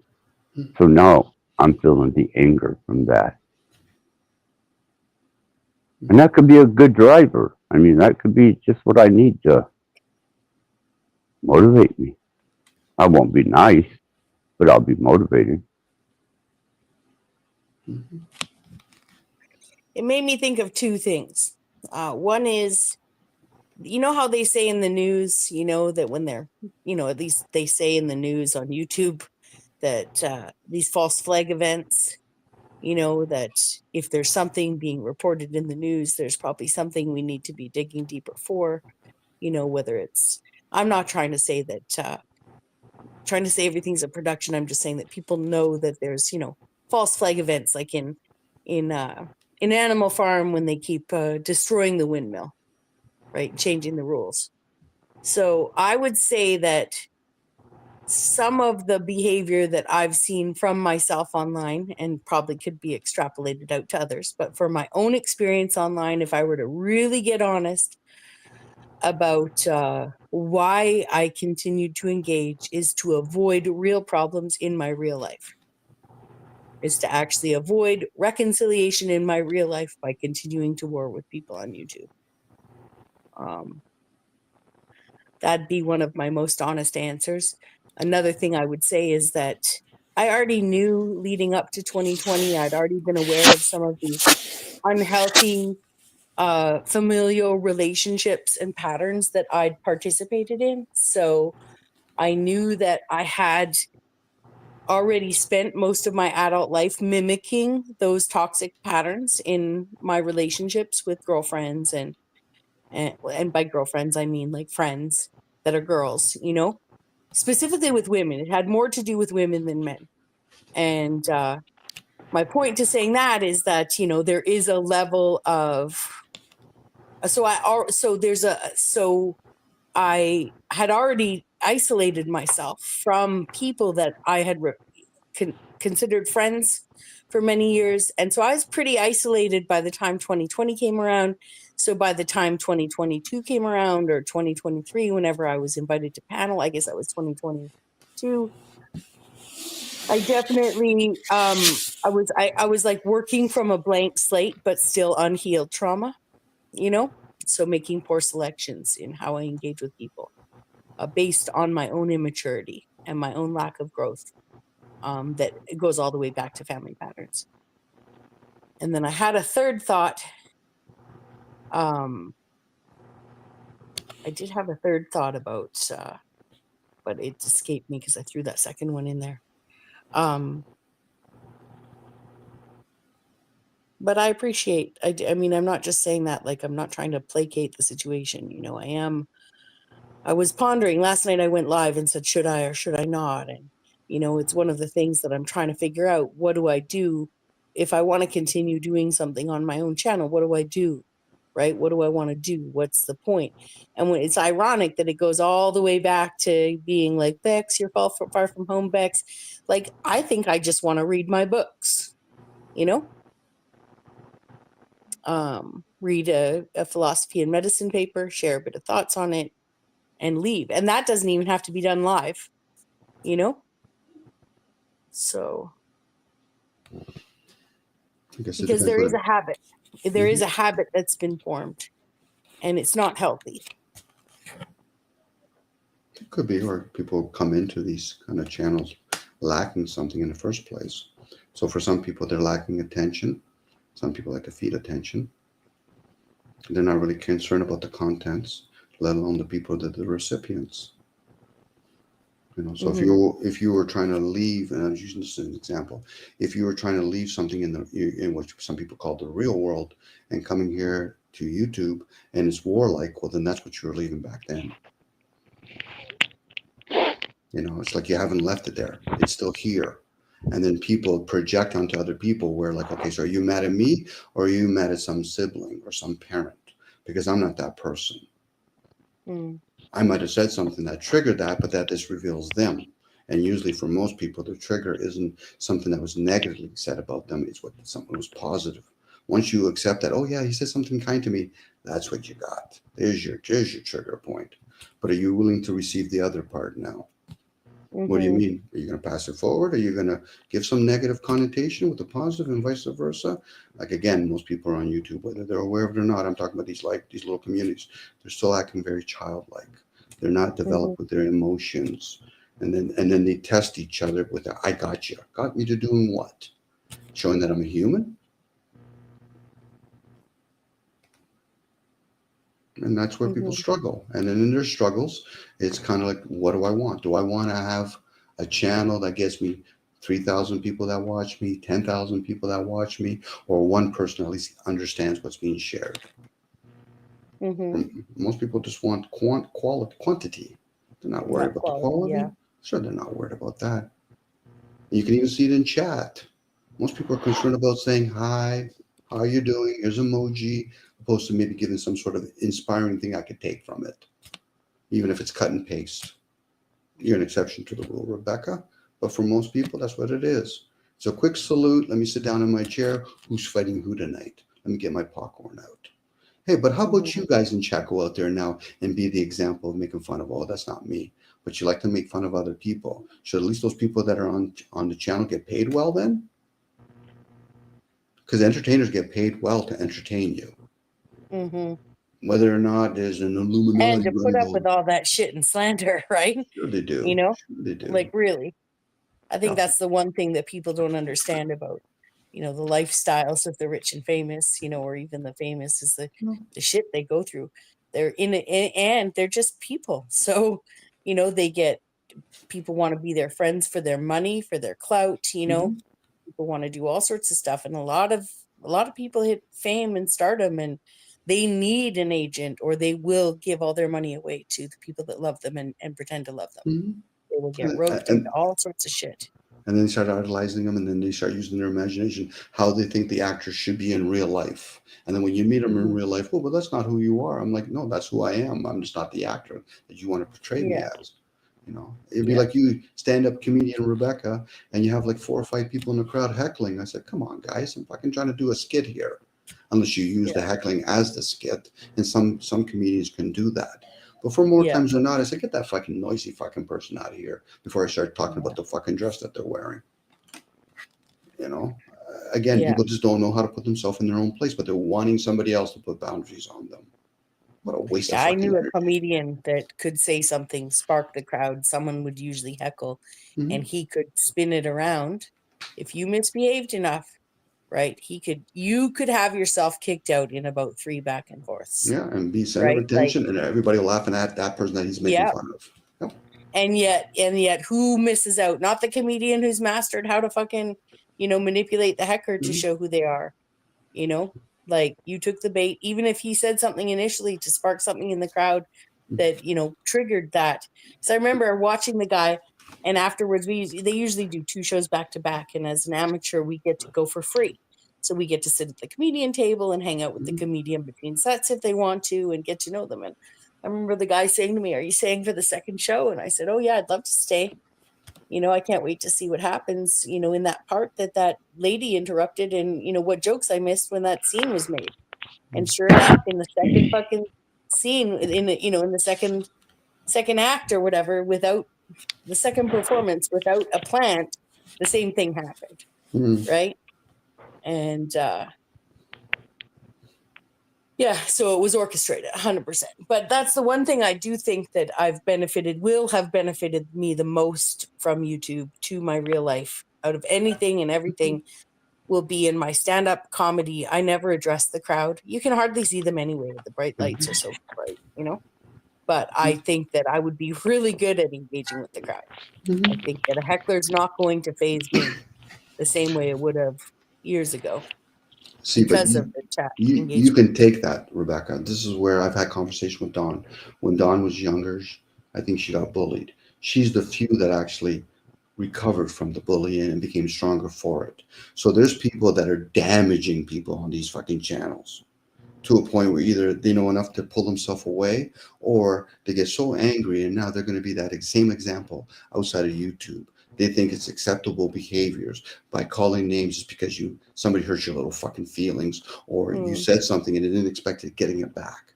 If you want to fight fire with fire, be prepared to understand what fire is. If a person's not giving you any indication whatsoever that they don't want to fight with you, then why the fuck are you insulting them? Because they got to make a bit. Those are the kind of person, why don't you just fucking cut your finger fucking live then? Give us a bit to play with. Because they think it's humorous, but it's not. And for what purpose? So they can get a couple of more, 4,000 fucking subscribers? 10,000? That doesn't mean they fucking give a shit about you. The fucking Vatican has billions. Or not, probably a billion, not probably billions, but they got the Muslims, got the other part. So you're insignificant in your fucking speech. I'm not talking about you, Rebecca, but when these people go on, and then they make content of somebody else. That's an amazing thing. You're fucking parroting somebody else. That's amazing. Woohoo! You're right up there. Thumbs up. Done fuck all. But wasted more energy. Now, the people might make it about me. I said, no, I channel. I don't worry about having a fucking channel. But hey, if you want to have a channel, I'll respect it. but at least respect your own channel and make sure you respect the people that you're hosting. It's a big responsibility. People just don't realize it. They think, well, it's easy. Yeah, click a fucking button, push emoji, turn on Streamline. Next thing you know, I'm talking. Talking about what?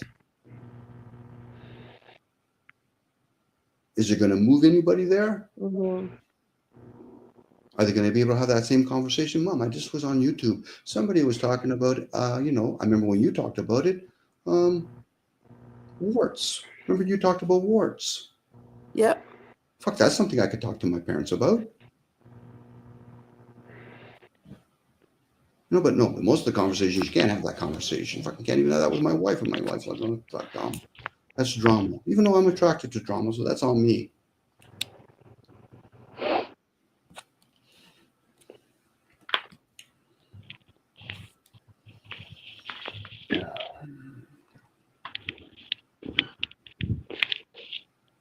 Or the fun one. Let's call it the truth community. There's a moron in fucking statement. We might as well call it tinfoil fucking community at that point. The truth Yeah, is community. that juxtaposed to the lying community? Shh, Becky, that's too soon. That's too soon. That's too obvious. Let's deceive ourselves. No, that's close to the truth. I'm a Christian. I fight for Christianity. You know who the characters are. Yeah. I will say, Vex, that you did miss out on the being able to dazzle everyone with the freedom of being able to on New Year's to fire my home protection devices, and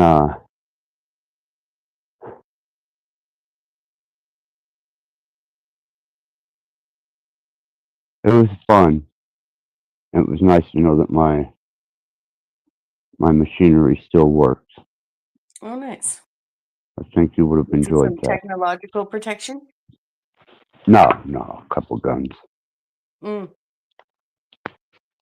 Yeah, here in the state, we just start shooting randomly into the sky, not concerned about where the lead is going to go. So I have a bucket of sand, and I shoot into the bucket of sand. Mm. But if you didn't see it, you would think I was shooting my neighbor's house. Mm.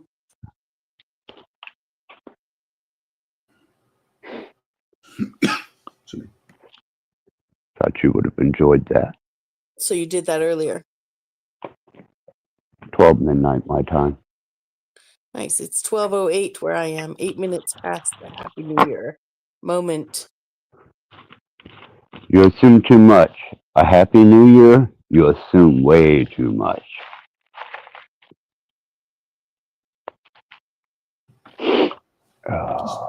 Let's put faith in happiness.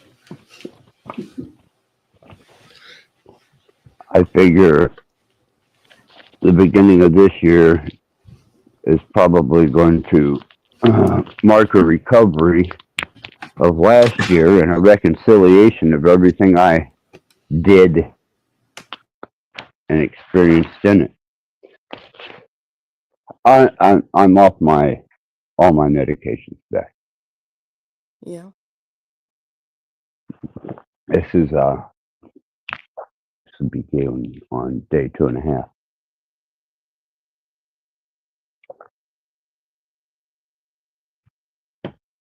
Yeah. It could be a good thing for the New Year axis. Let's hope for the death of a lot of channels. Mm. We did, yes, and we will. And we will. Let's hope that not other ones that are just low grade like them replace them. Hope that they don't replace them? Yeah, or maybe I'll just avoid them all. Maybe that'll be the easier thing to do. Yeah, I took a pretty, if you're interested, I took a pretty heavy step today or yesterday, and dismissed my pain management. because I didn't have the strength to completely not be able to resist pain medicine. I'd binge and purge, but binging and purging isn't putting an end to anything. So I sat with myself for a bit and thought, man, if I'm ever going to get over this, I have to cut off the dealer. And You I have to did. cut off the what? The dealer. Mm.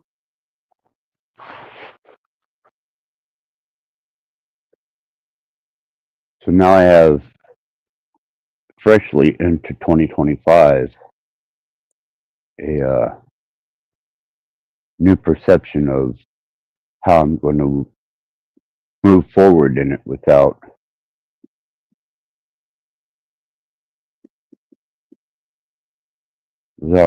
a lot of crutches. Mm.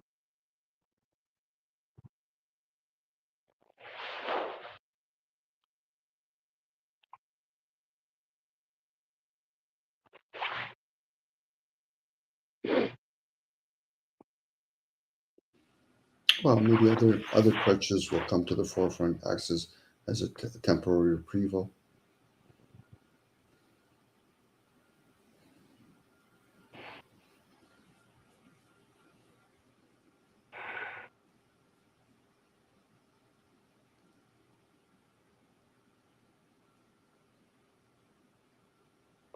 Yeah, I was just thinking about the YouTube crutch.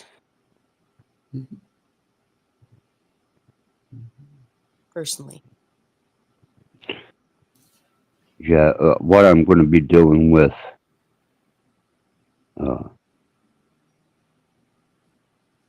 because my mind is recoiling in horror. What the fuck did you just do?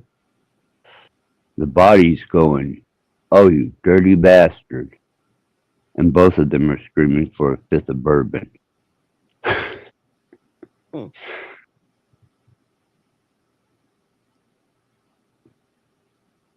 But I've got to learn new things to do with my my motor skills, other than texting, chatting,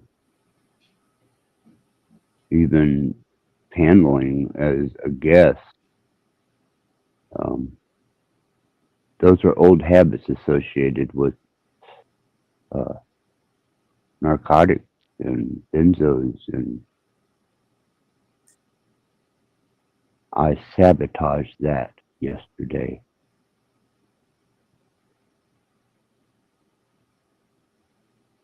Well, you put it out there anyway for yourself that you want to try to get more mobile.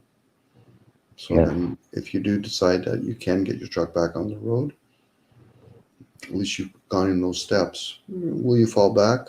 Maybe. But if you're doing those other steps, you reward the things that you are doing that you think are, helping you, and those other things, oops.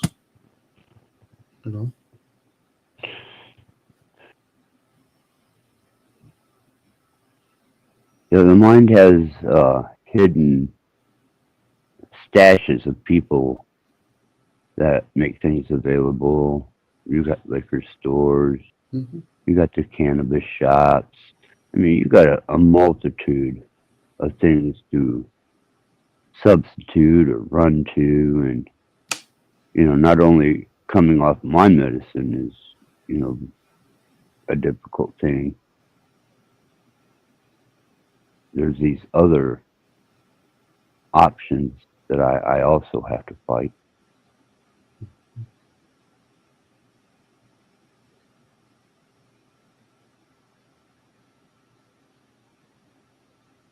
Just to allow you to know what state of mind I'm in, Beck. Mm-hmm. Thought you might want to be aware of that. Oh, I appreciate it.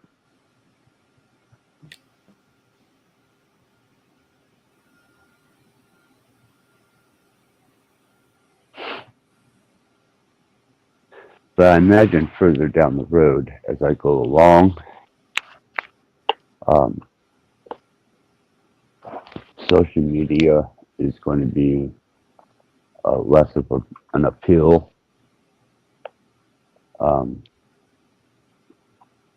I found that now, even interacting with other channels, except for like Venus or yours, uh, fruitless. Well, this is where I would say, again, being completely honest, I definitely justified my isolation prior to 2020 that made me so keen to participate in these live chats, in these channels, not just panel channels, because I started, watching one person on a stage disseminate information with groups of friends, 15, 20 people in chats before I ever knew what a live panel channel was. And my point to all this is just that, it's this can't be a lifelong endeavor for us all, right? Like if one were to take this idea of like, well, but I've made friends, and how do I find people to laugh with, like all these strangers online that I got brainwashed with, and and all this gem trauma bonding with and stuff. It's actually taken 5, 10, 1 year, 2 years, 5 years, 10 years. Like everybody's going to disappear, people are going to die, people are going to get better interests, like it's going to rotate in a way that in real life people make interactions and relationships with people where when someone is given an opportunity to move or a new job, some of those things come into play. My community, the people around me, what I've invested. Do I want to make more money up north and be in a colder climate, or do I want to stay with the people I've known for 20 years?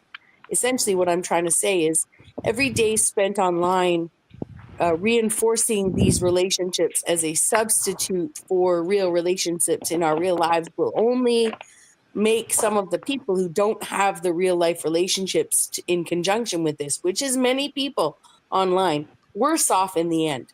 And that's what I've been working on the last, definitely the last 9 months, but even more so with my disengagement on this app, because I know that this is not a substitute for real life. It can be a proxy for a while, but in terms of what am I getting from this that I need to go out into my life and receive? Because 10 years down the road, what I'm doing on YouTube will not benefit me in the way that applying that in my real life will. And that's what I've been doing to the best of my ability. The older we get, the harder it is to make friends. It's just as hard for couples whose children has grown as it is for single people who didn't have families. It's just the nature of settling into jobs and home and not partying and not going out and, not taking the kids to soccer, not going to the bar with your friends, whatever it is, so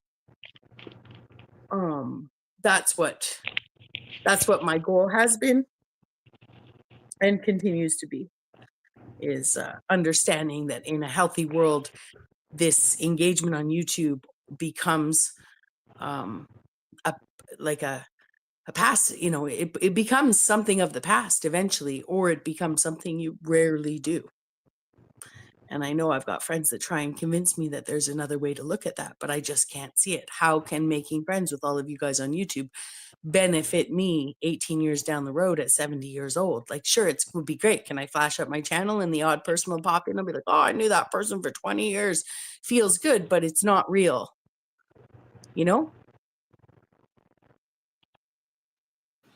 Well, some of these channels Right. can be informative. It could lead you into doing more research and how to better take care of yourself if that's what you want to do.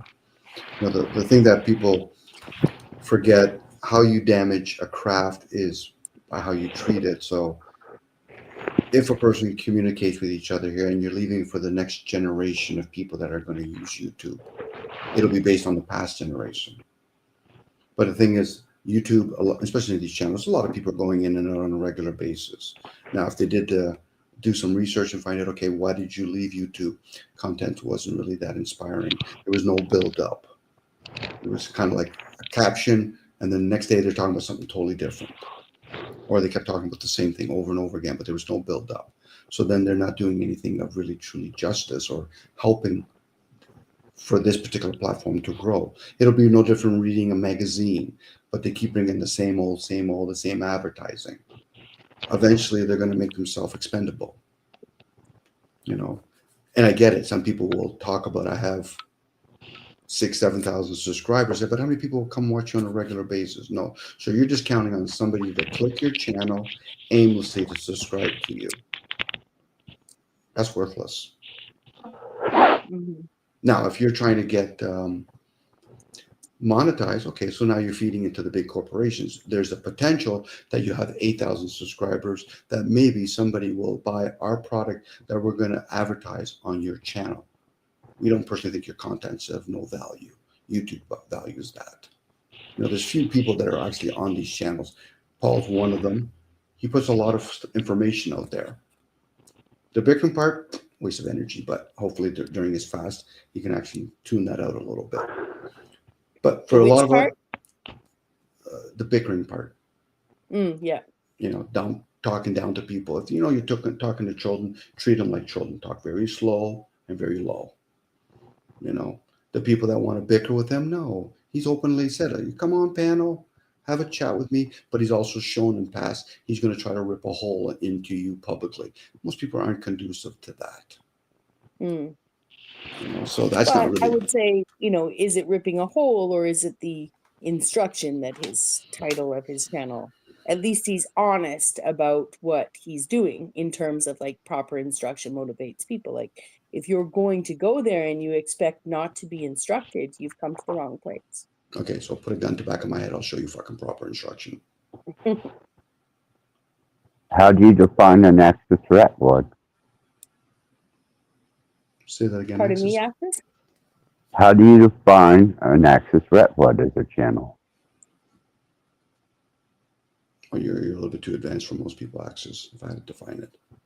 So Exactly. They would have either had to have grown up in that generation, attended one of my shows, known me personally, or had some morbid sense of, what the fuck? But I'm not going to get mainstream viewers at all, just by the name of the channel. personally, Rebecca, I don't like being on channels where the whole time I'm picking up the energy, they want to catch you in a gotcha moment. It's of no interest.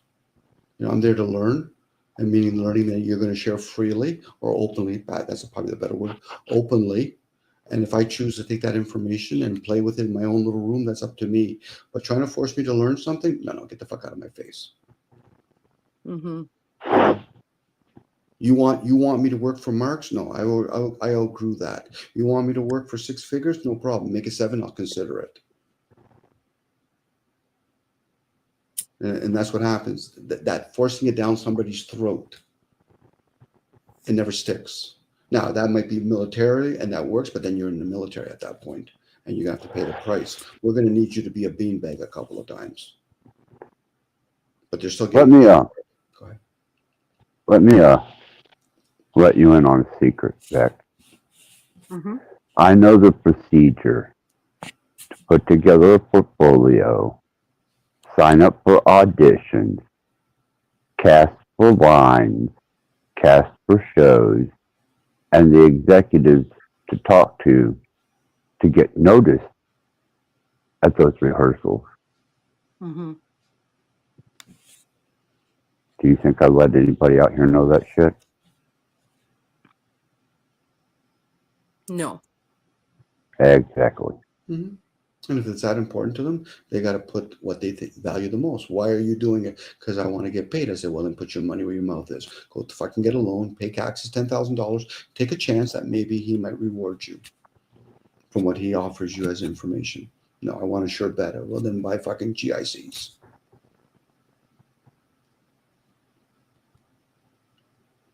You know, they're just trying to take a shortcut through YouTube. Mm-hmm. That's true. And YouTube's going to benefit from it, not them. Now, the ones that are actually paying big bucks, like the Beast and all that, it's a fucking orchestrated machine. Don't think for 1 second it's a one person's individual fucking pursuit. He probably has 30 or 40 people working for him, if not more. Yeah. At least an LLC, if not a corporation. Mm-hmm. Yeah. But I still do value the contents I hear from some people, and that's what I enjoy. You know what I mean? Nothing I can't learn if I decide to listen to a whole bunch of podcasts. But it's nice that it's in there, and it's a little bit of interacting, even though sometimes it's a nuisance with the interaction, because it's tempting. I could share something.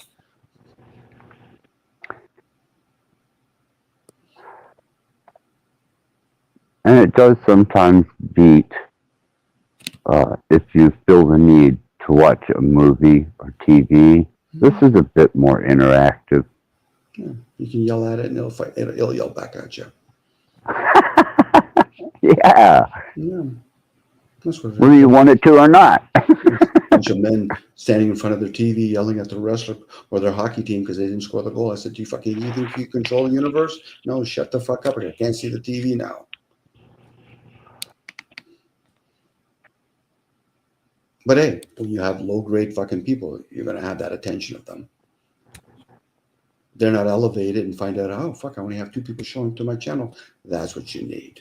You need the ones that are attentive, not the ones that are just like, oh, yeah, there's 40 people on my channel, and we're doing nothing more than fighting with each other, calling names, making fun of poor Rebecca. She was trying to share something.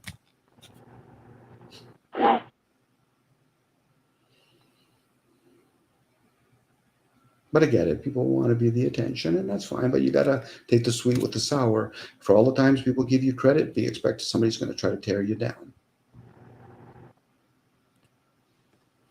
You've seen that early on in this broadcast, this particular one, Beck. Even Flow State got caught up in just me asking him, why are you here with these other trolls, was what I was meaning. You don't ever come here. But yet I see a bunch of trolls, they go to your channel, and there you are. And you want to ask why I'm asking why you're here? Here's the rounds. Whether it's OTW or Flow or whatever, they come on, some of them say, what's up? And that's all they fucking say. Or they come up with a little horn, that's all they say. Because they want to bring them to their channel. Well, why don't you just fucking get fucking better fucking information? But they might think, well, you know something? I'm not getting more people. Yeah, because you got the same fucking boring fucking things. You're going over and over again, and you're fighting with this other fucking people. Let's get 9 people on the fucking panel and just fucking blah, blah, blah, blah, blah, blah, blah, blah, blah, blah, blah, blah, over top of each other. Even when Cage left here tonight, he couldn't resist to leave an insultive threat on his way out. Let Cage go, Axis. Let him go. I know. It's just if we're gonna clean house, we're gonna clean house. That goes for Steven, that goes for Snafu, that goes for anybody that can't at least acknowledge. But those characters aren't going to change. At least with Cage, if he cleans up his act, he'll have a lot more to offer. Even the other characters, they have something to offer, but it's that, okay, you're going to get attention, son. Are you going to be that moronic child that wants attention? Or are you going to be the kind of child that you can interchange yourself with all different kinds of group and you'll get that attention? Those are the kind of people, they got to be the fucking focals of attention. They're the ones that have to be, hey, look at me, I'm in the room. I said, nobody's fucking seeing you. And if they are, it's not the behavior you want to be seen for. And that hurt, you know, because I like Cage, but I don't like his behavior. Well, that's not based on you. A lot of channels have enabled that situation. So unless that changes, which is not going to change, then expect the same old, same old. But one thing you could do is you could put your foot in the ground and say, hey, that's just not going to happen on my watch.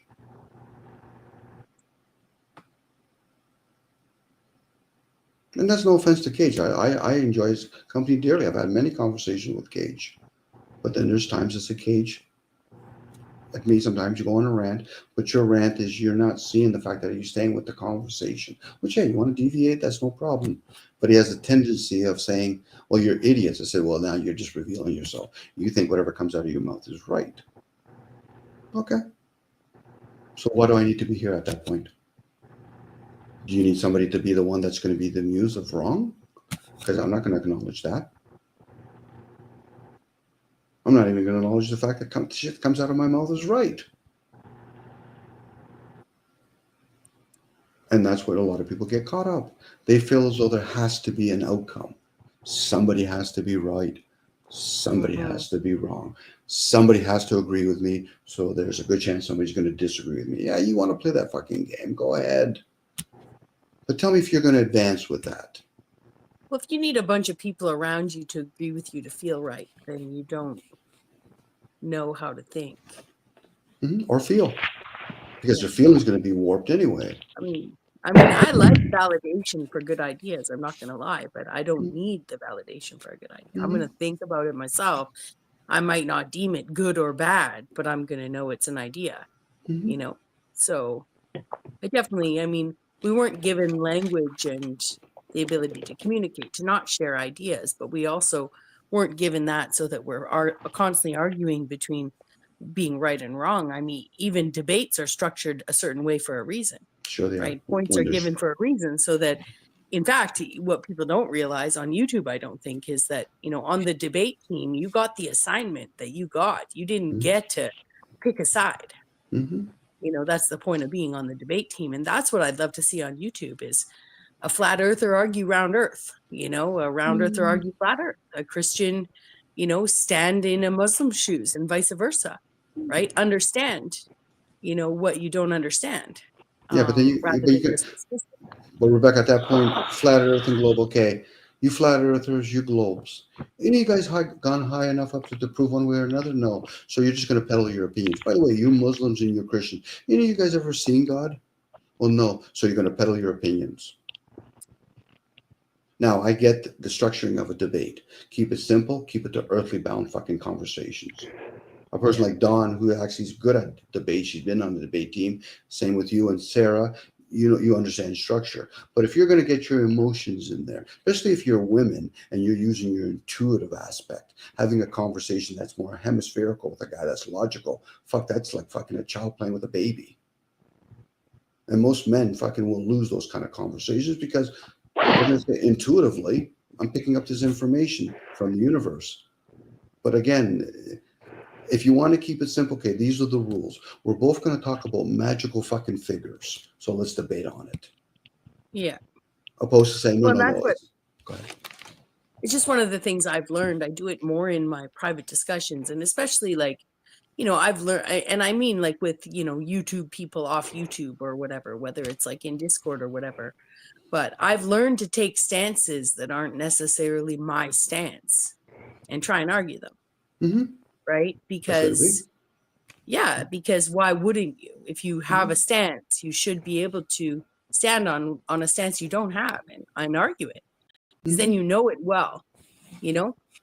That's right. You're a Muslim, you're a Christian. Okay, you Muslim, you're going to debate as a Christian. Well, that means I have to do research. There you go. You finally got to do some research. And you Christian, you represent the Muslims.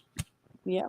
Then there you go. Pick the opposite. If you think you believe in being a globalist, think about from the position from a flat earther. Oh, now, of course, some of them will say, why? I said, now you're asking a philosophy question now, are you? Why? Come on. Most flat earthers and globalists, fuck off. Fall asleep, you fucking moron. I could just look at it and talk to a child. I say, young boy, I'm going to ask you a question. Do you see things here on the earth? Yes, Tom. Do you see trees? Yes. Do you see houses? Yes. Do you see cars? Yes. Do you see anything up there in those two spheres that are similar down here? No. I said, could you prove one way or the other? Not really, Tom. But what they do is they take information, written information, pictures and all that, and then they debate their imagination, opposed to saying, well, Dom, I'm trying to be realistic. I said, here's some stuff here on the earth. Do you see it up there? No. So how would you know that it's just a sphere? That's like if me and Rebecca and Axis and a whole bunch of people had the number 9 on their foreheads and nobody told me my number. I would say with a surety, could be a 9. But if I saw number 2 on Axis's head and I saw number 3 on your head, I saw a whole bunch of other people with all different types of numbers, I would be taking a guess at that point. That's the flat earth and the globalist. Here's an interesting one, Bex. I only used this formula once. And this was when I was with the cult of Axis. And I decided to go ahead and not only post this on YouTube, but I also decided to post it on my Facebook.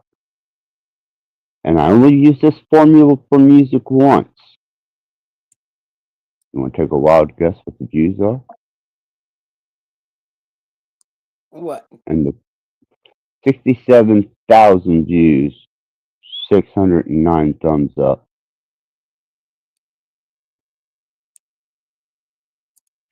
I never repeated the formula again for that, Hmm. but I can.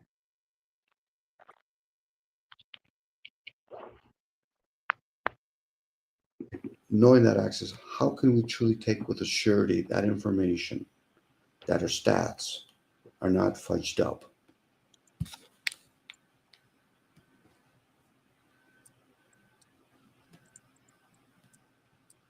Or are we being driven by our feelings?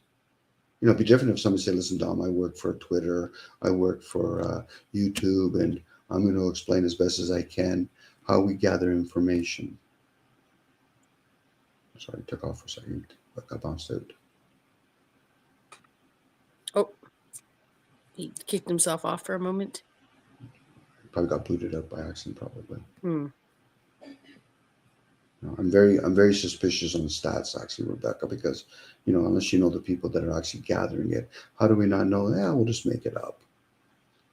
Well, and I mean, I can totally see that. In fact, I'm the one who is constantly challenging people who pick and choose what they think is truth and not truth based on the fact that they've already deemed a bunch of people teaching them and telling them things liars, right? So how do you pick what's true, right? And I know I stand on the idea, like, suspect everything, but understand a good lie has truth in it. And I don't mean Yes. intentional lie. Humans fill in the gaps of what they don't know with certainty. So we could call it mythology at that point. We could call it, logical reasoning for for where it fits in. But ultimately, that's the thing I find the most difficult about interacting with people on YouTube who are like, I oh my have gosh, like the mainstream is now media, the liars are now telling our truths on TV. It's like, well, the liars are purporting more lies. Is that what you're telling me? Like, personally, if I didn't believe mainstream TV and thought they were nothing but liars, as soon as I saw everything I'd learned on YouTube being told on mainstream TV, I'd be like, oh my goodness, I got lied to on YouTube too. That would be my deduction, right? So I'm with you on questioning stats and how they come to, and even how organic YouTube itself is. I mean, I've said for over a year that YouTube doles out subs too. It has to, right? Yep. Or else it wouldn't make any sense. Why would your child doing their coloring channel, planning on becoming a big YouTube star by the time they're 16 years old, how could they get other children to watch their channels? You want that child to be inspired by the content they're creating on YouTube.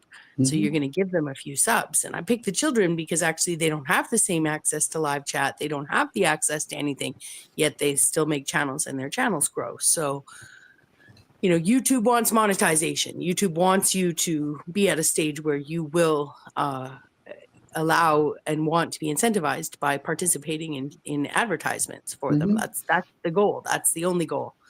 Now, from a business model. Now, that being said, could there be all sorts of nefarious things going on, in YouTube itself, whether it's structured by the people who created the app or whether it's just an evolution of shitty human behavior being shitty humans to one another? Both could be true, right? So Well, that's YouTube why is- when you get these people, I was just going to say one more thing. When you get these people with the big channels that people think, oh, they must be agents, they've been falsely uplifted, they're a shill. Well, yeah, but even those people can be falsely lifted and put into shill or agent status simply by the people buying subs for them. It has nothing to do with what they're doing, Say the same thing about the music industry. Mm-hmm. There could be people that are engraved in the system, they have connections, and they say, okay, as long as you have somewhat talent, or we'll pay somebody that has the talent. So again, like the bots are running all the computers. As much as people want to think, oh, they're on channels. No, they're running all the chats, they're organizing it. They're telling you exactly how many subscribers you have or don't have. So if somebody says, listen, we're gonna I'd give everybody an extra 200 subscribers. How would you be able to double check that? You wouldn't. Would you like to know how I did that? About what, Kate? Sorry, Axis. About what? To get more subscribers? 67,000 views. You can share, please. Yeah, go ahead. I released it in India. Yes. Okay, that makes sense. Yeah. A bigger population, you know, and if you like that type of genre, yes. Yeah. It was that simple. Mm-hmm. But then the 67,000 would be the equivalent to here, like 6.7 thousand. You know, when you're dealing with bigger numbers, now you're going to be dealing with a whole bunch of people say 67,000 in India. That's a dime a dozen. You know, it's like going to China. You know, and then they start segregating everything. So I know they did that with Judith, for example, where the Canadian government, so now she had a lot of subscribers from India. Well, they're separating all that now. So, good evening, nobody. Hello. Welcome. Nice audio tonight.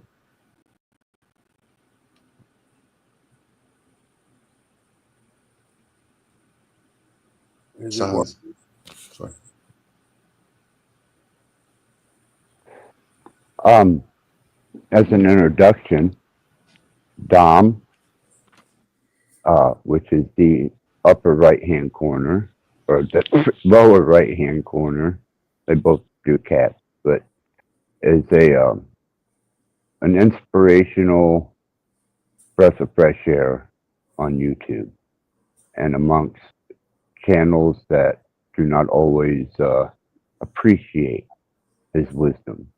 And Vex is a very astute, articulate individual who has come through a battlefield of social media to come out on the other side as a impressive voice of, and she's even got a following fan base now. This is nobody. Nobody is my surrogate dad. Well, hello, nobody. Hello. Can you hear me okay? Yes, Yep, you sound great. loud and clear. I did a little work on the phone. I took the microphone off. There you go. That'll do it. That'll definitely do it. I sabotaged myself yesterday, Eddie, so that I could find motivation to crawl out of this crypt and maybe take some friendly advice. I sabotaged my pain management and told him I wasn't interested anymore because I didn't have the ability to quit. And I no longer am on the psychotropics, and the only thing I got left is one-fourth of a gram of Klonopin, and I am totally drug-free. And let's hope that by some strange eon, I'm able to get this carcass back into shape.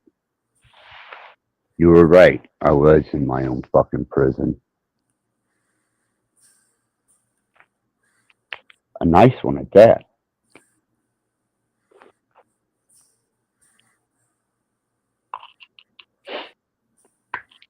Once again, with few words, you shook the foundation of my whole fucking world, man. Thanks a lot. I was a happy addict.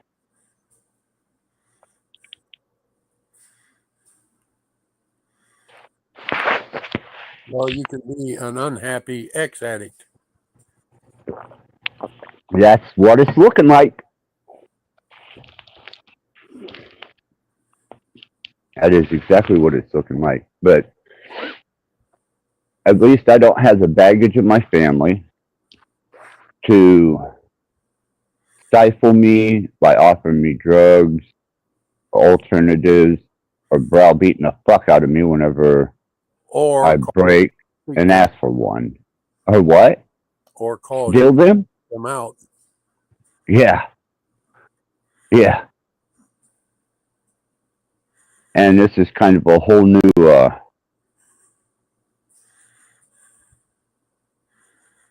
I haven't ever went this far, man. But I knew I knew I was not ever going to quit. I would binge and purge, but that's not quitting.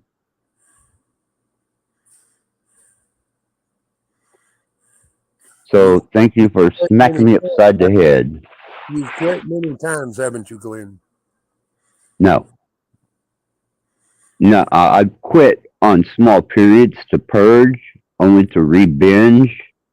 But there are 3 major times that I tried to quit, and this being the third. You were with me during the first one. But you never stopped. No, I would go right back to it after even 6 months. That's exactly right. Have you stopped, Glenn? Well, I have nowhere to get any medicine from anymore, Eddie.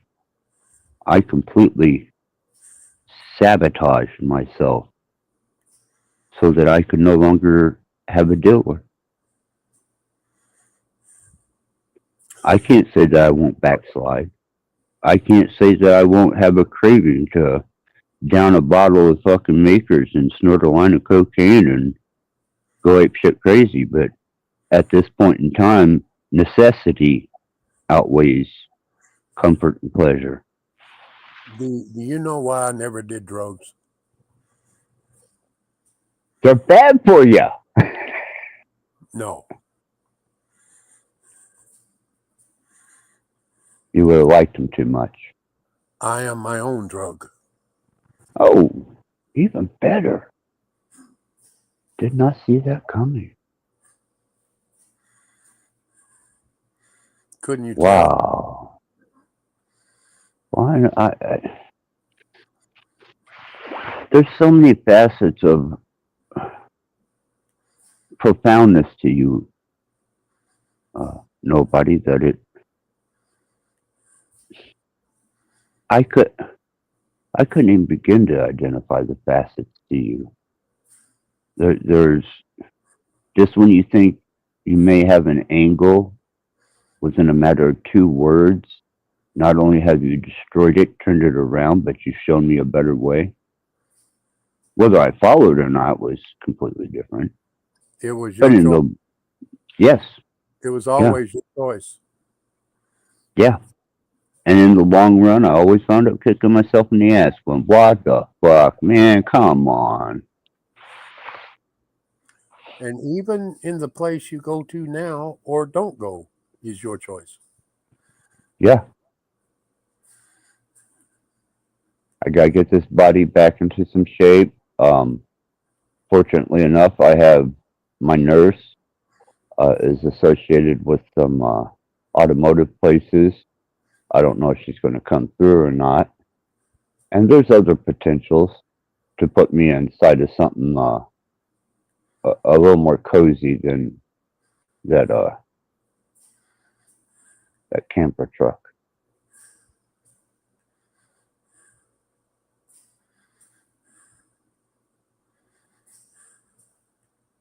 Still scary. You know, the first time I ever ate in a dumpster, it was horrifying.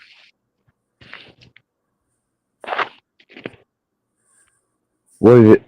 You know that the grocery stores, back in the grocery stores, throw out most of the day old bread, and sometimes they'll have pies. You know what made Sometimes it better? what's that? You know what made it better? What? When I shared it. Oh, For sure. It When was I was hard in at first university. when I was alone, but when I shared it, Glenn, Yeah. when I took them there with me,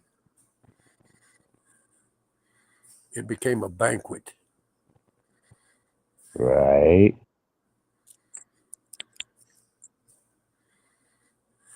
When I was in university, there was a Go ahead. group that actually gathered food from dumpsters and brought it to a couple different locations. One was under someone's porch in someone's house in a shady region, because like I live in a climate where at least 9-10 months a year the food would last for a day or two there.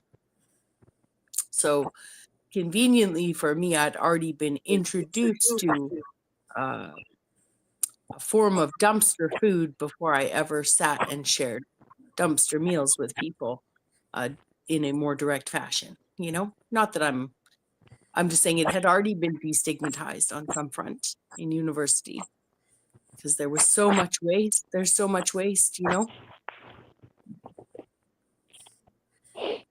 So, but that's a very poignant lesson. You're 100% correct there. That sharing food from a dumpster, yeah, it does make it like a feast. I kind of. I did share with Joshua, but he wasn't near as appreciative of it as I was.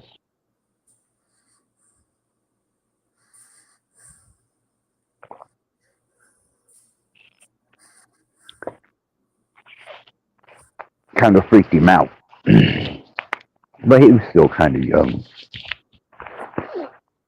I, on the other hand, was very, very grateful for that.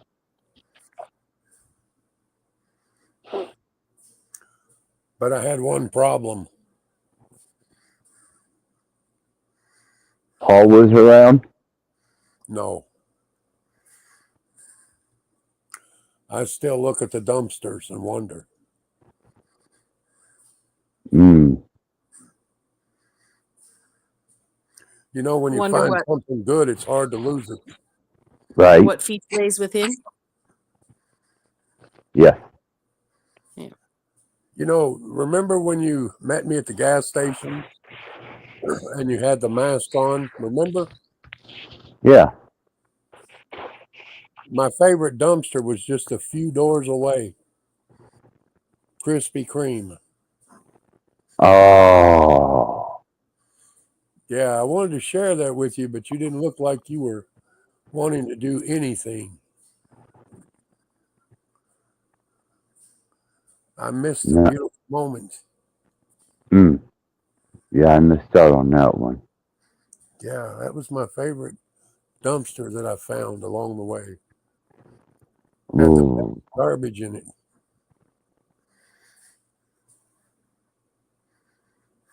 That would have been a useful piece of knowledge to me, especially in my travels. Yeah. Tell you another thing you should always have. A Sam's card. Really? Get hungry, you just go to Sam's and walk around and take one bite at a time till you get yourself full.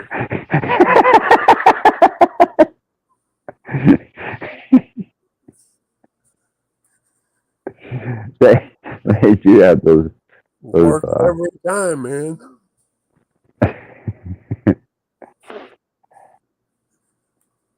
That's awesome. And that's domesticated living too. That's nice. Your fellow Bible and theologian connoisseurs they haven't come back. The who? Well, the theologian connoisseur, religion, Judeo-Christianity, not read but engineered. He didn't come back up today. And the young gentleman who is suffering with the urethra catheter, he didn't show back up today. Okay. I kind of hope they would have made an appearance. Not for your sake, just I wanted to talk to them myself. Well, it seems like they were quite incorrigible. Holy bit. Who was the first person you referred to? I know who the second person was, but what was the descriptor of the first person? There's a young. I'm trying to guess, and he sounded kind of young, who has MS, and they destroyed know, his yeah. release. Yeah, Okay. I know who he is, but I thought you were saying two different people you had hoped were coming back. Yeah, Yeah, Steve. I know Busker. Yeah, Steve. He showed up a minute in the chat, but he never come up.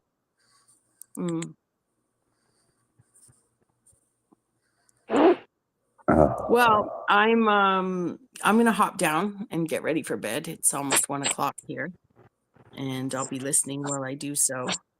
I really appreciate your time, Axis. I appreciate the thoughtful conversation, Dominic. If you ever want to continue, if there's more for us to dig in that, I would, be more than open to it.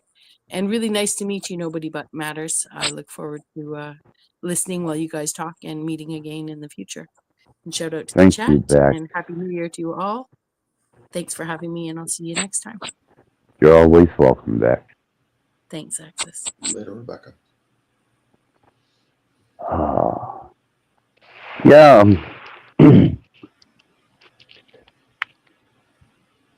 Me and nobody go back a considerable way, and it at most times is beneficial to both of us. Sometimes more in favor of my endeavors, much more so. He was the first one that put me into nightclubs. He facilitated a part of the dungeon. Man, he showed me the way, and like a hungry tiger, I went for it. And I made a complete motherfucker of myself. Yeah, but you had opportunity. Oh. Huh. Yes. Yes, that is for sure. That is definitely for sure. Dom here is from the Great North. He's What is the Great North? Canadian. Canadian. Yeah. Yeah, I didn't know if you felt something against Canadians or not. I No, didn't want you. I have nothing against it. Okay, all right, we're good then. We're good. I like Neil Young. Hey, there you go. Neil Young, Planet P Project, one of his least recognized albums. Rockin' in the Free World. That's a killer song, man. Yeah.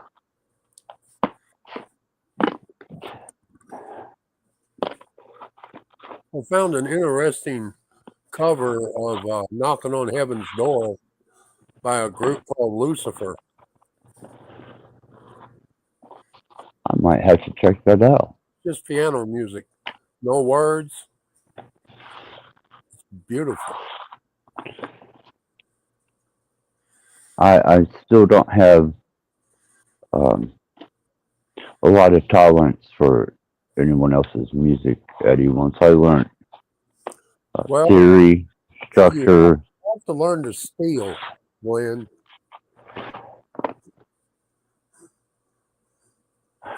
Steal other people's music.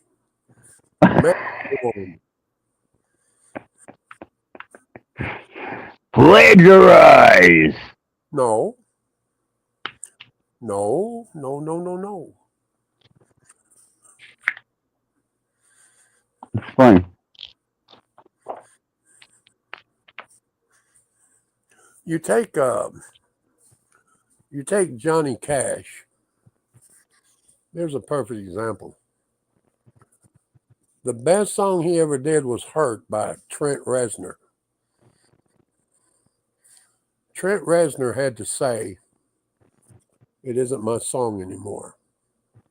How I intense is remember that. Yeah. Yeah. Yeah. That I is don't like those that is the gnawed most up little. popular song of all time. And who would have thought that he would have done that? Right? I never liked him, Eddie, to tell you the truth. Me and him got into it at Sparks. We got into it at an after party. Oh, you're And talking about Trent? Trent Reznor, yeah. I'm talking about Johnny Cash. Oh, I know. But Trent Reznor, it was his song. I was just saying, me and Trent, and I, after the Downward Spiral album, there was just a couple solo or singles that he'd done that I would listen to after that, and I just, I never yeah. was a fan of his music. Either one of them. Couldn't stand them. But when Cash came together with him and did Hurt, I was just mesmerized. It was. It was. I would sit in the gun and knife circuit down there when I was running with J, JR and them, and old drunk hillbillies, man, would throw their quarter in the jukebox, put that on, and just slow dance with their bitch. And I was like, I wonder if they know what he's really talking about. I guess they didn't. Obviously. You know, he changed Obviously. a couple of the words in the song too. Yeah. Yeah. Yeah. But those are some heavy words, man. When you just set So, them there on paper and look at them, oh man. well, that's a bleeding heart junkie, is what that is. You know, they've been put through the ringer by the needle and the distress of, you know, the enduring of love, success, the needle, the drugs, the complete disregard. Yeah. Yeah, I could see Johnny Cash really buying into that because, you know, hell, fuck, he wasn't much better. He didn't at first. I watched the documentary on it. Really? It took a little coaching, but that one guy that was kind of behind the American series albums, I can't remember what his name was. He suggested it to him, and he gave him a copy of it. And Johnny Cash originally told him, "Man, I can't do this." And it kind of sat on the burner for a little while, and they just let him do what he wanted with it. And that's what he did.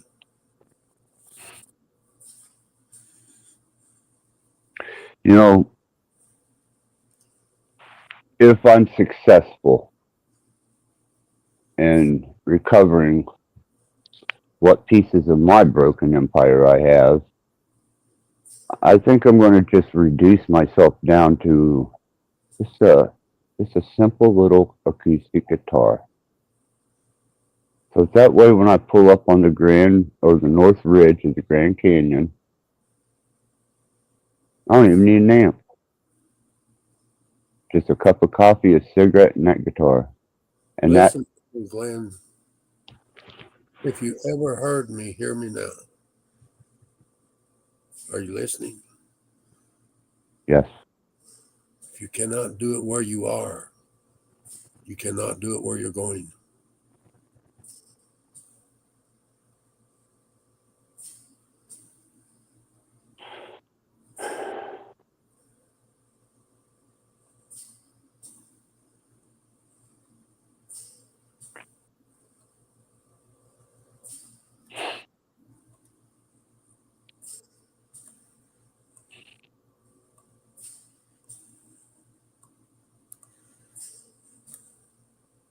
Any advice? It's true.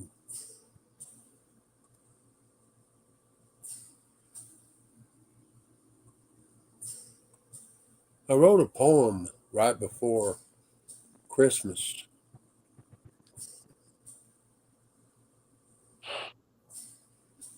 Kind of poem. It just actually just talked about flowers dying. But I think they're going to publish it, man. Right on. Someone I know, I shared it with them, and man, they took off with it like a rocket. They said, "Please, man, let me have this published. I'll take care of everything." I never had a response like that before.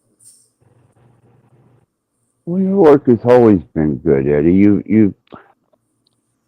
I know that you always kept the kind of the metaphysical healer background influence in between the words, and that may not have been to your advantage.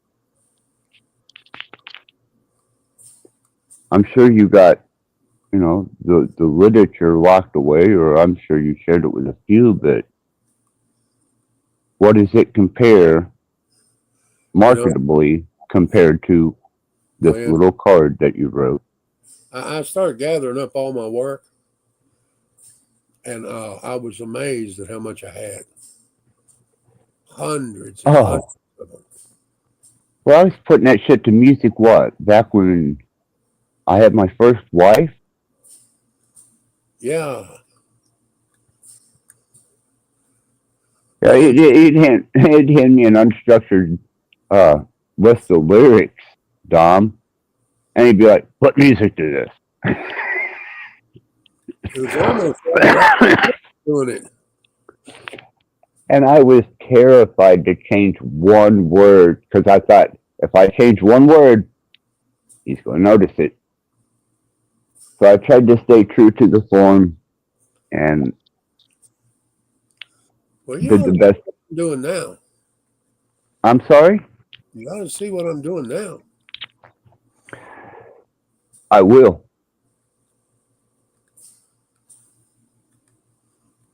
If you allow me.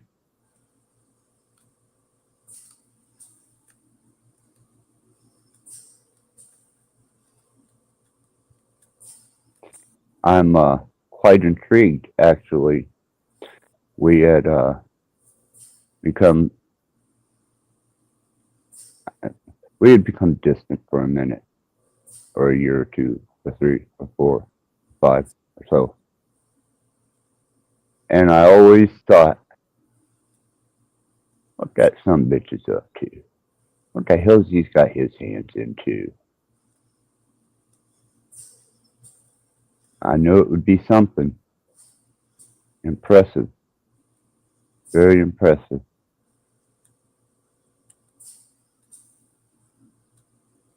I think I lost the conversation. What are you talking about?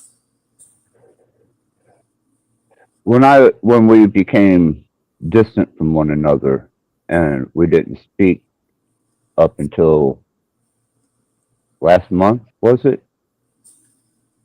Well,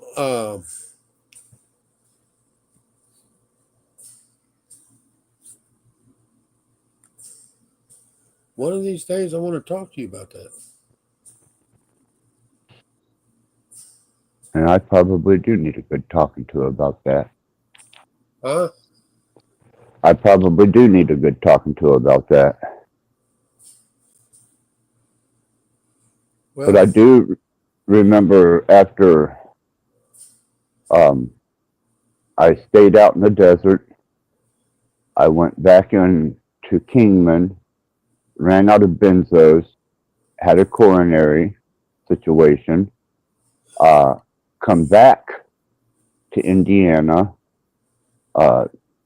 said fuck COVID, and started taking off to Tennessee, New Mexico, Florida, and spent a lot of time traveling, almost it was a little over 2 years. And my son called me, and I was in the middle of Santa Rosa, New Mexico, out in the desert. And he says, "Dad, I can't handle it. I'm going to kill myself." I came home, collapsed, wound up in a nursing home, and here I am.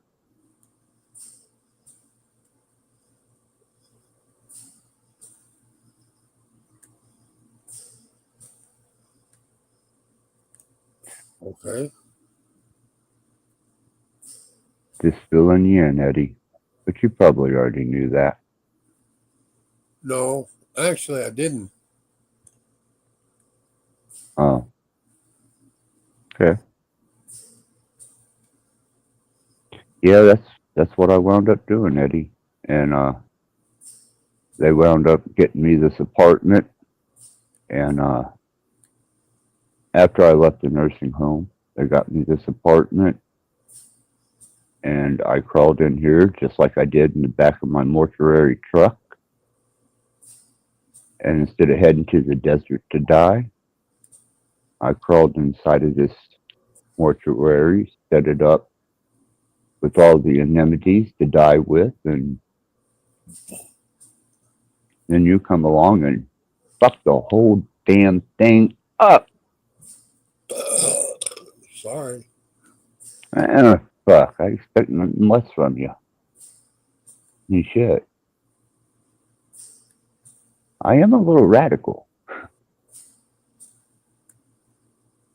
Notice Dom rat. One thing. When you reached out to me with the text, You didn't hesitate. I didn't hesitate. And there was immediate forgiveness, and you left it all behind you without one iota of thought. And I have learned well from you, Eddie. Or nobody when it comes to that. Eddie's a nickname we used to call him. Fast Eddie.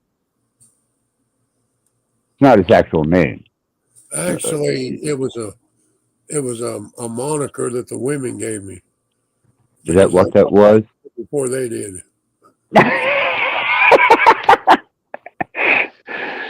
Yeah. The coffee shop prophet, Fast Eddie.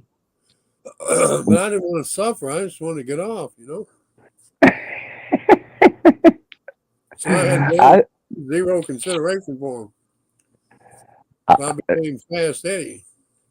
Eddie, you know I can relate because I wasn't satisfied with one. I had to have two. And the same fucking living space. So I can't hold anything against you there. But I do remember the coffee shop prophet and Fast Eddie.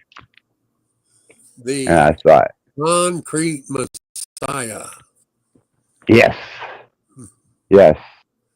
Yeah, Who was not at any point at this point allowed to go with the homosexuals and the homeless to get free food from the food homeless delivery service. Ain't that a bitch? Well, he was trying to make his way too. Yeah. You know that I always paid for our food? Never did I have a one meal served that I did not pay for.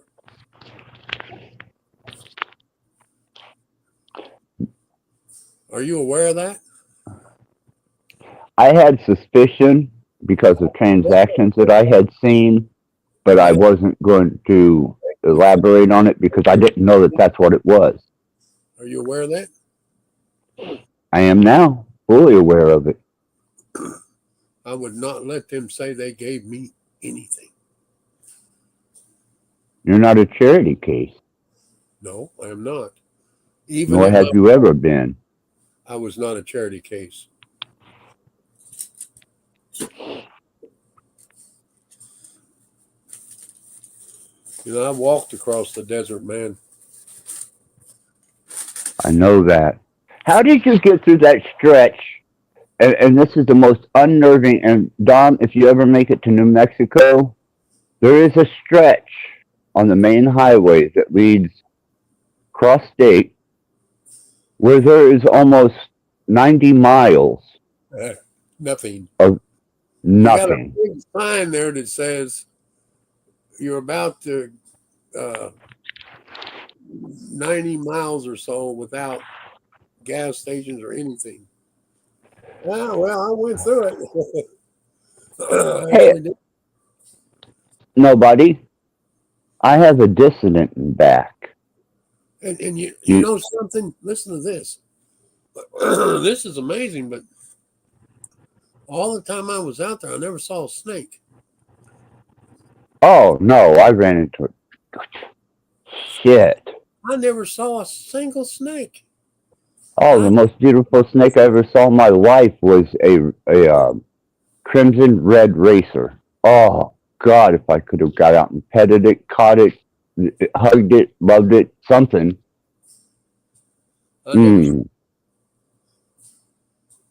Oh, we have two dissidents in back. Eddie, do you feel playful? Do I feel what? Do you feel playful? If not, I'm just going to ignore them and go on. I don't know. What do you mean? Well, have you ever heard of something called a troll? In the room? Yeah. Well, sure. Well, I have two of the most famous representatives of the troll community directly in my back panel right now. Well, let them in. And I'm going to leave it up to you guys because I want you to know, Eddie, before I let them in, these are absolute disrespectful, inconsiderate, insulted to no degree, heinous pieces of shit that I swore I'd never let back up on panel. But since you're here, and Dom, please forgive me if you have to, turn your volume down because this could get fun. Well, it's whatever you want. I don't have a problem. You know, They're at your disposal, nobody. Totally at your disposal. Let them in. Hello. What are you two bitches up to, you fags? We're in here looking for some dick to suck. I bet you are. What about you, weirdo? man? Your dick sucked? You're a retard. Or do you need a dick to suck? You're a retard. You're a fag. Well, you're here sucking off Axis. Oh, he's That's what my you are. son. That's disrespectful. Oh, he's your son. Yeah. Yeah, I don't do incest. Yeah, I bet you do. Well, I did eat his butthole once. I bet you do. Are you a murderer like his son? His piece of shit son? I would never confess to that. Are you gonna rot in hell forever like the demon that Rattblood is?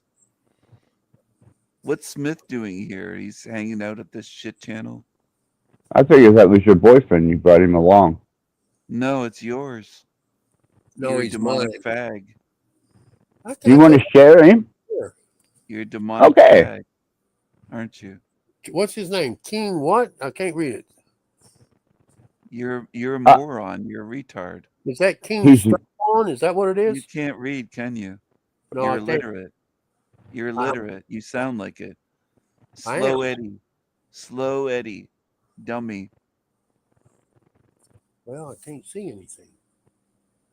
It's I can't imagine being as stupid as you are, listening to somebody call someone a troll and you immediately believe it like a moron. How stupid would you have to be? You're not a troll? How stupid would you have to be? apparently he just admitted he's not a troll and he's not the most To be a professional. moron. Oh, You'd have to be a fucking moron to just could I believe use your hearsay and go asshole? with it. Are you a conformist idiot? What are you? Yeah, actually, I am. I voted for Biden. Yeah, you must be. You must be. I Are jacked you a up demon? Are you going to stay in hell with Rattblood? Huh? Are you a demon? Are you a bit slow? Are you stupid? I'm all of the above. And you? I bet you are. Well, he's the one that helped instruct me on how to be a minor demon. A gentleman. Though I can't live up to Dad, I at least give it a good shot. Now, he did bring me up for child abuse many times. Well, I thought that whole thing the teachers steal on us, and you can tell on your parents if they touch you, and if they put you in a corner too long, and if they sodomize you, or if they show you how to fellatio another guy. It's kind of touchy.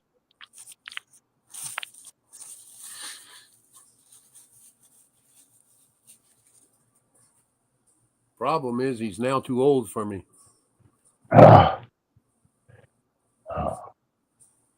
Rattblood, you look like a corpse. How many months do you think you'll live? When do you think you'll die? When do you think you'll die? We're counting the Hopefully, days, man. yeah, I'm thinking less than a month. Oh, yeah? Yeah. Are you going to rot while you're still alive? Is that what you're good for? Yeah. Yeah, I'm actually a professional rotter. Thinking about donating my rotted pieces and parts to science research. Hey, I got Nobody an idea. wants it. Let's take your rotted parts and make soup and serve it up. Ooh. Serve it to who? Nobody wants you in life or in death. Is that his name, King Stephen? Is that what Nobody that is? wants you. Yeah, we call him Regent Stephanie. You're gonna rot in hell forever. That's where you belong. Oh. With your son. You must be Jesus, right? With your son. No, I'm not Jesus. Well, why are you making that judgment then? You must be slow and stupid. Come on, tell me, why are you making that You judgment? must be slow and stupid. If you ain't Jesus. You why make are a lot of assumptions. You're stupid. That's No, what you're the stupid one people making do. Assumptions. That's what stupid demons do. They make a lot of assumptions. It's to weird learn to call something. people demons though when you don't believe in Jesus. You say it's a Has soul nothing to trap, do but with Jesus. Jesus Has and nothing- demons aren't real. doesn't have to But do with but that. it's a soul trap, Stephen. I never said they're not real. I never said they're not real. Oh, okay. But it's a You're a soul trap. fucking idiot. You're just like these Am other I? dummies. Yeah, you're I'm stupid. just like them. You Just make like them. assumptions. You don't actually Yeah. study things. You just assume. You're a What do moron. you need to study? You're Do low I need a IQ. bookcase behind me You're like low our IQ. gayex? You're a I'm moron. not a gay government agent. You're a I low don't need a IQ bookcase to loser. show my worth. You're a You're a dick fag, sucking low Steven. IQ Steve, loser. you're a faggot, bro. You're a gay. demon. You're the biggest gay boy online. You're a You are the demon. You're a gayest fag. of the Oh, gays, whoa. I'm the biggest gay Stephen boy the King on the Queer. internet. All of you are Queen faggot Stephen, demons here. KWEEN. Queen Super Stephen. fag. All of No, you I'm are not gonna let him losers. take my place. No, Hell no. Stephen You is can the rot in demon hell too. semen. You're a He's the loser. demon semen. He's taken it in his You're a butthole. demon. You're a demon. Who You is? can rot Who here. is Steven? Is that why you've had me blocked for like a year? Because you're a gay faggot.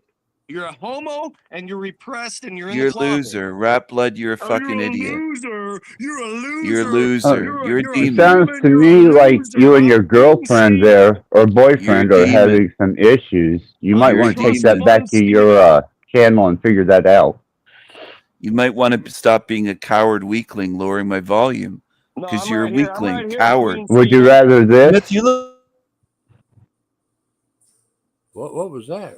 This is the only power you have, Rattblood. I'm going to seal you in here. You weakling. Power is to boot You everyone else weakling. from your gay channel, You Steven. You're a weakling. faggot. Steven, you're gay. You're not welcome on my channel, you fag. I You're a know faggot because I demon. expose your bullshit. It's not a soul You don't trap. expose the trap, anything. The trap is to give You're your a soul to moron. people like yous. To You're a give people your moron. I'm going to seal attention. you in here. To give them your attention, Steven. You're gay. Ah, there you go. Oh, wow. I was jacking off to that.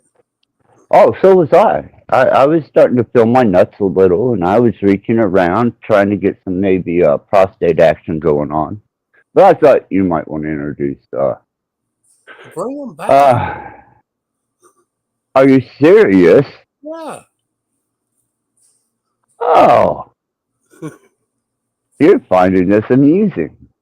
Oh, absolutely. that your wish?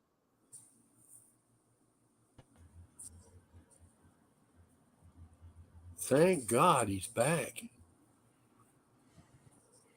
All right, hey, Even thanks for Jack backstage Talcott me. I'm scares nothing like Smith. Steven. What a loser. That bitch What ass a white haired loser. dude that lives with his Yap, mama yap, yap, has yap, talked shit yap, about you, yap. Axis, since he Yap, joined. yap, I yap, would boot yap. him. I would You're boot even him. I afraid of had Jack nothing bad to say Talcott. about you. Steven's You're a afraid of cocksucker, Jack though. Talcott. He is a cocksucker. You're who a Steven loser. sucks off of Jack Talcott 3 times a You're week. afraid of Jack Steven has Talcott. no life. Wow. Talcott, all you can do is talk. Yap, yap, yap. As you're talking shit about Talcott and you go try to suck off him 3 times a week, Steve, you're gay. Axis is a fucking Boot him. loser. Boot Yeah, him. all you can do is play with volume. That's all you can Boot do. him. Boot this guy. He's gay. You're gay. I'm starting to like him. I got pictures of him. I'll send you some. I want to You're come all over rotten. his face. Your He's really- body's rotten. Smith, you can burn in hell. I know. You can censor me off your channel because if you let me on, You want on my most channel YouTube so channels, bad. You'll never get on my exposed. channel again. You'll get Never. exposed, Steven. You'll never You'll get on my channel exposed. again. I Can't know. I even don't hear care you. about Your your volume's shithole so channel. low. It's a You'll bunch never of be on my fucking paid channel again. advertisement on YouTube. That's You'll why you never got be on my channel 3,000 again. subscribers and 30 in your chat because it's a bunch of paid advertising. You'll never Trust be on fund my baby channel bitch. again. Trust fund baby bitch with 20 in You're your chat jealous and of me. 3,000 subs. You're like You're fucking Paul jealous. enslaved. Get fucked, homo. Get You're fucked jealous with of your me. fake subscribers. Get You're fucked. jealous. No, I'm not jealous You'll never of be your on my 30 channel again. subscribers and Never. 3,000. Your 3,000 You're a subscribers loser. and 30 in chat. Axis has You're a less than a loser. third. Axis Is has this less the than a real third of your YouTube? subscribers, and he You're a has the same loser. people viewing because No, your he doesn't. because your He has no subscribers one are viewing fake. here. Your Nobody subs are views fake. here. Your No subs one are views fake here. like your fucking manhood, Steven. Not fake at all. Keep yapping. You're a loser. You're obsessed that's with what. my channel. No, I I threw never you in the watch it. trash. I never You're watch your trash. esoteric gay bullshit. I don't. You're trash. You belong in the trash. You're trapped in the You are trash hole. trash. You You're belong a in the trap. trash. You're a trap house. You're trapping You're in the people's souls and trash. sending them straight to hell. You're in the Faggot. trash. That's Your why voice Steve is never as goes gay as on you are. camera because Your people voice saw is what he gay. looks like, and Steve looks just like his profile picture. An old Your fucking voice is white gay. bitch-haired man. An Your old voice is bitch. gay. An old-ass bitch with Botox. Botox. Yeah, you look like you get Kind Botox, of Steve. You're funny. absolutely crazy. No, that's what gay You dudes belong in the do. trash. Is he I'm Yeah. sealing every demon in here. I'm All of sealing you. them all in. You're all going to be sealed in. I'm sealing them. All of I'm you. Seal Kiss from a Rose, and I got a fucked All up of you face like demons. Seal. All you can do is Steven, you got yap. a fucked up face like Seal. Shut the fuck Look up. at your face. Ooh, what a fag. Ew. Put your Ew. camera on again, dummy. I'm probably 4 years How older than you, and gay. I have no white hair. Put your face on again. I've lived a good life. How about you? How about put You're a your loser. cocksucking lips on camera, You're a Steve? demon. You're Put a your demon. cocksucking lips on camera. You haven't lived a good life. That's what You're I got. obsessed with being on my channel. You're trash. I don't I've want been you. on your channel No one twice, wants and you you. hated it. You hated it No because it one was wants more you. interesting than your soul trap bullshit. No one wants you. Yeah. I'll never Right let on. you on my channel again. Right on. Ever. I'll dip out. I'll Never. dip out. I got better things to do than listen to Queen Just spew Steven's fucking cock. nonsense. You have nothing. You know nothing about reality. That's what I hear You're when I hear just a Steven. moron. It's Just a him demon. gagging on dick. It's You're a Steve moronic gagging on demon. dick. Old Stevie boy. You're all Old demonic fags here. I can see Stefan what you are. Earl. Would you Stefan You children belong Earl. in this realm. You belong here. Rot in hell, you play fucking with one of my fags. puppies? Rot in hell. Like I said, Axis, Rot in hell, you Axis, fucking you should have fags. booted him the second he came up. I'm Rot in nothing like hell. him. Rot in hell, you fucking fags. Rot in hell. Yeah, right on, bro. Right on, Rot Steve. in Go back to hell. your soul trap. That guy's the dumbest person on the internet besides Cage. Sound a little homophobic there, buddy. What happened? That Did you leave? I've got him. No, I got him in confinement back there. I've got him sealed in. Oh, It's your channel, but I'd fucking block that guy. That's what he does. I haven't had a damn bad thing to say about you, Axis. So it's all good. Well, I did that as a request because I had made it very abundantly clear at the beginning of the stream I'm not about it. But Yeah, that guy's cancer. you know, I did want to at least introduce my dad to some of the more. What's that, Eddie? I was enjoying him. Oh, okay. There was nothing like a moron making himself more a moron. I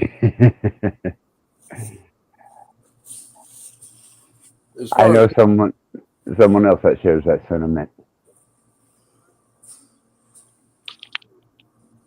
Smith is our regional number kind of not really gematria, but he correlates numbers into relevant sense.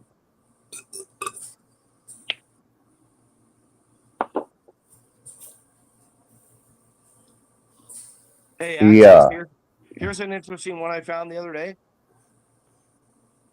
So the word numbers translates in Hebrew to Bamidbar. It's Bamidbar. It's pin the tail on the donkey. It's the ID bar. Trump is the donkey. It's the personal identification number on the donkey. Donkey or ass or the end. Hindsight is 2020, but those days were cut short. Does that make sense?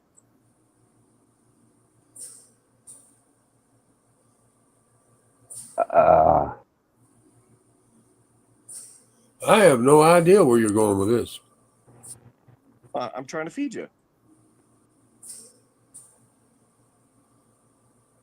He's persistent and profound in some circles. I'm a legend in my own mind, but it's Trump. T is 20, rump is end. Like I said, hindsight is 2020. A hind is an end or an ass or a rump or a donkey. And where did Jesus ride in on? A donkey. Dawn is key. It's always darkest before the dawn. I'm not saying that Don Trump is the light. I'm saying he's the false light. That's what I'm saying.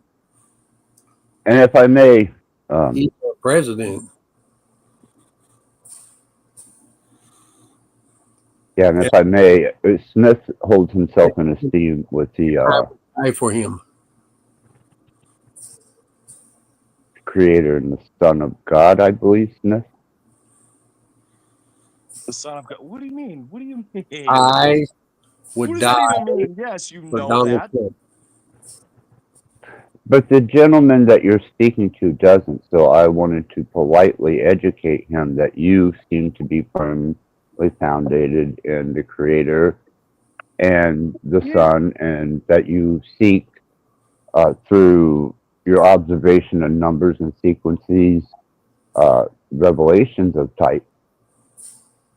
And most observations are made with your eyes, and your eyes perceive the light that comes in, and there's the light of the world, and God saw the light and called it good. But Black Lives Matter, and so do Black Rock, because Black Rock owns everything. Black Rock doesn't own everything. For the most part, Black Rock, the company, owns a lot. It owns a lot. So no, does it own everything? No, it doesn't. It doesn't own your soul. I get Who it. owns Black Rock? Who does? That just almost seems like a distraction of a question, but I get what you're No, saying. it's a direct question, truly. Who owns BlackRock? I don't know. That's if to say that like we're controlled. Well, who controls the controllers? I don't know. Satan's holding the marionettes is what I'm trying to say. You know, Satan isn't the king on the hill. Well, I do know that I tie everything to basketball, and that Sean Marion's nickname is the Matrix, and a marionette is a puppet, and Satan is pulling the strings to the marionettes of the Matrix. It's a bunch of tricks they're pulling on the people. You know what I mean? So I know I know Queen Stephen. I'm not here being hateful. I believe what I believe, and everyone's entitled to do what they do. And I've tried to change my my approach with it. So I'm unapologetically Smith, but the year is 2025, and 20 is the T, and the 25 is the Y. The T is the cross, the Y is Jesus with his arms spread hanging on the cross. Thank you. Thank you, Jesus. You're sounding a lot like Alan Turning. No, I'm making my own shit up, but it's TY Beanie Babies, and it's Planet X Nibiru, and X is the illegal alien invasion, and there's a bunch of Beanie Babies. You know what I mean? We need No. a mass deportation. No, you I don't get it? don't. You're not listening then. We need a mass deportation. It's an illegal alien invasion at the border. It's not Planet X Nibiru like a celestial body. It's Planet X as in 24, and it's an illegal alien invasion at the borders. How do you not get that? Do you get it? Oh, I understand that. Yes. Okay, that's all. No disrespect. I'm just saying. I don't see how people don't understand it. Maybe I need to feed them better. Maybe I need to break it into smaller pieces. That's all. Well, I will. if you didn't talk like you had a mouth full of shit, someone may understand you a little better. Oh, okay. What? How am I talking like I got a mouthful of shit? That sounded like. Because you're running at 180 miles an hour. Well, it's tough when I've been trying to share this same thing for a long time. So that's all. You seem like a pretty decent fella. I'm not bad. No disrespect there. No, You just need to slow down a I'm little a bit. sinner, but I try to be good. I do. So I appreciate that. I mean, it would just I'm a make real sense. person. I'm if not a we had government these agent. I don't Tony ever try to Tony one up people. I'm fucking real. People can see my mistakes and learn from them. I'm just real. That's me. But you're using man-made words. So are you. I don't even know what that The word means. matrix is a man-made word. Okay, we're living in man-made houses and driving man-made. What does that even mean? That's a distraction. So Well, go ahead. there's more to what's here than what's man-made. Who made those words? In the I don't beginning, know. God, he saw the light and called it good. Who called it that? Was it me or you? Was it a man that called it good? No, it wasn't. Man made nothing. Man makes a bunch of false idols. You know, We're in not supposed to Genesis worship. 1, Worship nothing made from your 31, hands. it says, and everything that he had done, and he saw that it was good. He said everything was good. So where'd bad come from? No, he saw the light and called it good. And everything else he called good too. Did he? Yeah, read it. Oh, okay. Well, everybody's got free will. So the potter doesn't So where make did something. evil come from? The potter doesn't make something to destroy it. Does that make sense? Where did evil come from? Where did what? Where did evil come from? Eden? Evil? Evil. Everything that God made was good. Where did evil come from? From God. Yes, it did. Now, Wow. in Amos, it says this, and It the says trumpet what? will be sound in the city, and the people will be sore afraid. Do they not know that God created both good and evil? Yes, he did. So, are you saying that God is the one doing the evil? I can't hear you over all the rattling. People should mute up. It makes for a better broadcast. Are we digging in a bag of popcorn or what? It was like pretzels.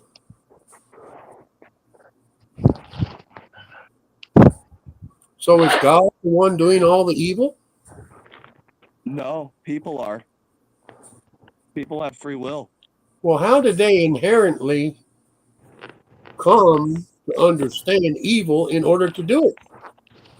Because in the garden, when they were created, they had a choice, and they decided to choose against God.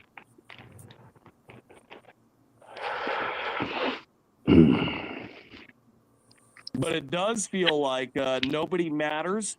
Feels like you feel like nobody matters.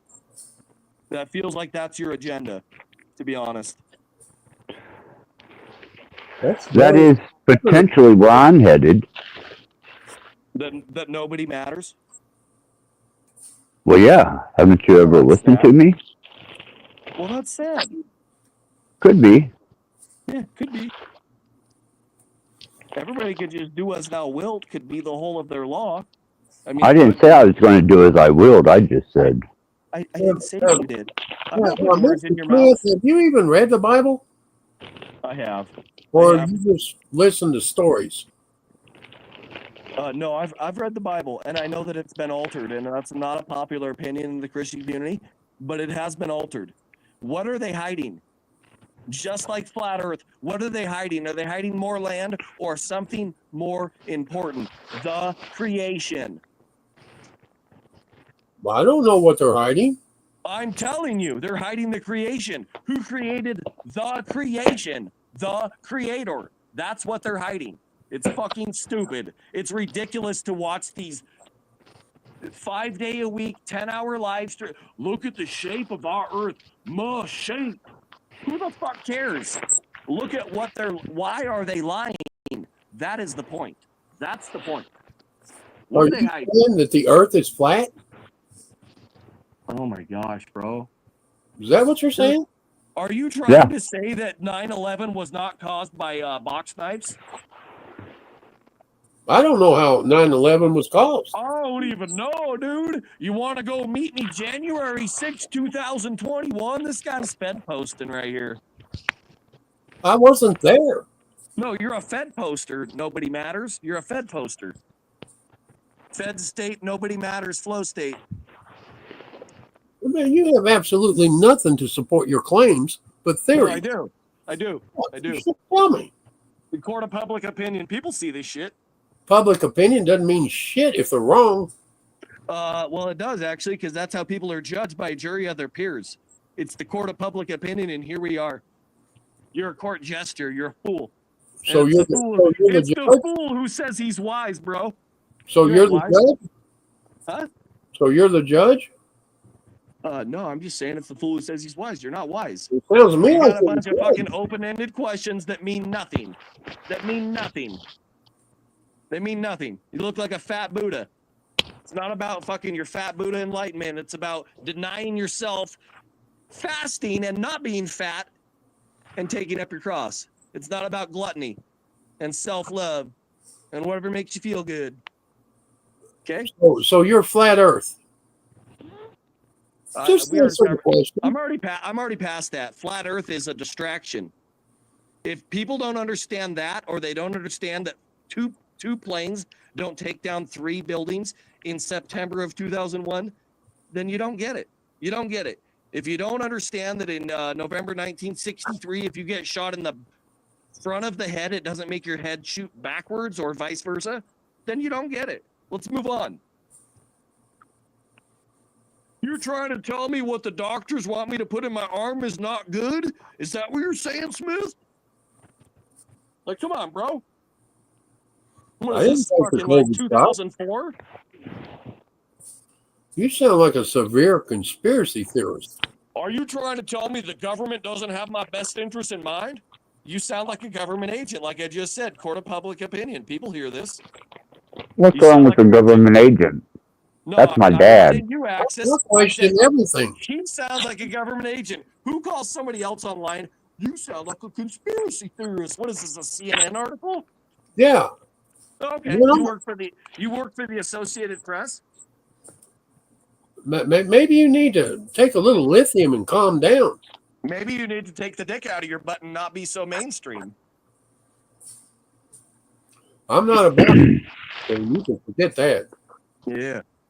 Because that was the first thing you said to Steven when he came in, so maybe you are. Well, he sounded like someone that needed his dick sucked. And that's weird because before I came on panel...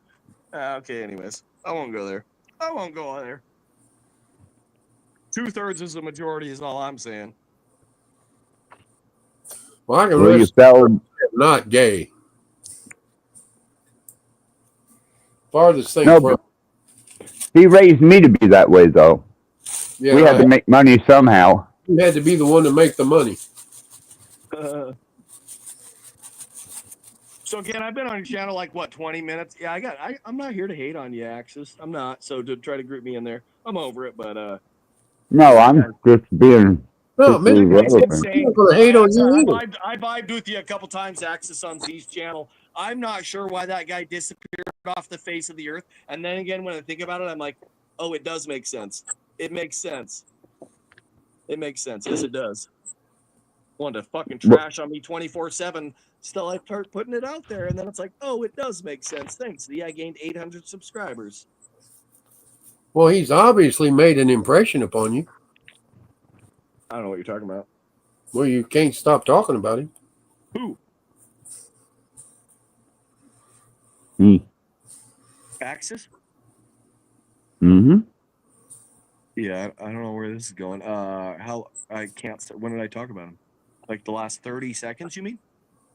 That's called a subject, and so I'm talking about that subject. So I don't know what that means. Seems like he's dominating your mind. Right on, bro. He's living rent free, bro. He's got the immigrant status in your head. He's getting vouchers.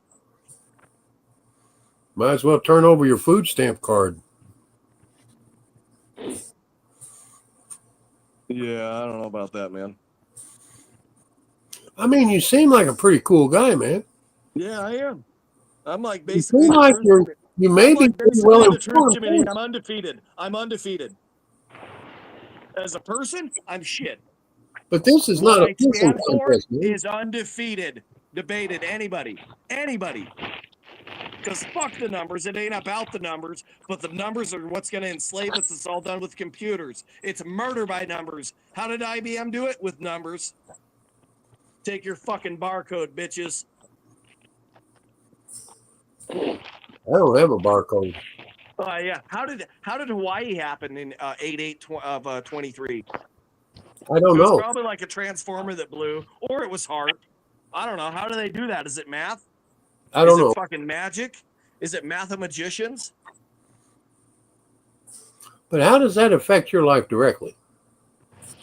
That's the dumbest question I've ever heard. Well, how does it? A threat to justice anywhere is a threat to justice where? Someone else finished that in the chat.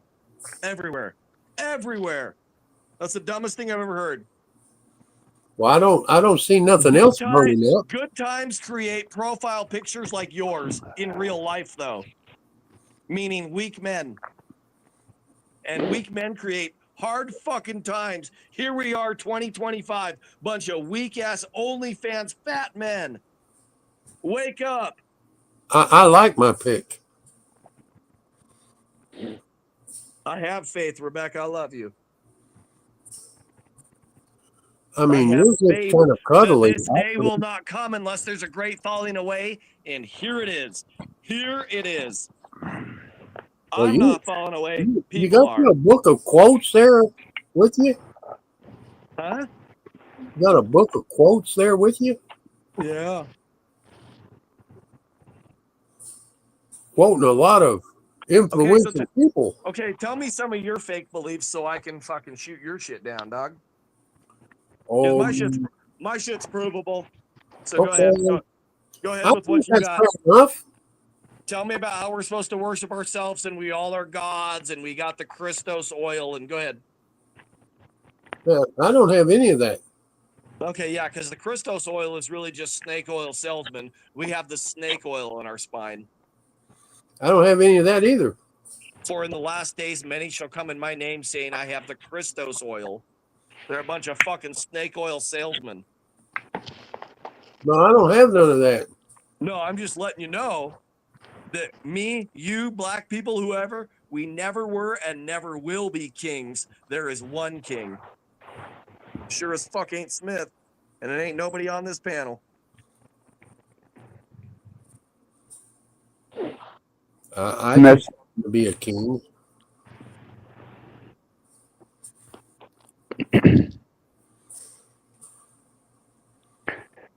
Anyhow, Smith, you know as well as everybody does, I do not represent Judeo-Christianic God nor his son.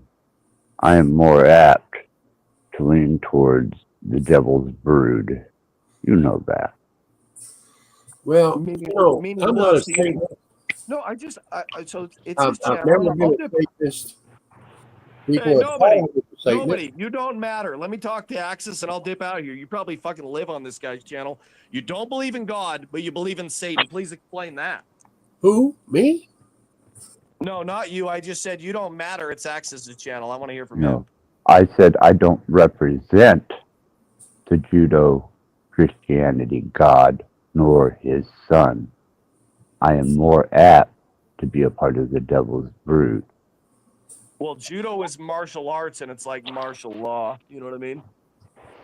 It's also, It's a if you fire put a martial Y law. in front of The it, first time was a trial by water. It was a flood. The second time is going to be a trial by fire. Martial law. Let's get the fire marshal in here.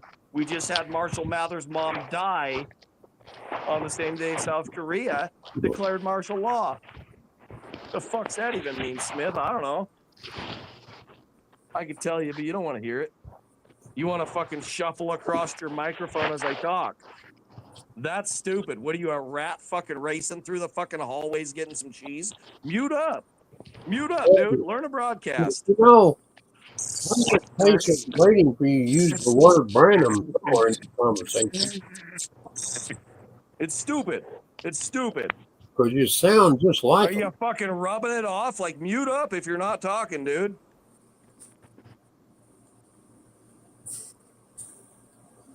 Smith wins the internet. Get fucked. Wow. there you go. What a idiot. Dominic, I'm sorry for you having to endure the noise. I know how I and you feel about that, but I at least wanted him to be familiar with the locals. You just got a tour guide, nobody, and you got a tour guide through the insanity of YouTube, I guess.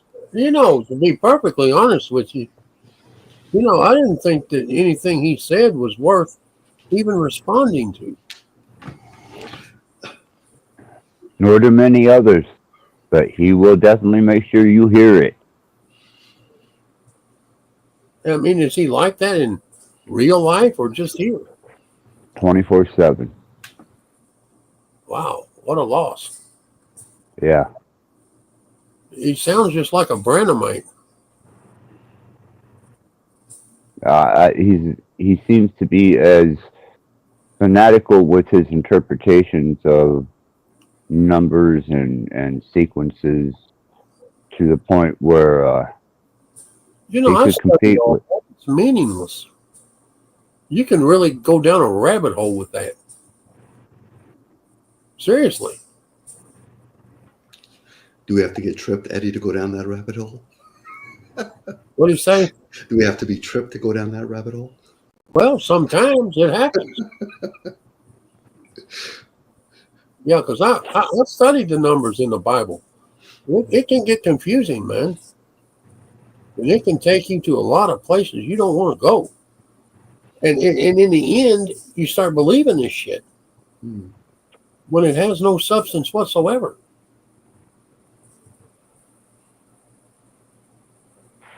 There are no divine secrets in the Bible.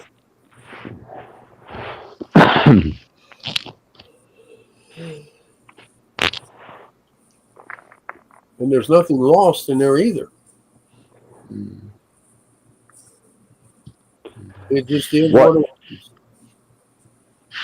What people, I think, lose sight of is it's as easy to understand as a child, but as complex as an equation that you won't ever figure out.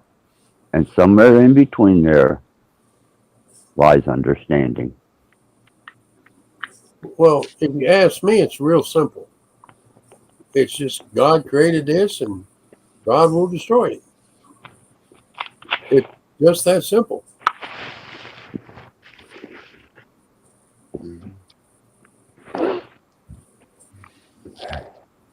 That is, if you believe in God. But when the world is destroyed, it's not going to matter who you believe in.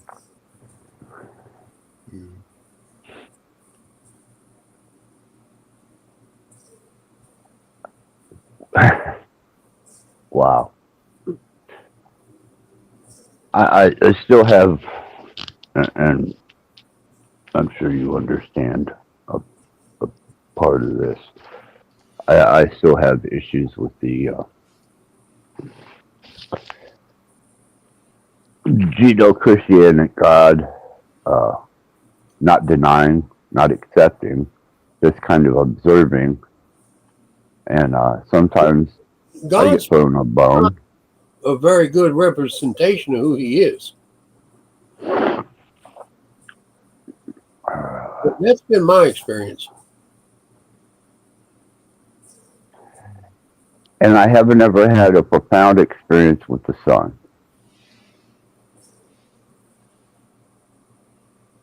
Unless you got a tan from the sun. But that, yeah. Well, is it possible that the sun is not returned for you to have that interaction with? If it happens, I'm not going to say it's not going to. I'm not going to say it is. I'm saying if I'm here and it happens, then I'm probably going to take a different perspective on it. Well, unless the sun is actually hovering there the whole time, called what we call the sun or Horus. And the father could be Ceres. So we're talking about different cycles at that point. The sun is a 7-day week cycle, and Ceres is a 10-day week cycle.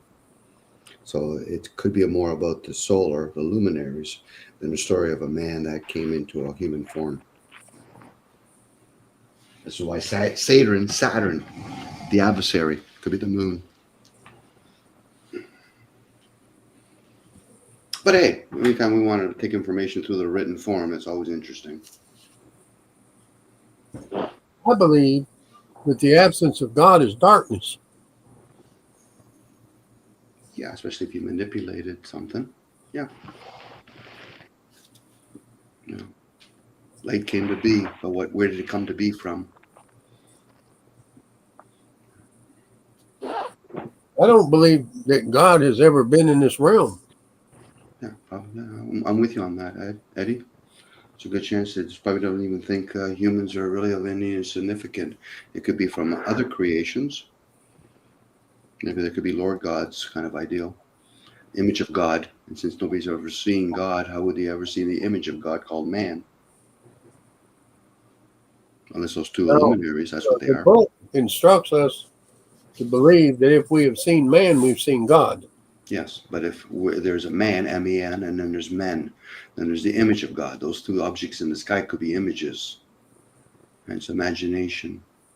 But most of us want to take it through the senses. What? What's that, sorry, Eddie? Sorry, what's that? Those two objects being what? Could be images. I don't know what objects you're in reference to. The sun and the moon. The sun and moon. Yeah. Well, the book clearly tells you what they are. They're lights, luminaries up there, and they're signs to divide the day from the dark, the day and the night. But then that opens to the question: what is the day and night? Are we talking about human day and night? Are we talking about our senses? Because the senses could easily be misled. Oh, let me interject something interesting here. Please. This light, when God said, "Let there be light," Mm-hmm. and there was light, okay, and He divided the light, and He called it day, darkness, daylight, light. I find that strangely curious because He didn't create the sun till the fourth day. Yep, that's a different light. He's talking about a different light. There is something going on here. Yep. When people talk about thoughts, that could be light. You know, when you see the sun being obstructed by all the clouds, you'll still see something called the light. You know, it's like most of us, we're not going to be able to pick up what's called air or prana. That's in the unknown, the spiritual realm. And then there's the material part, the things that the senses What can pick up. if? No, this is just a speculation. It okay? is. Yep. What if that light was God bringing Jesus into fruition? Could be. That's good speculation, yeah. But then that question is, what would Jesus be? We're talking about written work that people of old understood the written work. So that's why Socrates and Jesus never wrote anything. They understood the dumbing down process, what the writing does, especially when they know humans will read things from right to left or or left to right, or in a scroll form or a book form. Are we supposed to perceive that information through Latin, through Hebrew, through English? Again, it's one of those things where if it's been meant to be inspired, then you'll get that information, hopefully through thoughts, not afterthoughts, such as the spoken word or the written work.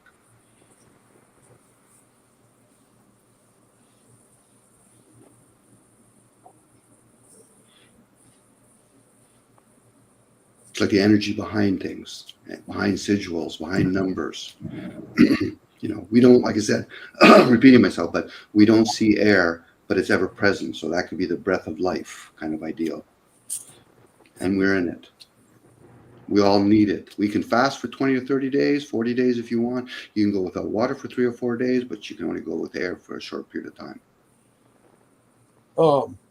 3 minutes. Yeah. And unless you're a deep sea diver where they can source the oxygen, but I'm not that type of person. So yeah, I'm with you on that. About 3 minutes. Yeah. On the average, everything comes in threes. Yeah.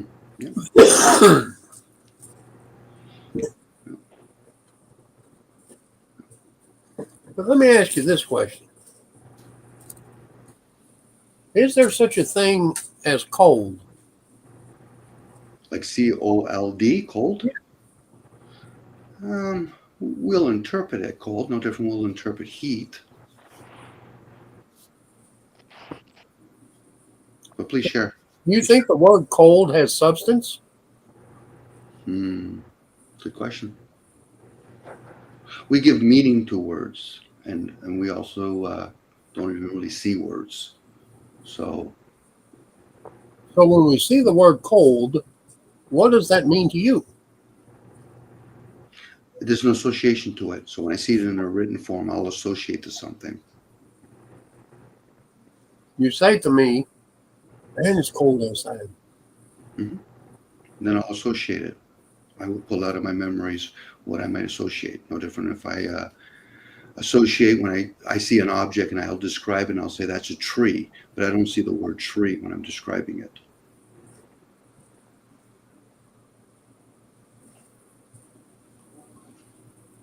It's an internal thought that I'm having.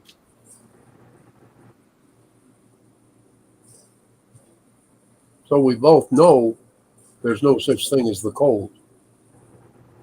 It's just a word. And then we have to give meaning to it. Since we're using an English language, hence meaning.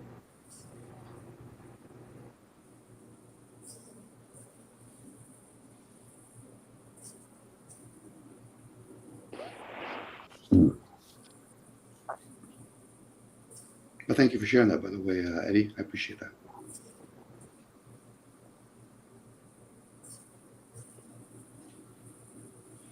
Again, the words that we're using, that's the variations of alchemy. We have so many languages. Well, I only know one language, English. Well, you also know numbers.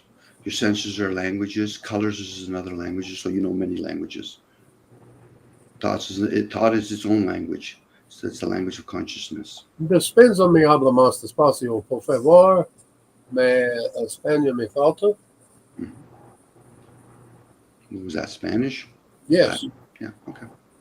Yeah. That's another spoken language. Yes. I've been teaching myself Spanish. Well done. Yeah. Braille would be another language. American Sign Language would be another language. I'm teaching myself sign language too. Yep. Body language. When you do an American Sign Language, people can learn about, I think it's called Mutra axis. Am I saying it correctly? Mutra. When you're doing different symbols with your different your fingers. That nothing speaks like well-timed silence. Silence is golden. Then you can be in thoughts. What we do is we do things after thoughts. Nothing sounds like silence.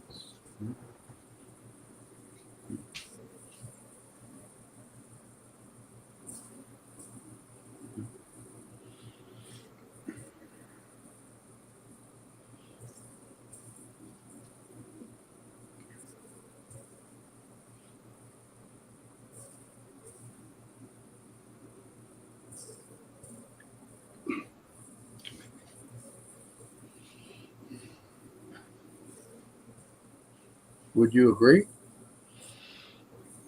About silence? Nothing sounds like silence. Nothing sounds like silence. Well, the sounds that we can pick up, no.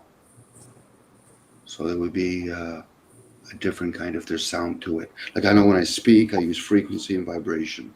See, silence would be like darkness. It would be, and you would probably have to do stillness with it too. Because there is sound with movements. Emptiness. Mhm. Let me give you something to think about. What if God had to create nothing first? Mm-hmm. Yeah, no thing. You're breaking down the word no thing, the essence to things. Wouldn't that be intense to try to figure out? From a position of things, very much so. We would be going in many loops.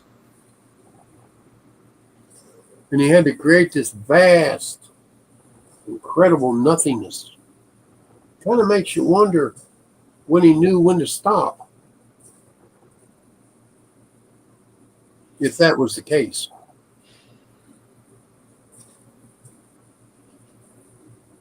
It would be at that point, Eddie and Axis. It would be total speculation on my part.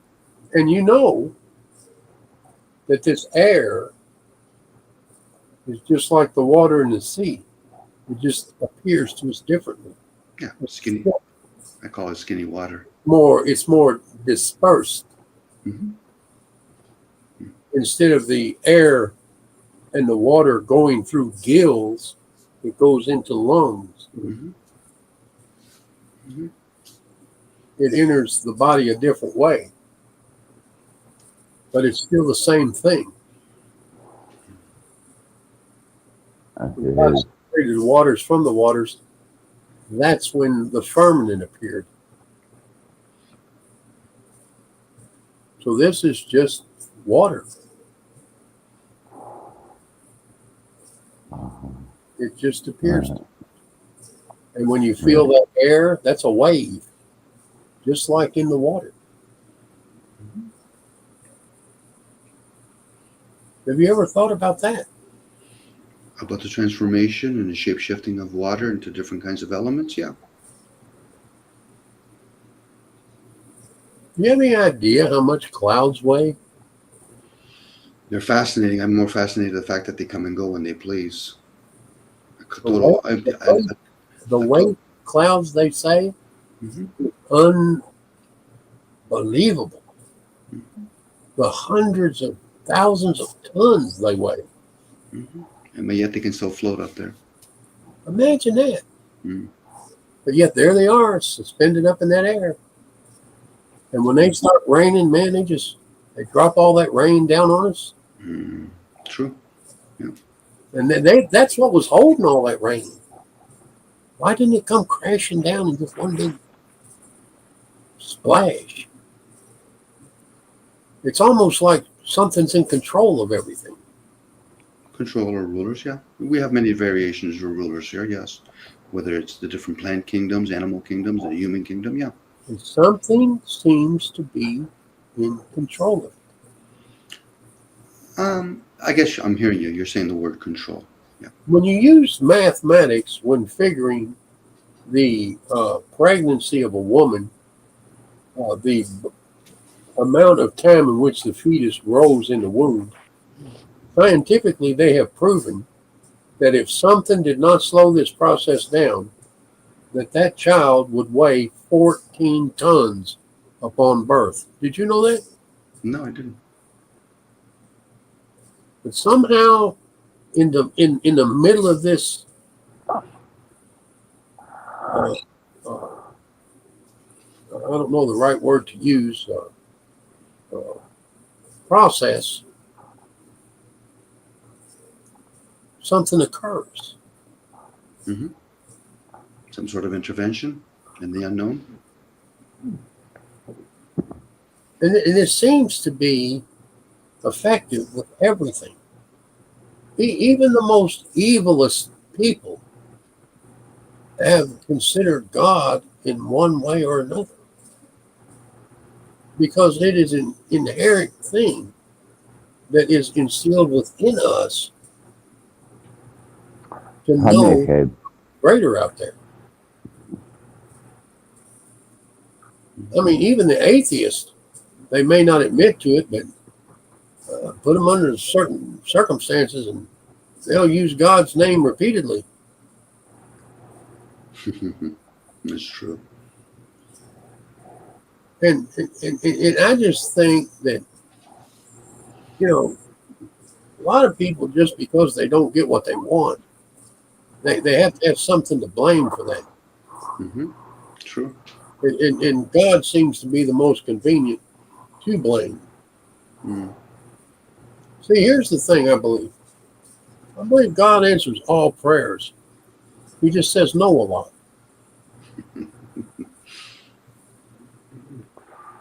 Okay. What about the Son of Jesus? Huh? What about the Son of Jesus? One that. You know, here's something I'll share with you. I can't tell you what the Bible means, but I can tell you what it says. Does that make sense? It does. Because most people are trying to drive things to a meaning where discernment and probably understanding is something where somebody could say, okay, I know what it says. Okay, When the Bible clearly tells us that the Bible is not a private interpretation, which to me, I translate that as it means what it means. There's nothing, it's just one way, you know, it's one tapestry. Well, the Bible's just an accumulation of a bunch of prophets that have been able to download information and then share it to the few that understand it. They all shared the same common value.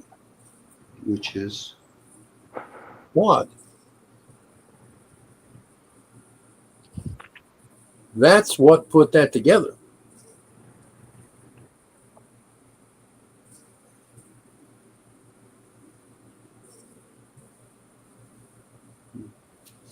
And that is my opinion. Thank you for sharing. I appreciate that.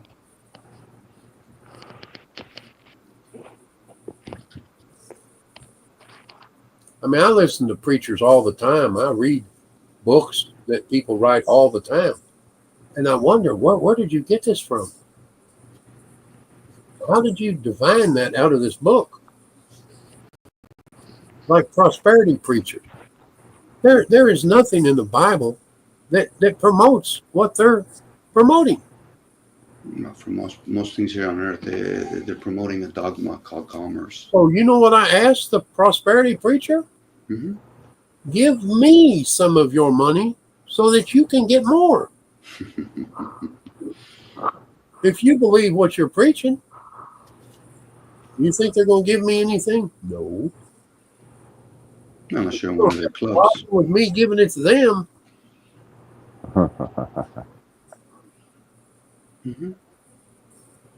I guess even in the biblical stories, you know, people have to include the stories of watchers, fallen ones, offsprings, the abominations, how alchemy came to be. Genesis and Revelations are nice stories, unless you start understanding they're talking about giants. Tell me about the fallen ones. Well, God created things in their images. The ones that created a garden are the ones that are fleshy people. Well, now, I understand the angelic host to be spiritual, not physical. Yeah, mortal form. It has expiry date. We all have a stamp on these physical forms that we're in. So the Bible's not written for the purpose of it. Actually, what? Making your mortal form come along? No. It's a dead object. That's the first death. Second death will be consciousness, the program that you're running on a constant basis. Well, the Bible says that when the beast and hell and the devil is cast into the pit. Mm-hmm.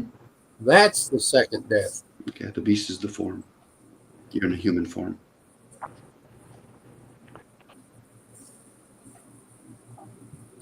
Well, in order to have the second death, something physical has to die. Death just means transformation.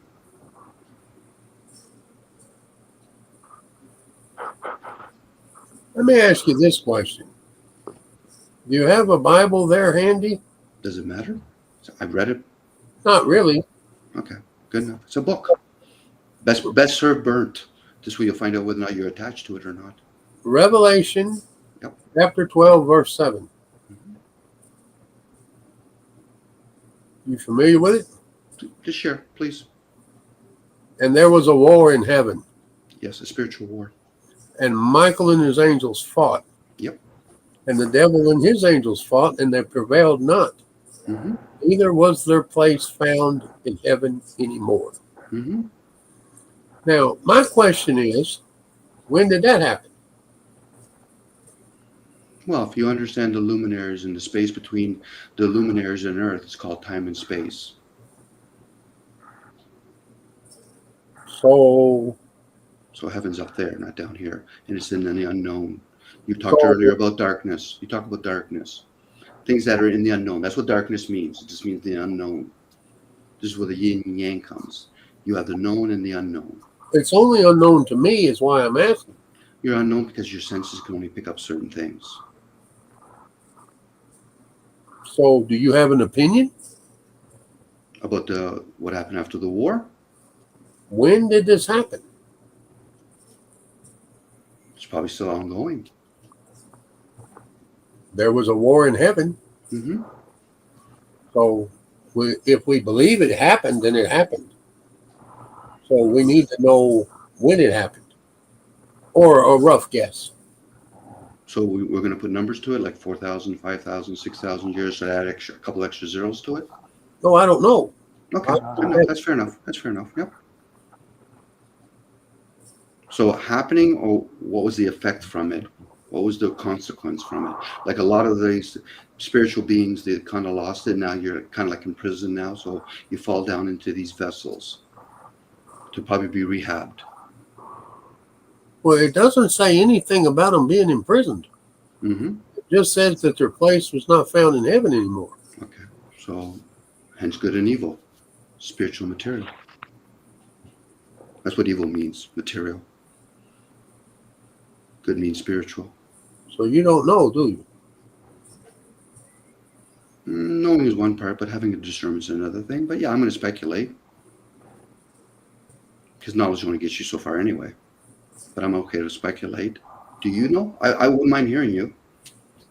I had a little fun with Charles last night. Yeah. Do you know, Glenn, when this happened? Which part of it? The war in heaven. War in heaven. I guess our destination would be the Tower of Babel. The Tower of Babel. Wasn't that where Nimrod and his buddies built that tower and God changed all the languages? Isn't that what happened there? And everyone was confused? And they could no longer continue to build? That would be an earthly battle. That wouldn't be a spiritual battle. That's right. No, so that occurred even before then. That was the changing of the languages. Mm-hmm. Yeah. So that means they can control language or manipulate languages. Whoever is down here, this is why I speculate that the ones that rule here are the ones that actually have fallen.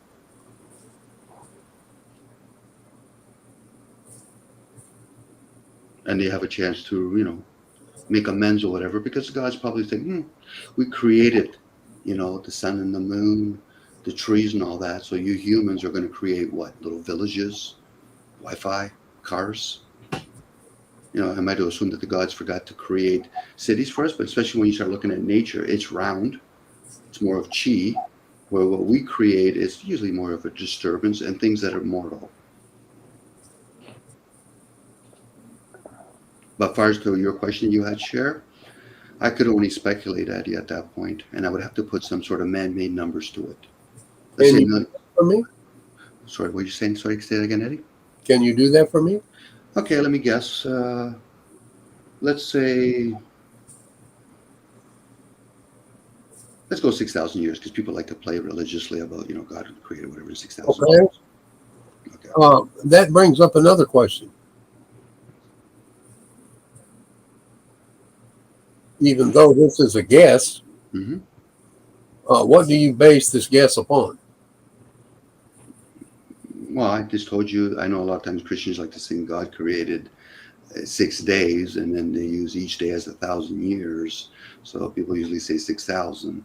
So maybe if I can even play a little bit more clever here now. God created something on its 6th day, man. Man created something in the garden, east of Eden. I never tell you the name of the garden. So maybe if I was going to say something, maybe 1,000 years. Roughly. Yeah. But again, I'm guessing. If somebody knows an accurate number or the build up to it, I'll gladly hear it. But what would you base that theory upon? What would bring you to that conclusion? My imagination, the programs I have running in me.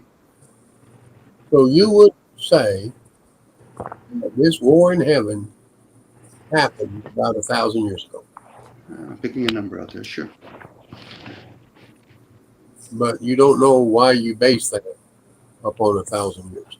Well, I told you, my imagination, my programs. My program would be, I've even read the Bible, and my interpretation when I'm in those state of, stillness, Go ahead.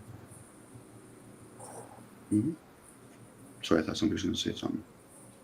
So anyway, programs. Well, I would have to say that according to the timestamp in the Bible, you have a very good chance of being correct in your assumption.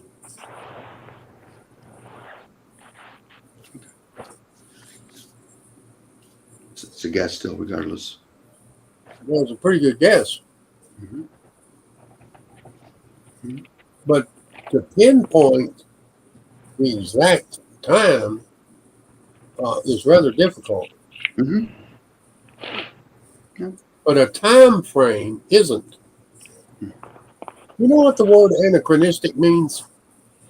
First time I've heard of it. Please explain, Eddie. Anachronistic. Are you familiar with this word? No, I'm not. It means spoken out of time. I like the term. A perfect example of that would be, did you ever see The Green Mile? Yep, the movie, yep. Where Edgecombe is speaking about how they started electrocutions in Louisiana in 1937. You remember that scene? Vaguely, no, not really. But carry on. Actually, in truth, Louisiana started executions in 1935. So that would be a perfect example of the word anachronistic. A truth spoken out of time. It actually happened in the manner in which it was said, but it was just done at a different time. I like that word. Anachronistic.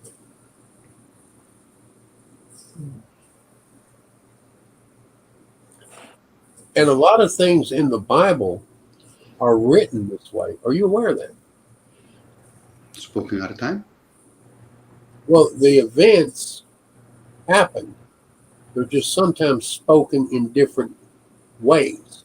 You see what I'm saying? Like Chronicles will describe something that happened in Exodus, and the Book of Kings will describe something that happens in, and it's the happenings are the same, but the time seems to be a little off. Kind of like the story of Job occurred before more of the other stories. Hence why I said at the very beginning, or in some of this conversation, that some of these prophets, if not a lot of prophets, used to download information. And then that downloading of that Well, information. most of that information was ascertained by memory. That's how they held that together, was with memory. Are you talking about how they regurgitate it to another person verbally? Yes, Okay, but how did they initially get it? it was handed down from one to. That's where the word scribe comes from. They constantly wrote it over and over and over and over and over. Scribe is usually for upper hemispheres. So this is where people get. Hear me out for a second, Eddie, please. This is why you have the upper hemispheres where people are scribes and scholars. That's the upper brain. The midbrain is what's called the gut, and that's where insight, intuition comes from. So more times than not, the gut is actually communicating with the upper brain. The gut is what communicates what's called man, the image of man. That's why we have the word meant in a lot of English words. So I have an example here. Yes. I studied the degrees of masonry. Well done. Have you ever studied the degrees of masonry? Well, 33 degrees out of how many umpteen amount of degrees out there? Yeah, that's a good start. Are you a 33rd? Not interested in it, but carry on. Well, I was just curious. Mm-hmm. But in order to become a proficient master mason, which is the 3rd degree, well done. Yep. It takes the memorization of a book 33 pages long. Mm-hmm. I can attest that I memorized that book. Well done. And in order to get my proficiency, I had to stand in the middle of the lodge and recite it verbatim, word for word. Mm-hmm. And to me, that was a mammoth accomplishment. I mean, I didn't think it could be done, but I did it. And I know that it was handed to me word to mouth. Mm-hmm. That's how I learned it. Yes, because usually word to mouth. Yes. You have many receivers in your body, so the spoken word you can obtain more information opposed to the written word. But they're both. Mm-hmm. More validity to believe that that's how they did it. I was going to extend on that. Both of them are after a thing called afterthoughts. This is why some people, when you get into that state of stillness and you get into silence, which some people can do when they're in a dream state, you can download way more information than you can ever do when you're in the conscious state. Oh, I'll tell you, I can download some information now. You probably can. You want to put it in that respect? Probably you can, Eddie. I'm with you. Yep. But the whole ideal, when you're in the conscious state, you're playing with your senses, and they can be very much distracted. This is where theosophists talk about ascended masters, opposed to dismasters. These are people that are in a different plane, and usually they pick students. So, well, I've been a student of thought my whole life. Mm-hmm. Well done. Yep. And have I ascertained anything from it? I don't know. Mm-hmm. Because it might not serve for this lifespan, or maybe the next lifespan, or some other realm. Have I gained? I don't know. Mm-hmm. I haven't got a clue.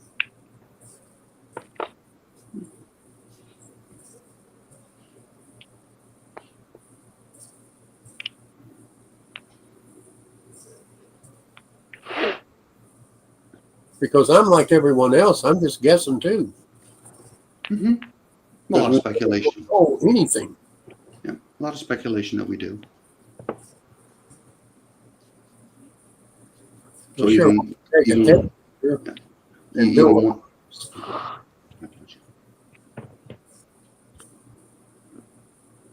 But why do we build a box?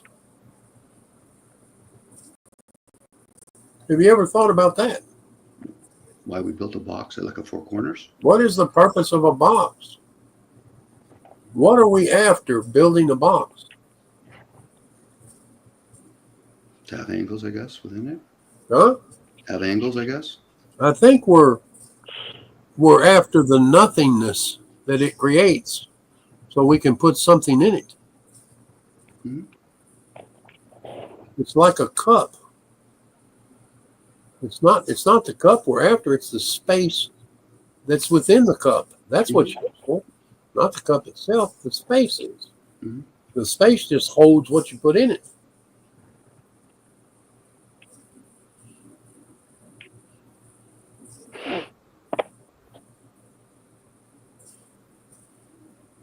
I find that to be an interesting analysis. Mm-hmm.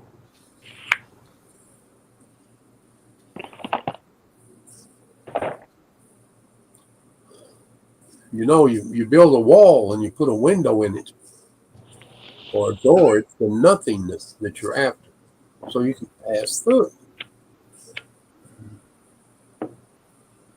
Maybe that's what we need to become inside, so that we can be useful. Maybe that's what the Creator is looking for, is the nothingness. If we're so full of everything else, then there's no room for anything. Like taking a glass and pouring water in it and just keep pouring it. You waste it all.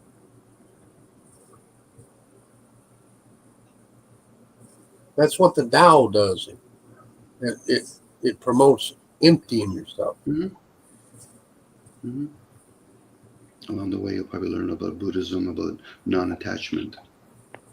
It's the same thing. Yep.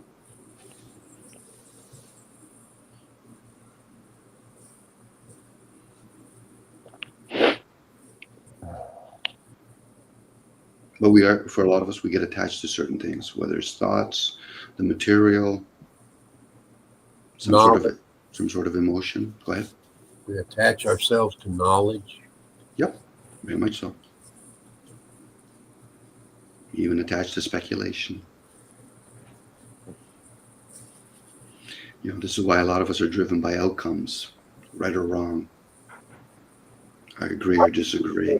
My likes and dislikes. And believe in something that isn't true. Well, belief is a stumbling block to knowledge. Knowledge is the beginning to the child to wisdom and understanding. Wisdom and understanding. Believe, that's when you stop searching. Yeah. Mm-hmm. Or you'll continue it from a different variation. Like even ideals that I share, they're beliefs. If you're going to maintain a search, belief will stop you immediately. From what, if I may ask? That's my consensus. Sorry, from what? What would it stop you from?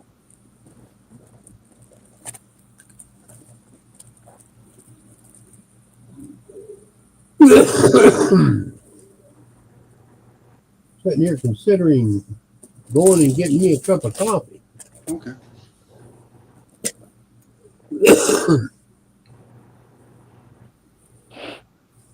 Is Mr. Axis still in here? Yeah, I think he's Absolutely.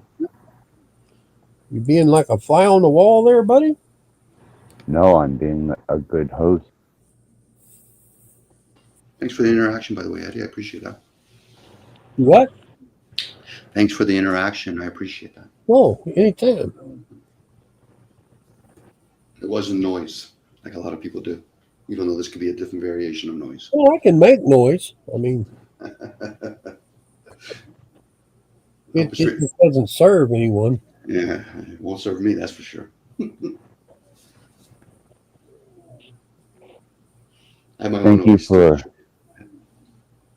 Thank you for stopping by. I'm just amazed that places like this exist. You are welcome anytime, Dad. Because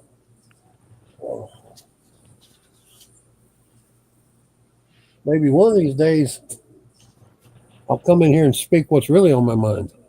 Sweet, I would enjoy that. I would just sit there quietly and hear you the whole time. There's a gentleman in the chat that maybe someday, Dad, I would like for you to meet. His name is DeFree. He's not a troll. He's very educated in the biblical studies, both Quran and Judeo-Christian, and he does not have an argument in his mouth whenever he is discussing such things. I think you would really appreciate him. Oh, that sounds good. Yeah, he is awesome. He is the only one I will discuss religion with on these channels outside of you, maybe Dom, and one other person. Everybody else, I'm just a rotten fucking bastard, Satanist fucking rat, coming to fucking hack your computers hit you with sonic frequencies, possess you with demons, and fuck you up. Stop tickling me, Axis. You keep tickling me with those, that way, though. Well said. Thanks, Axis. Well said. I don't know how else to respond to that, you know. How, you know what you said to me at one time? You can't keep them up at night. You're not doing your job. Exactly. Yeah, because once you do that, you're the winner. Seems so. You found them. No, I didn't.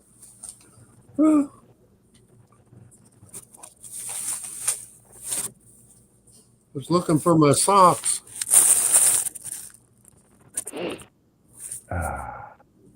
This is napkins. Wow. Nice. I've made an interesting friend here lately, man. Oh yeah? Yeah. He's a photographer, or used to be. Right. When I first met him, he was so dull and boring that I couldn't wait till he got done talking so I could leave. I don't know if you've ever encountered people like that before.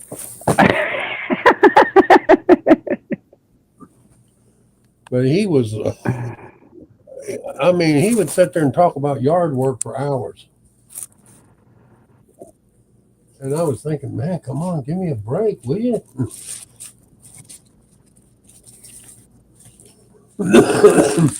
But the guy ended up being pretty incredible, man. I was very impressed. Oh, did I find them? Yes, here they are. Life is good.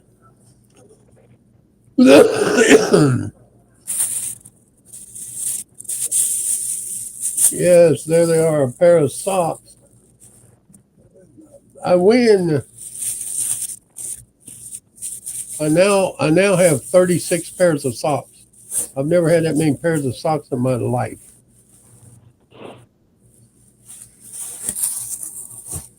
What do you think? I'm not sure that I even care to wear socks anymore, but I suppose I'm going to have to get used to it somewhere along the line here soon. And shower and throw on the old leather and oh my god. How cold is Do you it? think? Oh, it's colder than shit up here, man.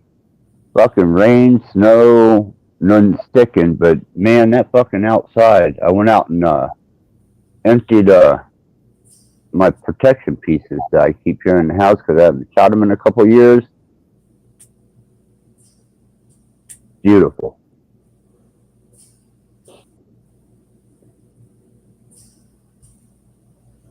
I don't know if I'll go anywhere or not. I got hot water right here.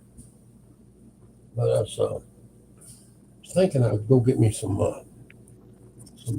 napkins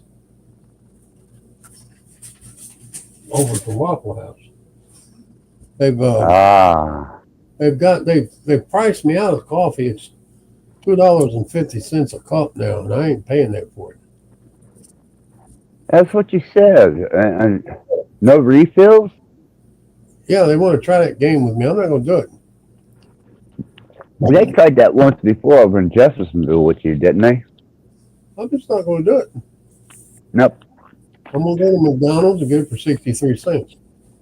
Well, why don't you just buy the fucking Waffle House, shut it down, and run it your own way? God bless. They can just continue to kiss my ass. You like that? Oh, I don't know what else to do. That's the only thing that makes sense. Well, they would expect you to buy them free coffee if you went ahead and bought the Waffle House. So yeah, absorbing. Maybe it's a. Which help add to my dilemma with them wanting to charge me for the refills, because The people that are doing this are Biden fanatics. Oh, political agenda. Yes, and I let it be known that I am a Trump supporter.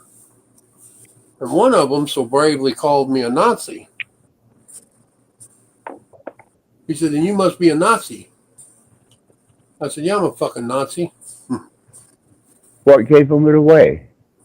I mean, it was in your mouth, not mine, you know. Right.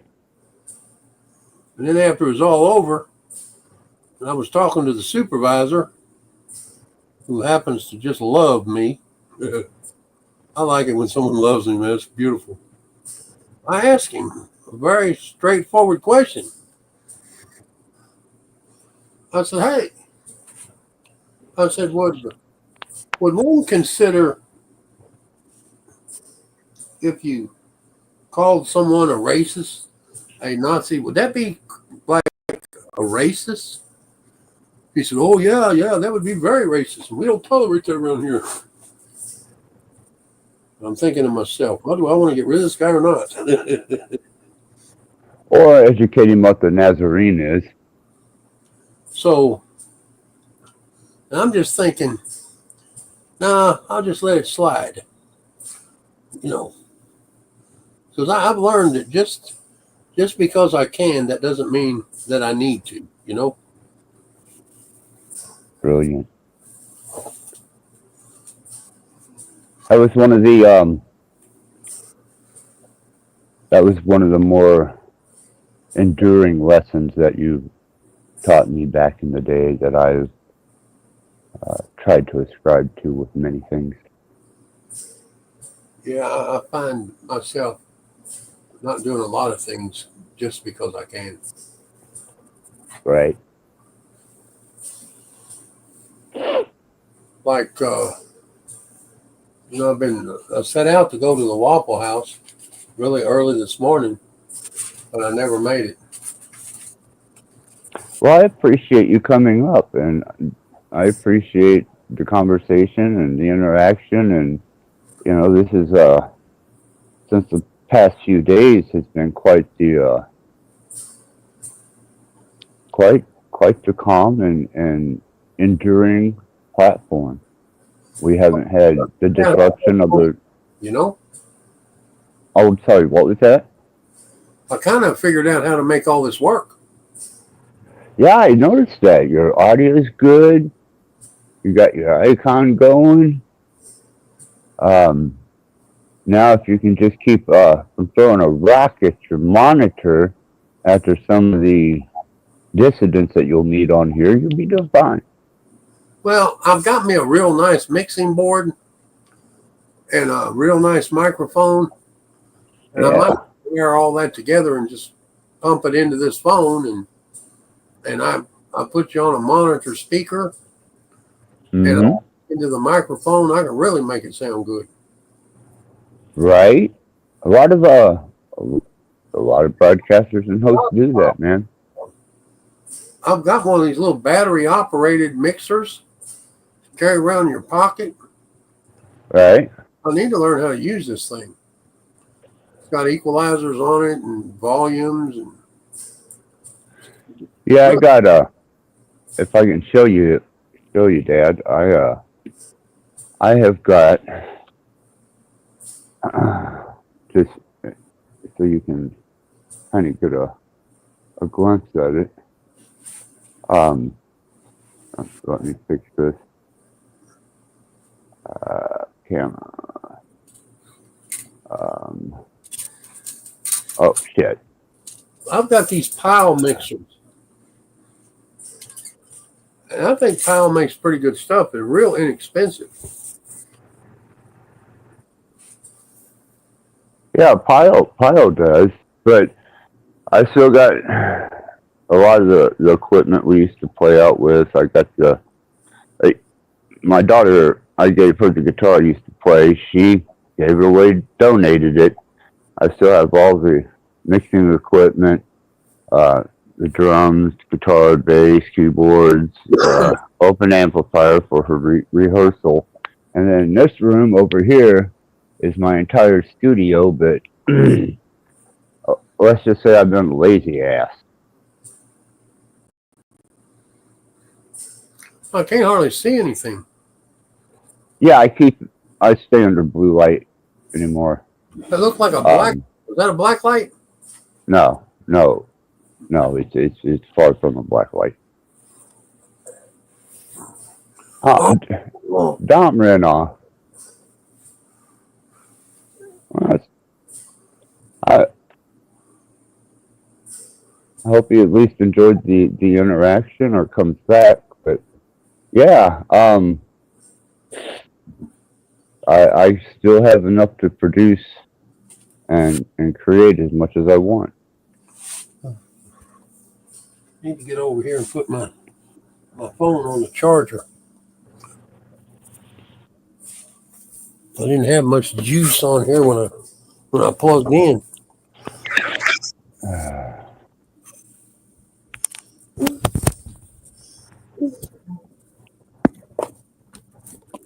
I'll let that charge up right there. It's a lot cooler. Go ahead. Yeah, but I got some pretty nice mixers. I'll send you some pictures of them. Sure, always. I got one that's a 4-channel that's pretty decent. It's got the 48-volt phantom power and everything. Phantom power is necessary these days. Yeah, I've got one really nice 48 phantom power microphone. it's a Behringer. Well, what are you going to do? Try and compete with my channel and knock me off the YouTube?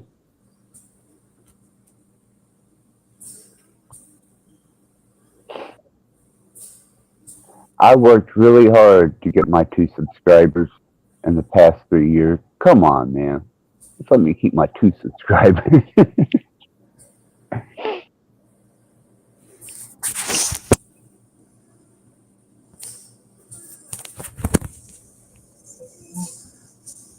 Yeah, it's working. So you got 2 subscribers, huh? Yeah, I got 2. How many people come in here last night? I have no idea. I haven't checked the stats yet.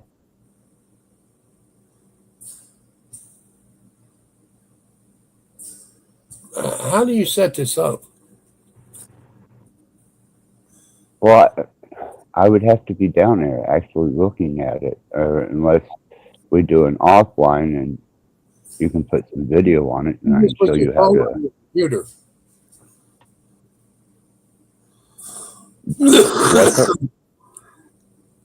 What's that? Your phone or your computer?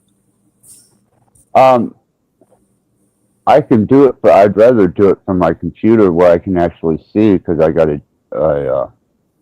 a big monitor that's half the size of my bed, and my nurse likes watching movies, so I had her hook it up for herself, and now my blind ass can actually see some things.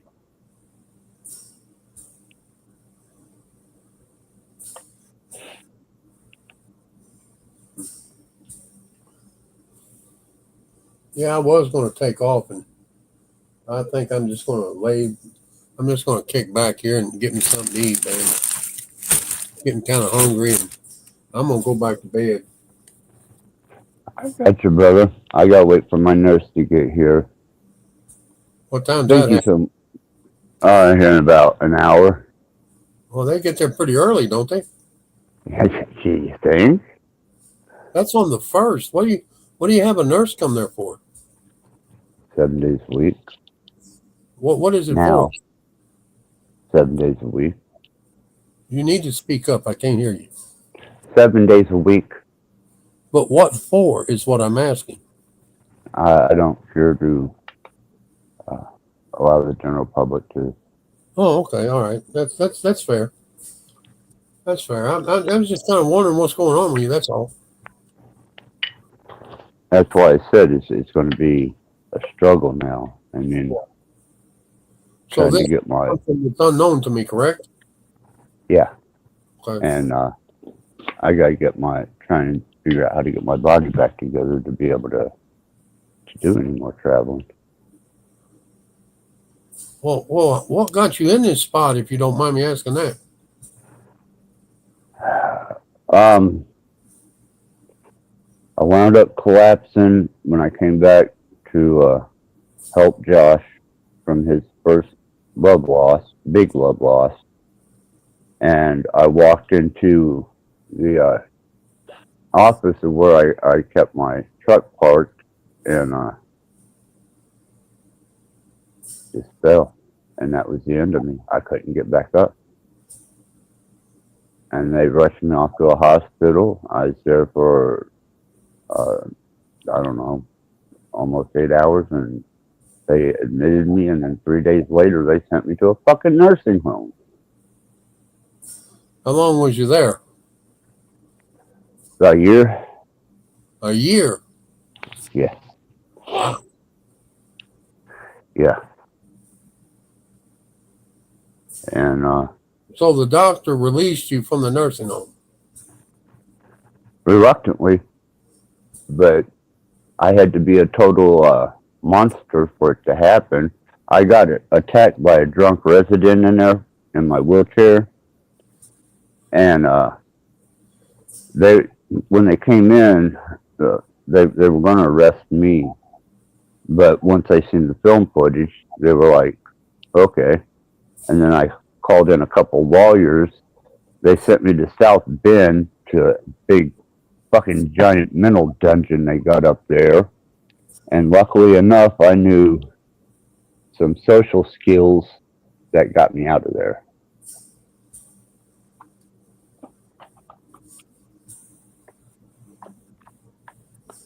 And now all this has happened. Yep. Yeah. That's why I said, man, me and God are not getting along, Eddie. Me, God, Jesus, none of that Christian shit is getting along right now. And I got hit again today. So, I've had enough of God, his son, his Bible, and all the bullshit he has to drag into my life with it by saying, I'll never put more on you than you can handle. Oh, I'm good God, I love you. And hey, follow Jesus, your life will be great. Well, you know what? I went down that trail. You remember. I diligently sought for years, uncovering mystery schools, Messianic Judaism, Mormonism, Seventh-day Adventist, and then I started going esoteric. And I never once had that Jesus experience. And after what I've been put through, what's that? I haven't either. So, if you expect me to believe with blind faith of something that has not presented itself as a productive entity in my world, I'm not sure that. Yeah, man. I've never had an experience like that that people talk about. Well, Eddie, I've been through quite a bit this year and in the last several years. And if there's a God, I'm not sure that I want anything to fucking do with him. Well, I really don't. If there is a God, he's kept me in your life, Glenn. That is true. That is absolutely 100% beyond a doubt factual. That's why I said I'd rather take my chances with the adversary. At least with a demon, I know it wants to hurt me. But an angel, because of my iniquity, would have to strike me dead on the spot. That's not necessarily true. Well, unless he's an intervening angel by God, and you're surrounded by the hedge of his protection. Obviously, I am not. But I do enjoy the small universal niceties that are occasionally thrown to me like a caged dog getting a bone, while everyone else Yeah, it is. It's better than nothing. And I'll give you that. I will definitely give you that. It is better than nothing. You know, you've been around me when I've been completely belligerently suicidal. And But you're still here.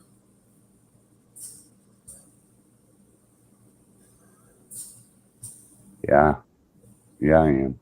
There has to be a reason for it. It has to be beyond anything that either one of us can devise. And I don't leave that out of the realm of possibility. You should never negate that. No. I mean, look at all these other chump changes around us. They've dropped like flies. And a lot of them by their own hand. Yeah. And even though we're standing with a cane or a crutch, we're still standing. Yes.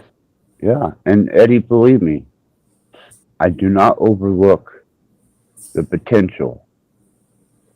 But when you've been kicked in the ass, the face, and the ribs, and the knees to the point where you no longer care to stand, then I lay down.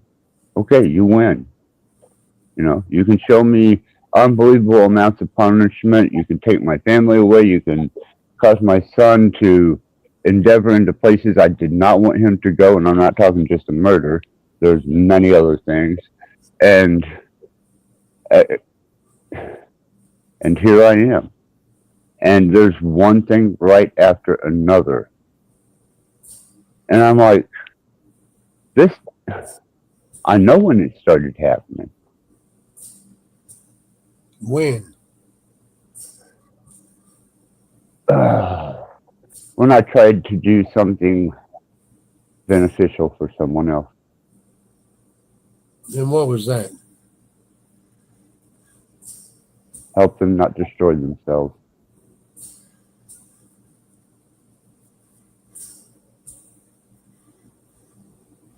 You know, all you're telling me is that you cared about people that you don't believe care about you. That's true. I did do that.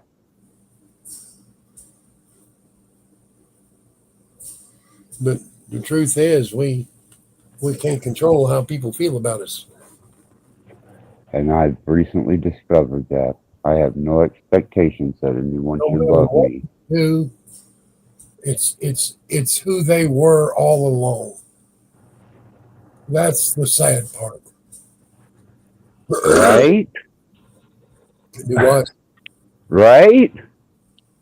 That's the hardest lesson I ever learned. At least fucking, you know, while you're cutting my throat, tell me something something poetic like, I really love you. That's why I'm cutting your throat. You know, come on, man. Really? I mean, how many times has a real good friend wrapped his hands around your throat and choked you to death, and while you were laying at his feet, he talked about what a good friend you were. Right. I've had many of those in my life. But the key is to keep standing. Well, the key is to remain vigilant.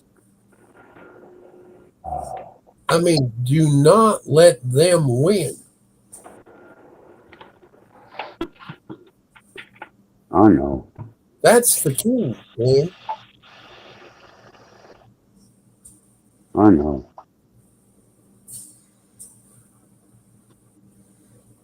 I mean, that's my feeling on this. I mean, really, who is your mother anyway?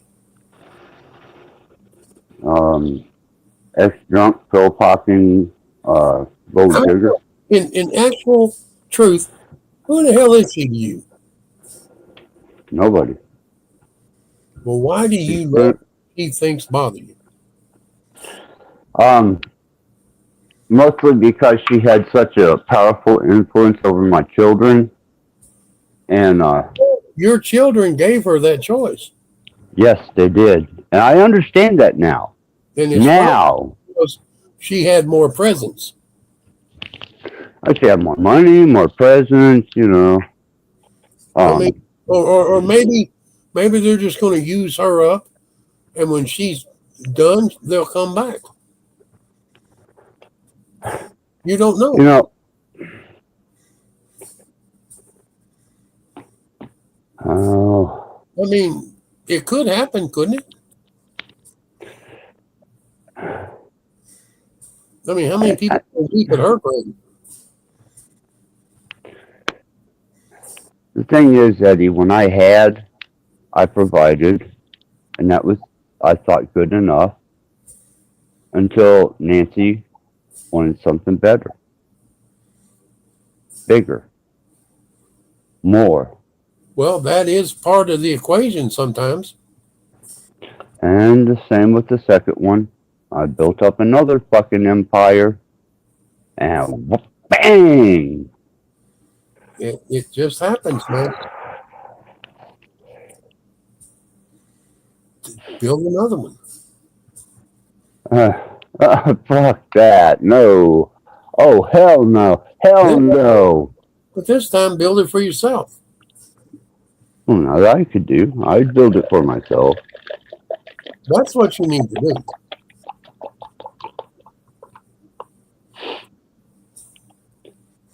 If you build it for yourself, then it doesn't matter, does it? No. No. You can kick them to the curb then. Even in your state, if you had to crawl to a grocery store to get a lottery ticket, I would be doing it. Do you understand? It's coming, Eddie. You might just hit. You know? There's You don't know. Well, I haven't run out of avenues and potentials. It's just trying to deal with the circumstances at hand and the fact that it matters as long as you get the money. Right? I mean, seriously. Yeah, absolutely. I mean, who could you? All about the money. The money is what matters. Nothing else matters. Just the money. I know that. I learned that lesson twice the hard way. And with my kids, the hard way. But money never mattered when it came to me and you. Well, hell no. No, that was beyond, that's so far beyond money. That's shit. That's not even applicable to what we are. And to me, that's what should matter.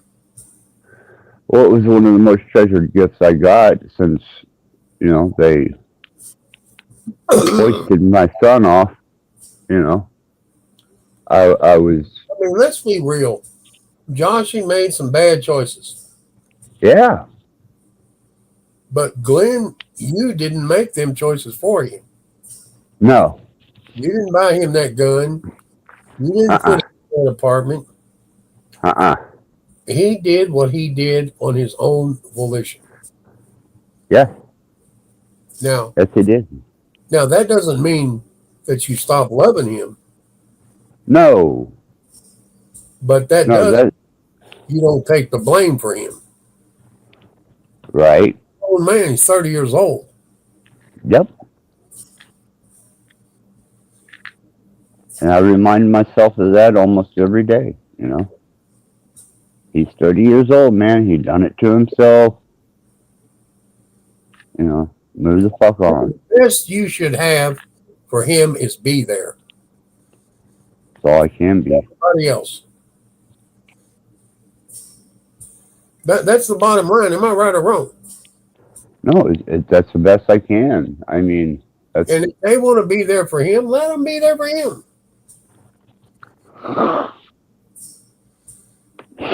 If he can let him do it.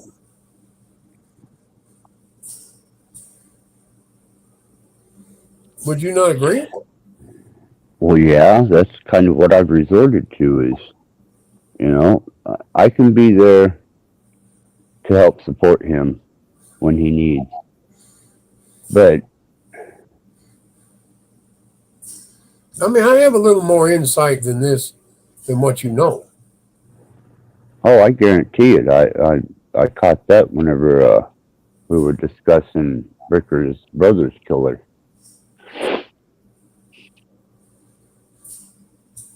I immediately caught that. I was like,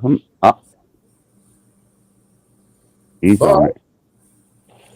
it just is what it is. I just remember things. I remember a lot of things.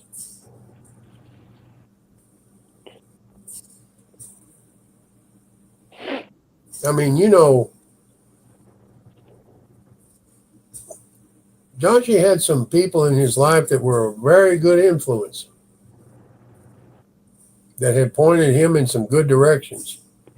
Yeah. And that was all as an extent of you. Now you probably got kind of caught up in a few things, but you know, shit happens. And I think he understands that. Oh, he knew how to manipulate it. And I don't think that he harbors anything against you. Because I I'd think like to think not. I think at the end of the road, he believes that you are all he really has. I believe that.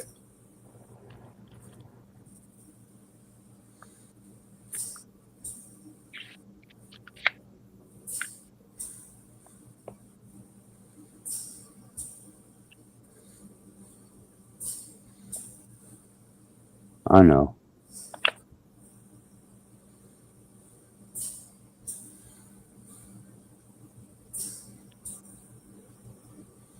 Because somewhere between here and there, Josh, he does think you're a pretty cool motherfucker, man. He may not have liked some things, but he's over all that now. Good to hear. And you should be too.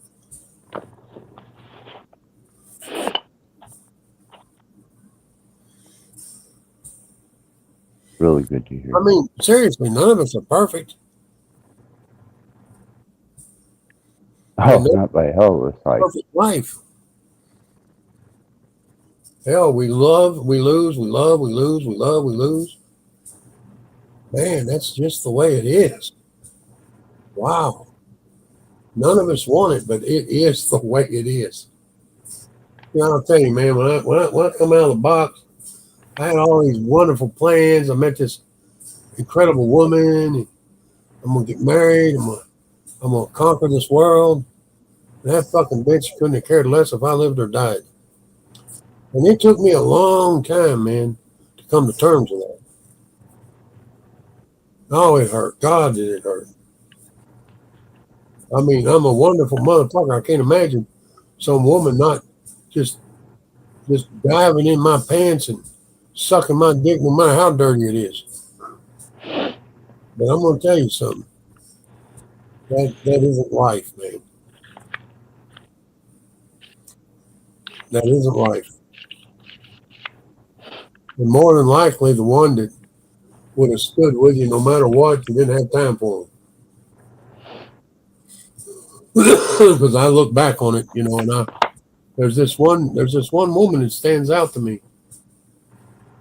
And I wonder all the time what happened to her. And I haven't seen her in, wow. I was probably 22 the last time I saw her.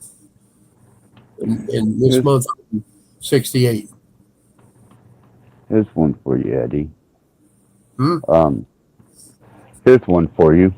I'm not sure that you actually know or not, but when I started leaving the hills down there and coming into the city, I ran across this girl, and she lived across the way from us, and lost our virginity to each other. We were together for 6 fucking years. We were young bucks.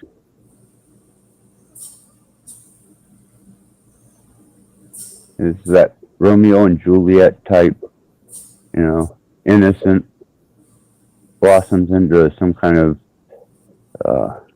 delusional love, and then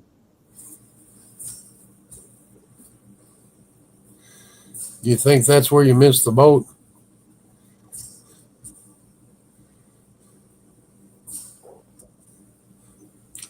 I heard one of something them. very young, and I thought, what the fuck does that mean? That don't make sense. Yeah, it didn't make sense then, but it makes sense now. It makes a lot of sense now. She couldn't have handled the lifestyle I led, Eddie. If I would have wound up in that life, if not, I would have just wound up popping babies out and surviving from month to month on rent and whatever. But if she would have been introduced to anything that I was into,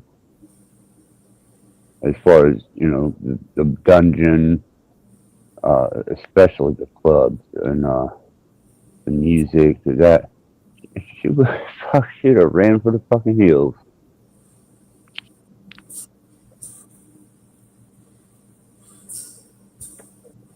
You really think so?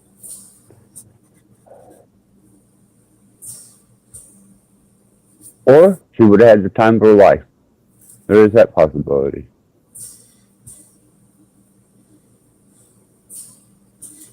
You never know, do you? I won't ever know.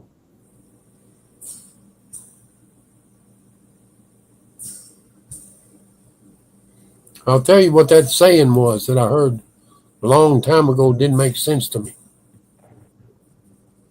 It said, love is a young man's joy and an old man's shame. Oh.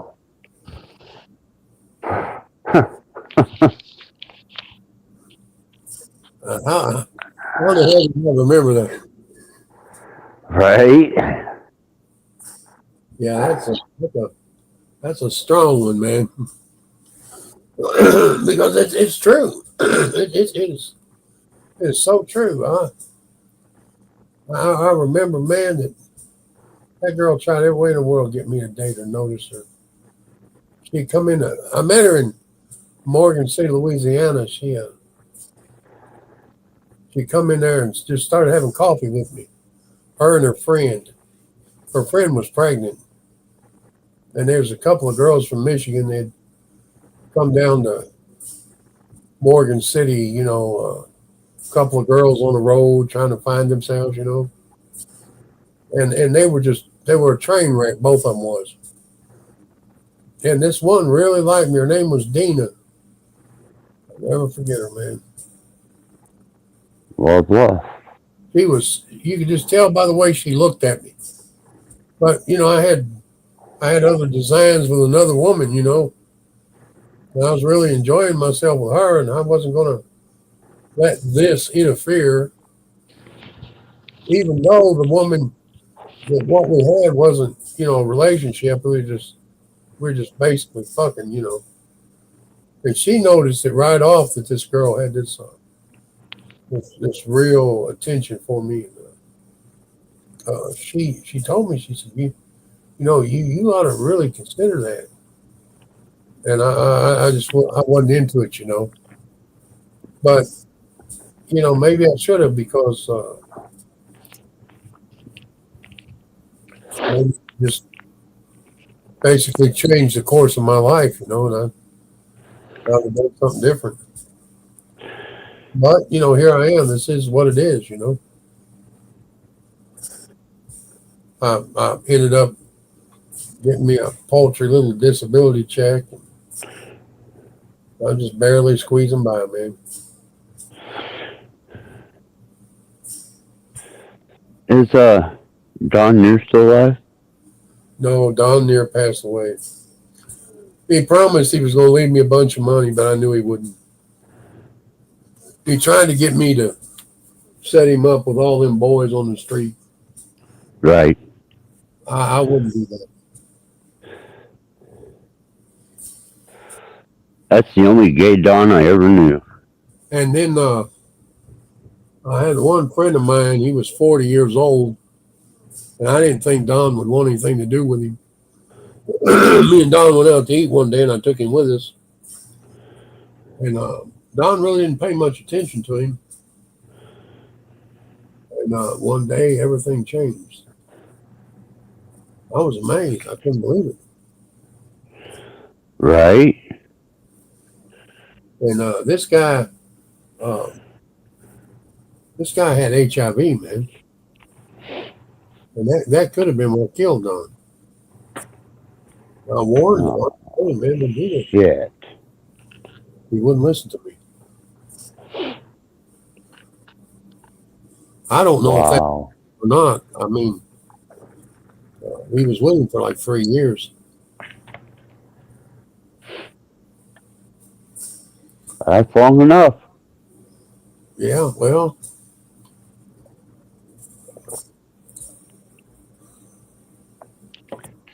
It's just. Oh, Don was a compulsive liar. He always talked about leaving your stuff in his will. And I would say, I'd say, hey man, why don't you just give it to me right now so I can enjoy it with you? Oh no, man, you just wasted. But when you'll think more about it. It'll have more value to you when I'm gone. That's the biggest lying motherfucker I ever met in my life. He's always on to me about a car. Get you a better car. I said, well, give me yours. He said, well, I told my sister when I died that if you want it, give it to you. Yeah, well, when he died, the first day she gave it to her daughter. Wow. Yeah, so, I mean, you think I would embarrass myself by saying something? You don't know. I didn't mean anything to them people. No. Hell, he would take me out to eat. He done all kind of shit for me. He was trying to get me in his pocket. He was all the time trying to loan me money. You know, hey, you can pay this back by doing this for me. I knew what he wanted. I never played the game with him. Never. Wanted to hook you. Yeah. They call them chicken hawk promises. I've been on the streets before. Sean Hunt bit. You know, Sean Hunt went for it. You remember him? Yep. Yeah, he was Don's little pimp boy. Did you know that?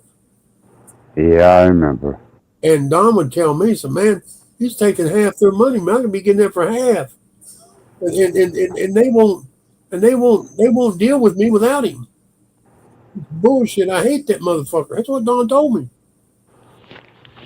Catered to him. Well, instead of having to pay 100, he'd have to pay 50. Because Sean was getting his cut.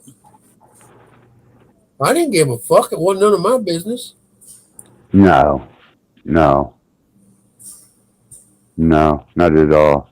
You know, sometimes I think I didn't want to be involved in it either. No, you don't want to get caught up in that trap. You know, I was actually contemplating a time or two as to being the proprietor of another dungeon. Not participant, but proprietor. And setting it up in such a way, you know, to allow a couple of heavy hitter dominatrixes out of Chicago and New York to come in. And all my costs would be the machinery. I'd want a distributor for a stockpile of different things. And well, that's big business, man. I know, Eddie. I made all kinds of money at the dungeon, man. But I also had Nancy there.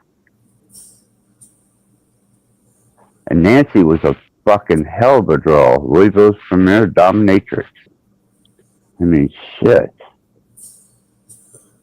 So I'd have to hire a couple dominatrixes, and they're going to want at least 50%, if not more, of the cut. I have thought about it. There's a woman on YouTube called the Cross-Eyed Dominatrix. You gotta look her up. She's funnier than shit.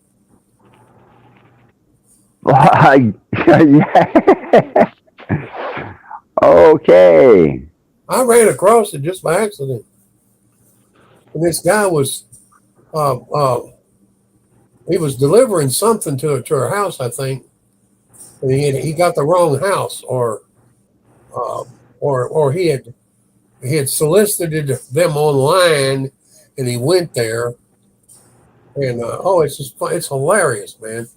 People come up with that is just brilliant. What happened? What happened to oh man, God damn it! I just had it on my Van Weed, the S&M King. I think Van Lee passed away too. So Madonna got everything. I hadn't heard anything about him.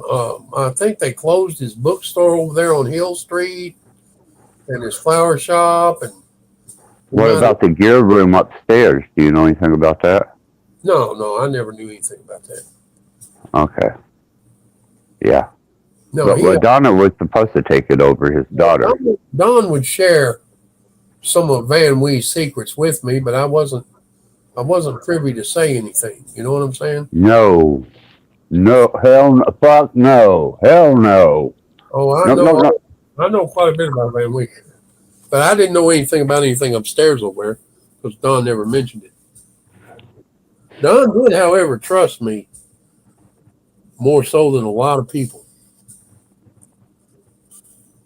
I kind of thought that might have had some value to him, but it didn't. No, it's the same value that I had whenever I cleared all the girls out of teasers as a manager, took them all to Don Wheeler, and I should have just left them at teasers. Well, I think I'm going to get up here and get me something to eat, man. I'm really hungry. I'm not going to go to the Waffle House. I got something to eat right here. And I really enjoyed talking to you, man. Dad, you're welcome up anytime. It's such an honor and a pleasure to have you. But you do have a lot of bull rushers in there. There's people don't really want to talk, man. They just want to. I don't know what they're wanting to do, man. Where at? In this channel? Yeah. Oh, you should look at some of the other live streams. We talk 24/7.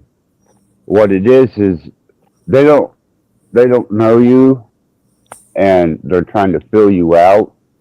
Secondly, is Dom is an extreme, esoteric, faster, highly into energy work, metaphysics. They have a hell of a big channel. And then, like I said, Vex is as far as being able to comprehend the logistics of social media, absolutely got it down on Merciful. The trolls, I do no.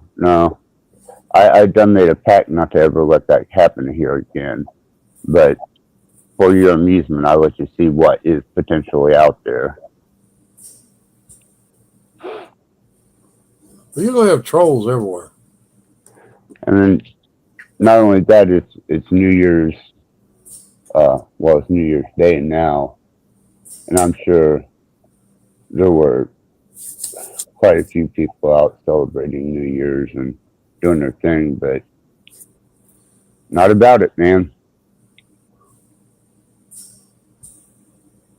But if you're interested, man, just check out some of the older live streams. You'll see what the general atmosphere in here is. And yes, I'll just come in and be a fly on the wall, I guess. No. Why not?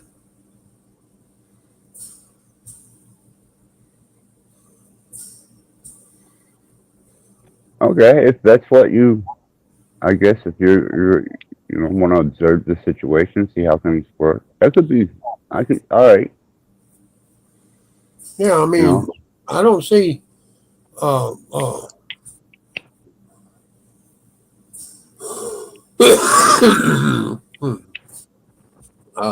really laid back, man. I don't really want to get into any of that cornhole bullshit. Really, Right, and that's not always the panelist. I mean, Yeah, I know. Sometimes. It wasn't like that yesterday. Yeah, it I changes. but he was a completely different dynamic than this. Oh yeah, absolutely. But I try and treat each guest as fairly as I can. Let them have their space, their say, and if it starts to get conflictive, Well, then the reason for it. Right. I mean, if you're just going to shut something out, you're just going to fucking shut it out. But if you don't, there has to be a reason why. Oh, there's always an undercurrent of reason with most of these people. Always. But then, it's not a 5-day a week hot spot, man. Yeah. It's when it happens, and I try not to force it.